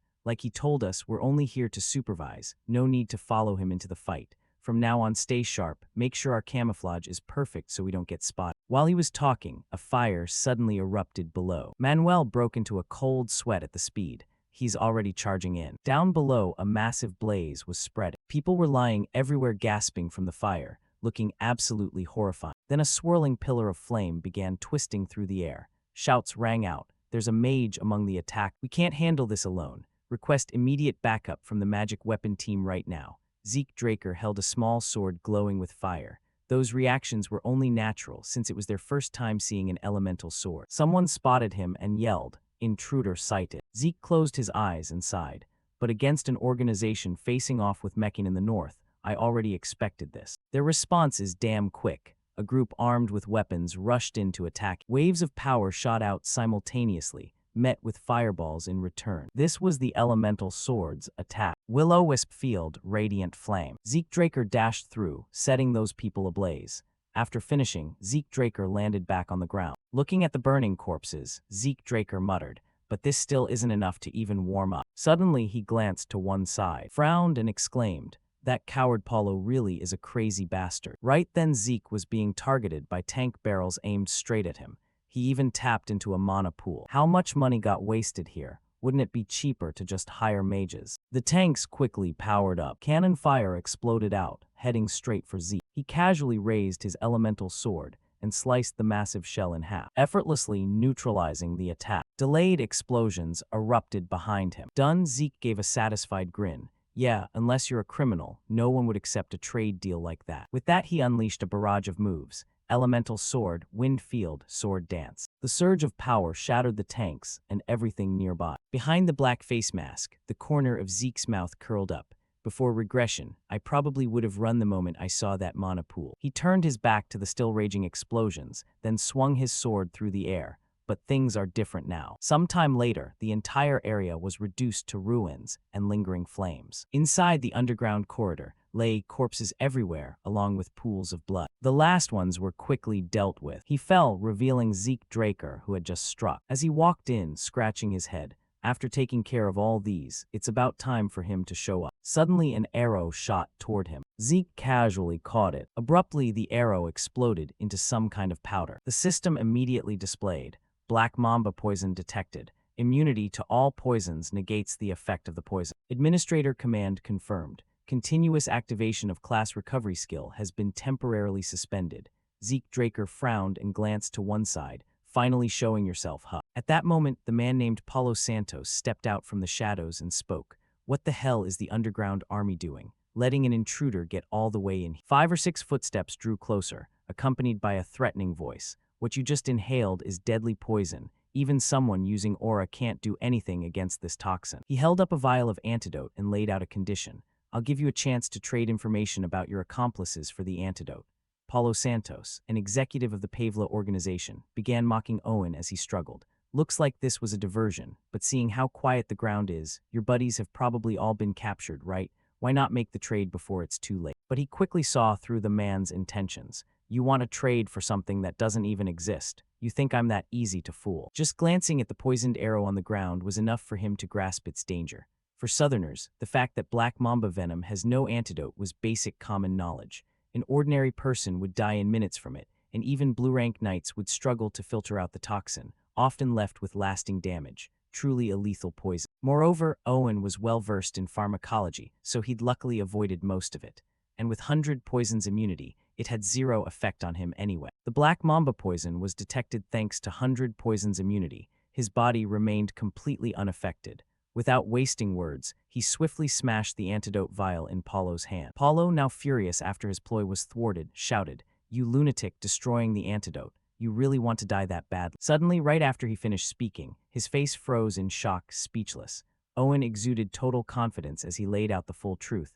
"Relax, my physique is immune to poisons. Oh, and I can even transform into another form that looks pretty bloodthirsty." His eyes gleamed as he added a threat. "The reason the ground's so quiet is because I already wiped out all your comrades." Paulo was stunned speechless by those words. What? He stubbornly clung to his own logic. "Don't bullshit me. They're Pavla's elite, equipped with magic weapons too. Owen kept provoking him. If you're curious, go check for yourself, assuming you still can. Paulo roared, "Who the hell are you? Who sent you to do this?" He replied nonchalantly, "You must have already guessed a little right." Paulo gritted his teeth hard. He tried guessing his identity. "Don't tell me, Meccan." Owen confirmed, quick on the uptake, probably based on some personal deductions that led him to a reasonable answer. The only one capable of stirring up Pavla this badly was Meccan, but I thought both sides still respected each other's boundaries. Why suddenly pull something like this? Owen didn't hesitate to mock Paulo, truly shameless. Paulo asked in surprise, "What?" He went straight for the jugular. Isn't Pavla's so-called respect just sneaking into the opponent's distribution channels and waiting for a chance to smuggle goods? Owen laid out a string of evidence. He even threatened, making Paulo visibly anxious. Pavla's crossed the line. That alone is enough reason to declare war. The boss has sworn he won't stop until Pavla is reduced to ashes. He's also vowed to sweep every filthy pirate off the southern continent. Once his secrets were fully exposed, Paulo hurriedly turned to flee, even knowing your origins are pirates. Damn it. Owen immediately gave chase. You think you can get away. After pursuing Paulo for a while, Owen ended up in a vast, open room. He cautiously ventured deeper, carefully scanning the surroundings. Guess the hunt ends here, but what is this place? It's completely different from the underground mine earlier. On the way here, Owen hadn't had it easy. He'd struggled quite a bit dealing with traps. Plus, the path was littered with countless snares, so he'd pretended to get caught in some to avoid suspicion. What a hassle. Being quick-witted and knowledgeable, Owen had immediately spotted the presence of those traps. Those traps weren't original to the ruins. They looked freshly placed not long ago. He cursed the enemies inwardly in frustration.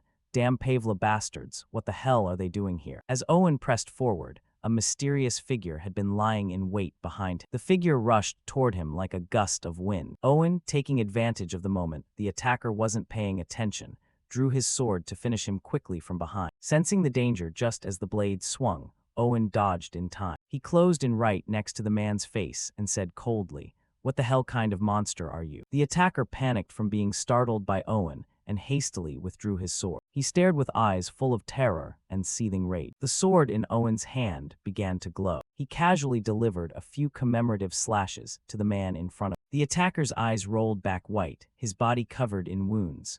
Owen just looked coldly at the corpse, his heart unmoved. He stepped decisively over the body on the floor. Further along, Owen realized more of the same types were appearing. No matter where I go, I keep running into these bastards. He finally encountered their squad and their leader. Damn it, Imperial watchdogs. The leader started spouting arrogantly. That's why I never wanted to cooperate with Southern scum. They should have handled their own business in their own territory. Dragging a bunch of rats all the way here, what's the point? He growled a threat at Owen. Either way, since you've come this far, don't dream of leaving alive. Based on his analysis, Owen made a prediction.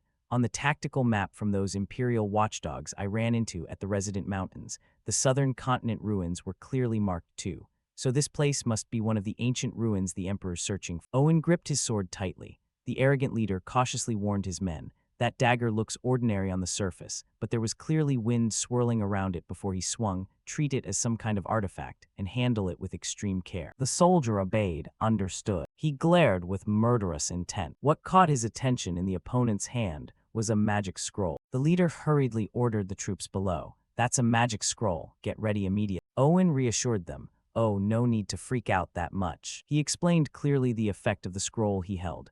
This is just soundproofing magic and a protective barrier, no killing power at all. The outer door began activating as he'd said. Simply put, for the next 30 minutes, nothing that happens here will leak outside. Owen stared straight at them, completely unfazed. No need to worry about getting discovered. Plus, chances to test out techniques like this don't come every day, so enjoy it to the fullest. He raised his arm high and declared loudly, "Right." The leader began feeling uneasy at Owen's predictions. That spatial pouch seems a bit off. It doesn't look like it's connected to another space. It feels like it was created directly in the void.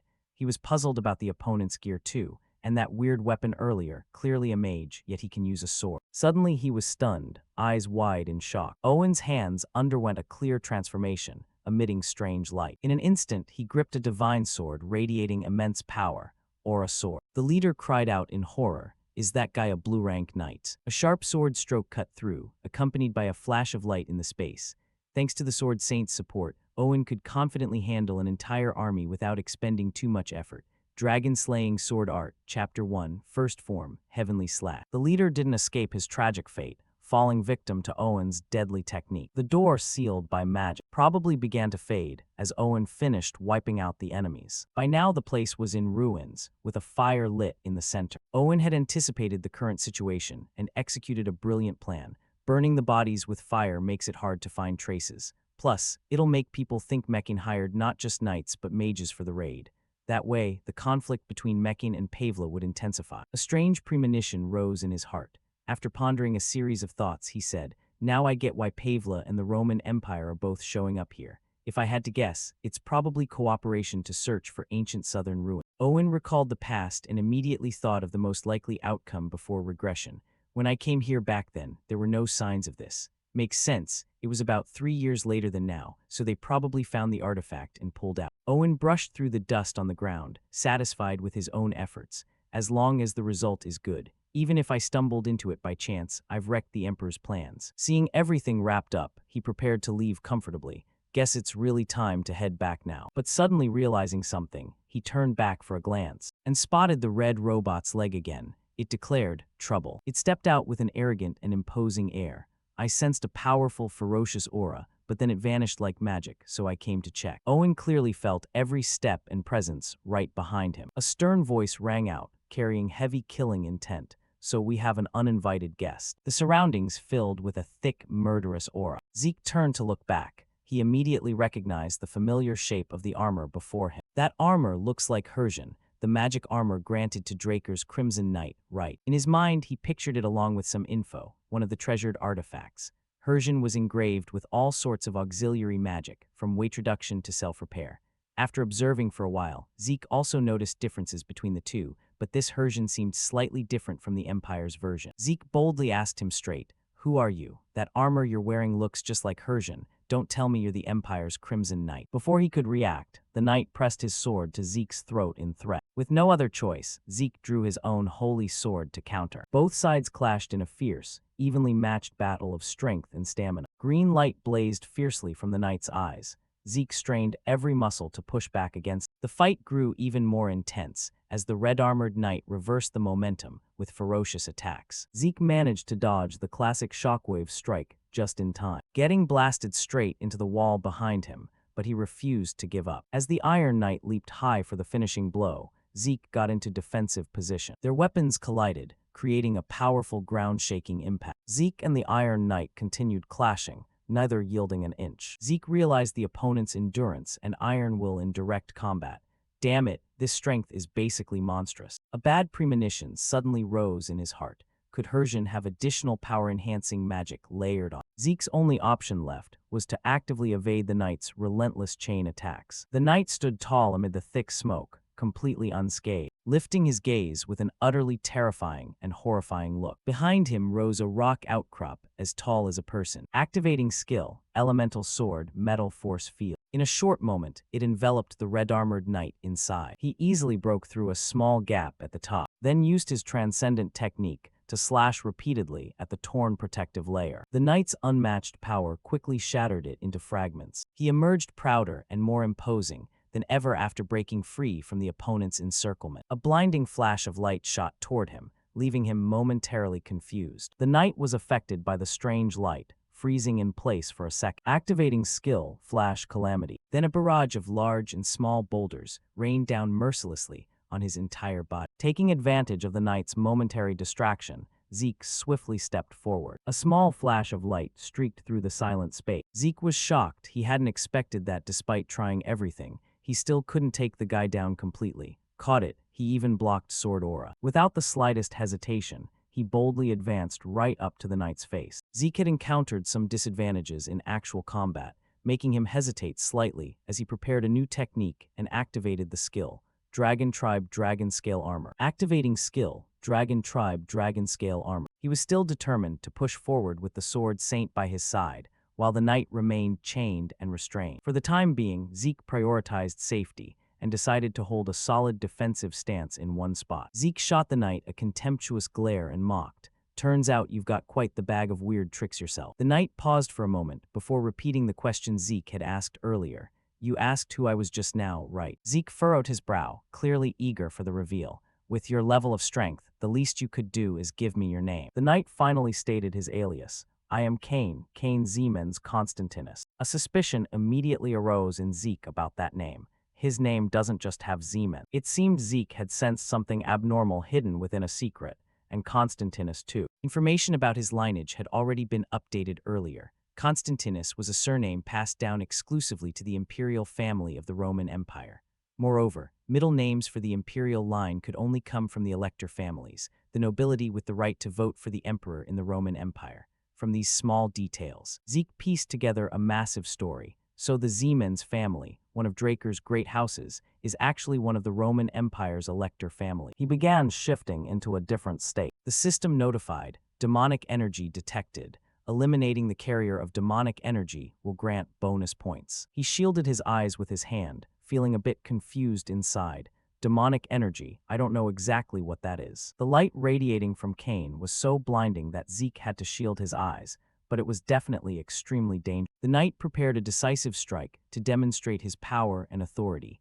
I never expected to encounter a knight on my level in a desolate place like this. In that case, I'll show proper courtesy and personally grant you a glorious death with full force. Zeke knew his limits well. Understanding the scope of the opponent's abilities, he calmly assessed, can't counter this with ordinary techniques. Even using elemental sword against it, my level is still far too low. Zeke stomped his foot firmly on the ground. He'd figured out how to deal with him. If that's the case, there's only one way. Zeke raised his sword and unleashed a crucial technique. Dragon-slaying sword art, Chapter 8, Second Form, Dragon Scale Thrust. But he still felt some worry, since his counterattack wasn't fully completed. Zeke had already witnessed Cain's terrifying skills and power, so he was fully on guard. The opponent's defensive capabilities and power enhancement were so superior that they could even reflect sword aura back. As long as Hersian remained active, no fatal wound could be inflicted. He lifted his sword and lightly stroked it once, having come up with a plan. The priority is at least to bring him down to my level. Activating skill, magic reflection. Just as Zeke prepared to act, Cain suddenly froze, surprising him. What? Hersian just stopped functioning. The knight turned in confusion and asked, "What did you just do?" Zeke felt even more puzzled than him and replied, "What? I have no idea what you're talking about." Cain laughed maniacally as he gathered his spiritual power to prepare for battle. Interesting. If you won't answer, fine. Cain unleashed a powerful attack. Personally determining the number of enemies was one of the pleasures of combat, and several spots were struck by his ability, creating glowing friction marks. It continued relentlessly, as if he were swinging wildly rather than aiming at one point. Zeke stood firm against the berserker. Cain kept unleashing power to crush him. He rose up, flipping everything over, turning the scene into pure chaos. The entire room was wrecked by him, nothing left undamaged.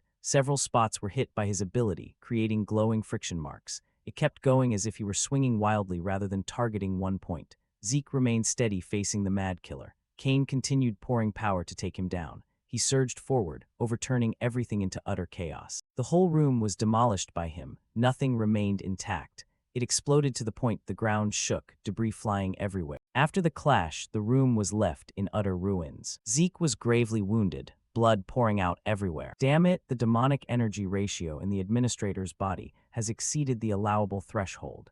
Elemental class healing skill efficiency reduced. He forced himself up, clutching his agonizing wound with a heavy heart. This situation is seriously dangerous now. Cain stood before him, unable to hide his admiration. Truly worthy of the pure-blooded Draker. Impressive. He recalled one key point from his combat experience against Zeke. Even if only for a moment, neutralizing Hersian's functions could only be the Draker family's sealing magic. Moreover, the swordsmanship you used in that final strike, when exposed by Cain, left Zeke stunned. It was extremely similar to dragon-killing method. Sure enough, as he paid close attention to every move, he immediately deduced the method and analyzed it in detail. Dragon-slaying sword art originated from dragon-killing method, so naturally they shared many similarities. However, the dragon scale thrust I just executed only appears in the later parts of dragon-killing method. It's a forbidden secret technique, not transmitted outside the family, yet an imperial knight like Cain knows it, proving the Siemens have handed over the entire dragon-killing method to the Empire. Zeke covered his mouth as he vomited a large amount of blood. Cain approached and prepared to grant the defeated a gift. "Looks like your body has been heavily corroded, must be excruciating." Leaving you in this state would be discourteous to an opponent who faced me honorably. Without hesitation, Zeke drove a sword straight into his chest, stopping him instantly. Cain held it there for a long moment until he was gone. After confirming with the knight's disgusted expression, he calmly bid farewell. Rest in peace. Watching Zeke motionless for a long while, Cain finally turned to leave. Even as an enemy, it's been ages since I met a worthy opponent like that. But right as he stepped away, a small blade suddenly shot from behind. It sliced off a bit of his hair and left a small cut on his neck. Cain glanced back and realized Zeke had vanished. He exclaimed in shock, "How is that possible?" Immediately, Zeke reappeared behind him, arm gripping the sword tightly, eyes flashing with terrifying intent. The system had used a life-saving measure, the highest-grade recovery potion, significantly restoring the user's stamina and wound. In that split second of lowered guard, he effortlessly took the knight's head with one light slap. Right after the attack, his body could no longer stand firm. He dropped to his knees, coughing harshly several times, thinking to himself, "Good thing I had the recovery potion set in the hotkey slot." The system's life-saving measure is Jabalu Ibn Hassan's masterpiece, the ultimate high-grade recovery potion that instantly heals fatal wounds and restores stamina. Note, due to its superior effect, it has no impact on those who have used it before and carries some unknown side effects. His body began trembling from the pain. He muttered inwardly, "That was close, I almost died for real." But it seems internal injuries from the aura can't be healed. The system kept warning, "Attention, skill overuse detected. Due to excessive skill usage, fatigue has exceeded dangerous level." He told himself, "If I keep repairing columns like this, that's what I'm thinking," but his rationality could no longer hold. His whole body went limp, consciousness fading as he collapsed to the ground. For safety, the administrator's consciousness will be disconnected. With only a few final threads of awareness left, he told himself, "No, I need to recover more." He directed his gaze toward the scattered recovery potion vials on the ground, his voice full of determination. "Right now, no matter what, I have to do it." Suddenly, the phantom image of a dragon head appeared in his mind. His body went slack like a broken kite, collapsing to the ground. In an instant, a massive surge of energy erupted from his body outward, devouring everything. Dragon Tribe Devour skill activated. Cain's entire body was now being swept by the energy radiating from him. The system devoured the fallen demonic being corroded by demonic energy. Stamina, spirit, and depleted mana are being replenished. The remaining energy remnants in Cain's body gradually merged into the demonic power he emitted. Immediately after, the entire demonic force returned to Zeke's body, beginning to heal him, but a cracking sound echoed in the silent space.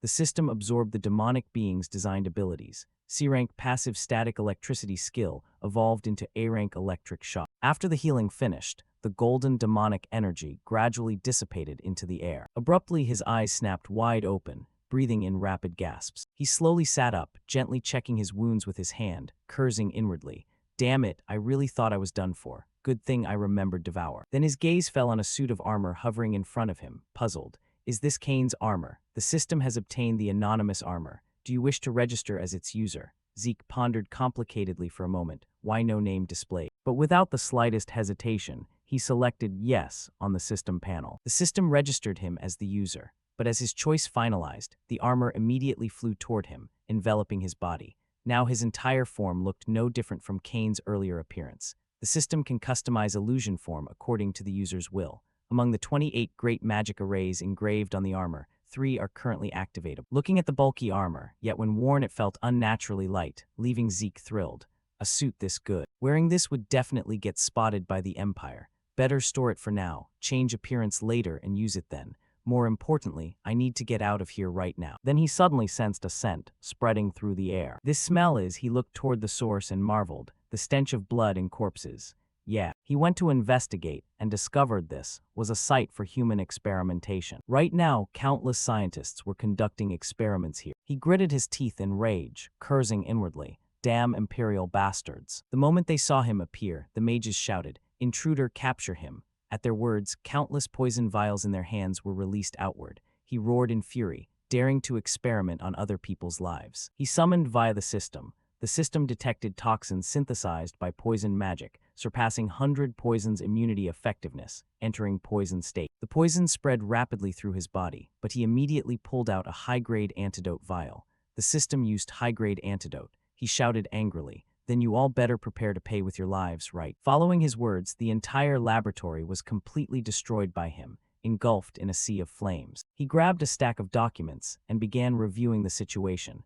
Gotta collect this lab's research material. Since it's an imperial lab, it might be connected to the crimson flower disease. While he was examining them, a voice suddenly rang out from behind. It's you, and you've wrecked my lab to ruins. An old man stepped forward, glaring at him with extreme anger. Without a second's hesitation, he gripped his sword tightly and charged straight at the old man, ready to attack. Seeing the light emanating from his sword, the old man let out a soft exclamation. Sword aura. Immediately, the old man raised his hand to summon a magic circle. But Zeke's speed at that moment was no joke. He moved incredibly fast, slicing the old man's body clean in half with a single strike. A perfectly clean cut was delivered, but the body reformed like a pile of sand. After being bisected, it regenerated in an instant. Looking at it, he assessed. Judging by the magic patterns, this is a desert scorpion specialist in forbidden arts. Sixth Circle Executive. Ah, this guy's a real pain. Didn't expect the Empire to team up with these bastards. The anti-mana skill activated. Within seconds, the old man's body fully regenerated.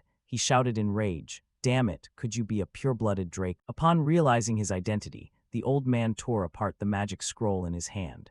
And just as the summoning paper was ripped, a massive sand dune began forming behind. In just a few seconds, it coalesced into an enormous monster, appearing right in front of Zeke. He judged inwardly, a synthesized chimera, huh? The old man laughed smugly. Ha ha ha, this is my greatest masterpiece. Even a Draker can't hope to stand against it. Without hesitation, the monster charged forward, swinging its claws at him. He immediately met the attack head-on with his weapon. The moment their strikes collided, sharp metallic clangs rang out nonstop. Both sides exchanged relentless blows. Zeke's eyes narrowed slightly, as if calculating something. Right after, a massive surge of mana circulated beneath his feet. At the same time, the monster's claw slammed down hard, shattering the floor into flying debris. He vanished from its sight in that instant. Using his agility, he slipped behind the monster and unleashed the Gale technique, Shadowless Step. The monster quickly sensed the shift and whipped its scorpion tail toward him. But without a moment's pause, he swung his sword and severed the tail clean off. He marveled inwardly. It has no blind spots at all. Regaining his composure, he lowered his stance to the ground, thinking, I don't plan to waste time in a place like this. If this drags on, their guards will show up. But right now, he had no other choice but to fight the monster in front of him. Then he glanced at the system screen in surprise. The system can activate the innate Dragon Tribe Dominion power. Do you wish to subjugate the Dragon Tribe target? He felt a bit doubtful. Dragon Tribe Dominion. Without hesitation, he activated Dragon Tribe Dragon Might. Behind him appeared a colossal eye radiating immense pressure. He declared, submit. Gazing into that eye filled the monster with terror. It reacted as if meeting its parent. Its attitude flipped 180 degrees, now looking like a stuffed toy. The system awakened fear from the inferior Dragon Tribe, greatly enhancing the Dragon Tribe Dominion effect. He marveled inwardly. Both Dragon Might and Dragon Tribe Dominion worked. Turns out when they synthesized the Chimera, some Dragon Tribe traits got mixed in. The system has activated Dragon Tribe Dominion to subjugate the Dragon Tribe target. Do you agree? He tapped the system screen. Yeah, subjugate it. The moment he confirmed, 2 golden chains suddenly appeared, wrapping around the monster's body and terrifying it. The system has successfully subjugated the inferior Dragon Tribe. Looking at the notification, he grinned. Jackpot. He approached and stroked it, praising, good boy, just like a puppy. Seeing his summoned beast suddenly cozy up to Zeke, the old man hiding behind the wall was utterly stunned. Why? Why isn't the Chimera obeying me anymore? He finally noticed the old man and coldly ordered, bite him. In just seconds, the old man collapsed in a pool of blood, his heart full of unspoken rage and frustration. He approached to collect the spoils and began checking. Let's see what this guy was carrying. Looking at the documents, he exclaimed, Gulabu al-Lamani. Looks like this guy's the number 2 figure in the Scorpion tribe. He was puzzled and turned to ask his new pet, but suddenly 2 system panels interrupted his thoughts. System, do you wish to name the subjugated dragon tribe? Naming a dragon tribe allows summoning it anytime at the owner's call. Seeing the notification, he was surprised. You want me to name it? From now on, you're Gurav. The system registered summon beast, Gurav. The beast's face immediately darkened. He raised an eyebrow. What? Don't like it. Too bad, it's done. After finishing up, he returned to Don Juan's mansion. Seeing him return safely, the old man clapped in praise. Truly astonishing. Absolutely astonishing.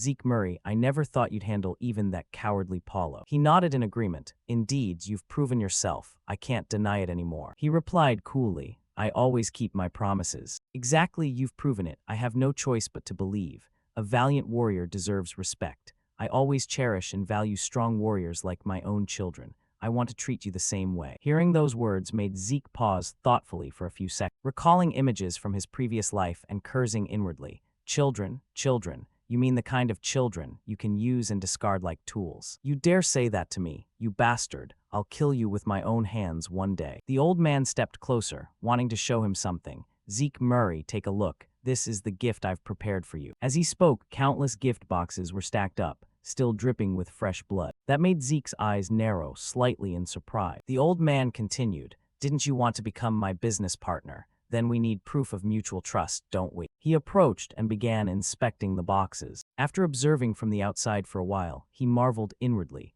Definitely, the size and weight match. As he spoke, he opened one box, and immediately images of the syndicate members flashed through his mind. And those were the syndicate's leadership. Seeing him silent for a long time, the old man probed, satisfied. He maintained his calm demeanor and didn't respond immediately. The corner of his mouth curled into a delighted grin as he replied cheerfully, "Of course, boss." He thought inwardly, "Perfect, everything's going according to plan. This wiped out the syndicate leadership, now just need to put K at the top." The old man turned, interrupting his thoughts, "But there's one new issue." He asked curiously, "What issue?" The old man explained, "It seems Pavla's discovered we were the attackers. They're even babbling that I mobilized both knights and mages." He exhaled inwardly, "Well, it does look that way." The old man continued, "So while we're at it, I want to deliver a decisive warning to those filthy pirates. The southern continent's master is Mech." Hearing that, he thought inwardly, "So you want me to hit Pavlo again?" In his mind, he thought that, but outwardly he didn't refuse.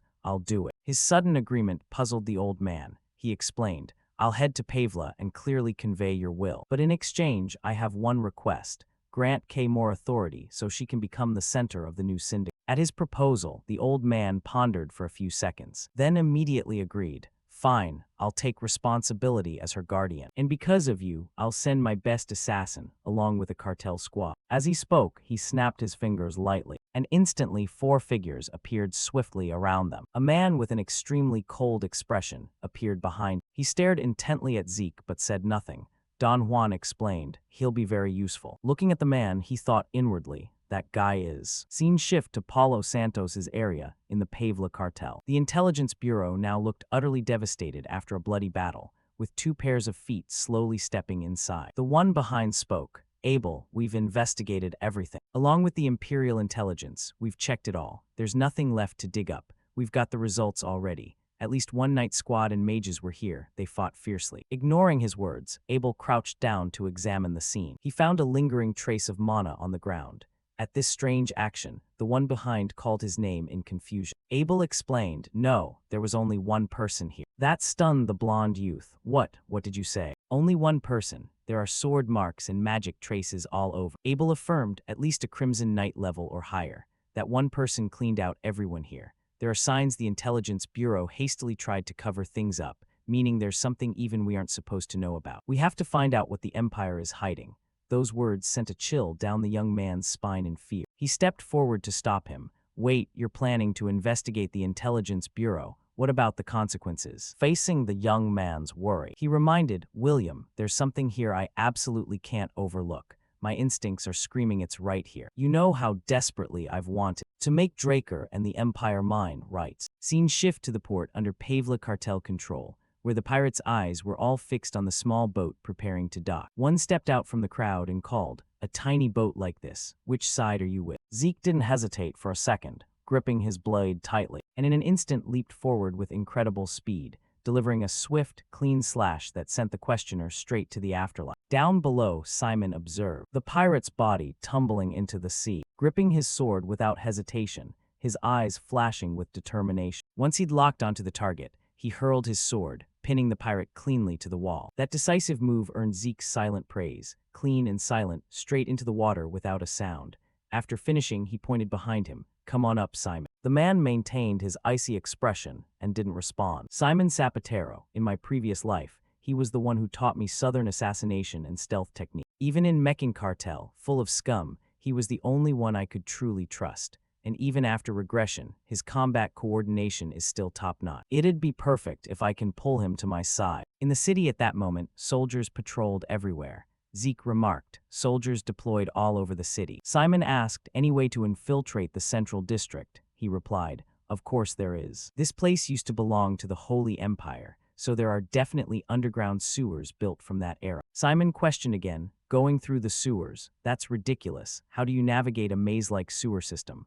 Zeke slipped both hands into his pockets and answered confidently, just watch quietly, everything has its way. At that moment the system notified, guiding to Mateo's underground sewer chamber. Looking at the minimap ahead, he moved without hesitation, thinking inwardly. With the minimap's navigation, even a maze is no problem. Ahead seems heavily guarded by soldiers, so we'll have to take a detour. And it looks like anyone Crimson Knight level or higher isn't displayed separately, so we need to be careful. That's how I ran into Kane last time. After moving for a while, he turned back to remind the group, we're almost there. From here we split up. Plant bombs in as many spots as possible. I'll handle the number 2, Mateo. The team replied in unison, understood. After assigning tasks, he turned and headed in one direction. The spot he chose this time was the city's central sewer outlet. He slowly climbed up the sewer pipes, thinking as he went, if I kill Mateo, Pavla's boss will go berserk. Then Mekin will wage war on Pavla. With a light tug, he pried the iron grate off the sewer opening and easily slipped inside. Continuing forward, he kept thinking,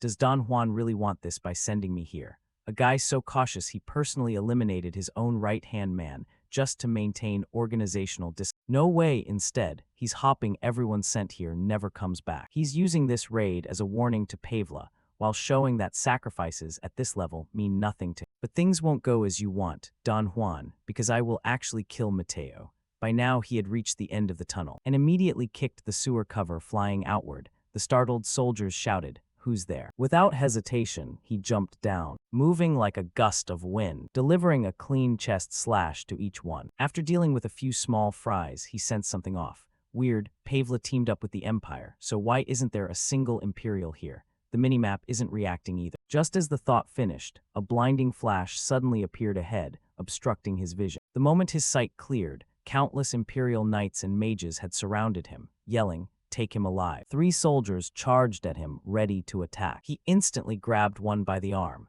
using the momentum to leap into the air, then spun and kicked hard, driving his blade straight through another soldier's head, sending him flying. The mage behind ordered, and the mage team fired. The system notified, activating swift action skill. His speed surged dramatically, easily dodging the mage's recent attack. He shot toward them, gripping the sword he'd just pulled from inventory. Activating elemental sword, Gale Force Field, with one simple move, he effortlessly wiped out the mage squad. Looking at the remaining mages, he said coldly, I'll give you one chance only. His body was enveloped in a blazing aura and golden light. The system notified, Dragon Turtle skill activated. He ordered icily, kneel now and I'll spare you. Otherwise come at me with the resolve to die. His threatening words filled the mages with terror. After finishing off the soldiers, a thought suddenly flashed in his mind. What the hell is the Empire doing all the way down south? He noticed a surge of dark magic heading toward him. From above, a mage coldly declared,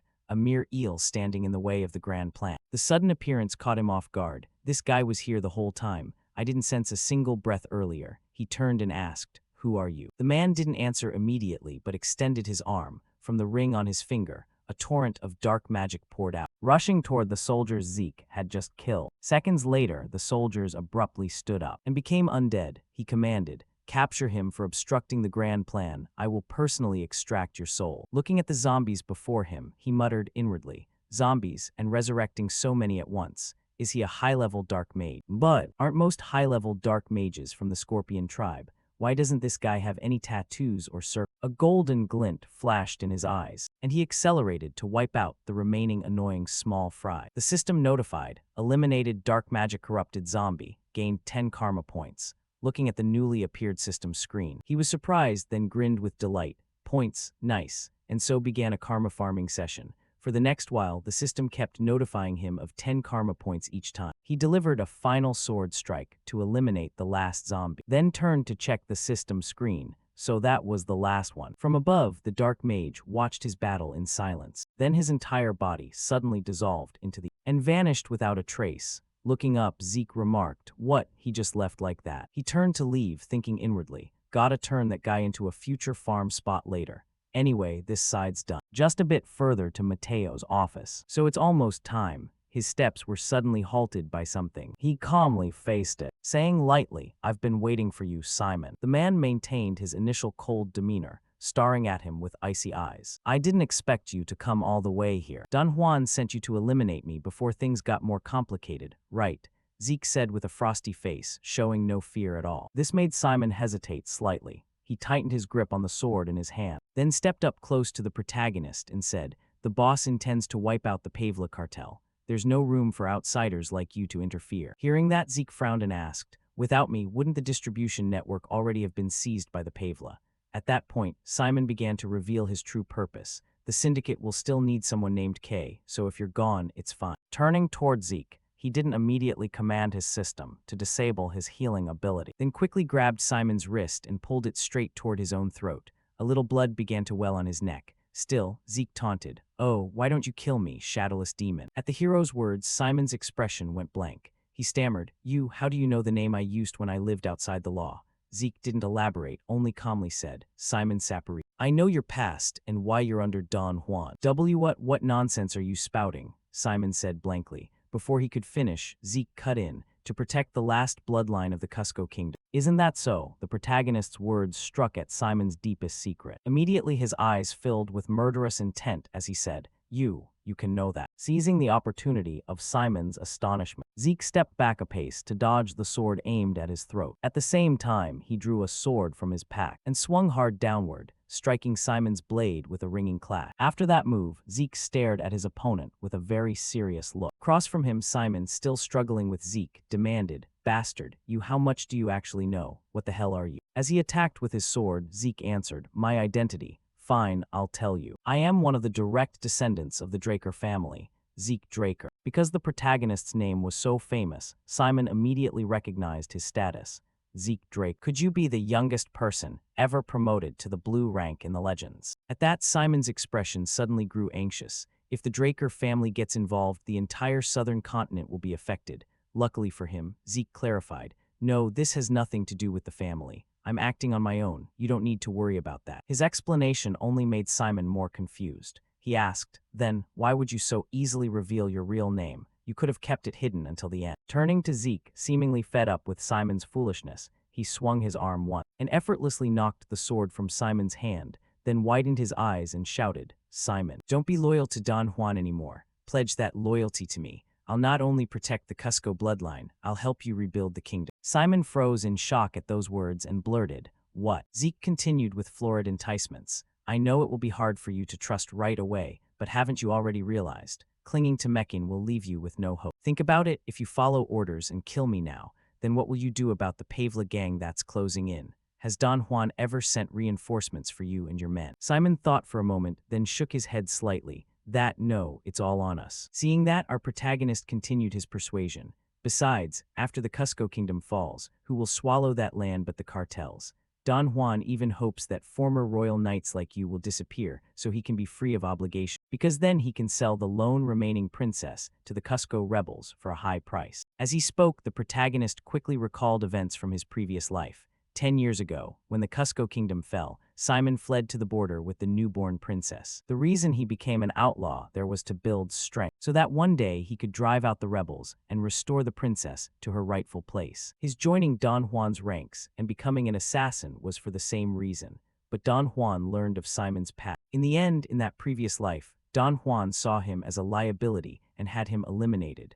The princess was sold to the rebels. Before dying, Simon had entrusted the princess to him, but when he finally found her, there was nothing left. "That's why I must get you out of Mekin." Simon, after a few seconds of quick calculation, also made his decision. "There's no time, so I won't ask how you knew those things. But fine, Mekin, which seemed unshakable, is trembling. All because of you alone. From the boss's birth to the Pavla getting involved, things suddenly turned strange. What's your real goal, Zeke Drake?" Zeke waved his hand in exasperation. "You just said there was no room for outsiders like me. Whatever. For now, I want the two cartels to slaughter each other. And when it's over, I'll go to Mekin." At that, Simon finally seemed to grasp Zeke's purpose and wondered inwardly, "Is your true target Don Juan?" Unaware of his thoughts, the protagonist reiterated, "I'm serious, Simon. I also want you to come with me." Simon made his decision and shouted, "Then promise me two things. Not only that I escape, but that my subordinates escape with me, and promised to protect the Cusco bloodline and help rebuild the kingdom. You must keep that promise. Hearing this, Zeke slapped his chest to assure him, I swear on my knightly honor. At that, our friend Simon no longer hesitated. He dropped to one knee before him and swore, I, Chief Guard of Cusco, Simon Saporito, salute you, Master Zeke Drake. Zeke nodded slightly and said, Good Simon, no need for formalities. Stand up, we'll discuss details outside. Where are your men? Simon replied promptly, On my signal they'll ignite the scrolls and assemble to escape. Zeke instructed, Then give the signal now. Call all your men to the sewer entrance. Simon added, Yes, the target Mateo was captured earlier and is tied up inside. Good, we'll meet later, the protagonist replied, and so the two of them split up to act. Zeke went inside to see the target Mateo. The fat Mateo, seemingly still unaware of his situation, was yelling like a mad dog, Bastard, do you think Mekin will remain safe after this? To his threats, Zeke treated them as a breeze. He smiled and said, Of course not. When war breaks out between the two sides, no one will be safe. It's all thanks to you. Thanks, Mateo. Now bite down. He shoved a piece of paper into his mouth that read,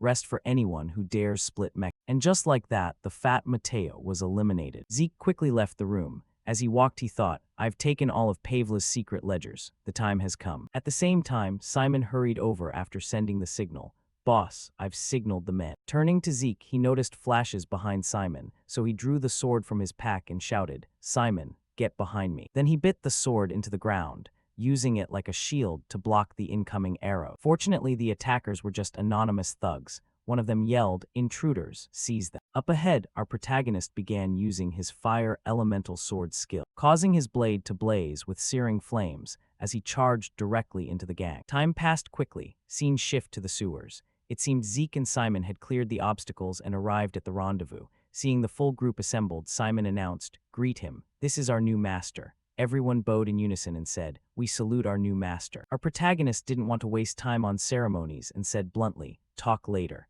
Move now, see if anyone's pursuing. With that, the group took off running, but they hadn't gone far before Zeke sensed someone tailing them. He stopped and ordered, Stop, we'll split up here. I'll cover the retreat, you lead the men out first. Once outside, contact Kay of the syndicate. Just say my name and she'll understand. On hearing this, Simon panicked, but the princess is still in the hands of the Mekin cartel. Zeke replied, You think I didn't anticipate that? He recalled when he entrusted a mysterious figure. Did you read the operation plan attached to the letter of entrustment? The scarred man answered, Of course. The mission is to use the chaos on the action day to rescue the girl held in Mekin. Zeke nodded. Good, you know the plan. Zeke turned and smirked. I already saved the princess. On the southern continent, at Don Juan's villa, a shout rang out that sent birds scattering. Do you think this is reasonable? It's been a month since we struck the Pavla cartel, the man said, slamming the table in anger. All the managers sat silent, afraid even to breathe, only listening to his tirade. Yet for a whole month, we've been attacked by them countless times. Don Juan grew more furious and slammed his hand so hard the table cracked and bled. Glancing at the motionless men, he barked, emphasizing that half of Mekin cartel's managers are dead, half of his blood pressure rising. Don Juan sank back into his chair, rubbed his forehead in frustration and cursed, Damn it. Thinking of Simon and Zeke, he worried inwardly. They were too dangerous, so this time he'd assigned a difficult mission to deal with them. But unexpectedly, they provoked them successfully and overly agitated the Pavla cartel. After a hellish pause, a man suddenly spoke up, Boss. Don Juan scowled and turned to him, snapping, What is it? The man immediately asked, Sir, do you want to temporarily withdraw from the Mekin cartel? Hearing that, Don Juan displeasedly snapped at him, Are you telling me to flee? Catching the hesitation in his tone, the man tactfully reasoned, Not that, sir. Those furious pirates are blinded by revenge. They don't know their place and will soon attack the Mekin cartel, and we should take advantage of that. He paused there, and Don Juan instantly grasped his plan and asked, So lure them here and wipe them out entirely. The man quickly replied, Yes, and you will command from the Tahuani villa. Hearing this idea, Don Juan nodded with satisfaction and praised, Very good. He sat up straight, regained his imposing air, and calmly told everyone present, As you know, crises always make us stronger. This time will be no different, right? The managers immediately rose and shouted in unison, Yes, boss. After the meeting, they each left in turn, leaving only the man from before. As he was about to stand and leave, Zeke, face covered, appeared behind him from who knew where. He pressed a sharp blade to the man's throat and taunted coldly, You speak well. The man was stunned, then turned to fearful pleading with Zeke. I followed your orders, lured the boss to Tahuani. Please spare me. But Zeke didn't listen. He said indifferently, then slit the man's carotid, and red blood sprayed everywhere. Zeke's face was expressionless, his gaze icy as he looked at the man's corpse and whispered sarcastically, "Thanks to you I can now enjoy the main course." Cut to Don Juan's Tahuani villa. A stately carriage halted at a modest wooden house. Don Juan stepped down, sighed softly, thinking to himself, "You dare lure me here, I'll wipe those pirates out." Night had fully fallen, and the full moon hung high. Inside, Don Juan sat brooding and stared out the window, a glass of fine wine at his side. At that moment, a knock at the door broke the silence. Don Juan muttered, "I didn't call a servant, get out." The knocking stopped, but the door opened instead. Don Juan, annoyed, barked again, "I told you to get out." Then the atmosphere chilled to the bone. Zeke was standing right in front of him. He removed his mask and sneered contemptuously, enjoying a quiet respite. Don Juan, despite how bad things have become. Seeing who it was, Don Juan's eyes widened in shock as he cried out, "Zeke Murray." Regaining his composure, he said slowly, "Do you think I reached this position without facing threats like this?" As he grabbed the wine bottle beside him, he casually poured wine into his glass and mocked, "Such cheap theatrics." A sword plunged straight into the wine glass, shattering it to pieces. Zeke leaned close to his face and hissed coldly, "Good, I was worried you'd beg me for mercy, Don Juan, because then revenge would lose its thrill." Don Juan leapt up in fury and shouted out orders. "Insolent! How dare a brat like you, guards, drag this bastard here to kneel before me immediately." Zeke cut off his last shred of hope with a casual tone, "No one's coming," and hearing that, Don Juan stammered in disbelief. "What?" Zeke replied calmly, "Because I already killed them all." Don Juan stared blankly at the wide-open door on the other side, and Zeke added in a flat, emotionless voice, "In my previous life, I didn't have enough time to make you suffer properly, and that's something I've always regretted. Lately I've been having those dreams a lot, about the years I crawled under your command like a dog, dreams about all the countless people I was forced to kill on your orders." And as he spoke, he dragged his sword in a jagged line across the surface of the table. Don Juan stared at the boy's chilling aura and backed away in fear, but still stubbornly denied it. "What are you talking about? Don't spout any more nonsense. I've never made you do those things." Then Zeke suddenly asked him, "Do you know what they said to me in those dreams?" Without waiting for an answer, Zeke clamped his hand around Don Juan's throat and slammed him hard against the glass door. The aura around the boy turned eerily dark and demonic as he roared each word through gritted teeth. "Please save me. Please save me from the man who's enjoying fame and fortune built on our blood." That's how they begged, and with those words, Zeke raised the sword high in his hand. Don Juan desperately tried to pry Zeke's hand off while gasping and babbling self-righteously. "No, that's not it. I am the savior chosen by the gods. Thanks to me, those wretched poor." Before he could finish, Zeke snapped, "Shut your mouth." Without any hesitation, Zeke struck decisively, and Don Juan's body fell freely downward as he screamed in absolute despair. Covered head to toe in fresh blood, Zeke panted heavily, struggling to regain his calm. After a long while, he finally wiped the blood from his face, then spoke coldly and bitterly to the dying man. "Fine then, go ahead and die slowly, with exactly the same kind of pain." Through one dark night, dawn broke with the first light of morning, the sun just beginning to rise. Inside the wooden cabin, bloody footprints stained the entire place with their sharp metallic scent. Zeke, holding a blood-soaked coat in his hand, slowly walked down the stairs. Down on the lower floor, Kay and Simon were already waiting, and when they saw him, they immediately asked, "Is it done?" Zeke answered offhandedly, then asked in return, "Yeah, what about the syndicate side?" And Kay reflexively repeated, "Oh, you mean the thing I trusted you with and went along with." Then she recounted, "Just like the script you laid out. The managers got handled as being killed by Don Juan when they tried to defect to the favela cartel. And since I was the one actually running the real operations anyway, everything wrapped up without any special punishment." Zeke handed the coat to Simon to hold, then pulled out a stack of documents and passed them to Kay with instructions. "Good job. The syndicate takes over from here on out." Taking the papers and flipping through them, Kay looked a bit surprised and asked, "What is this, Reinhardt, Trade Guild contract?" While removing his wig, Zeke explained to her, "I heard the Trade Guild is setting up a pharmaceutical company. We'll produce high-quality soma and distribute it to them. Because if soma is processed properly, it can be turned into all sorts of different medicines. That's the gist of it." And Zeke casually added one last line, "I'm leaving the transportation to you guys." Seeing him start to walk away, Kay hurriedly called after him, "Wait, where's the production going to happen? What about operations? And we can't exactly ship this stuff openly under our name, can we?" Zeke kept walking as he answered mysteriously, "After helping the Kingdom of Cusco, I'll get their official cultivation permit, and I've already got plans for everything else." Then he teased, "But I don't have time to explain it all right now. Later, okay?" Hearing that, Kay frowned and shouted, "We're supposed to be allies here." Outside, the green forest stretched out,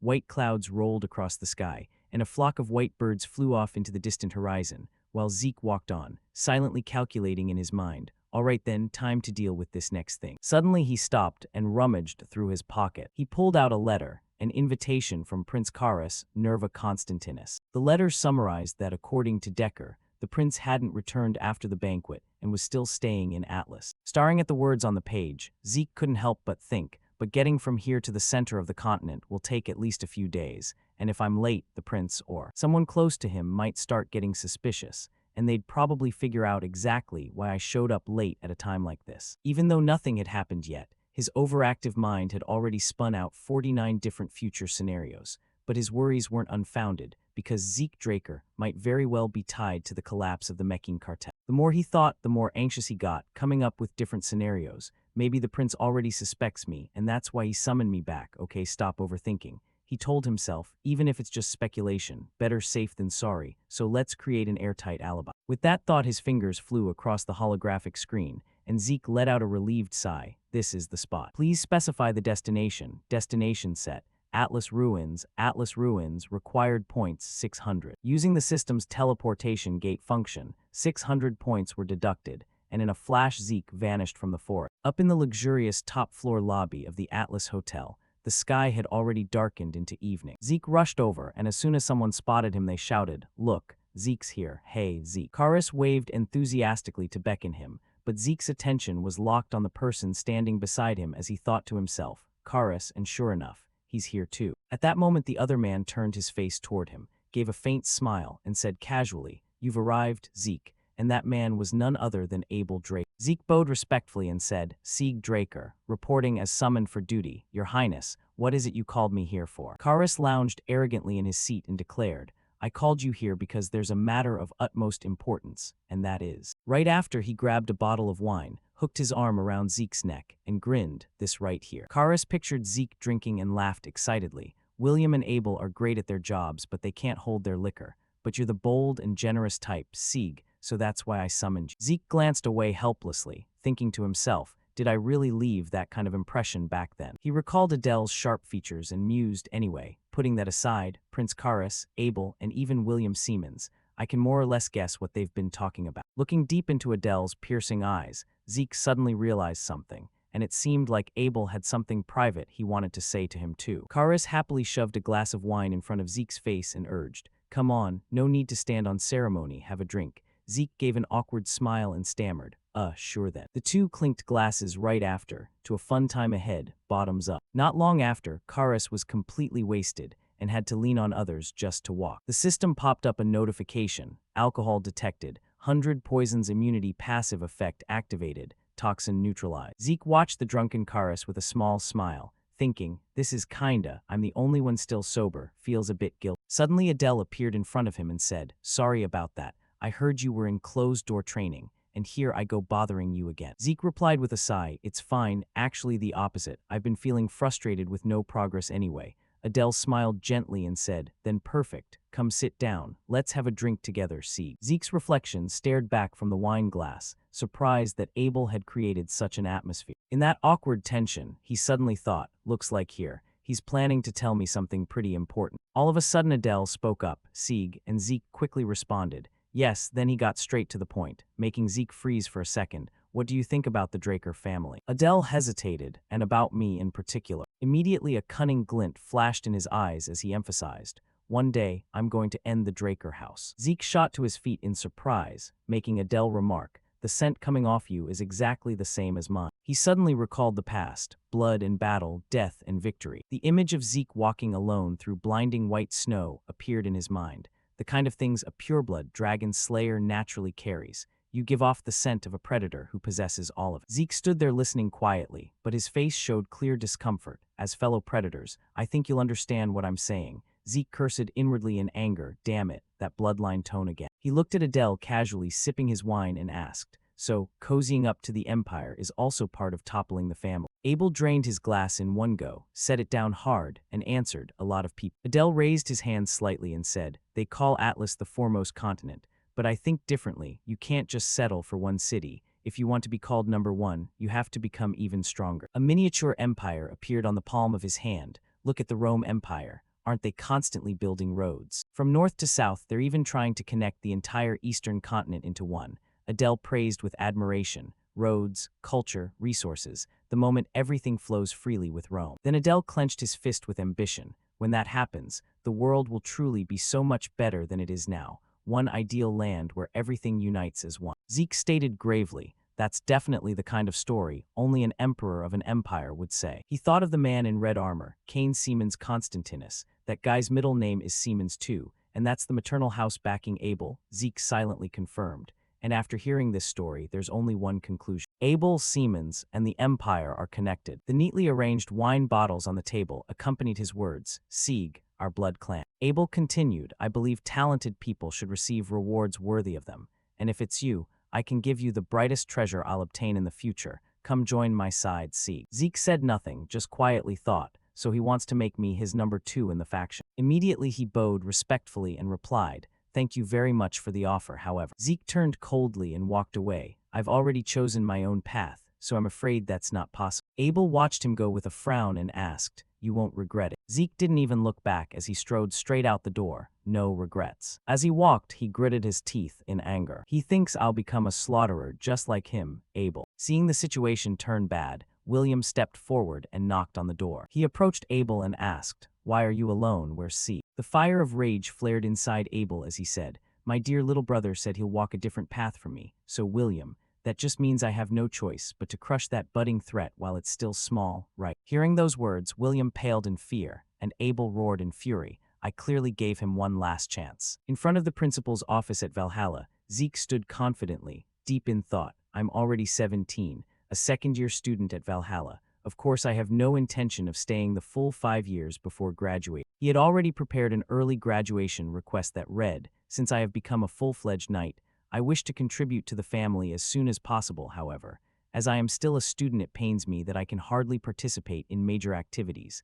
Therefore, I humbly request this assistance, respected principal. Zeke closed his eyes and smirked smugly to himself. Present it like this, and I'll get scheduled for an early graduation interview right away. Suddenly, someone approached and asked, you got business with the principal's office too, bro? Zeke recognized him instantly and exclaimed, oh, Diego, then curiously asked, and the guy next to you is, huh? Zeke stared in complete curiosity and froze. It was a face he'd never seen before. He looked at Astor yawning sleepily and wondered, who's this guy anyway? Don Juan was waiting inside and asked, you guys showed up right on time, Sieg, Diego, and even Astor too. It's been about a week since I last saw you, Astor, right? Hearing that, Zeke was totally shocked. His name's Astor, no way is it. He froze as realization dawned. The Phantom Knight, Astor Aladov, the guy who was a 5-star knight before the regression, but had zero info leaked about. Right then, Zeke switched to full-on surprise. No way I'd run into a heavyweight like this here. Astor rubbed his head and said, sorry, principal, my insomnia makes it tough to make classes. Zeke looked at him with a helpless smile. Looks like some serious insomnia, huh? Diego quickly piped up, bro, want me to sing you a lullaby to knock you out? But Astor sidestepped with a grimace and shot back, sorry man, my head's pounding. Can you keep it quiet, please? Zeke watched him intently, thinking, in his past life Astor worked for the Empire faction, so if that's the case. Then he narrowed his sharp eyes. Better to pull him into my camp just like Diego. Don Juan spoke up, all right, the reason I called you three here isn't anything else. Since you all submitted early graduation requests at once I brought you together. The other professors said your quals check out fine, so. Zeke took the papers and read them closely, then said, I'll evaluate your real strength through this mission. He was surprised to see Delpoa cooperation writ. Don Juan clasped hands behind his back and paced over asking, you kids ever heard of Black Knight Rider? Zeke shot back quick. From what I know, he's a continent-wide public enemy from the lawless crew. An image of a black-armored rider on horseback flashed up. Public enemy, meaning someone the whole continent brands as a target for extermination. Black Knight Rider's one of them, and lately he's been hunkered down in Delpoa. The principal explained our missions teeming with Delpoa's night order to take him down. A hand clenched around a dagger appeared with Don Juan's words. The lawless are awakened killers whose styles totally unlike knights. That's why they want only amethyst rank and up. He thrust his hand forward dead serious. This mission's gonna be brutal as hell. Anyone wanna bail speak now. Diego snatched some papers and stepped up asking, question this test. Yeah, how many rounds total, yo? Don Juan replied, 3 rounds total. This is round 1. He grinned ear to ear. Okay, 3 more to go. Don Juan asked, any other questions? Then he smiled and wrapped it up. Alright then, I'll take that as all in, head back and prep real good. Aster clutched his head and shuffled off alone, head hurts like hell. Suddenly someone called from behind, Aster Alato. Aster wearily looked up. It was Zeke who asked cheerfully, hey, you need some insomnia med. Aster eyed Zeke confused, insomnia med. Zeke rummaged in his jacket sincerely saying, yeah, I got some killer stuff right here. Aster just mumbled a huh. Then he waved it off, dead serious refusing. Thanks but nah, I've tried every hotshot med out there, and zip work. Zeke pulled out a weird pouch anyway, smiling and pitching. Come on, just try a hit first. Like it then sign with me, I'll hook you up on go. Aster kept refusing stubbornly, no, total waste anyway, when a bizarre scent slammed into his nose. Aster suddenly flopped over, snoring his brains out. Misty smoke hazed up, space going dead quiet. After sleeping like a log, Aster woke refreshed and beaming. I signed it all up, Chairman. Zeke hesitantly took the contract from Aster, kinda baffled, reminding him, you signed instant, this is a master-servant deal, you read it at all. But Aster grinned bright and firm, long as I sleep good who cares. Zeke, speechless, just awkwardly said, alright then. Staring at the contract, he couldn't help sighing inside. System shop's pure luck, insanely convenient. Thinking back, he recalled buying this treasure via system. Points get you rare relics easy. What he gave Aster was ultra-potent sleep drug Sandman's slumber dust. With this, Aster's locked to my side postgrad, watching Aster skip along humming sky-high praises. Future's golden, this Valhalla, Zeke thought helplessly kinda bummed. Feels like this guy's the most normal 5-star knight, lil worrying. Suddenly idea struck, kinda wasteful like this. We're here anyway, test his chops quick, he called. Hey Aster. Aster mid-happy dance froze awkward. Huh, oh yes, Chairman. Zeke shouldered a massive sword and walked up demanding. Before mission, show me your stuff. Hearing it, he drew his trusty spear, twirled it wild, showing off a few combos. Then battle-ready speared up straight at Zeke. Zeke thought inside, grab spear vibe flips total, but serious he ordered Aster, go all out, aura okay too. Aster flatly said, won't hold back then. Words done, both spear guy sword guy charged head on. Dead even no edge, attack meets defense seamless. Zeke hopped back light, mind on task assessing Aster's strikes. Spear's wide reaction arc, blocks my sword solid, defense over offense type. If so phantom step time, thought it he sprang at Aster. Aster powered a spear thrust. Zeke zipped behind Aster flash fast, hoisting sword high. Backstab ambush, slashing down hard. Sword blade about to drop on Aster. He whipped out a small spear from the big one quick. Spun blocking Zeke's blade. Aster gripped giant spear left hand, tiny one right. Suddenly he picked tiny spear to duel Zeke's huge sword. Zeke baffled, stunned. But feint, Aster gained edge, smashing giant spear at Zeke full power. Zeke's sword accidentally jammed in ground. Aster speared on chance. Zeke gripped hilt, leaped, dodging slip. Fight fierce but Zeke assessed. Spear splits, changes wild, attack style like lawless thugs only. Interesting back in, Zeke drew another small sword. Hurled it at Aster. Aster planted firm, speared at 45-degree angle. Whirled spear circling batting flying sword. Zeke landed same time. Yanked ground stuck sword super fast. Then barreled fierce at Aster. Aster calm reassembled full spear, blocking horizontal. Zeke halted abrupt, eyeing thinking, again huh. But his sword dragged grab. Zeke surged momentum decisive at Aster, confident inside. Can't block this that way. Cause this strike dual sword harmony. Dragon Slay Sword Art ch2v1 plus Earth Cleave. Aster blanked few seconds seeing it. Snapped back spinning spear. Mirrored with 2 moves. Aladoff counter reverse current spear. Both charged again, decisive showdown. Weapons smashed, boom deafening. Fight end, Aster eyed shaky arm sighing. Chairman a monster. Then ruffled hair muttering self-doubt. I'm certified genius. Beat this easy. Zeke heard blunt no mercy. Cause genius praise life, dulled your spear tip. Then sly head tilt at Aster, wicked mysterious face reminding, way behind still, till mission's special training for you. Hearing Zeke's words, Aster thunderstruck, vaguely sensing grim fate ahead, bad vibe. Back at Villa, Zeke bumped Decker at door, who bowed respect. Welcome home, young master Zeke. Zeke casual, yeah Decker. Then Decker said, guest waiting for you sir. Meanwhile Galleon toured house marveling,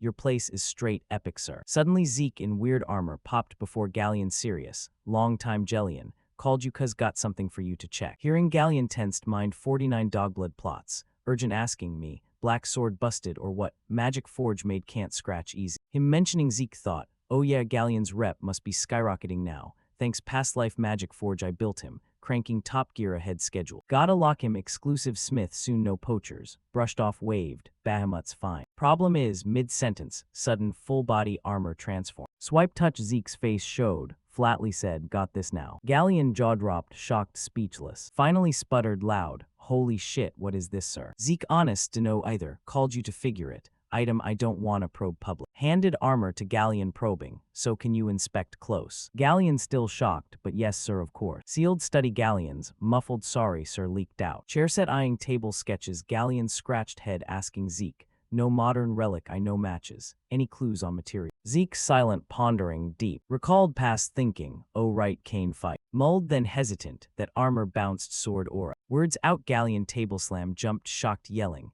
What sword aura? Only one metal does that. Called God's metal. Orihalkin said it. Galleon still dazed, emotions shocked to complex. Galleon still couldn't help feeling shocked and incredulous, never imagining that in his lifetime he'd actually get to lay eyes on orichalcum with his own two eyes. So he asked again in wonder, is this metal really that rare and precious? The boy replied, it's more than just precious, sir. Isn't it said that orichalcum is the most perfect substance ever created by the gods? It has the ability to conduct magical power far superior to any other metal, so you can engrave way more magic spells on. He exclaimed, is that so? Then on ordinary metal armor, what's the maximum number of large-scale magic formations that can be engraved? The boy answered, what do you mean by how many, sir? Ordinary metals can't even handle engraving any large-scale magic formations at all. Hearing that, he stroked his chin in thought, having already figured it was something extraordinary, but never expecting it to reach this level. He continued asking, would it be possible to reshape this armor into a different form? Galleon jolted and blurted out, you mean orichalcum? Absolutely impossible. Even a god's sword can be reworked, but the problem is this armor is already in a perfected state, and if you carelessly tamper with it and damage the magic formations, there's a high chance the whole thing will turn into scrap. Of course, if it were my master, that would be a different story. He followed up, you mean the famous General Gollum? The boy replied, yes, if it's my master, he could change its shape without affecting any of its functions. He kept asking, do you know where Gollum is right now? The boy answered, he's probably still in Himonas as usual, sir. Hearing that place name made him flinch for a moment. Galleon went on to explain, maybe you don't know where Himonas is. It's a region way up in the far north. He continued, that's the territory of the Northern Grand Duchy. His words made the boy startle and exclaim, how do you know that, sir? People in the central continent usually don't care at all about the Northern Grand Duchy. He replied, I just happened to find out, that's all.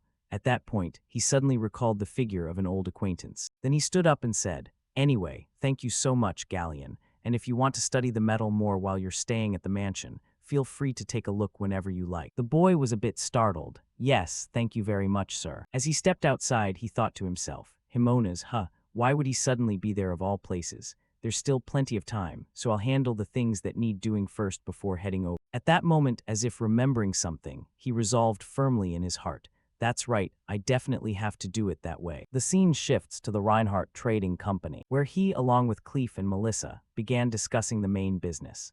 The old man spoke up. As for producing the pharmaceuticals you mentioned, that should proceed without any issue. However, at least within the central continent's range, building a factory to process soma raw materials would be extremely difficult. Hearing that, he thought to himself, as expected, if rumors spread that the princess is backing the soma processing, it would definitely damage her reputation, right? He continued asking, what if it's already in a process state? Cleef replied, if it's that, then it would be considered a pharmaceutical, and as long as it passes the Mage Tower's safety verification first, there won't be any problem. He immediately made the decision. Then that's settled. We'll build the production factory in the southern continent and import it for distribution through the Reinhardt Trading Company. Melissa chimed in with a question at this point. Sir Zeke, forgive me for being blunt, but right now we don't have enough leeway to build a large-scale factory on another continent. Just constructing the factory for the scarlet flower disease cure is already pushing it, so for building another one, we probably need to consider a different approach. He quickly reassured her, oh, don't worry about that part. I'll personally handle building the factory, and in return, I'd appreciate it if you could take care of obtaining the necessary permits from the Mage Tower for circulation.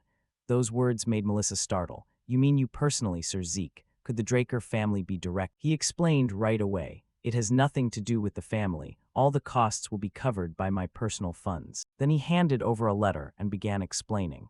And this is the main issue for today. Please take a look at it. The moment she opened the letter, Melissa's eyes widened in shock. My God, the Empire has joined hands with the Scorpion tribe to conduct synthetic poison bioexperiments. He continued, if the scarlet flower disease really is an artificially created magical affliction, then this is likely another clinical experiment the Empire has been carrying out on the people of Valencia. Melissa's whole body trembled with rage as she clenched her fists tightly.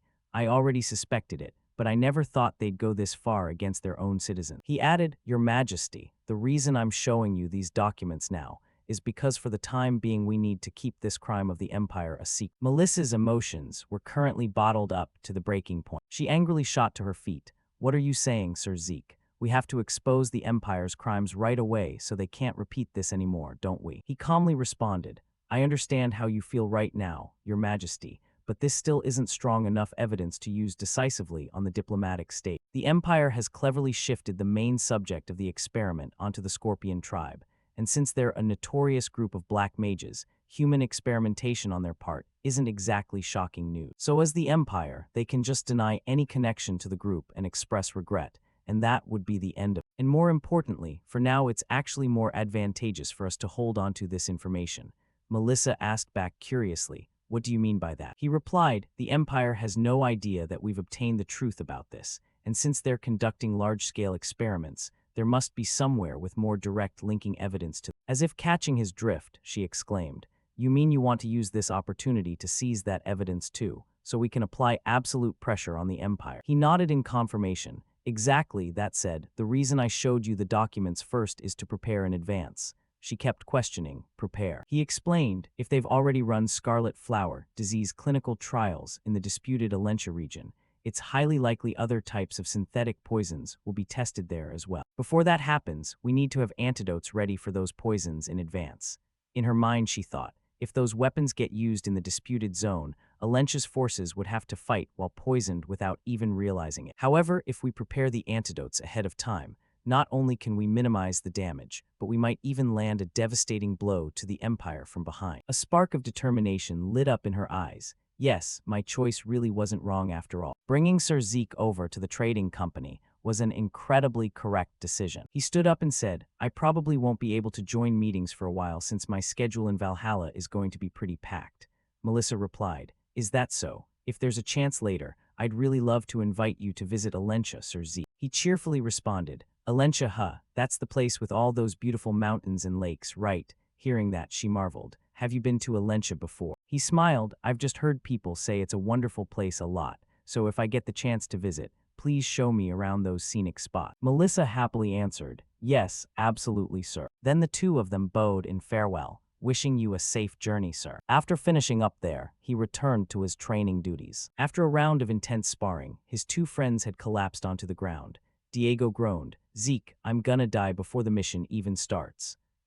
At that moment, he showed no sign of fatigue whatsoever. Come on, stop whining like a weakling. Instead of wasting time complaining, just swing your sword one more time. The boy angrily sprang up and shouted, Zeke, you're seriously a demon. As expected from Draker blood, it never changes. Following those words, he charged at him for another attack. He smiled in satisfaction at that point. Yeah, you really have to hit their nerves to get them motivated for training, huh? Under his guidance, after a week of training, Diego and Aster were gradually syncing up with each other. Especially Diego, who unlike his previous carefree appearance had become much more obedient and compliant after training together a few times. While they were in the middle of practice, someone from outside stepped in and praised, everyone's working so hard, huh? Seeing someone arrive, Diego was completely surprised, and the person who showed up was none other than Andre. The boy greeted, oh, hello, Professor. He also paused his training and turned to ask curiously, Professor Andre, what brings you all the way here? He replied, I'm here to inform the three of you about something. He asked back curiously, what is it, sir? He explained, the three of you are being assigned to participate in the Continental Subjugation mission against Public Enemy. Of course, we can't just send students alone, so I'll be going along with you. After a few more days of training, they finally set off on the royal train. Andre's voice rang out. I didn't expect you guys to be joining this Black Knight Scythe mission too. Like I said earlier, I can't send just students, and besides I have a few more things to explain. Then he looked toward the three of them and asked, do you know what kind of place Del Poer is? He, sitting across from him, answered, I've only studied it briefly in theory, sir. I heard that unlike other places, mages there hold the superior position. Andre nodded in confirmation. That's right, that place operates under a pretty unique system. The engineers in Delpoa mainly use shields, unlike elsewhere. And while the knights use shields to press the enemy from the front, the mages launch attacks from behind to finish them off. Hearing that, Aster raised his hand with a question. Then wouldn't our forces fighting in close combat suffer heavy losses too? To that question, Andre praised, "Good question." He explained, that's why Delpoa knights frequently train in holding shields while running rather than actual combat. And that's exactly why the Delpoa Knight Corps isn't popular among Valhalla graduates. Diego also had a question. So doesn't that basically mean this Knight Corps just serves the mages, like they don't even treat us as equal? Looking out the window, Andre replied, "You got it exactly right, so don't be too surprised when we get to Delpoa. Because the mages there are arrogant to the point of being disgusting." A while later, they arrived in Delpoa, and right as they stepped off the train, someone came to greet. Andre spoke up, "Pleased to meet you. I am Andre Draker, assistant instructor from Valhalla." On the other side, a man responded courteously, "I never imagined the Draker family would personally send someone. This is truly an honor for us." He scratched his head and introduced himself. "I'm Jorge Outer, captain of Delpoa's 8th Night Squadron." Andre glanced toward the three of them and introduced, "The students accompanying me are all outstanding talents from Valhalla. There won't be any obstacles in the mission, so please don't worry." The man smiled. "Haha, hearing you say that puts me completely at ease." He pointed toward the inside of the carriage. "The squadron leader is inside the carriage, sir." Hearing that, Diego was extremely puzzled. Squadron leader? Wasn't that bearded guy from earlier the squadron leader? He, beside him, immediately warned in a cold voice, "Shut up, Diego." Then he continued, "This is Delpoa, so naturally." The moment the carriage door opened, what hit them was a blonde guy with an extremely unpleasant face glaring coldly in their direction. Diego remarked, "Man, what an ugly mug." He kept reminding, "I told you to behave." Diego thought to himself, so that guy is the Delpoa Mage Squadron leader, to the point where even the Knight Squadron captain has to grovel like that. Jorge stammered out an explanation right then.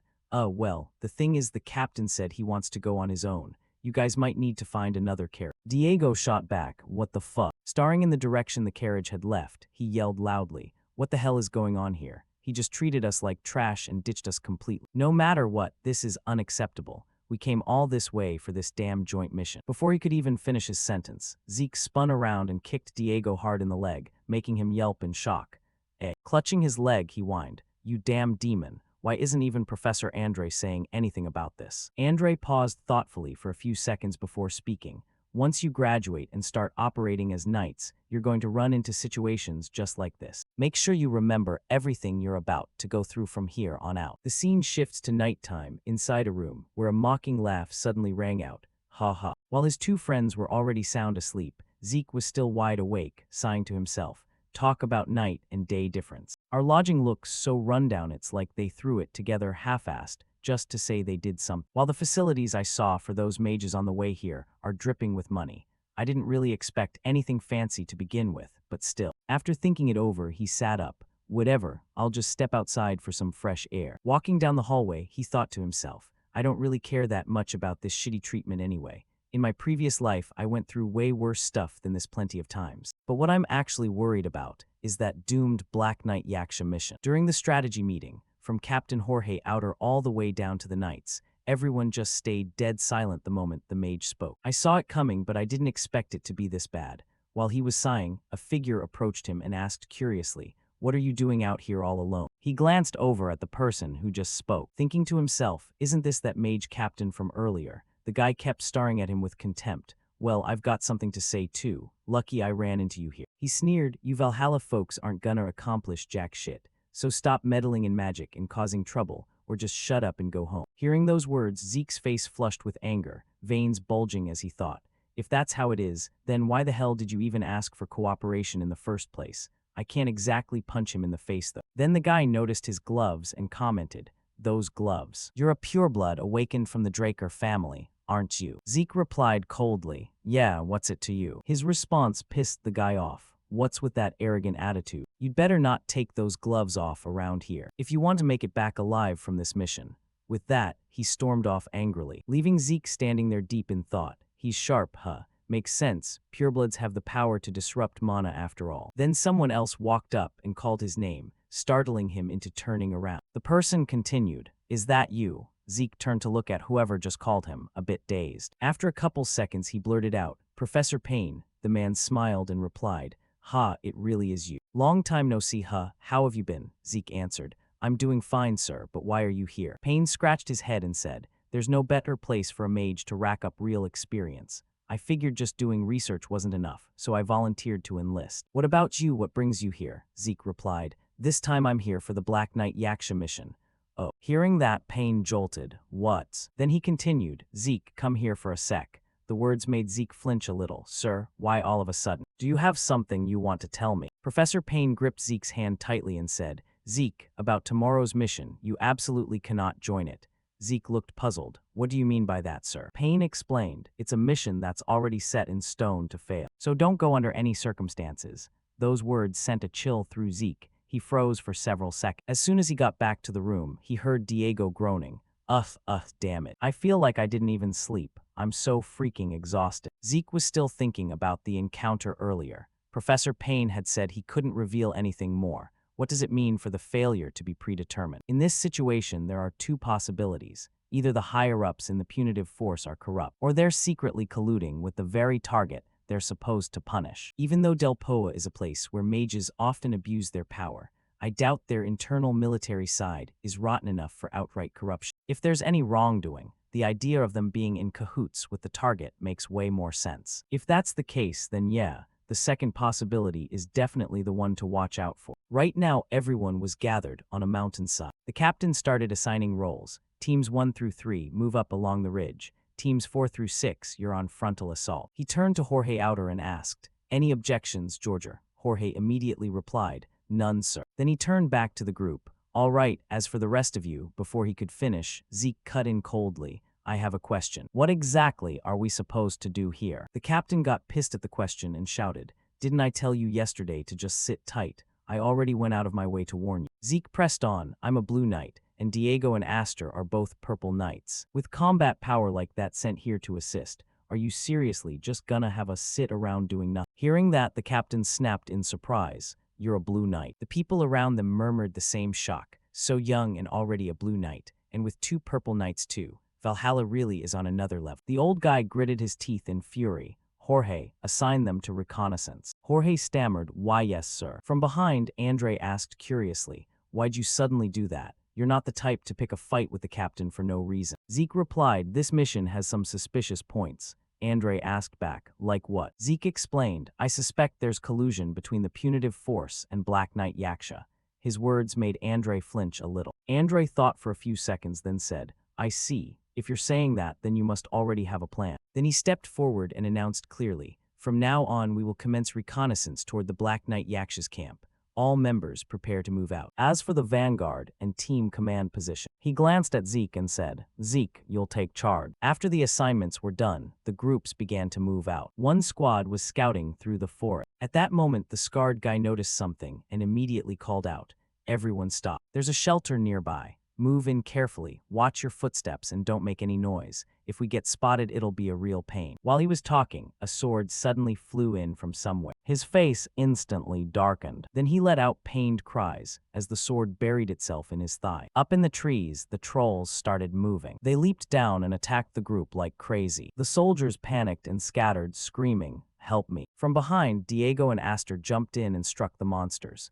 With just one hit each, they took them down easily. The monsters were wiped out in an instant. Only then did Zeke appear and ask, "You guys are Black Knight Yaksha's patrol team, right?" The soldiers didn't dare answer. Seeing that, Zeke's expression turned serious. "Fine then, tell me where Black Knight Yaksha is." After getting the information, the whole group now stood near a fortress deep inside the mountains. Aster remarked, "This fortress is built from natural stone, super solid. Looks like breaking through won't be easy." Zeke turned back and asked, "Georgia, where's the mage unit? With just us, it's gonna be tough to breach this place." Jorge turned his face away and mumbled, About that. After we clear the area around the fortress, they'll start supporting from the rear." Hearing that, Zeke was stunned. What does that mean? You're gonna have this small group clear out the whole fortress. You trying to send everyone to their deaths." At that moment, Diego suddenly spotted something in the sky. When he realized what it was, his eyes widened, and he shouted in alarm, What the hell is flying toward us?" Zeke jerked around to look. "What? Those are cannon shells." He immediately shouted orders. "Everyone scatter. Get as far away as you can." But it was already too late. The cannon shells came crashing in and exploded right where they were. Agonized screams rang out nonstop. Jorge Outer just stood there staring blankly, muttering, "My God, what the hell is this?" While he was still in shock, Zeke stormed over and yelled, "Jorge, snap out of it. Are you trying to get all your subordinates killed?" Jorge stammered, "No, it's not like that." Zeke gritted his teeth in fury and sighed. "How the hell did they know our position? There's definitely a spy in the ranks." His eyes narrowed slightly, as if he'd just realized something. Right then, from the forest, a horde of soldiers with bloodshot eyes charged toward them. Zeke gritted his teeth and cursed. "Damn it, didn't expect them to come at us this crazily." But then he paused for a few seconds. "Wait, those bastards, their state is weird." Looking at their vacant, blazing red eyes, he seemed to understand something. "Holy, this is beyond saving, no doubt about it. Those scum are all Soma addicts." Soma originally got smuggled in from southern gangs deep into the interior, and eventually it spread to every corner of the continent. Ordinary mages usually use just a tiny amount to temporarily boost their mana. But the real danger comes from the mercenaries. Those guys treat their lives like dirt and see death as a joke, so they abuse Soma way beyond the safe limit all the time. It's practically routine for them. Zeke shouted loudly right then, "Those are Black Knight Yaksha's mercenaries. Watch out, don't let them ambush us." Seeing them charge forward like moths to a flame, Diego gritted his teeth. "Have these guys completely lost their minds?" Off to the side, Aster chimed in, "Damn it, their reinforcements are way too many." Zeke quickly reminded them, "Diego, Aster, conserve your mana as much as possible. Don't burn through all your strength too early like that." He thought to himself, with the enemy attacking in this frenzied state, just our night squad alone will have a really hard time suppressing them. What do we do now? Screw worrying about the individual stuff. Should we just level the entire fortress while we're at it? Then a massive explosion boomed from behind, snapping him out of his thoughts. That surge of power finally decided to show its face. It was the Delpoa Mage Corps. And leading them was that damn Captain Bastard. He yelled loudly, "The mage unit has arrived to reinforce. Everyone fall back." Standing off to the side observing, Zeke assessed. Putting aside how late they showed up, the mana radiating from them is seriously terrifying. If we seize this momentum and attack. Just as he was about to act, the captain stepped forward and barked, "Stop right there." The old man's face darkened. "You're really going to let a perfect opportunity like this slip away?" His voice turned icy. "Hey kid, you're Zeke Draker, right? Because of you, this whole plan has completely fallen apart." He roared in fury. "Do you even realize what you've just done?" Zeke still had no clue what was going on and was utterly confused. He gritted his teeth in anger and sighed. "What the hell? What are you even doing, you bastard?" The captain scolded. "I assigned you to scout and gather intel, not to go provoking the enemy head-on." Then he turned to Andre and ordered, "Get these trainees out of here immediately. I'll handle this directly with Valhalla myself." Zeke clenched his fists tightly and spoke up. "So we can take it that our cooperative relationship with the Delpoa Legion ends right here." That made the captain blink in confusion. "What?" Zeke continued, "If that's the case, then we no longer have any standing to interfere, and there's no reason we have to follow your orders anymore. From now on, we'll handle completing this mission on our own." The captain shouted furiously, "This is Delpoa Legion territory. What gives a punk like you the right to call the shots?" From behind, Andre cut in. "Black Knight Yaksha has been designated a common enemy of the entire continent. That means, as official knights of the Draker family, Zeke and I have full authority to act independently under the strike first, report later rule." The captain was seething but powerless. Then he spun around and stormed off. "Do whatever you want with the mission or whatever, but you'll be the ones bearing all the consequences." Jorge Outer jolted in surprise, thinking to himself, "I never expected the Mage Corps to pull back that easily. So now, how are we supposed to take out the enemy?" Zeke turned to him and asked, "Captain Jorge Outer, I have something I need to ask." He replied, "What is it?" Zeke spoke clearly. "Do you truly want to capture the Black Knight Yaksha gang?" He answered, "We knights carry the blood of knights in our veins. We can't just turn our backs and walk away when evil is running rampant right in front of us." Sensing his resolve, Zeke replied, "I see. I understand that mindset of yours now. If that's how it is, then I have one request. I'd like your help with something." Inside the fortress at that moment, a few guards spotted something and flinched in alarm. Right in front of them, Jorge's group lined up in 2 rows and started making a racket. "Hey you cowards, stop hiding in there like rats. Come out and face us in a real fight." Seeing that, the 2 guards immediately knocked arrows and prepared to attack. Have those guys gone completely insane? Arrows rained down continuously toward the group below. Jorge ordered, "Everyone hold your positions and withstand their attacks. How can they be this strong?" Up top observing, the blonde-haired guy sneered. "How pathetic. All of this is just pointless struggling on your part." Then suddenly his face darkened as he coughed up a mouthful of blood. A voice rang out from behind. You sure about that? Zeke's voice came cold and calm. Just sit back and enjoy the show, you'll see soon enough. Hearing the sound of hooves thundering, he startled and blankly looked down below, exclaiming, what that guy? In a situation like this, he's charging out alone on horseback. Don't tell me he's planning to. Sure enough, it matched perfectly with every description of Black Knight Yaksha's appearance. Zeke declared, I'm going after him. The rest of you stay here and keep harassing the enemy. Once the main gates open, fire the signal flare. Andre nodded firmly. Got it. Without delay, Zeke shot forward in pursuit. His voice turned icy. Come out. Buellis, the moment the words left his mouth, his warhorse appeared in spectacular fashion. Now then, can someone on his level even catch up to me? Bupalis surged ahead like a gust of wind. In just a few seconds, Zeke had closed in right behind Black Knight Yaksha, making him blurt out in shock. What kind of insane speed is this? The corner of Zeke's mouth curled into an approving smirk. Not bad. He immediately leaped off the horse's back and rocketed straight toward the top of his head. Right after, a huge explosion erupted. But with his agility, the guy swiftly retreated to dodge the slash. Zeke wasn't surprised by the move at all. He stepped forward and taunted. It's the dead of night. Where are you in such a hurry to run off to? Black Knight Yaksha. In the quiet space, the clear sounds of weapons clashing rang out distinctly. Only H-1EAFC, D-1EA1 Zoa, and Zeke were locked in fierce combat. Through the moves, he made a judgment. You don't seem much like someone from Del Poa. Who exactly are you? A cold smile appeared on his face as he retorted, knowing that, what can you change? Right after, both unleashed powerful attacks. Seeing they were evenly matched, H-1EAFC, D-1EA1 Zoa quickly switched his assault. Sensing an object flying toward him, the system immediately displayed a notification. Detected Desert Scorpion Toxin. Thanks to the 100 Poisons Immunity Physique effect, you are unaffected by the poison. Hearing that, Zeke coldly cursed inwardly. Desert Scorpion Poison. These lawless bastards really use so many petty tricks. Seeing him completely unharmed, H-1EAFC, D-1EA1 Zoa was utterly shocked. The poison had no effect at all. Where are you from, the desert or the southern border? Zeke didn't answer, just casually mocked. You're awfully curious, aren't you? Seeing that, he stopped questioning and pulled out flying daggers to continue the attack. Whatever, doesn't matter. The next second, H-1EAFC, D-1EA1 Zoa charged fiercely. Anyway, you're going to die. In an instant, Zeke swiftly raised his sword to deflect the flying daggers and activated the Dragon Tribe skill, Dragon Scale Armor. He raised his hand to block the remaining ones, inwardly evaluating. This attack was pretty decent. But right after, Zeke saw something and his eyes widened in shock. That is, recognizing H-1EAFC, D-1EA1 Zoa's technique, he immediately realized, or a blade, huh? So you were hiding your true strength after all. Facing the opponent who had finished charging, now fully lunging forward like an arrow. Let me finish you. In a flash, H-1EAFC, D-1EA1 Zoa swiftly swung his sword at Zeke. However, after the strike, he heard his voice. Judging from the swordsmanship, you seem to be from the Empire, and also from the Intelligence Bureau.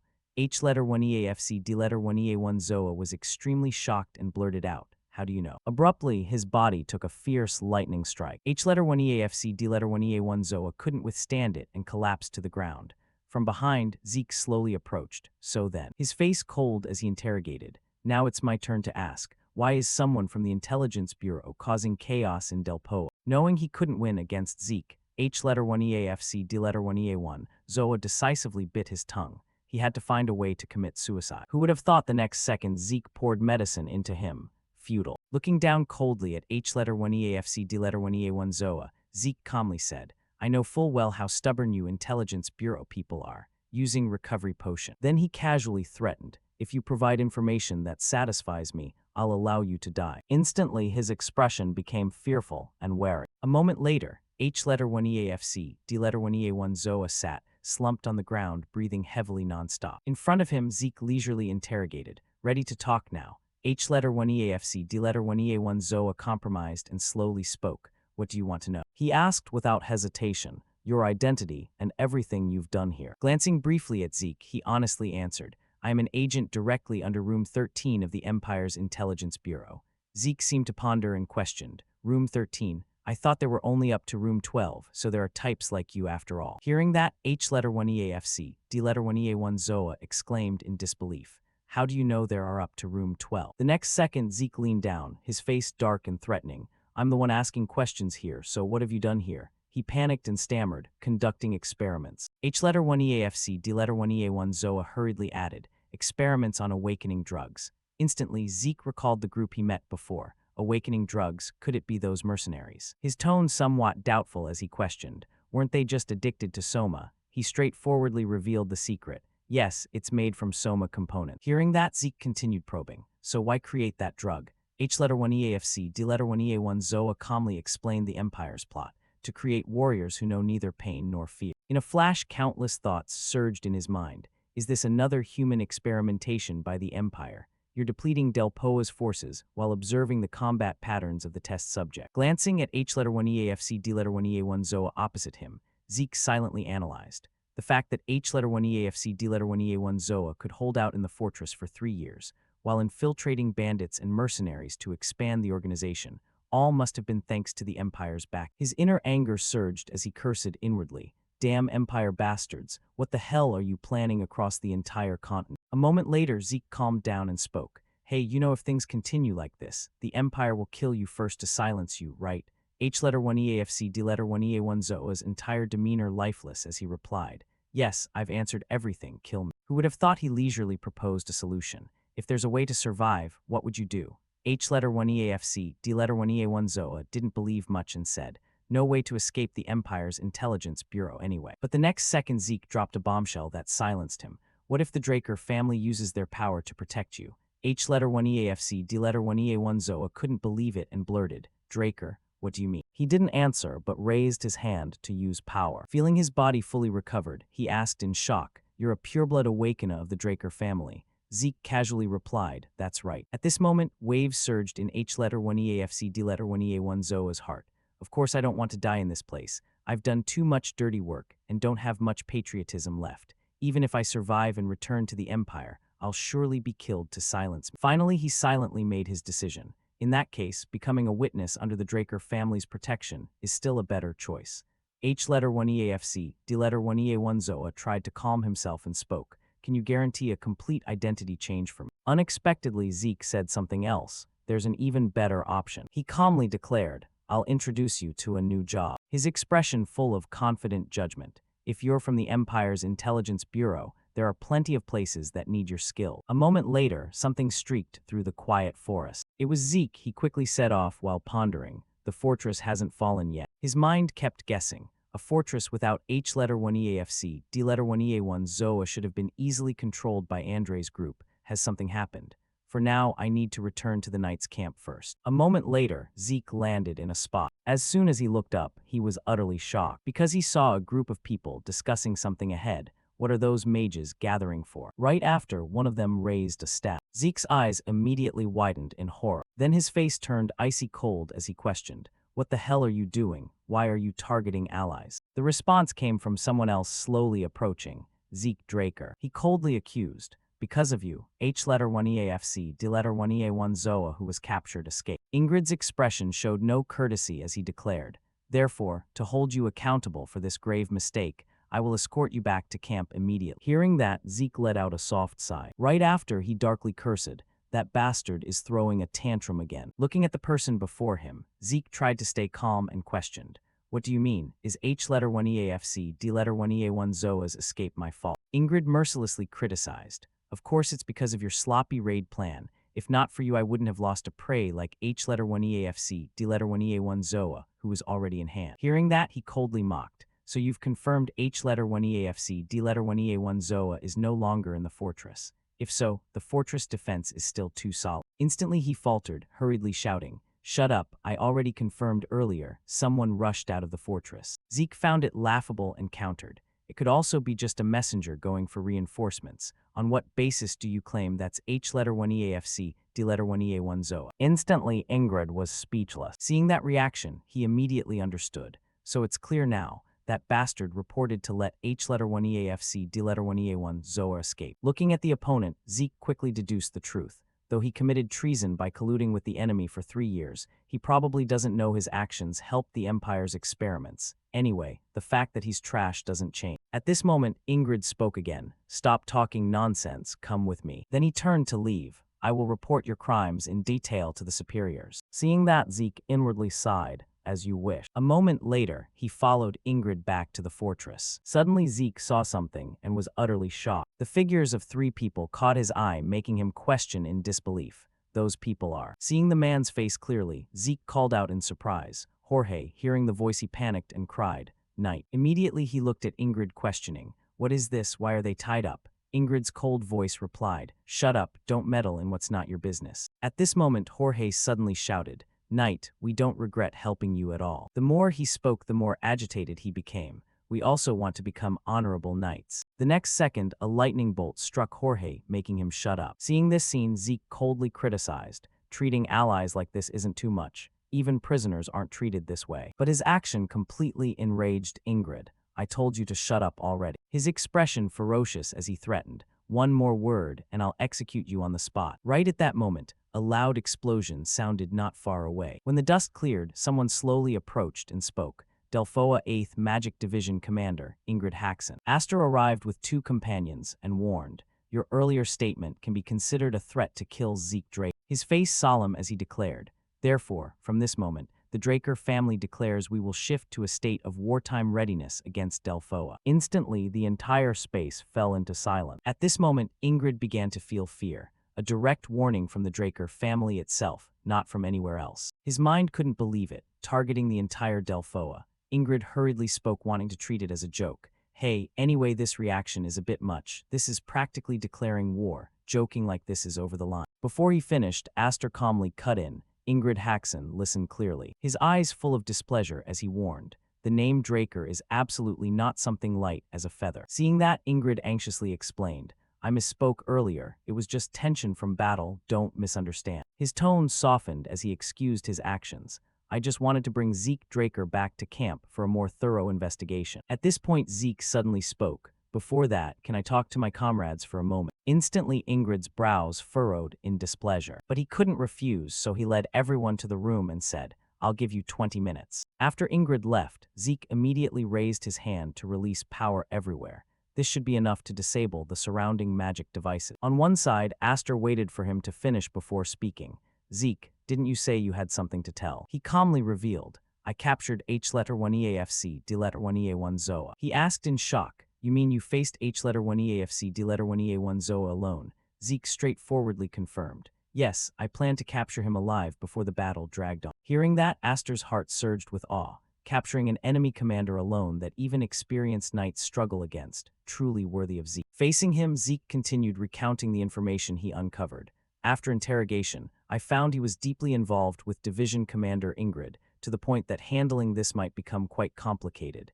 He calmly asked, "So what do you plan to do now?" His tone serious as he replied, "As for Delphoa's matters, it's best to let Delphoa handle them themselves," but Zeke's face turned icy cold as he declared, "For now, I'll do what I can do." Outside, 2 soldiers quietly guarded the door. Inside, Zeke sat silently on the chair in deep thought. A moment later, he calmly calculated, "It's about time that person arrives." As soon as the thought ended, a knock suddenly came from the door. Right after, Payne opened the door and stepped in. Zeke. Seeing his friend, Zeke calmly responded, "Has teacher arrived, Professor Payne?" Looking at the person opposite, Payne asked, puzzled, "What exactly is going on?" He appeared contemplative as he answered, "Perhaps it's the consequence of not heeding teacher's warning." Hearing that, his friend slapped his forehead helplessly. "Oh my God." But Zeke had no guilt as he thought inwardly. Payne already knew about Division Commander Ingrid's corrupt behavior. His mind quickly surged with guesses. Not only that, perhaps the high-ranking magic officers already tacitly knew about this, and to climb to high positions in Delphoa's magic, they must have military experience. Then he sighed inwardly, "However, now I have no other choice but to propose a path to end that career." Right after, Zeke calmly spoke, "I have something I need to tell teacher." Payne looked at him puzzled. "What is it?" Zeke's expression became solemn as he spoke. "Professor, do you know about the Empire's awakening drug experiment?" Following that was his detailed recount. "I told Professor Payne all the truths I uncovered related to H-1EAFC D-1EA1 Zo. His purpose was to put Payne on the scale of choice. Now he must weigh between 2 options, either expose the internal wrongdoing he now knows about, or turn a blind eye to preserve his own position. After finishing, Zeke calmly requested, "Professor, I have a favor to ask of you." Under Payne's shocked gaze, he solemnly revealed, "Can you stand with me to expose these wrongdoings?" Under the cover of night, Ingrid and his subordinates were secretly meeting. The mage who just arrived called out, Division Commander Ingrid. Instantly, Ingrid turned to ask, "All right, how's the situation?" The subordinate respectfully reported, "I heard Professor Payne refused Zeke Draker's proposal." Hearing that, he smiled delightedly. "Is that true?" Ingrid's heart immediately filled with triumph. As expected, compared to faith, one's own position is far more important. How could he be persuaded so easily? Right after, he calmly ordered, "Then, it's time to start gradually." Ingrid's expression instantly turned cold as he instructed, "Create some disturbances, then withdraw, just pretend moderately." The subordinate respectfully replied, "Understood." The next second, he raised his staff and gave the command, "Everyone prepare to attack." In an instant, flames exploded, filling the sky. Fire. On one side, Ingrid coldly watched everything, scheming inwardly. Pin all responsibility without results on Jorge, and it's done. Suddenly, he noticed something unusual, but something feels off. Seeing the wall over there completely silent, Ingrid pondered, puzzled. Why aren't they counterattacking? They should at least pretend to fight back. What exactly are they trying? Abruptly, the gate swung wide open, making him shocked. Opening the gate wasn't in the plan. Right after, a figure slowly stepped out. Instantly, Ingrid's eyes widened in horror. Why are you?" Hearing that, the newcomer calmly replied, "What's wrong, Division Commander Ingrid?" Zeke asked extremely calmly, "What, did you see something you shouldn't have?" Time went back a few hours earlier. He had already prepared. "I already used the anti-eavesdropping magic scroll. Now our conversation won't be overheard by them anymore." Following that, Zeke looked at the person beside him and calmly said, "Therefore," his tone serious as he asked, "That proposal to cooperate, is it sincere, Professor Payne?" Payne's solemn face answered, "Yes, the awakening stimulant drug experiments. I cannot stand by and watch." Hearing the answer, he still didn't relax and continued probing. "But if you do this, Professor will find it hard to continue advancing your career in Delpho." His friend didn't back down, expression resolute as he declared, "It's fine, Zeke. Rather than building a career in shame, I'd rather give it up." Only now did Zeke truly feel relieved. He smiled friendly in response. "Thank you, Professor, then let's leave here quickly." Zeke's voice, full of disgust, declared, "Because I have to give that division commander a painful blow." Back to the present, seeing the members in his group, Ingrid, instantly furious, shouted, "Payne, that useless bastard, dare betray me. You think you can get away with this?" Before he finished, Zeke immediately growled, "Ingrid Haxon." Right after, he coldly declared, "I have brought people to investigate your collusion and cooperation with continental enemies, as well as a series of other corruption crimes." Zeke's tone, full of authority, commanded, "Obediently accept arrest." Facing him, Ingrid looked at those three people and gradually became terrified. Those guys are, it can't be wrong. His heart fully confirmed their identities, the Delphoa inspection team. Instantly, Ingrid hurriedly defended, "Misunderstanding. I never colluded with anyone. It's all that guy's fabrication to frame me." Hearing that, the middle-aged man mercilessly exposed his thoughts. "We have already collected enough evidence inside the fortress, so give up the idea of denying." In a flash, Ingrid gritted his teeth in hatred. Right after, he furiously shouted threats. "Damn it, you think I'll die alone? Someone with as many connections as me only needs to say one word and you'll all die. Not just the division, but all of Delphoa will be shaken." Not giving him a chance to continue, Zeke quickly charged forward and punched Ingrid. Instantly, he fell flat to the ground, but still didn't forget to threaten, "I warned you and you still dared touch me." At this moment, Zeke calmly spoke, "Many connections. Use them freely then." He reiterated his identity in a cold voice. "I am direct bloodline of the Draker family, pureblood awakener, and sole successor of the former Black Knight Duke Drake." The next second, Zeke's face icy cold challenged, "Bet once, see whose connections are more." In a flash, Ingrid screamed in terror, "I was wrong, I was really wrong." His tone full of Chinese letter begging, "Please spare me." Hearing that, Zeke mercilessly cursed, "Don't beg me, beg the knights who died because of you, you filthy trap." Right at that moment, someone approached calling, "Sir Knight." Jorge placed his hand on his chest, sincerely expressing, "Thank you so much, sir. Thanks to you, we have been cleared of wrongdoing." Seeing it was him, Zeke pondered,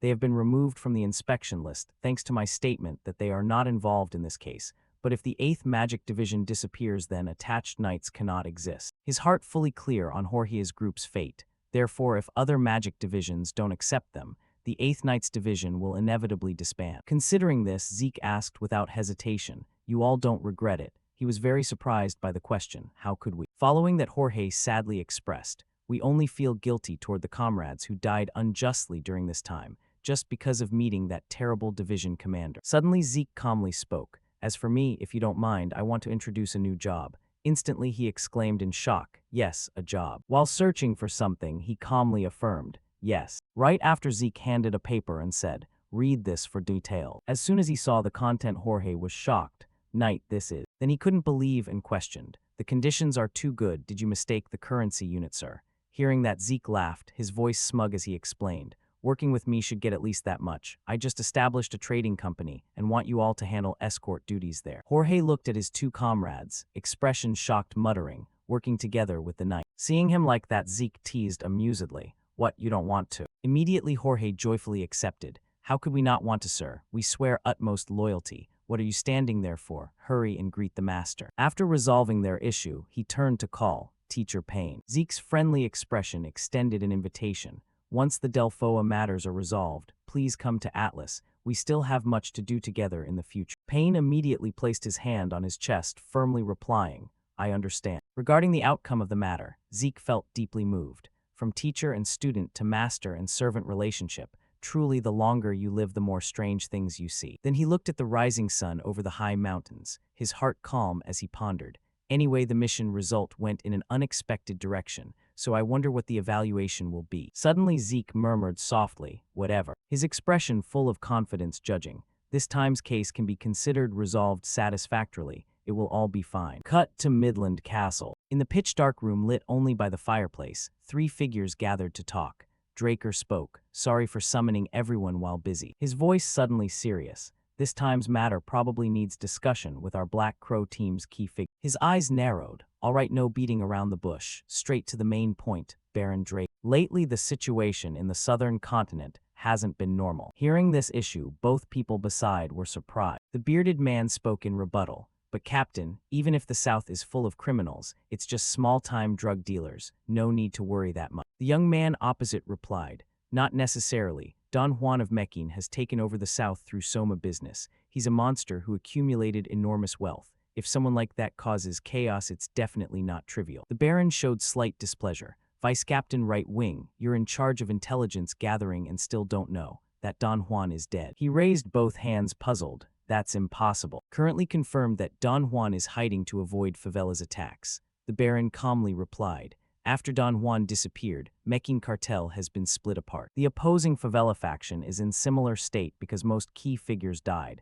But in this situation, he still hasn't appeared. Don't you find it strange?" His pupils contracted in disbelief. The Baron continued, "There is a video recorded from both cartels a month ago. On the screen was footage of a mysterious team heading somewhere. Both sides had masked individuals." The Baron zoomed in on a young man with suspicious blue eyes. "Among them, most notable is the leader. We speculate he operated between the two organizations and took down the cartels. However, neither side has identified him yet." Draker announced, "From now on we will track down that person." His face furious. "Find out who he is, why he targeted the southern cartels, clarify everything." In another development, Zeke was confused about something. He asked again, "Commander, what did you just say?" Flaubert handed the document before him and said, "This subjugation mission against H-1EAFC D-1EA1 ZOA, you did very well." He placed the document on the table. Professor Andre recorded everything meticulously. The Delphoa inspection team also sent documents along with thanks. Zeke was surprised for a moment. Then he pondered deeply. "I thought this mission would be hard to get a good evaluation for, because on the battlefield obeying superior orders is natural. I never expected to receive such a high rating." Suddenly, the headmaster's voice interrupted his thoughts. "However, there is one regrettable point. H-1EAFC D-1EA1 ZOA dying during escort is quite unfortunate." Hearing that, he gave a wry smile, thinking, "Actually, I let H-1EAFC D-1EA1 ZOA lie." Zeke recalled the previous incident, thinking, "First treat it as if he's dead, then later launder his identity and bring him back to the central continent." He thought of that document, materials on the Empire's human experiments found in the South, and the awakening drug experiment witness being H-1EAFC D-1EA1 ZOA as well. And also the man he met earlier. His brows furrowed. These things will become cards strong enough to pressure the Empire. Flaubert announced, "Zeke, considering the qualities you displayed in this mission, the Professor's Council has proposed a different exam format." He asked, puzzled, "What is it?" The headmaster replied, "It's monster beast hunting." His eyes widened in utter surprise. Hunting a monster beast, he thought. Isn't that too easy for a special graduation exam? The headmaster answered, Of course, it's not a simple hunt, but an unsolved case, and you must solve it yourself. Hearing this, he immediately sensed something dangerous was about to happen to him. Unlike regular beasts, monster beasts don't have fixed species, so it's very hard to grasp each one's habits or characteristics. And there are even many powerful monster beasts with high intelligence, so subjugation isn't easy at all. Zeke thought most likely this case was caused by a highly intelligent monster beast. He asked, "Where did the incident occur?" He replied, "In the Troy Duchy area." As you know, the Troy Duchy is where the Draker family is located. Even there, they couldn't subjugate it, so it's definitely no ordinary monster beast. Zeke touched his chest and said, "Precisely because of that, if I pass this exam, all other exams will be fully waived. In fact, this exam alone is enough to qualify for graduation. I swear on my knight's honor to resolve this case soon." His eyes were resolute. "Besides, I will never let you down." A moment later, a voice rang out, "Sir Zeke Draker, honored to meet you." The young man respectfully greeted, "I am the guide assigned for this mission. My name is Felix Valencia." Zeke said somewhat dejectedly, "All right, pleased to meet you." He thought inwardly, Felix Valencia, a name I've never heard before in either previous life or this one. Suddenly his eyes turned sharp cold, and there's another strange point. He saw a green aura enveloping the boy. It seems there's an abnormal aura inside his body. A normal young knight not from Draker bloodline reaching this level definitely has issues. He asked curiously, "Are you from the Troy Duchy?" The boy gently replied, "Yes, I'm originally from there. I grew up in the Swordsmanship Association, currently working in the Atlas Guard team." Hearing that he thought seems perfectly normal, but who knows, better stay cautious. He politely said, "Thanks for letting me know." He turned around, his face becoming serious for the journey ahead. "Then, let's head out to the Troy Duchy." After a long while, the two arrived at the Troy Duchy. The Grand Duke came out to welcome. "Welcome, Sir Zeke. I heard you would come to the Troy Duchy." He shook hands gratefully. "A pureblood awakener personally coming here is truly an honor for us." Zeke replied, "I'm the one honored to help." He asked, "So can you explain the situation right away?" The Grand Duke sadly bowed his head and recounted. It started a few weeks ago. At first, livestock gradually disappeared.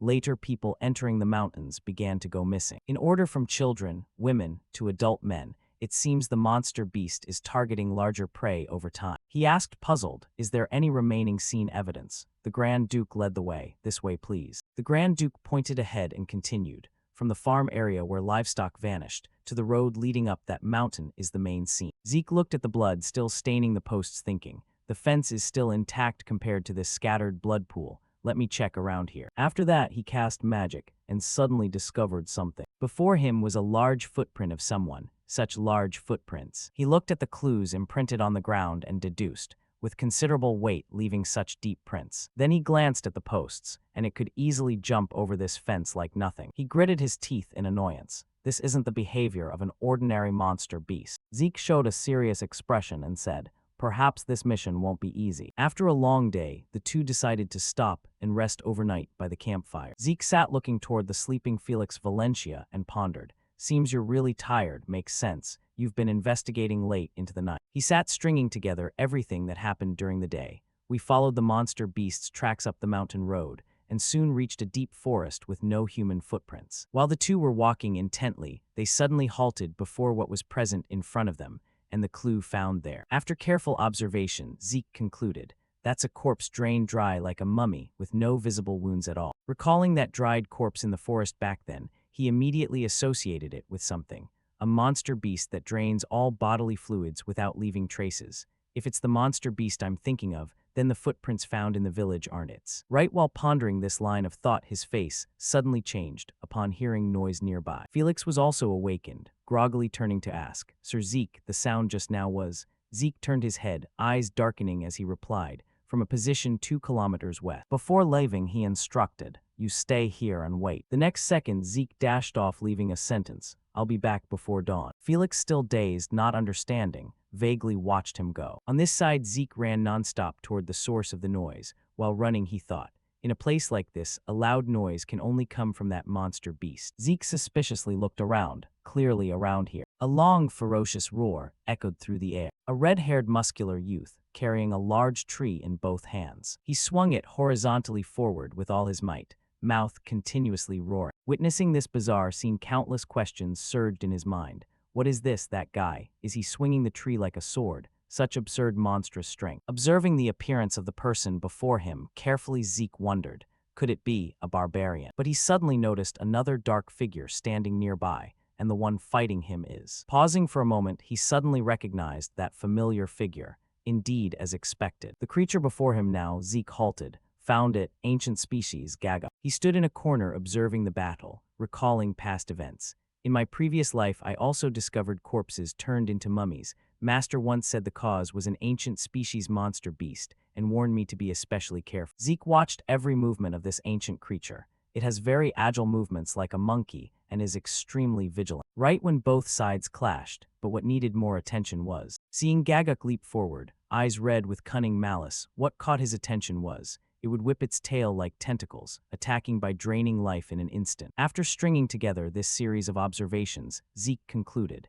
if so, then very likely the livestock thief is the barbarian, while Gagak is the one abducting people. Suddenly, a blood-curdling scream drew his horrified gaze. He saw Gagak extend its long tongue, piercing through the opponent, its entire body emitting a sinister purple aura. The barbarian gritted his teeth, throat growling in pain. His eyes filled with fury and tension. Gagak still greedily drained life in triumphant pleasure. While it was immersed in the victor's enjoyment, killing intent enveloped it from behind. Gagak sensed someone attacking and turned its eyes backward. Right when Zeke swung his sword down, it timely ducked to dodge. Then it sped away in escape. He looked in that direction, frowning annoyed, speed disgustingly fast. But then he was drawn by the barbarian's groaning, poisoned by Gagak. Zeke narrowed his eyes, looking at the man with some distaste.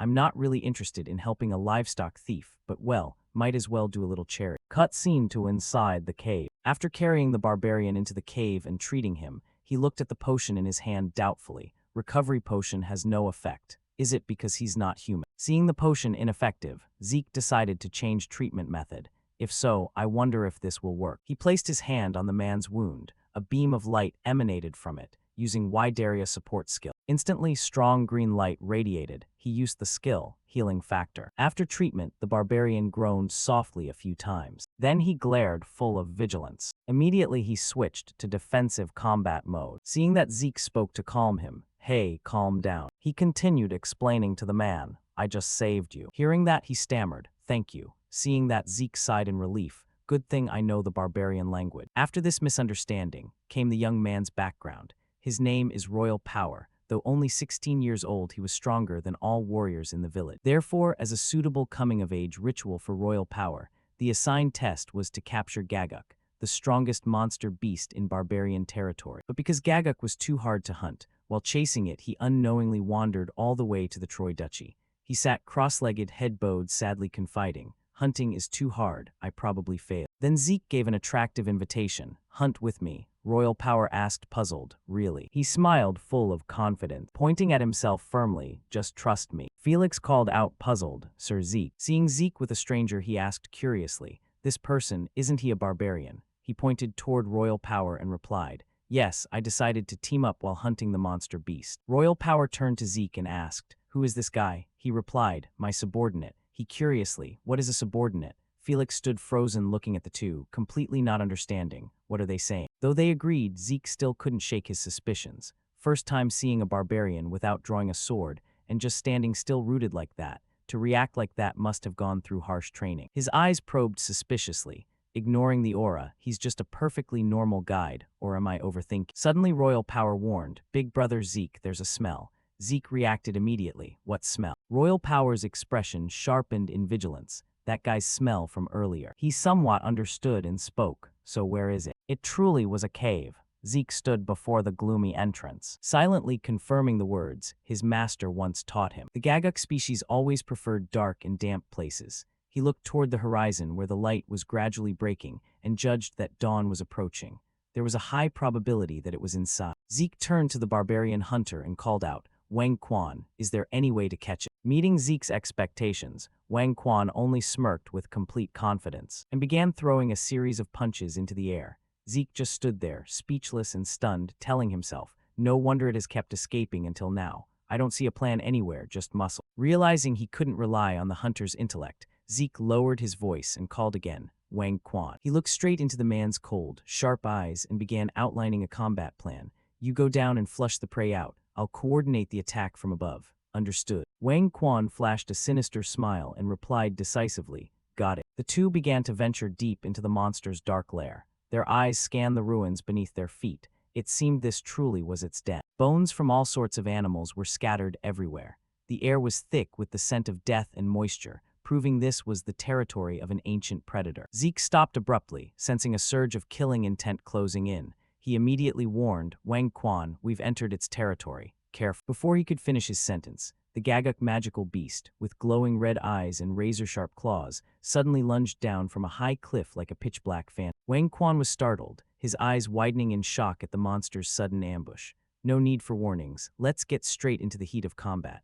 As the Gagak beast lunged, Wang Quan immediately spun away to dodge the powerful strike, then slammed a thunderous punch directly into the ground, creating an explosion and a shockwave that sent dust flying throughout the cave. However, when the dust settled, the monster's silhouette was no longer there. Zeke stood watching from behind, narrowing his eyes as he observed. It vanished. He thought to himself, I knew it wouldn't be caught that easily. The reason why we couldn't catch the Gagak in my previous life, even when working with my master, is because it can hide in the shadows, loves to play the backstabbing game, and evaporates instantly after attack. Suddenly, the monster lunged down from the cave ceiling, aiming straight for Wang Quan. Instantly, Zeke swung his hand to cast Hydro Power. A powerful torrent of magical water erupted, striking directly at the spot where the Gagak was hiding. Hit by the unexpected blow, the monster let out a shriek of agony. Seizing the golden opportunity now that the prey was exposed, Zeke shouted, Wang Quan, now's the time. Wang Quan lunged forward like an arrow. His massive hands tightly gripped the monster's neck and arms. The Gagak struggled frantically, letting out ear-piercing screeches, but it couldn't break free from the steel-like grip.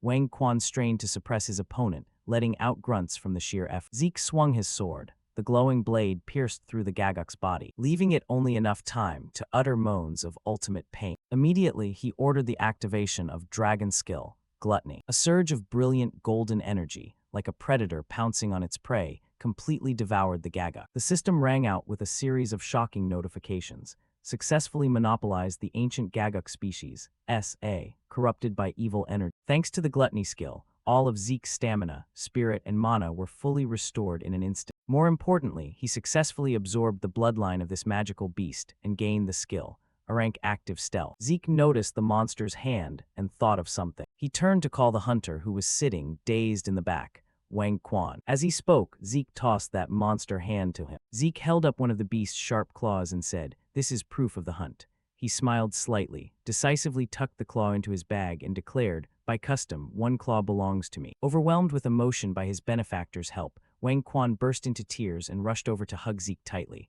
"Wah, Lord Zeke is the best. Lord Zeke is #1. Thank you, sir." Being squeezed by the massive barbarian, Zeke could only grimace and endure it. When they parted, Wang Quan stood at a distance, waving enthusiastically. "Lord Zeke, you must definitely come visit our tribe next time." Zeke called back nonchalantly, "Fine, which tribe do you belong to?" The barbarian answered proudly, "It's the Boulder tribe. Very, very strong. You can tell it's prestigious just by the name." The name made Zeke freeze, his eyes widening in shock. The Boulder tribe, isn't that the largest power among the barbarian tribes? Zeke stood frozen, watching the hunters retreating back, while Wang Quan was still happily shouting, "Great Lord Zeke, you absolutely must stop by our village." "Yeah, I'll definitely visit next time." Zeke waved goodbye in the quiet darkness of the night. Shortly after, the atmosphere became lively at a tavern in the village. Cheers erupted for the knight who had protected their village.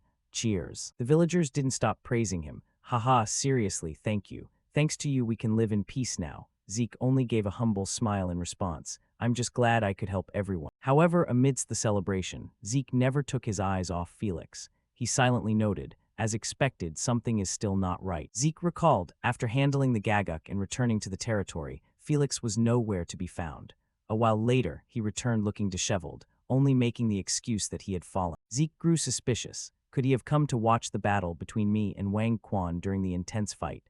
I can't send someone too far away, so there's a high chance Felix was hiding nearby to observe. Zeke told himself, whatever, I'll just keep observing for now. Late at night, as he was strolling back to his quarters, Zeke suddenly stopped when he saw a figure waiting under the dim streetlight. He squinted and recognized him. It was Felix. Zeke asked curiously, "Why are you standing here waiting for me? Isn't your room in a different direction?" Facing his master's suspicion, Felix looked flustered and stammered, "About that, Lord Zeke. Please accept me as your follower." Zeke froze in surprise. Follower, what do you mean? Without rushing to explain in words, Felix said in a deep voice, first, please look at this. He decisively drew his sword from its scabbard. Then he began to demonstrate a certain sword technique. Zeke was stunned as he realized the truth of the matter. There was no mistaking it. That was the inherited swordsmanship of a holy knight. After swinging his sword for a while, Felix returned to his stand and let out a tired breath. Phew, that's all, Lord Zeke. Zeke looked directly at him and asked,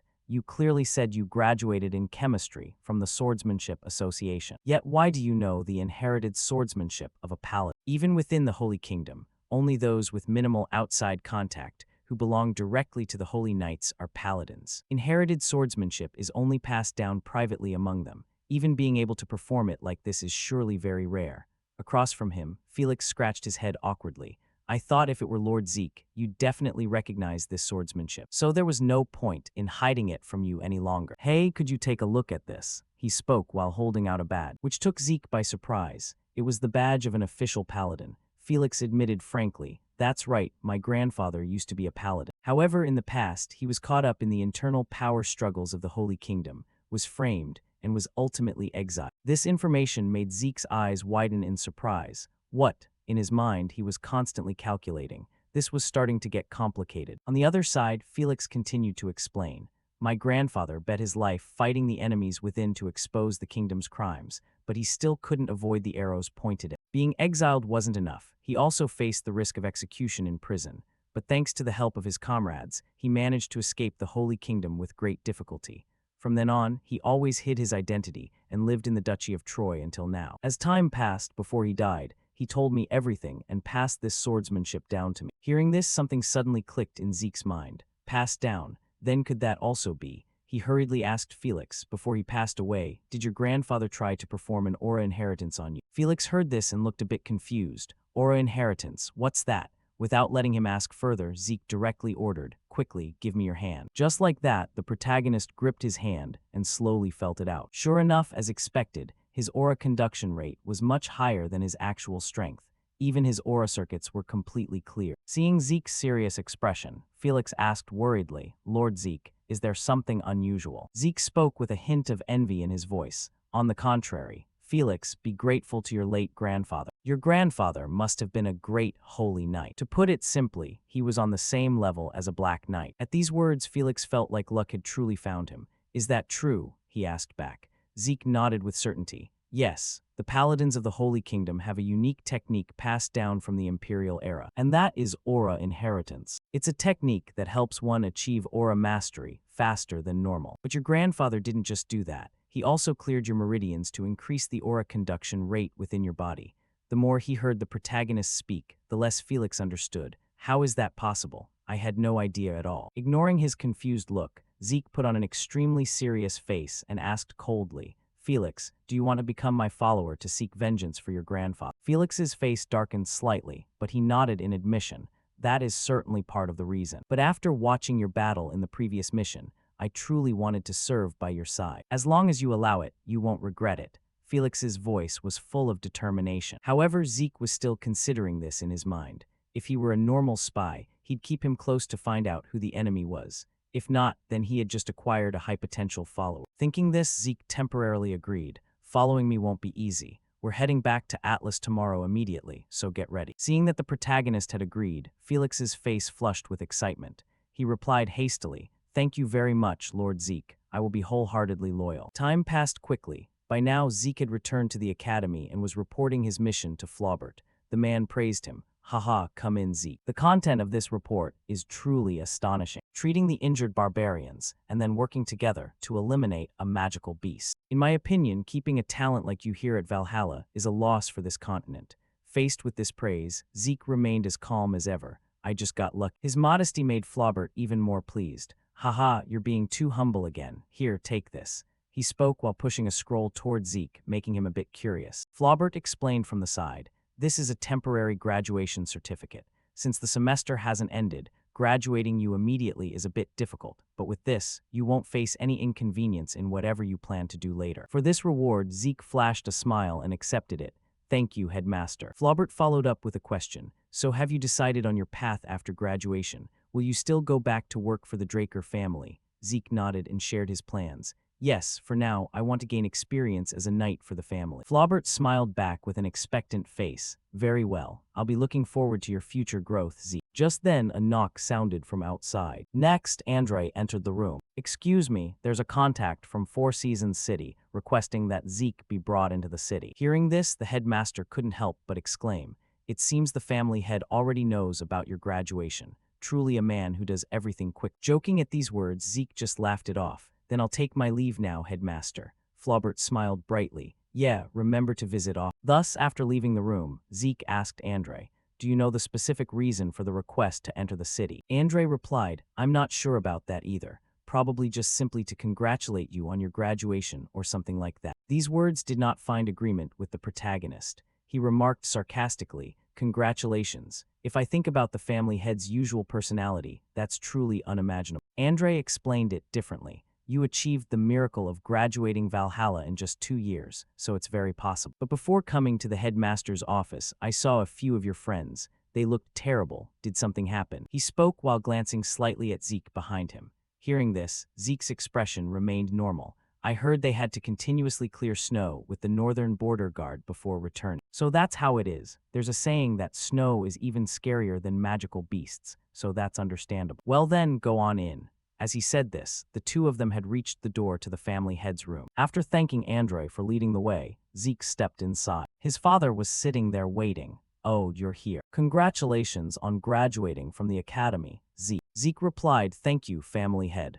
Arthur continued, "Yeah, come here and sit down comfortably. By now you're probably wondering why I called you here, right? Zeke, I'm planning to have you participate in the Draker Martial Arts Tournament this time, and I want you to be the one to take the championship there." After hearing this, Zeke's face showed no emotion, as if he were evaluating the request. The Draker Martial Arts Tournament is a tournament organized by the Draker family. Any young knight in the clan who has been promoted to Purple Knight for less than 5 years can participate. In essence, this is a competition to find the next generation of rookies to lead the continent. Understanding this, Zeke answered very calmly, "I understand." His confident attitude took Arthur a bit by surprise. He asked again, "Are you saying you'll take the championship?" Zeke affirmed, "Yes, that's right. In accordance with the family head's wishes, I will win the Draker Martial Arts Tournament." At this, Arthur broke into a bright smile. "Very good. I hope I can award the medal to you on the final day of the tournament. Also, I've prepared a graduation gift for you.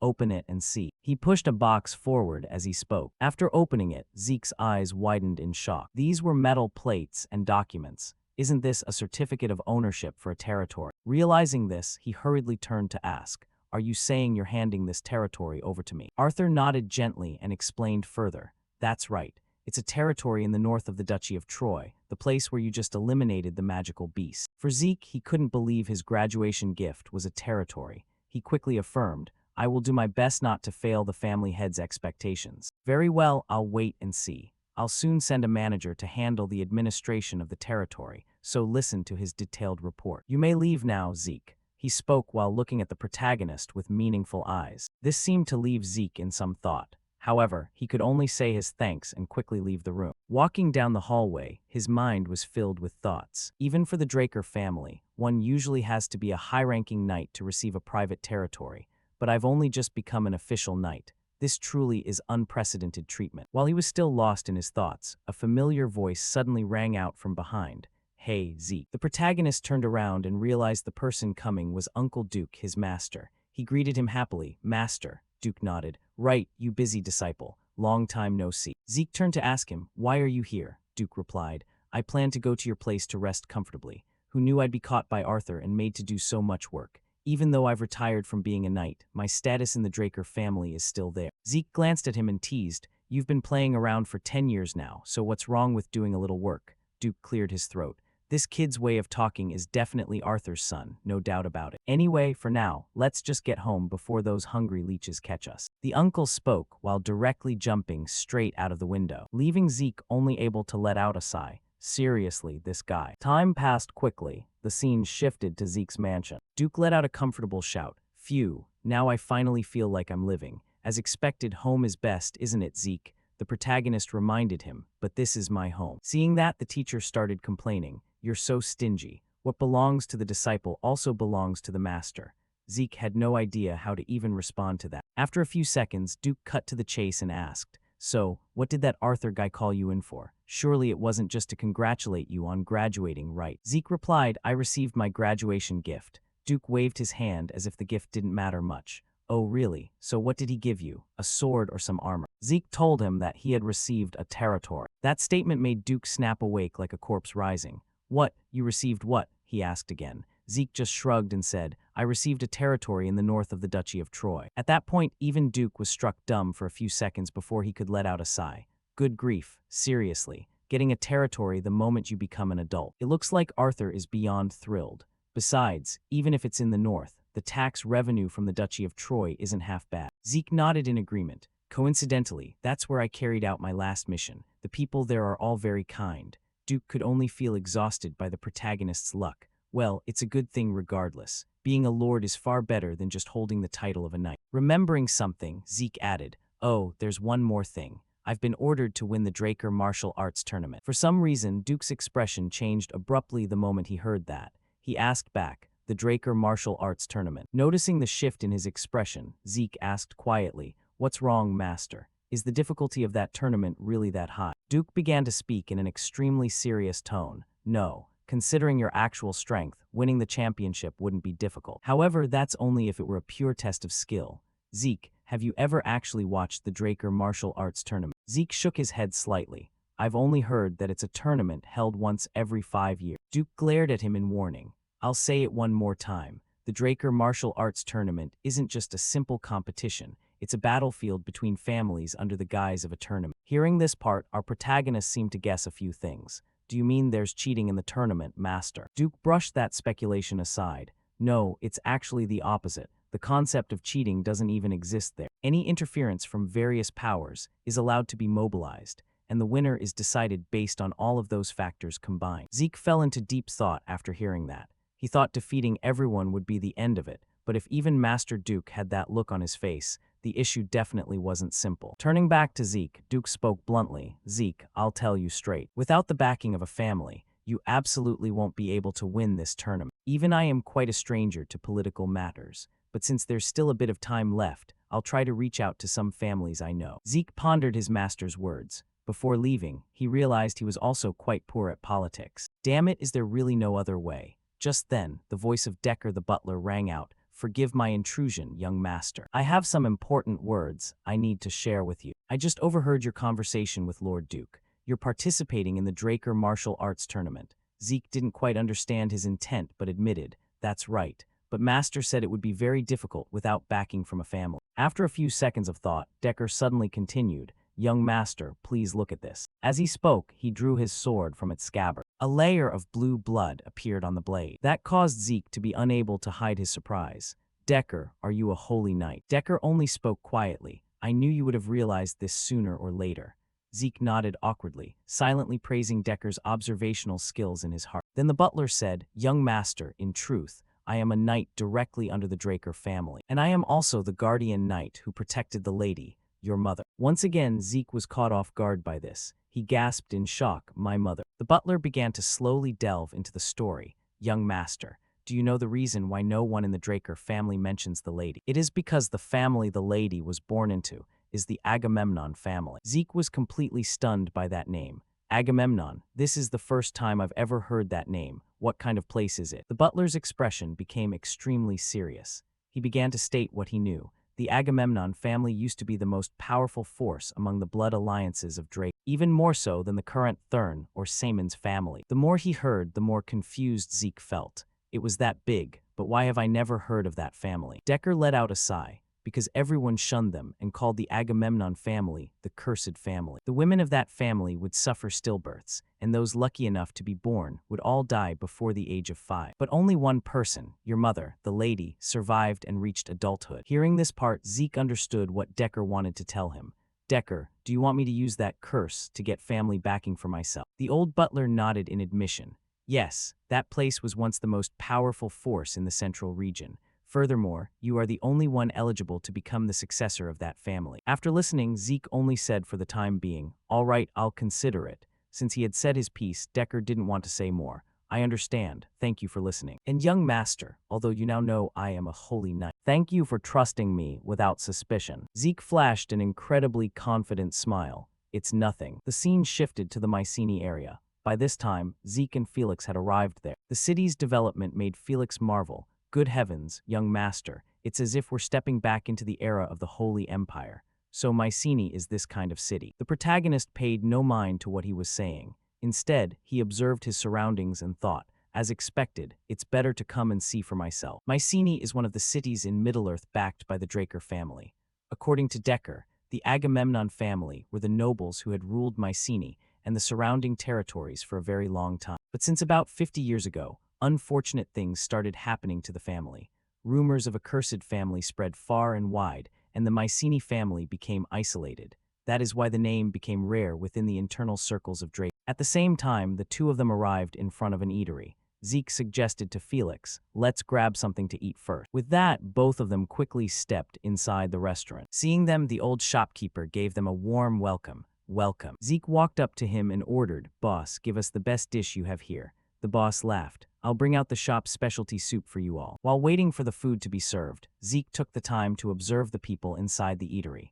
Generally, everyone seemed quite relaxed, and security appeared to be good. The city itself wasn't bad. Sitting nearby, a bald guy suddenly turned around with a smile and started a conversation. "Are you guys tourists? If you haven't eaten anything yet, let us treat you to a plate of grilled beef ribs." On the other side, a red-haired person joined in. "That's right. If you've come to Mycenae, you absolutely have to try this dish." Zeke glanced at the person next to him and smiled. "Thank you. The people of Mycenae are truly friendly. Boss, please bring a glass of beer for each of these guests." The shopkeeper replied, "Coming right up." The red-haired guy turned and laughed at the protagonist. "Oh man, there's no need to be so formal."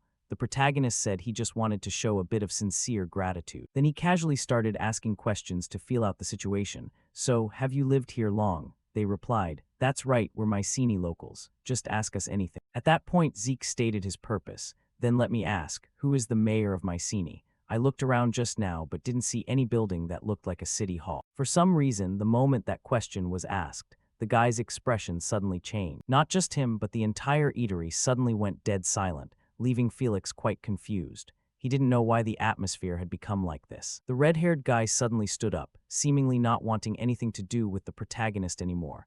"I think I might have said too much. Never mind the beer, just take your time eating." After saying that, he left. Regarding this attitude, Zeke seemed to have guessed a part of it.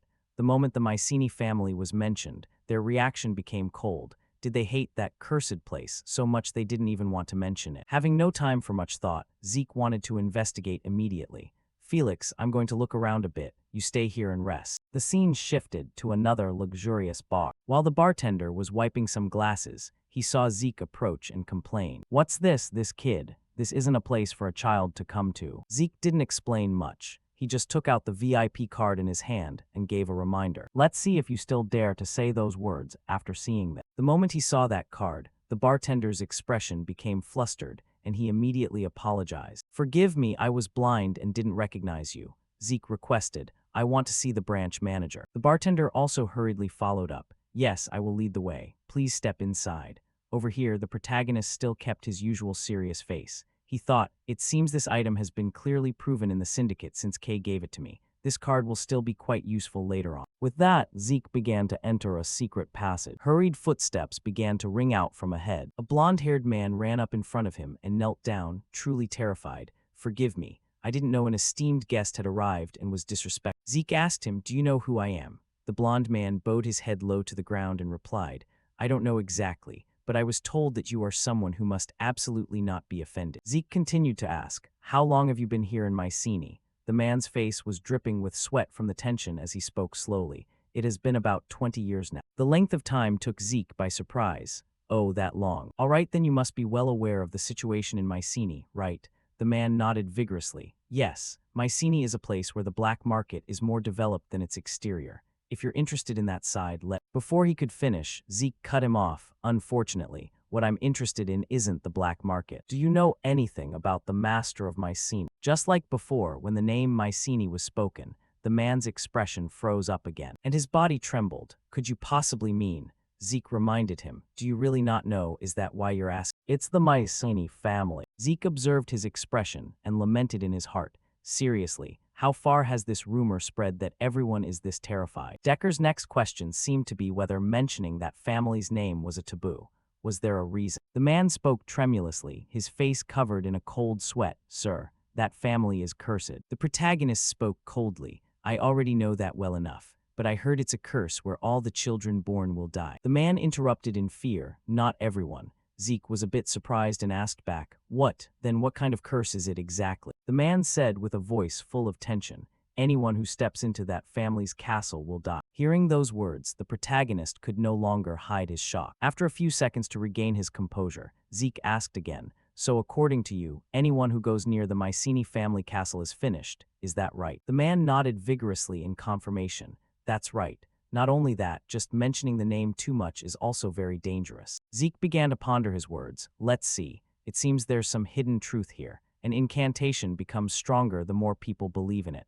That means the probability that the curse exists is very high. After thinking, he asked further, has anyone actually lost their life going to that castle? The man stammered, yes, that's correct. The story of how everyone who went there, a few decades ago, died from the curse is very famous. That's why even now, the people of Mycenae don't dare to go near the castle. At this, Zeke gave a cold smile. Ah, now I understand a part of it. This curse is a rumor, intentionally spread by the Mycenae side themselves. Time passed quickly. The scene shifted to the front of the Mycenae family castle. By now, the protagonist and Felix were there. Felix said fearfully, Master, do we really intend to investigate this place? This gloomy atmosphere truly feels like a bad omen, or should we just head back now? Ignoring his subordinate's advice, Zeke opened his mouth and shouted at the top of his lungs with an authoritative voice, Awaken, a pureblood descendant of the Draker family, an official blue-rank knight, the youngest on the continent. Zeke Draker has come to visit the Mycenae family. After that powerful announcement,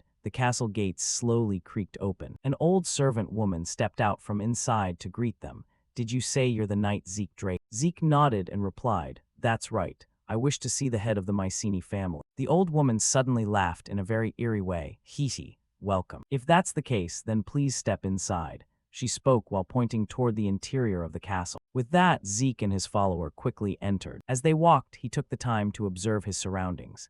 This was an extremely ancient castle. It looked like it had existed for at least 1,000 years. From behind, Felix seemed to discover something, and his face suddenly turned completely pale. Master, look over there. It's ghosts, and there's more than just one. Before his eyes were the people of the Mycenae family already sitting and waiting in the reception area. The protagonist casually gave his subordinate a smack on the head and reminded him, you, be quiet for a moment. Then he observed the old man sitting in the center. There was no light in his eyes at all. He looked like a sleepwalker.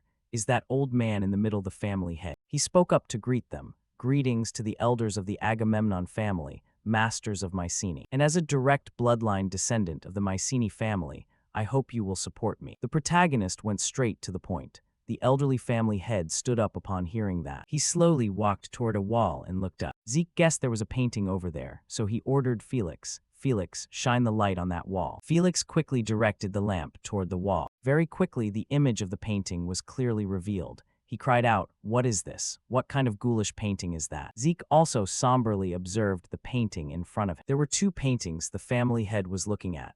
One depicted countless people vomiting blood and dying, and the other depicted bodies being thrown into a lakeside. Beside him, the family head's cold voice continued to ring out, the family symbol. The family symbol is gone, cursed, not fit for succession, the curse in this place. Everyone will die, all dead. Zeke didn't panic at all after hearing that and asked in return, do you mean because the symbol is lost, you're no longer fit for succession, is that right?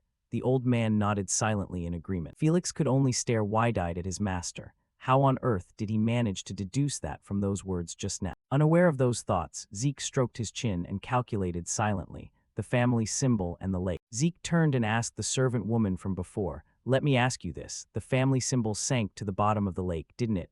She nodded silently. Zeke requested further, then laid the way to that lake. With that, the two of them were quickly brought to the edge of a vast lake. Felix observed it for a moment and exclaimed, wow, this is the first time I've seen such a large lake. Besides, the water is murky, so it'll be very hard to find anything. Zeke agreed. He thought about the details in the painting and judged. In the painting, someone held onto something and jumped to the bottom of the lake. Right now, that's the only clue we have. I need to go to the bottom of the lake myself to find out direct. Whale's breath. This was an item that would allow him to breathe underwater. Without a second thought, he drank the potion and turned to instruct Felix. Felix, I'm going down into the lake for a bit.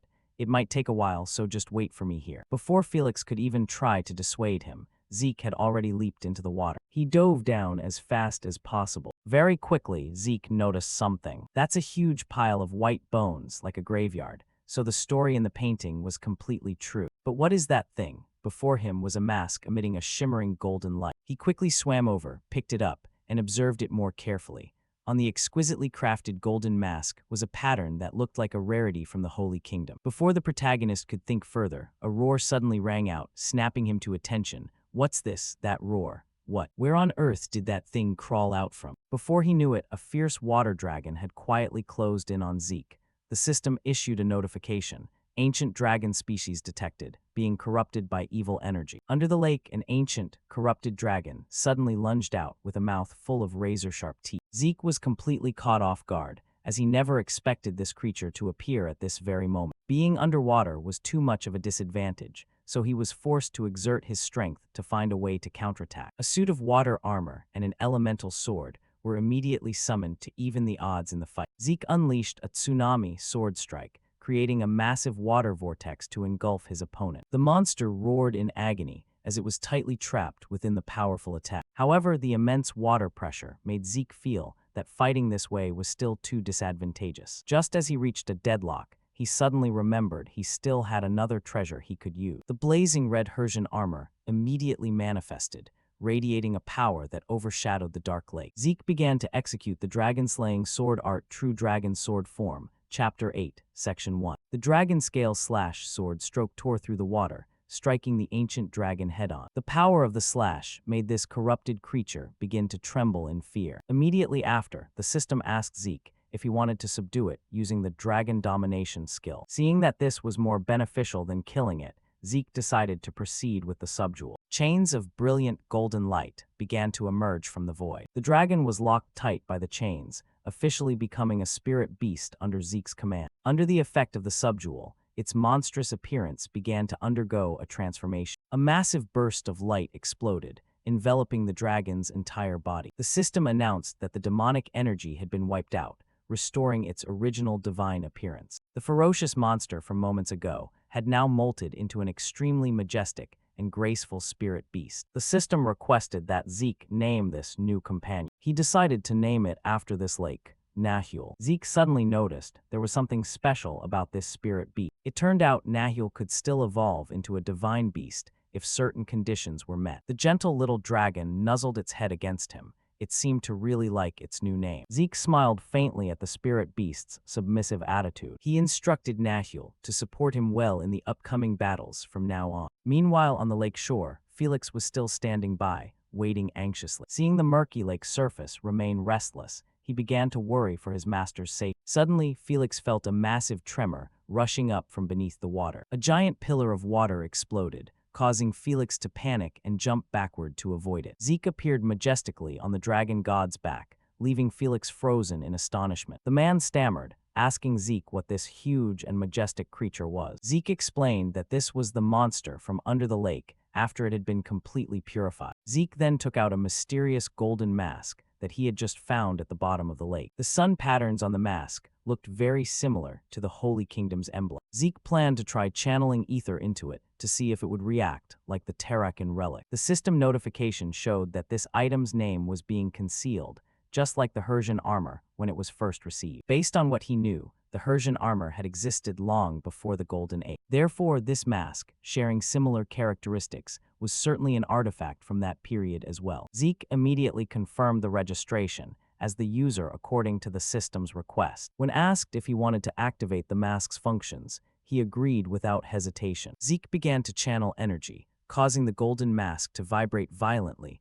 and radiate a warm glow. A brilliant pillar of light exploded, officially activating the hidden functions of the mysterious artifact right in his hands. The system continuously displayed connection notifications, while simultaneously upgrading Zeke's purification skill to the unique Grand Purification skill. Zeke was stunned to realize this was an extremely rare skill, reserved exclusively for his immortal class. A holy pillar of light shot straight into the sky, beginning the process of purifying all the demonic energy that had been haunting this land. The massive golden column of light dispelled the clouds, casting a brilliant light across the lake area that had been gloomy for so long. The system reported that it was directly interfering with the management system of some ancient entity. Powerful energy spread throughout the forest, completely changing the withered landscape of the dead land. The emergency defense mode was lifted, paving the way for life to miraculously begin returning. To the amazement of both, the deathly forest suddenly turned lush and vibrant under the sun. Felix stood frozen in surprise, unable to believe nature could revive so quickly in just one night. In the distance, the old General Rufus Agamemnon, head of the Agamemnon house, shouted with deep emotion because the prophecy had finally come true. A solemn cavalry troop in brilliant red armor suddenly appeared from the freshly revived forest edge. Instinctively, Felix immediately drew his sword to stand guard and protect his master from this group of strangers. Zeke was very calm, telling Felix to lower his sword because he sensed they bore no ill will. Felix stared carefully, feeling this cavalry troop looked very familiar, as if he had seen them somewhere before. A wild speculation crossed his mind, leaving the guard astonished and trembling. It turned out the flesh and blood people before him were the manifestation of the ghosts they had encountered earlier. Their footsteps fell upon the grass, a dry but lively sound. Rufus Agamemnon led the cavalry, declaring that the final prophecy had finally been fulfilled. The clan head looked at Zeke with emotion, viewing him as the one who had brought the family back from the dead. Zeke accepted it in silence, his gaze as calm as if he had anticipated everything. The cavalry behind cheered loudly, the gloomy atmosphere of many years having vanished completely. Felix was still shaken. Zeke explained that those ghosts were actually just people heavily cursed. Rufus walked and spoke, his voice trembling as he saw everyone had regained their human form. He opened his arms wide, calling Zeke the black-eyed child who had saved the entire line. A rare smile touched Zeke's lips as he gently returned his grandfather's gesture. Zeke placed a hand on his chest, feeling a sense of relief to be able to greet him with dignity like this. The ruinous castle from before now appeared as magnificent as a Gothic palace in the daylight. Felix stood frozen, unable to believe his eyes at the magical change that had happened in just one night. A brilliant crystal chandelier hung above, casting a warm light throughout the hall. Everyone gathered in the great dining room, a scene they hadn't dreamed of for 50 years. Zeke pensively recalled the system notification about turning off the emergency defense mode at that time. He realized everything seemed to be related to the ancient dragon artifact he was holding. The old maid served the meal happily, overjoyed to be able to use her skills again after a half-century wait. Felix looked at the dish in front of him with amazement and longing. The old woman smiled, confirming she was the one who had guided them yesterday in the form of a ghost. Rufus sighed, recounting the dark times when they couldn't see the sun or have a proper meal. The curse caused their bodies to weaken to the point where they couldn't even speak normally. Zeke placed an object on the table, saying he had something he wanted to show him regarding that matter. It was the golden mask that Zeke had found at the bottom of the sacred lake earlier. Rufus was shocked to realize that the family's treasure and symbol of honor had finally returned. Zeke suggested he tell him about what had happened, and Rufus agreed to share all the family secrets. The story began 50 years ago, when a terrible epidemic swept through the Mycenae region. The Agamemnon family at that time did everything they could to prevent the epidemic from spreading outside the city. The infected developed red spots, high fevers, then vomited blood and died in just 3 short days. Zeke realized these symptoms were very similar to the red flower disease he had known about. Rufus looked out the window,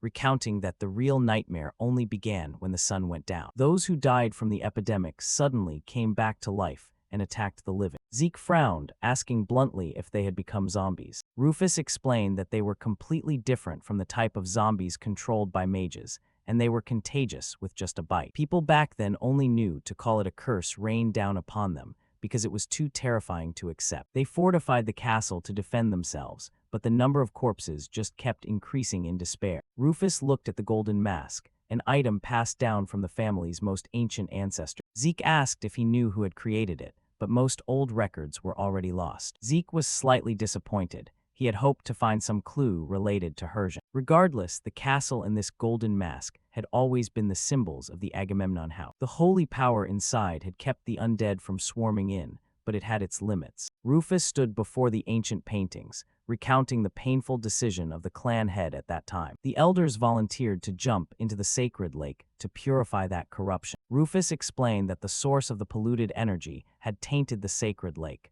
turning the guardian spirit beast into a monster. Zeke listened in silence to the reason why Nahul had been transformed into such a terrifying demonic beast. Standing in the middle of the hall, Rufus admitted it was a decision for the city's future, but no one could have foreseen the consequences. Zeke asked if spreading rumors of a curse was meant to protect the people, and his grandfather confirmed it was to prevent the epidemic from returning. Rufus bowed his head apologetically, admitting that the weak children were the most susceptible to being attacked by that evil energy. Zeke called out to his grandfather gently, his eyes showing clear understanding of the burdens he had carried all these years. He expressed his desire to hear more secrets about his late mother. Amidst the magnificent space, Zeke recounted that at the Draker house, no one dared to mention her, and even her name was something he had only just learned. Rufus gritted his teeth in resentment, mentioning Arthur, regretting not having stopped Laura from marrying that scumbag. Finally, Zeke learned his mother's name was Laura Agamemnon, someone who once belonged to the most powerful family in the region. Rufus revealed a shocking truth.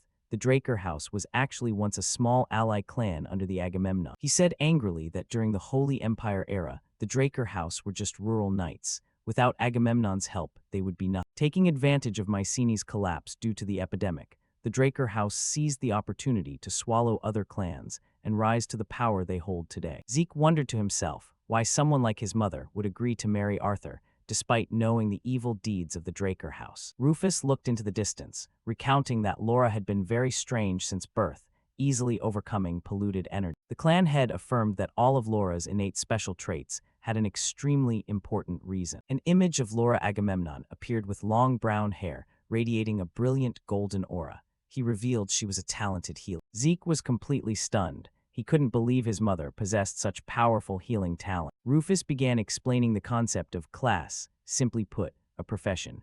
Anyone with a talent for swords would obviously follow the path of a swordsman. Similarly, those with a talent for archery would have the path of becoming an archer. And of course, someone with a knack for spears would be a true spearman. That was the original meaning of classes from long ago. But Zeke's mother, Laura Agamemnon, possessed an extremely rare healer class, with power sufficient to purify and suppress all forms of dark power. His grandfather recounted that in the past, the class system was divided in great detail to maximize every person's potential. But when the Night Era arrived, everything was lumped into swordsmen and mages, causing the true meaning of classes to be gradually forgotten. The Draker house was famous for its line of swordsmen. Zeke recalled his past life. It was precisely because he was born into such a family that he had had to struggle immensely to prove himself. A big question popped into Zeke's head. Did old Arthur Draker really know about his mother's healer class? If he had known, he surely would have realized he had potential beyond swordsmanship. So why was he so heartless to kick him out of the family in his past life? Rufus nodded slightly. Perhaps that Arthur had known everything. Zeke wondered if the Agamemnon house often gave birth to healers. Rufus said that was extremely rare, but the head of the clan must always be held by someone with healer talent. Laura had left this place to go to the Holy Kingdom when she was young. She left only with the purpose of finding a way to save her family from decline. Zeke wondered if his mother went there to further refine her healer energy, or to find a way to purify the evil energy that was gnawing at the Agamemnon family. The final truth about his mother is perhaps something only old Arthur Draker holds the clearest answer to now. While they were talking, Rufus suddenly took out an object and told Zeke to take it. It was an exquisite silver pendant containing a portrait of Laura Agamemnon in her youth. His grandfather emotionally recalled the moment Laura returned to the castle years ago with an important message. Rufus repeated her powerful prophecy. The child possessing black eyes will be the one to revive this entire clan. Looking at his mother's photo, Zeke wondered if that was truly an accurate prophecy about him. Rufus admitted no one could verify it, but Laura was an extraordinary person from birth, so what she said certainly had basis. An irregular, Zeke gripped the memento tightly, feeling destiny weighing heavily upon his shoulders. Returning to the main issue, Rufus mentioned Zeke's request regarding the need for the clan's support. As Laura's son and the hero who dispelled the curse for the Agamemnon house, he announced loudly, "From now on, Zeke is the sole and official heir of the entire Agamemnon family." Cutting to the training ground, Zeke's shout rang out, "Don't turn your body like that. Keep your center of gravity stable." He was directly training Felix, and one look at Felix's breathless state was enough to show how grueling the session was. Felix pitifully begged for mercy, but Zeke coldly dismissed him, telling him he was still too weak and needed to put in much more effort. While Rufus was busy with inheritance procedures, Zeke decided to stay at the castle to train in order to be best prepared for the upcoming tournament. Taking advantage of this time, Zeke trained Felix while also learning the family's secret technique, the golden sword art, as the silhouette of a valiant golden knight appeared behind. Zeke closed his eyes to sense the power, activating his Hersian armor and equipping Bahamut on his Galan shield, feeling extremely stable while channeling the golden sword art. The golden sword art required smooth coordination between both sword and shield.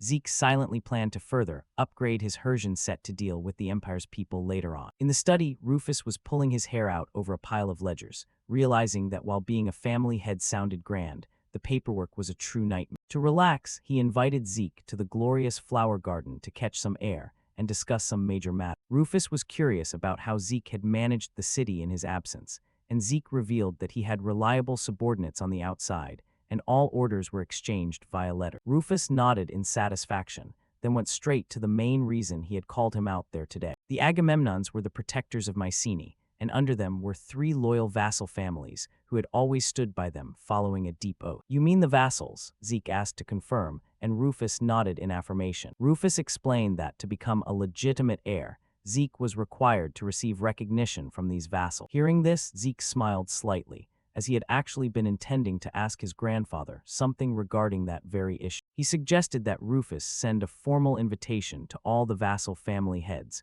requesting them to gather at the castle immediately. The summons sent ripples across the region, and crowds began to flock to the magnificent, newly revived Agamemnon castle. Everyone stood with their mouths agape, unable to believe the castle had miraculously regained its former glory. The massive castle gates slowly swung open as people whispered to one another about whether the terrifying curse had truly ended. The first important guests appeared, stopping in their tracks before the warm welcome and smile of the new family head. Rufus Agamemnon loudly expressed his deep gratitude to the allied families, who had shouldered the responsibility on his behalf during the long time the Agamemnons were absent. The gathered guests were shocked, muttering in awe at how the great head of the family still maintained such a majestic and healthy demeanor after all these years. Whispers began to echo through the hall as people wondered if the true king of the central continent had really returned. Rufus continued by stating the most important reason for today's meeting was to officially announce the Agamemnon family had completely broken free from the curse and was back. The atmosphere grew even more heated when he announced he would introduce the Agamemnon heir right there,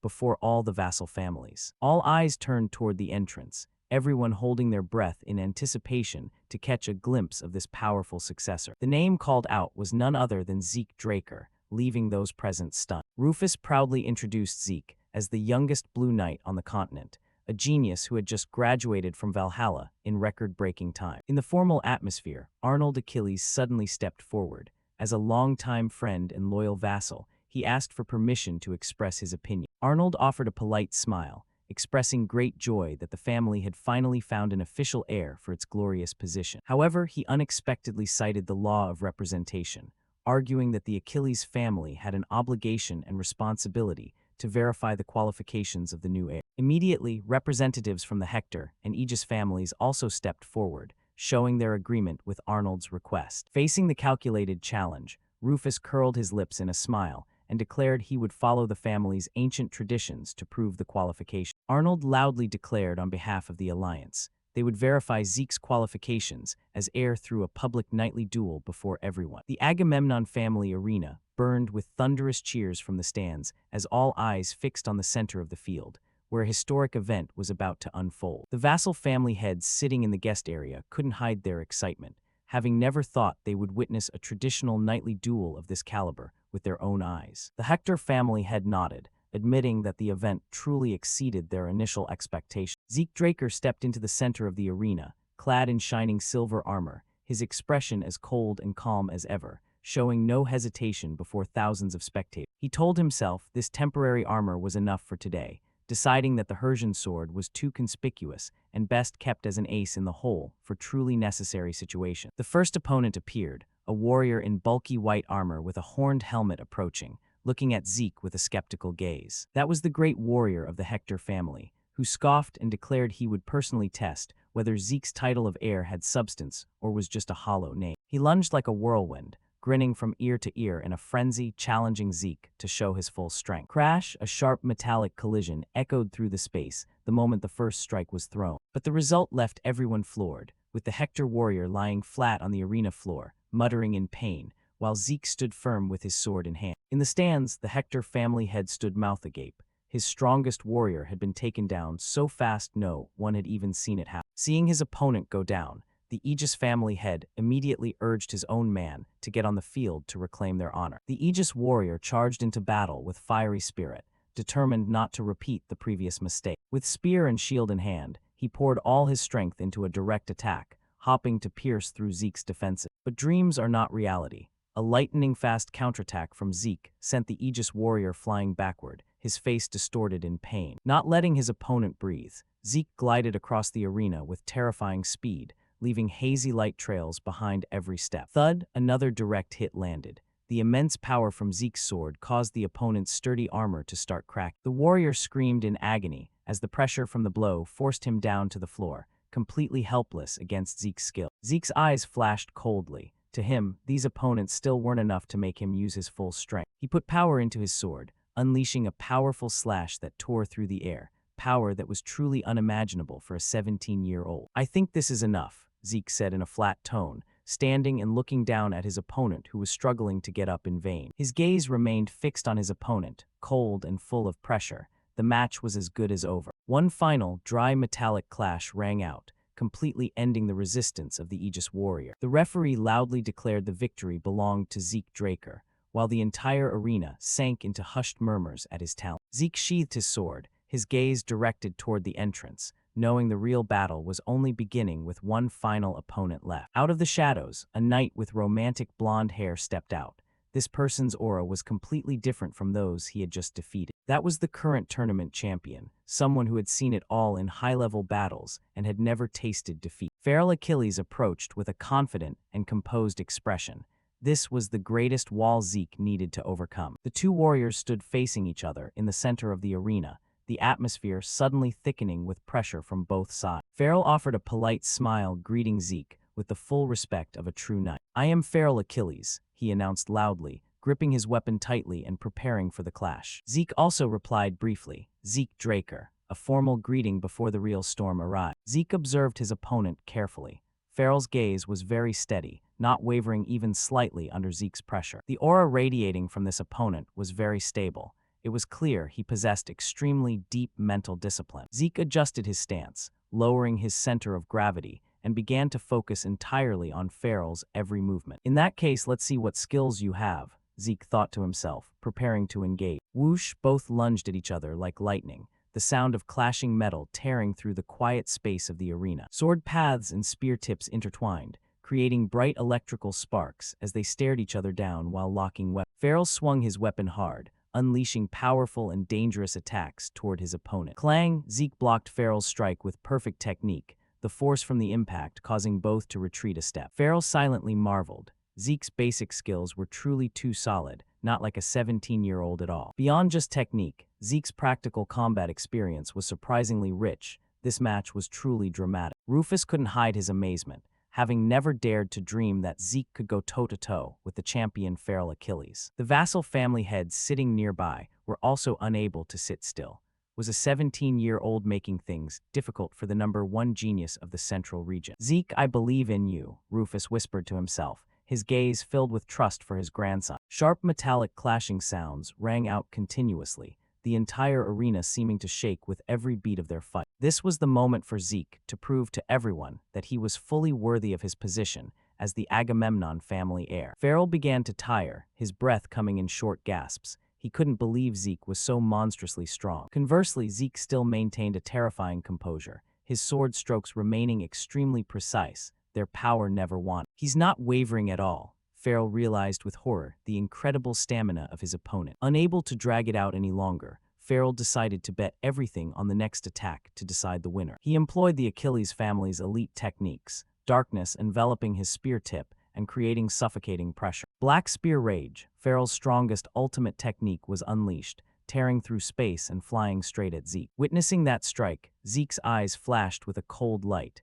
He had been waiting for this moment for a long time. Zeke decided to use the Agamemnon family's own traditional sword art to end this match in the most glorious way. Majesty of the Golden Sword, a brilliant golden aura erupted, confronting the dark energy of his opponent head-on. The entire arena held its breath, watching the collision of two ultimate techniques, light and shadow intertwining. Boom, a cataclysmic energy explosion burst out, swallowing everything in a sea of chaotic light. Dust and smoke blanketed the arena after the cataclysmic energy collision. The crowd in the stands began to murmur, with no one knowing what was happening or who had won. A nobleman broke into a cold sweat, pointing toward the center of the arena with an astonished expression. As the smoke cleared, both Zeke and feral Achilles were still standing firm, neither having collapsed. A closer look showed both their equipment was shredded, especially their shields, which had been shattered under the incredible pressure of the final strike. Sensing the situation was about to go too far, Duke Rufus Agamemnon sprang up and shouted loudly for the match to end. He looked down at the two young talents and loudly declared the result of the match a draw. Rufus believed that in a battle of this caliber,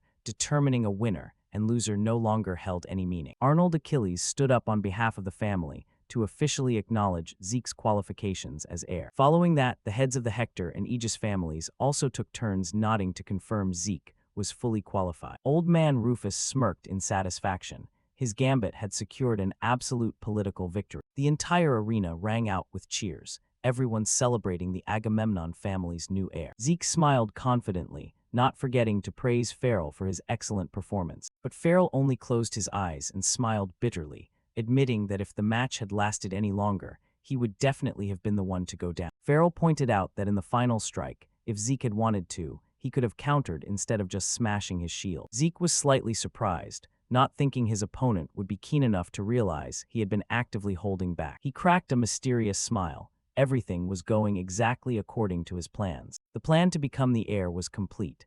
Now was the time for Zeke to seriously prepare for the upcoming martial arts tournament. The scene shifted to a quiet, luxurious resting room after the noise outside the arena. Felix was endlessly excited, unable to believe Zeke could fight to a draw with a famous champion like Farrell. Zeke told the kid to be less noisy, as in reality, Farrell was the one who had restrained his power to save face. He explained that the Achilles family was famous for their spear arts, yet when fighting him, Farrell had only used a sword. Felix wondered why a great knight wouldn't use his strongest weapon in such an important match. Just as they were talking, a knock at the door sounded from the entrance. Hearing the familiar voice outside the door, Zeke recognized who it was immediately and invited them into the room. It was Farrell, who had swapped his flashy armor for simpler aristocratic clothing, apologizing for the suddenness. Zeke politely invited Farrell to sit, expressing his honor at being personally visited by such a famous great knight. Farrell didn't beat around the bush but went straight to the point. He was there to ask Zeke for an important favor. He humbly admitted he still had many shortcomings compared to Zeke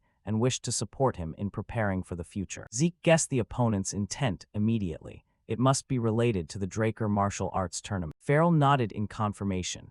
That tournament was essentially nothing more than a bloody battlefield for the nobility. He warned that the Drakers were notorious for their bizarre rules and filled with manipulation from the organizer. Zeke listened in silence, as this matched the description Duke Rufus had given him earlier. Farrell revealed that those in power were the old foxes of the great families. This group constantly fought among themselves, ready to change the rules at the drop of a hat to gain an advantage for the candidates they supported. There had even been a precedent of them banning the use of aura in matches just to eliminate powerful opponents. Zeke frowned in thought. It turned out this tournament was even more corrupt and problematic than he had imagined. He began to understand why, without the backing of a powerful family, there was almost no chance of winning. Because no matter how strong you were, if that organization threw the rulebook at you, it was easy to be eliminated in the early rounds. Farrell suddenly stepped forward and grabbed Zeke's hand, earnestly begging to help him prepare well for the upcoming tournament. This sudden enthusiasm left Zeke momentarily frozen, a slight suspicion beginning to stir in his heart. In his past life, he had been betrayed too many times to trust anyone immediately, but looking into those sincere eyes, Zeke decided to take a gamble. Farrell reminded him that there was only 1 month left until the tournament, and there was one thing Zeke absolutely had to obtain. A broker. Farrell's suggestion left Zeke surprised. He explained that it had to be an aristocrat with immense influence to bring over to their side. And that person was none other than Catherine Graham, the Duchess of the powerful Graham family. The setting shifted to Panston's, one of the 3 largest cities in the Midland region, with its magnificent coastal beauty. Upon arriving there, Felix couldn't help but admire the bustle and the diversity of races in the city. From the Naga and dwarves to the birdfolk, a scene completely different from what they had ever seen in Atlas. Zeke shared that the Graham family were the masters of this place, holding the financial lifeline of the entire continent. He also revealed an interesting specialty of Panston's. The place was a gathering spot for many handsome men and beautiful women. The group entered the luxurious Graham mansion, where, according to Zeke, this family had never suffered a loss in business. Farrell looked worried. It seemed approaching the Graham family was much more difficult than he had thought. The mansion manager apologized, explaining that since it was festival season, the Duchess was too busy to receive guests. Realizing that a face-to-face meeting wasn't going to be easy, Zeke decided to negotiate on the spot. The manager looked puzzled, not knowing what this young visitor actually wanted. Zeke repeated his request to meet the Duchess, forcing the manager to ask for the reason for the visit. When they heard Zeke say he wanted to invest in a mithril mine, the manager couldn't hide his astonishment. Zeke struck a nerve when he mentioned that the Graham house had wasted 3 years on useless excavation, leaving their budget drained. The manager's attitude began to shift, though he still claimed they never accepted small-scale investment. Without a moment's hesitation, Zeke pulled out a check and loudly announced the figure, 500,000 gold coins. The mansion manager froze for 5 full seconds, his eyes bulging at the massive sum Zeke had just offered. In a luxurious room with a glittering chandelier, Brian Graham apologized for making Zeke wait for so long. He bowed politely, expressing his hospitality to the distinguished guest who had traveled a long way to reach his mansion. Brian officially introduced himself with the demeanor of a true aristocrat. He couldn't hide his joy at receiving the large investment and asked Zeke directly if he had finished confirming the procedure. Zeke, not particularly bothered, brushed it off and said that wasn't important. He explained he needed to focus on the upcoming Draker martial arts tournament and had no time to worry about other investments. Brian nodded, admiring the young knight's resolve. Looking through the window, Lady Catherine was leisurely enjoying tea in the parlor. Brian introduced his wife, who was the very person Zeke actually needed to meet to discuss business. Catherine set her teacup down and gently remarked that she had heard of Knight Zeke's reputation for a long time. The two sat facing each other, the atmosphere somewhat formal, yet filled with calculation.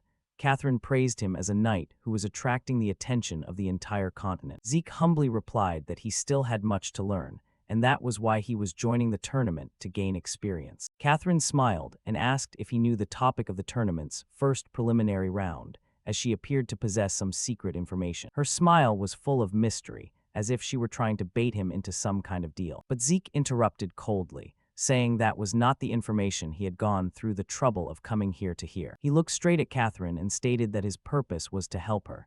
Catherine paused slightly, her expression beginning to show confusion. She attempted to refuse politely, by making the excuse that it was late, and she wanted to end the meeting. Right at that moment, Zeke played his trump card, proposing a trade.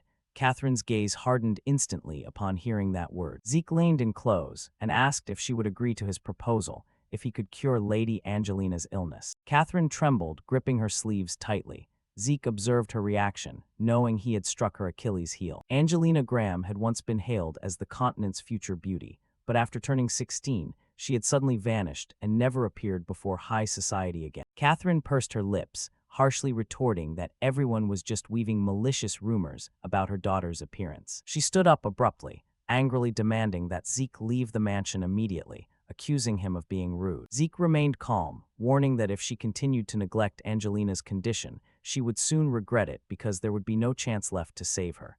Catherine began to panic, asking how he knew about the disease. Zeke looked at her with sharp eyes, firmly stating that he knew everything. He revealed that what was tormenting her was not a common disease, but a cruel curse. Catherine gasped in astonishment. The secret she had tried so hard to keep hidden for so long had been laid bare. Catherine broke into a cold sweat, stammering as she asked how he knew about the rotting flesh symptoms and the blisters on Angelina's body. Zeke clasped his hands together and explained that it was a toxic curse created through forbidden magic, which was why standard medical treatment could never cure it. He pressed on her fear by asking if she had ever heard of the Agamemnon family curse. Catherine was stunned. She had heard reports that the curse had just been lifted recently. She suddenly realized the true identity of the young man before her was none other than the new heir of the Agamemnon house. Zeke nodded in admission, confirming he was the one who had lifted that curse with the help of the god of light. Catherine immediately grabbed Zeke's hand, as if clutching a lifeline, desperately begging him to save her daughter. Zeke coldly replied that everything was according to the will of the gods, but he needed to act immediately. He emphasized that the more time passed, the greater the danger Angelina faced. Zeke ordered Catherine to take him to see Angelina right now. In the distance stood a soaring tower where the young lady was being kept in confinement. Catherine led Zeke down the dark, deep stone stairs inside the tower. She explained that because mana was harmful to Angelina's condition, they had removed all mana-powered lighting devices. Zeke observed his surroundings, understanding why this place was so gloomy. He muttered that the darkness here was still too thick, making it hard to breathe. Suddenly, an agonizing scream echoed throughout the dark corridor, tearing through the quiet atmosphere. The two stopped before a reinforced dungeon door. Zeke asked again to confirm if that was Angelina's voice, and received a sorrowful nod from Catherine. Zeke's expression became more serious than ever. He realized the actual situation was much worse than he had envisioned. Zeke requested the Duchess to stay outside because he wanted to go in and see Angelina alone. Catherine, though anxious, nodded in agreement and stepped back to clear his path. The door opened and Zeke stepped inside. The scene before him was absolutely wretched. Angelina was huddled on the cold stone floor, bound by heavy chains. He realized her condition was indeed far more serious than he had ever imagined. Looking at the chains wrapped around her, Zeke couldn't help but feel sorry for the girl once considered the greatest beauty. Due to the wicked curse, she now looked no different from a living mummy, her entire body wrapped in blood-soaked white bandages. Zeke bent down and gently asked if Lady Angelina could hear his voice. Angelina's weary eyes flickered behind the blood-soaked bandages. She seemed to have felt the presence of a stranger. She whispered a plea for something in extreme agony. Angelina's tears fell. She begged Zeke to kill her to release her from this persistent torture. But Zeke coldly refused. He hadn't come there to take her life. Zeke took out the mysterious golden mask and affirmed that he could not let her die at this moment. He put on the mask, declaring that due to the major shifts in the future, he truly needed her survival. Zeke's eyes flared with a powerful blue light through the golden mask. Surrounded by a powerful aura, Zeke made a firm vow to save her at any cost. Right as the system announced the mask had successfully connected, Zeke recalled his past life. It was a specific old event that had helped him know clearly about Angelina's curse. At that time, following his master's orders, he had hunted down and captured a mage specialized in using ancient forbidden magic. During the interrogation, a shocking truth was exposed from the documents. The person wrapped in thick bandages was the one who had cast the curse on Angelina. Zeke had found the place, but the culprit was already dead. This curse was incredibly malicious. The more beautiful the victim, the more painful it was, and there was no way to cure it. Back in the present, Zeke looked at Angelina gasping in the dark basement, determined to save her. He reached his hand out, and his mana began to fluctuate. Zeke wore the golden mask, and the system notified that the representative purification skill was ready. There is no curse that cannot be broken. A brilliant beam of light exploded. Angelina was in extreme pain, her eyes rolling back beneath the bandages. A heartbreaking scream echoed as the curse was forcibly being torn from her body. Outside, Duchess Catherine was panicking, slamming against the door, fearing something bad had happened to Zeke. Zeke remained steadfast, trying to maintain the flow of purifying mana. A plume of jet-black energy poured from Angelina's mouth, and she screamed in agony. The black smoke gathered into a gloomy wraith right in front of Zeke. He looked at it with contempt. Is that all? Zeke activated the gluttony, dragon-slaying skill, with a brilliant golden aura ready to devour the evil energy. Right at this moment, the clan head Brian, the Duchess, and the guards burst into the room. Catherine was shocked at the scene before her, sweat pouring down from the tension. On the floor, only scraps of torn bandages remained. The curse had been completely erased. Zeke stood there with his mask off. Angelina had calmed down. Catherine called his name in a trembling voice. Zeke turned around quietly. He called out to Lady Catherine softly. With a confident smile, Zeke announced, "Thank you for waiting patiently." The group quickly left the dark basement, their footsteps echoing through the hallway. At the main hall, Catherine still couldn't believe it. She asked again if Angelina was truly cured. Zeke smiled, saying this was the will of the sun god. Farrell stood nearby, looking at him with eyes full of admiration. Catherine thanked him profusely, promising to do anything to repay him. Zeke immediately seized the opportunity, asking for her support in the upcoming martial arts tournament. Lady Graham beamed, promising to help him with all her might. Suddenly, from behind, a gentle voice called out to greet everyone. Farrell and Brian were both frozen, their eyes wide with shock. Angelina appeared in a magnificent dress, having completely shed her previous wretched appearance. The lady of breathtaking beauty smiled and greeted, "I am Angelina Graham." Her radiant beauty left Farrell, and the man beside him blushing and stunned. Angelina approached to thank Zeke. He just smiled in return, glad that she was healthy. Farrell secretly admired the master's steel spirit. He remained totally indifferent even when facing such a beauty. Zeke got straight to the point, asking if she suspected anyone. He meant the person who had acted so cruelly toward her. Angelina bashfully thought to herself, could it be that he is angry because of me, truly the hero of my life? However, she gently declined to seek revenge, because to her, everything was already in the past. Zeke was slightly surprised to hear that. She blushed bashfully and even invited him to have tea alone. Angelina said that hatred only breeds more hatred, so she had no interest in revenge. Zeke was left speechless. She had almost died, but now was speaking as calmly as if nothing had happened. The luxurious scene of the Graham mansion appeared. Everything seemed to have temporarily calmed down. In the parlor, Farrell recounted some shocking information. Zeke was momentarily stunned upon hearing it. Farrell asked for confirmation, wondering if it was really true that the preliminary event of this martial arts tournament was javelin throw. Lady Catherine smiled and confirmed it, asking Farrell if there was anything strange about choosing javelin throwing as the preliminary event. Farrell shook his head, saying he was just surprised because this event was strangely simple. Lady Catherine calmly sipped her tea, continuing the conversation about the competition. She explained that the event wasn't simple at all. The javelin throwing distance this time was terrifyingly long. According to rumors she heard, the target was placed all the way across the mountain. Zeke listened attentively, realizing this challenge required both immense strength and absolute precision to hit the mark. Farrell turned to Zeke, saying he had already guessed which clan was behind the arrangement of this event. The most likely candidate was the Zimmons clan. Most members of that house use spears as their primary weapon, so javelin throwing was certainly their specialty. Zeke narrowed his eyes in thought. It was very likely the Zimmons house would get involved in this. Zeke smirked enigmatically, muttering that damn brat was also participating in this tournament. He asked Farrell if those who knew about the event ahead of time must have started practicing a long time ago. Farrell nodded, confirming that they might have already finished practicing every. Hearing this, Zeke stood up decisively. He said that in that case, he had to start quickly. Farrell was bewildered, not understanding what he intended to do. With a confident smile, Zeke affirmed that now that he knew the event, he also had to practice properly like everyone else. The harder it was, the more excited he became. Zeke stood motionless, his hand gripping the spear firmly. The atmosphere on the training ground became unusually tense, as if even the wind were holding its breath, awaiting his next move. His eyes narrowed, focused on the target far off at the edge of the field. For a fleeting moment, the entire area was plunged into absolute silence. Then suddenly, Zeke swung his arm and threw the spear in one fluid motion. The force of the throw created distinct ripples in the air. The spear shot forward like a bolt of lightning, tearing through the wind at a terrifying speed. Dust kicked up slightly as the weapon flew straight toward the distant target. Felix spoke up immediately, his voice full of excitement. That was so close. If it had flown just a little further, it would have been a bullseye. Sir Farrell nodded in agreement and added, his voice brimming with inspiration, that is more than enough to prepare for the preliminary round. However, Zeke didn't even bother to glance at him. His expression remained calm and unreadable. He lowered his hand slightly and asked, what do you intend to do next? Farrell frowned slightly at the sudden question and asked back, what do you mean? Zeke slowly turned his head to look at him, his sharp eyes flashing with calculation.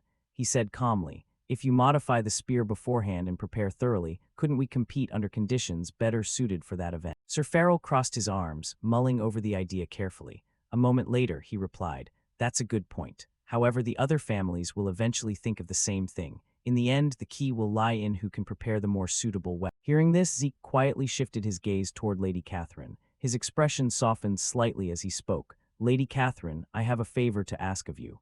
Lady Catherine smiled gracefully and replied without hesitation, you can ask for any. Felix and Farrell watched the two of them with wide-eyed astonishment as Zeke and Catherine began discussing their competition strategy. After listening to Zeke's explanation, Lady Catherine blinked in surprise and asked, do you really want to modify it into that shape? A faint smile appeared on her face as she continued, I'm not very knowledgeable about weapons, but if it's something Zeke wants, there must surely be a reason. Without asking further, she accepted the request. Zeke quietly clenched his fist. In his mind, countless calculations were already in motion. With that, all preparations for the preliminary round were complete. A cold smile flashed through his thoughts as he cursed the Seaman family inwardly.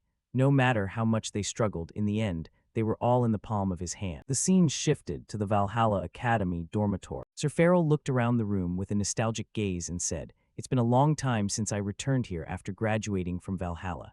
Zeke asked, slightly surprised. You also attended Valhalla Academy. Sir Farrell nodded in confirmation. I greatly admired Sir Flaubert. That's why I truly wanted to study. Hearing this, Zeke smiled faintly. Deep down, he thought that Flaubert was a knight even the central nobility respected. Very few people could earn that level of admiration and recognition. Suddenly, footsteps echoed from the hallway outside. Someone walked in and greeted Zeke respectfully. Everyone turned to look. It was Liam.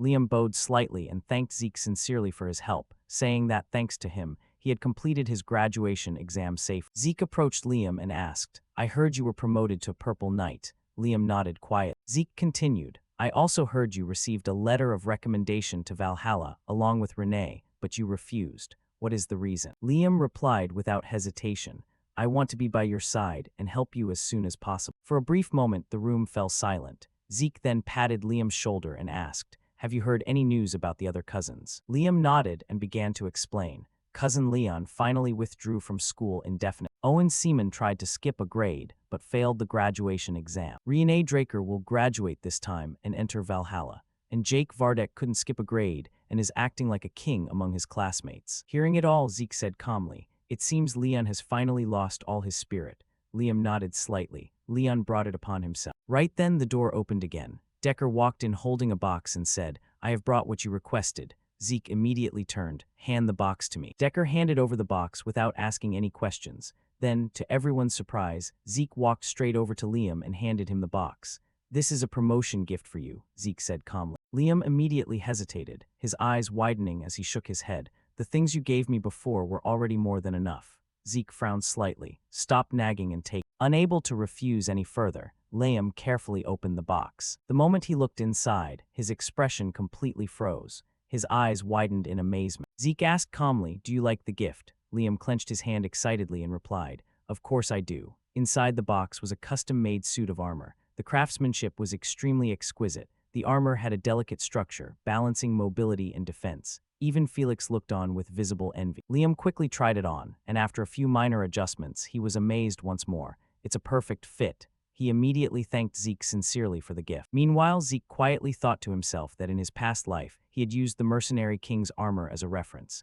This time, he had specifically ordered it for Liam from Jillian. Therefore, he was very confident Liam would like it. Zeke then said to Liam, Just keep doing your best. After that, Zeke slowly shifted his gaze toward Felix. He said calmly, Liam was the first subordinate to swear loyalty to me, and he is a squire. Then Zeke directly ordered Felix, Consider Liam your senior. Felix was completely shocked. Why am I lower than him? He asked instinctively as a sense of competition flared up in his mind. Zeke asked calmly, Do you have any dissatisfaction? Felix immediately bowed his head and replied, No, I was just asking. Zeke slowly closed his eyes and said, I will give you a chance. If you can defeat Liam, I will change the rank. The air immediately became heavy. A wave of killing intent suddenly flooded the room. As Felix raised his head and declared, Then there is no turning back, master. Liam also looked at Felix with an annoyed expression. The scene shifted to the training ground. Labored breathing echoed everywhere. Felix cursed continuously while desperately trying to keep up. His body looked miserable. His face was covered in bruises, his eyes dulled from exhaustion. Liam stood firmly on the opposite side. The disparity between the two became clearer and clearer. Finally, Felix collapsed to the ground, unconscious. Zeke calmly declared the winner. Right then, Sir Farrell approached from behind, holding a stack of papers. Zeke turned and asked, What is that? Sir Farrell handed over the documents and replied, You should read these. Then he added, It says Renee Draker will participate in the tournament. The moment he heard that name, Zeke was stunned. A cold silence enveloped him. Sir Farrell continued, Anyone from the rank of Purple Knight and above can participate. It seems the Turan family hurried to register. Zeke's gaze immediately turned icy. He slowly looked at Liam and asked, Did you hear that? Liam stiffened slightly. Zeke said calmly, You should also participate in the tournament. Liam was surprised. Zeke continued, Your goal is to defeat Renee. Sir Farrell immediately objected. Renee Draker is a pure-blooded awakened, just like you. Even though she is young, she is one of the strongest candidates for the championship. But Zeke simply replied, That is exactly why I am assigning it to Liam. His voice carried absolute confidence. If Liam is a subordinate who has sworn loyalty to me, Zeke said firmly, then he must at least be able to go up against a championship candidate. Sir Farrell quietly praised Zeke in his heart. His way of thinking was completely different from ordinary people. While others focused on limits, Zeke only looked at results and growth. Meanwhile, Liam was completely overwhelmed by the trust Zeke placed in him. Zeke then looked straight at Liam and said, "Now you need to try even harder. You have to face Renee Draker in the tournament." Liam immediately stood at attention and replied resolutely, "I will do my best." As their conversation continued, Felix slowly regained consciousness on the ground. His entire body ached horribly. While staring blankly at the sky, he quietly regretted his choice. Temporary camps had been set up near the foot of the mountain. Rows of tents stretched across the open terrain, flags fluttering lightly in the mountain breeze. Participants arrived from everywhere, making the area overflow with noise and an atmosphere of excitement. Suddenly, a group of people walked into the camp, attracting the attention of everyone present. The conversations gradually died down as countless eyes turned toward them. It was the Turan family. The person representing them was Renee. She walked forward calmly, carrying the noble aura of an aristocratic representative. Almost at the same time, another group entered the camp. It was the Siemens family. Owen Siemens represented the Siemens family, and he was also escorted by knights and guards. The two groups finally stopped in front of each other, creating a tense, silent atmosphere. Owen stared at Renee before gritting his teeth.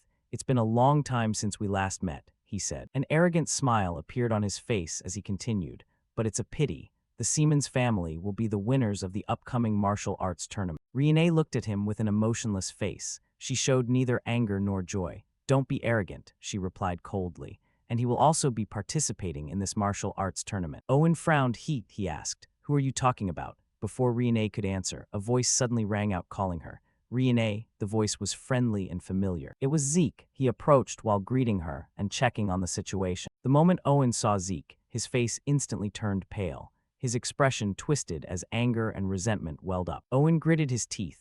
Although Zeke was persistent, Owen consoled himself with a thought. No matter how talented Zeke was, he wouldn't be able to do anything without family sponsorship. So Owen was secretly happy, believing the victory was already in his hands. However, that confidence was shattered immediately. A large group suddenly appeared on horseback, followed by countless infantry. The ground seemed to shake under the hooves as the group approached. Owen looked toward them. His eyes widened in shock. It was the entire scouting force sponsoring Zeke. The leader of the group immediately called out to Zeke with clear respect. "By order of Sir Zeke Draker, heir of the Agamemnon family, the Achilles, Hector, and Aegis families have gathered." The scout declared loudly. "Additionally, Lady Angelina of the Graham family has also sent guards to escort you."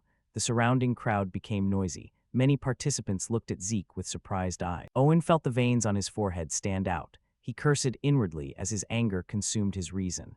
Just moments ago, he was certain of victory, but now, many influential families had publicly declared their support for Zeke. Before Owen could say anything, a booming voice suddenly echoed throughout the area.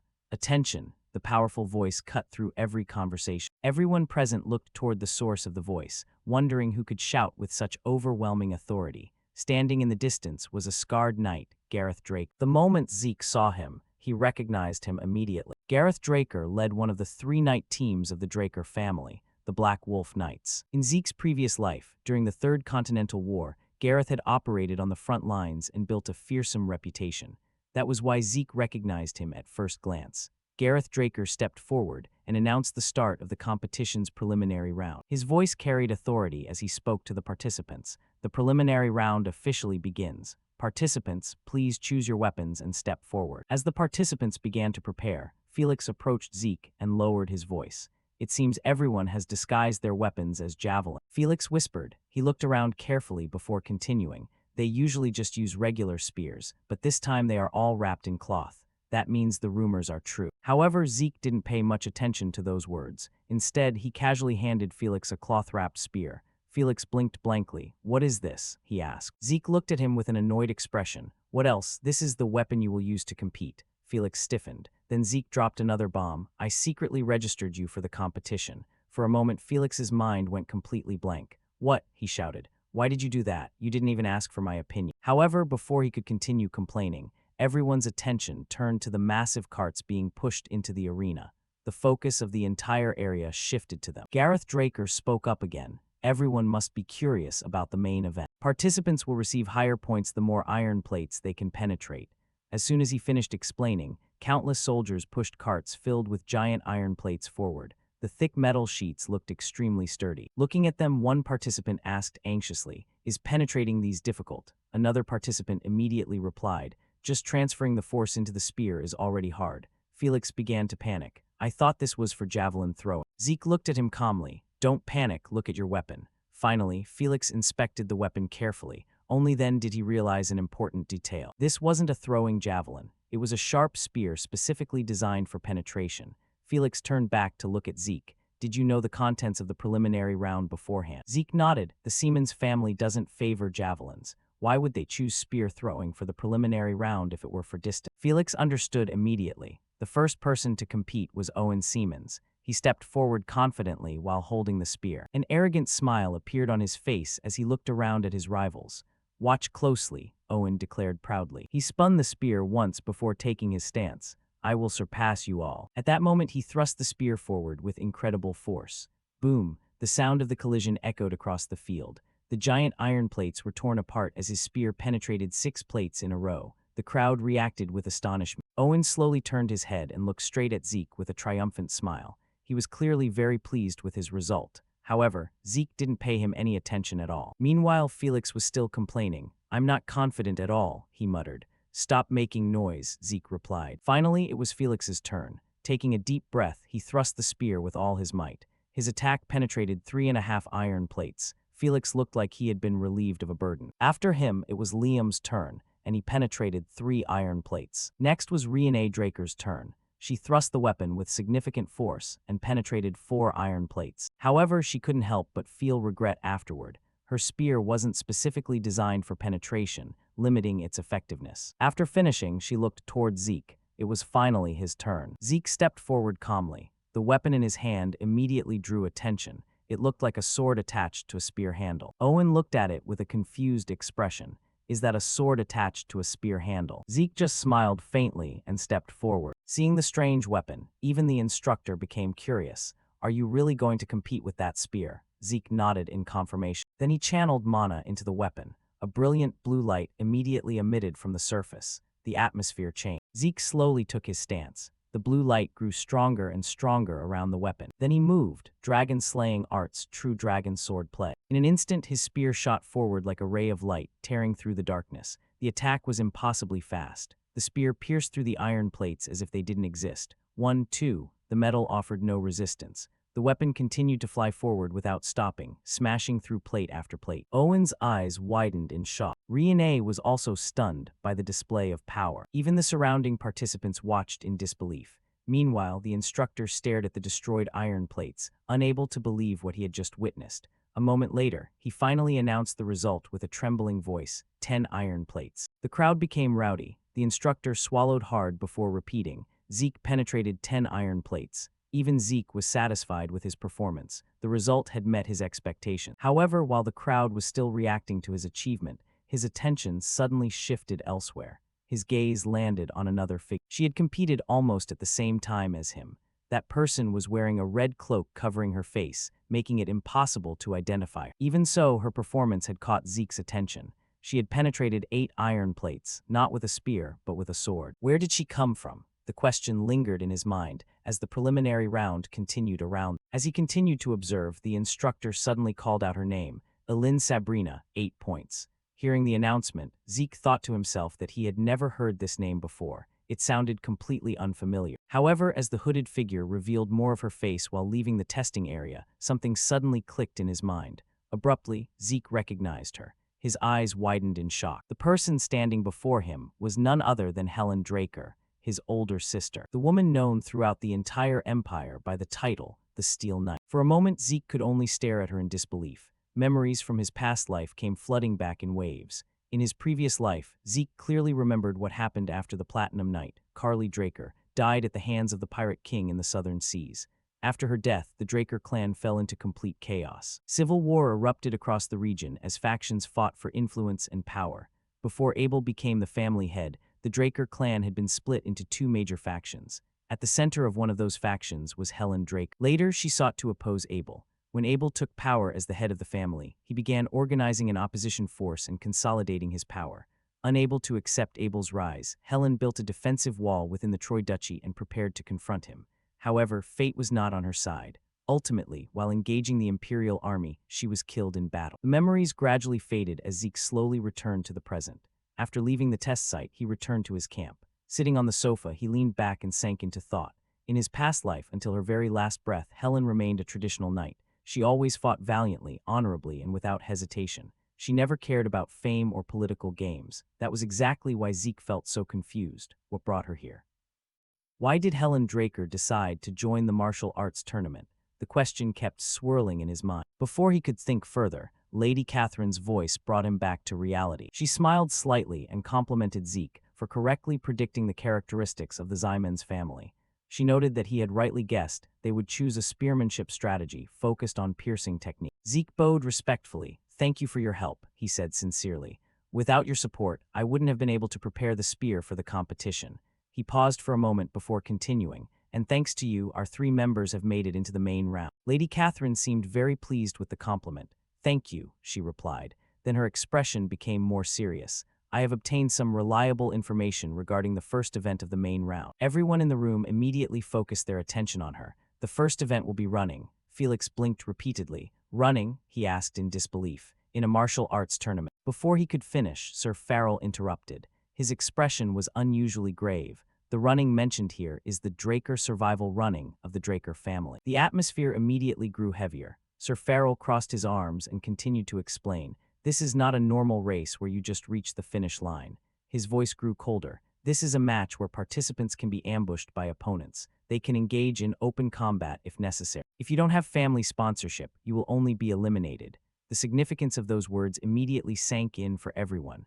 Both Liam and Felix turned pale. Now they understood. This was not just a simple martial arts tournament. This was also a battlefield where political powers clashed through their representatives. While others worried about the upcoming challenge, Zeke's thoughts drifted elsewhere. He was still thinking about Helen Draker. Why did she participate in the competition? What on earth did she want? No matter how much he thought about it, he couldn't find the answer. However, there was one thing he was absolutely certain of. Helen was not on the same side as the Zyman's family. Inside her camp, Helen was practicing swordsmanship. Her blade cut through the air repeatedly as she trained in silence. Right then, Carly Draker entered the room. "Helen," Carly called out. Helen immediately stopped and turned around. "Sister Carly," she responded respectfully. Carly smiled helplessly. "Don't be so formal when it's just us sisters," she said. "Just call me sister." Helen nodded quietly. After a brief silence, Carly asked about a surprising person. "What do you think of Zeke?" Hearing that name, Helen's hand trembled slightly, not out of fear, but out of excitement.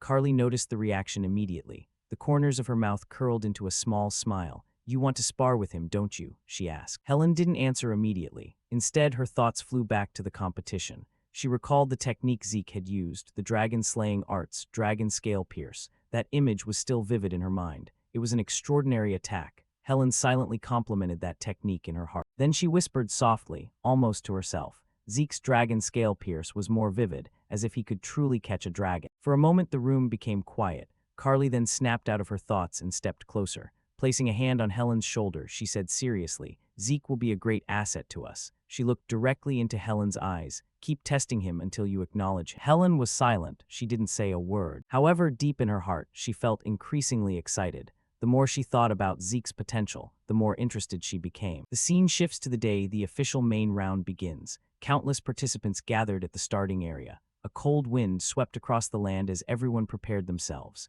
Standing in front of the crowd was Gareth Draker. He looked over all the contestants and asked loudly, "Are you ready?" His voice echoed throughout the area. After receiving a response from the participants, he began explaining the rules. "This round is nothing special." As he spoke, he pointed toward the massive, towering snow-capped mountain behind him. "You just need to reach Atlas Mountain within the next 48 hours." Many participants looked toward the mountain. The snow-white peak disappeared into the clouds. The challenge looked much more difficult than what Gareth described. Without further delay, Gareth signaled the start of the competition. On another side, Owen Zymans revealed a vicious smile. He was confident, absolutely confident. In this round, he would definitely crush Zeke. However, Zeke didn't bother paying attention to him at all. Instead, he turned to look at Felix. "Get into the cave," Zeke ordered. Felix blinked. "What's in the cave?" he asked anxiously. Zeke immediately glared at him. "You really don't want to go in." Felix quickly forced a laugh to ease the atmosphere. "I'm going in." He slowly walked into the cave, quietly followed behind. A few seconds passed. Then suddenly, "Help!" a terrified scream echoed from inside the cave.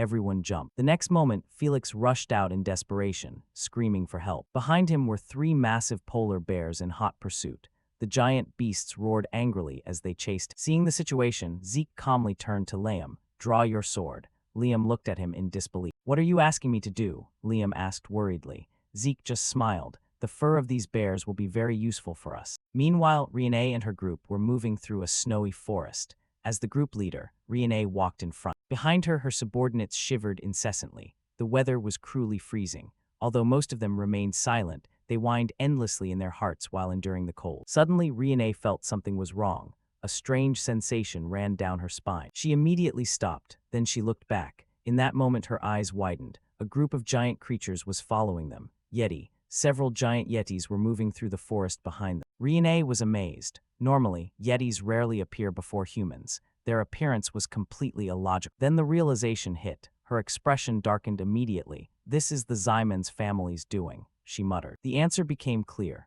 The Zyman's family had somehow lured the yetis toward them. Renee gritted her teeth in anger and cursed them in her heart as she understood exactly what had happened. A yeti lunged forward and attacked Renee. The massive creature moved at terrifying speed despite its enormous size. Its giant arms swung through the frigid air, carrying enough power to crush a human in an instant. Renee luckily dodged the blow at the last moment by spinning her body out of the attack's path. Her expression hardened. At that moment, Renee thought to herself that at such a high altitude and in sub-zero temperatures, even the smallest movement consumed an immense amount of stamina.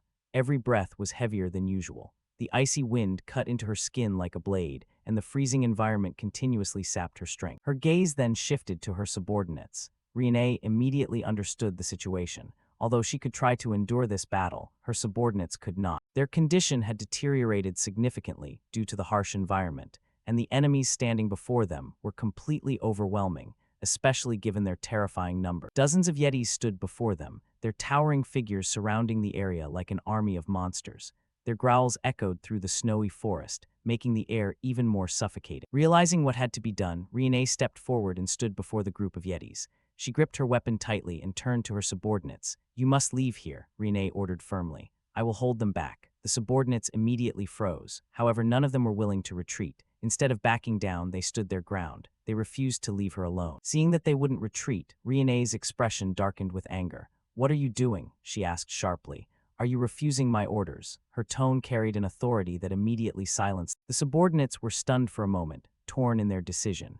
Each of them wanted to stay and fight by her side, but they also clearly understood their leader's intention. Finally, they gritted their teeth. With expressions full of resentment and helplessness, they bowed their heads slightly. "We are sorry." They apologized before turning around. Then, they dashed away from the battlefield. The yetis immediately noticed the retreating figures. A few roared and tried to chase after Renee's subordinates, but Renee stepped out to block them. She stood right in their path. Like an immovable wall, she completely blocked their way. The yetis stopped and glared at her. Renee gripped her sword with firm determination. Even if she had to die here, retreating was not an option. To save those who were loyal to the tyrant family and had entrusted their lives to her, she was ready to sacrifice herself without hesitation. The cold wind swept through the snowy forest. The air became tense. Suddenly, a silhouette appeared amidst the snowy forest. The mysterious person rushed forward with incredible speed. Before Renee could react, the figure leaped over her head and charged straight into the yeti pack. The newcomer wore bare fur that covered their face, making immediate identification impossible. The yetis almost couldn't react in time. With a quick, clean movement of the sword, the figure swung the blade. A sharp glint of light flashed. One yeti was immediately decapitated. Its giant head flew through the air before slamming into the snow. The battlefield fell into silence for a moment. As the mysterious figure stood before Renee and saved her from the approaching monsters, she wondered who this person really was. Then she looked closer. Her eyes widened slightly. It was Zeke Draker. Not long after, two other figures rushed through the snow. They were Liam and Felix, Zeke's subordinates. "Master," they shouted loudly as they hurried over. Upon arriving, Felix immediately threw a spear toward Zeke. The weapon spun rapidly in the air. Without delay, Zeke reached out and caught the spear with perfect precision. Then, without hesitating for even a moment, he took his stance, his muscles tensed. Using all his strength, Zeke threw the spear toward the yeti pack. The spear shot out like a bolt of lightning. It pierced through several yetis in a straight line. A few monsters were killed instantly. Blood stained the white snow red. Seeing the terrifying power of their opponent, the remaining yetis hesitated. Fear was evident in their eyes. After a brief moment, the surviving Yetis retreated. Their giant bodies vanished deeper into the snowy forest. At that moment, the battlefield finally returned to silence. Zeke shifted his gaze to Riene. Looking straight at her, he asked, "The Turan family never forgets a favor, right?" Riene nodded. "That's right," she replied. "What do you want?" Zeke looked toward the distant mountain peak. "Nothing much," he said calmly, "and it's not a difficult condition." Then he proposed that they head to the destination quickly together. Meanwhile, at the mountain peak, Gareth Draker was waiting for the participants to arrive. Beside him, an instructor was reporting the current results. "A total of 30 participants have passed," the instructor reported. Gareth Draker nodded. "The competition deadline is nearing," he said. Nearby, Owen Zymans revealed a smug smile. In his mind, he believed the plan to use Yetis to block Riene was definitely the right choice. Everything had gone exactly as he expected, or so he thought. Just as Gareth Draker was about to announce the end of the allotted time, a voice suddenly rang out from afar. "Wait a moment." Owen Zymans' expression changed immediately. Everyone turned toward the source of the sound. A few figures appeared. It was Riene and Zeke's group. Zeke casually remarked, "Looks like we made it in time." Seeing them, Gareth Draker nodded. "Just barely," he said. Then he officially announced that as they were the final participants to arrive, the first round of the main event had concluded. He announced that after resting, everyone should prepare for the second round tomorrow. The participants began discussing the results. Just then, someone approached Zeke and called his name, Zeke. Zeke turned around. It was Helen Draker. She looked at him calmly before speaking. "You have broken through all the obstructions of the Zymans family," she said. Zeke looked straight into her eyes. "What are you trying to say?" he asked. Helen didn't react. "I'm not interested in such childish games," she replied. Her voice became serious. "I just want to test your limits and abilities." Having said that, she turned and left. Without looking back, she added, "Don't disappoint me. I will continue to keep an eye on you until the tournament ends." Then she departed. Zeke silently watched her figure fade away. While observing her, he thought to himself that because she was watching him so closely, she must have joined Carly's faction. He then whispered quietly that it seemed she was participating in the competition specifically to determine if he was qualified. And indeed, she was worthy of the title Steel Knight. Just then, a familiar voice interrupted his thoughts. "Zeke," Riene called him. The voice pulled him out of his contemplative state. She approached and said sincerely, "I owe you my life." Riene said, "What do you want?" Zeke smiled. Since things had unfolded this way, he saw an opportunity. "How about doing the second round together?" he asked. A smirk appeared on his face. "Without a doubt, those Zymans bastards will try something again." Hearing those words, Owen Zymans looked toward them. His eyes were filled with boiling rage. However, he couldn't say anything. Riene considered the proposal for a moment before nodding. "It seems like a reasonable choice to cooperate," she admitted. Therefore, she accepted the offer. Then Riene looked at Zeke and continued, "Since we are now in the same boat, I will tell you a special piece of information." Zeke became curious. What could she possibly reveal? Riene's expression suddenly turned serious. "The next round," she said slowly. "The second round of the main event, I know what the event will be." The moment those words were released, Zeke, Liam, and Felix were all stunned. The three of them looked at Riene with surprised eyes. Seeing their reaction, Riene continued, "As I expected, you didn't know." She explained that obtaining this information wasn't easy and they had only just managed to collect. The atmosphere immediately became tense. Then Riene finally revealed the secret, the second round event. She paused for a moment before continuing. "It's a fight on a tightrope." Zeke and his wife Catherine were sitting and discussing in an elegant room. When he heard the event was rope wrestling, Zeke was a bit surprised. The man opposite confirmed there was nothing wrong with that event. Zeke still felt uneasy, since the event made trickery difficult, and it had been chosen by the Zymans themselves. At that moment, Catherine entered with a confident smile on her face. She said she had finished investigating the second round. Zeke replied that Riene Draker had already told them about that content. Catherine raised an eyebrow and said the information she brought would be somewhat different. She began to explain the rope wrestling format in more detail. It was a team battle fought on high-hanging ropes. The side that kept more fighters on the ropes had the greater advantage. Zeke immediately realized the Zymans had switched to team fighting because they didn't dare face him one-on-one. Catherine smiled behind her fan and told him not to worry too much. The calculating gaze of a powerful lady. She affirmed that the sponsoring family's role was to provide support in situations like this. The arena panorama appeared with gigantic ropes dangling in the air. The ringmaster stood on a high platform and began the briefing in a loud voice. He shouted the details and rules of the upcoming match. The rule was simple. Whoever fell off the rope would be eliminated immediately. Other than that, people could do whatever they wanted on the rope. Liam and Felix were panicking when Zeke suddenly called their name. He smiled menacingly. Anyone eliminated would have to undergo isolated training for a year. After hearing that ultimatum, the two trembled with fear. Shouts began to rise as the knights launched themselves from the starting platform. Zimon's soldiers confidently walked on the ropes, boasting they had trained this discipline since they were 5. He even showed regret that he had to display the family's secret technique so early. On the other side, Zeke casually watched the approaching Zimon's knights. A Zimon's commander shouted orders for his subordinates to take down Zeke's team. But then he suddenly froze, sensing that something was wrong. A stream of Zimon's knights slipped and fell like ripe fruit dropping from a tree. The commander widened his eyes in disbelief, unable to understand why his men were so poor. Watching the opponents tumble, Zeke vaguely guessed this was Catherine's monetary power. Zeke glanced up at the stands, marveling at the lady's wealth and generosity. Catherine stood high above, quietly observing with an expressionless face. Seeing the small fry eliminated, Zeke decided it was time for his team to really act. A female knight from the Tirun faction began to unleash her secret skill. A cow skull breaker strike detonated, sending the blockers flying immediately. Liam leaped high and landed solidly on a rope. The entire arena erupted at the overwhelming assault from Zeke's team. A Zimon's knight was stunned to see the enemy charge in so fast. A powerful kick hit squarely in the face, sending the man flying out of the arena. Zeke's team began their sweep, slashing powerful arcs of their swords high above. Zeke smiled in satisfaction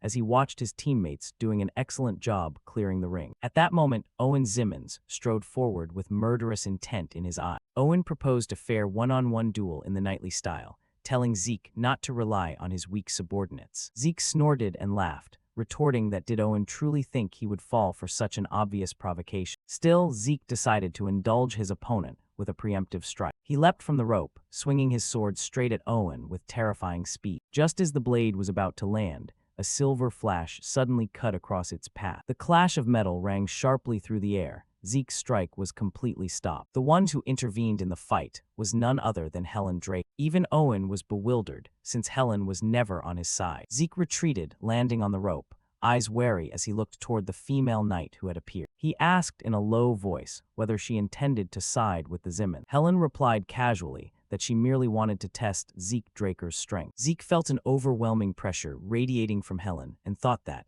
if not for his sword Bahamut, his weapon might already have been cut in two by. A thrill of excitement gradually appeared on Zeke's face. He realized this was the test Helen had mentioned before. Very well, I'll indulge you fully. Zeke concentrated his energy into the sword, making it erupt with a brilliant blue radiance ready for a real battle.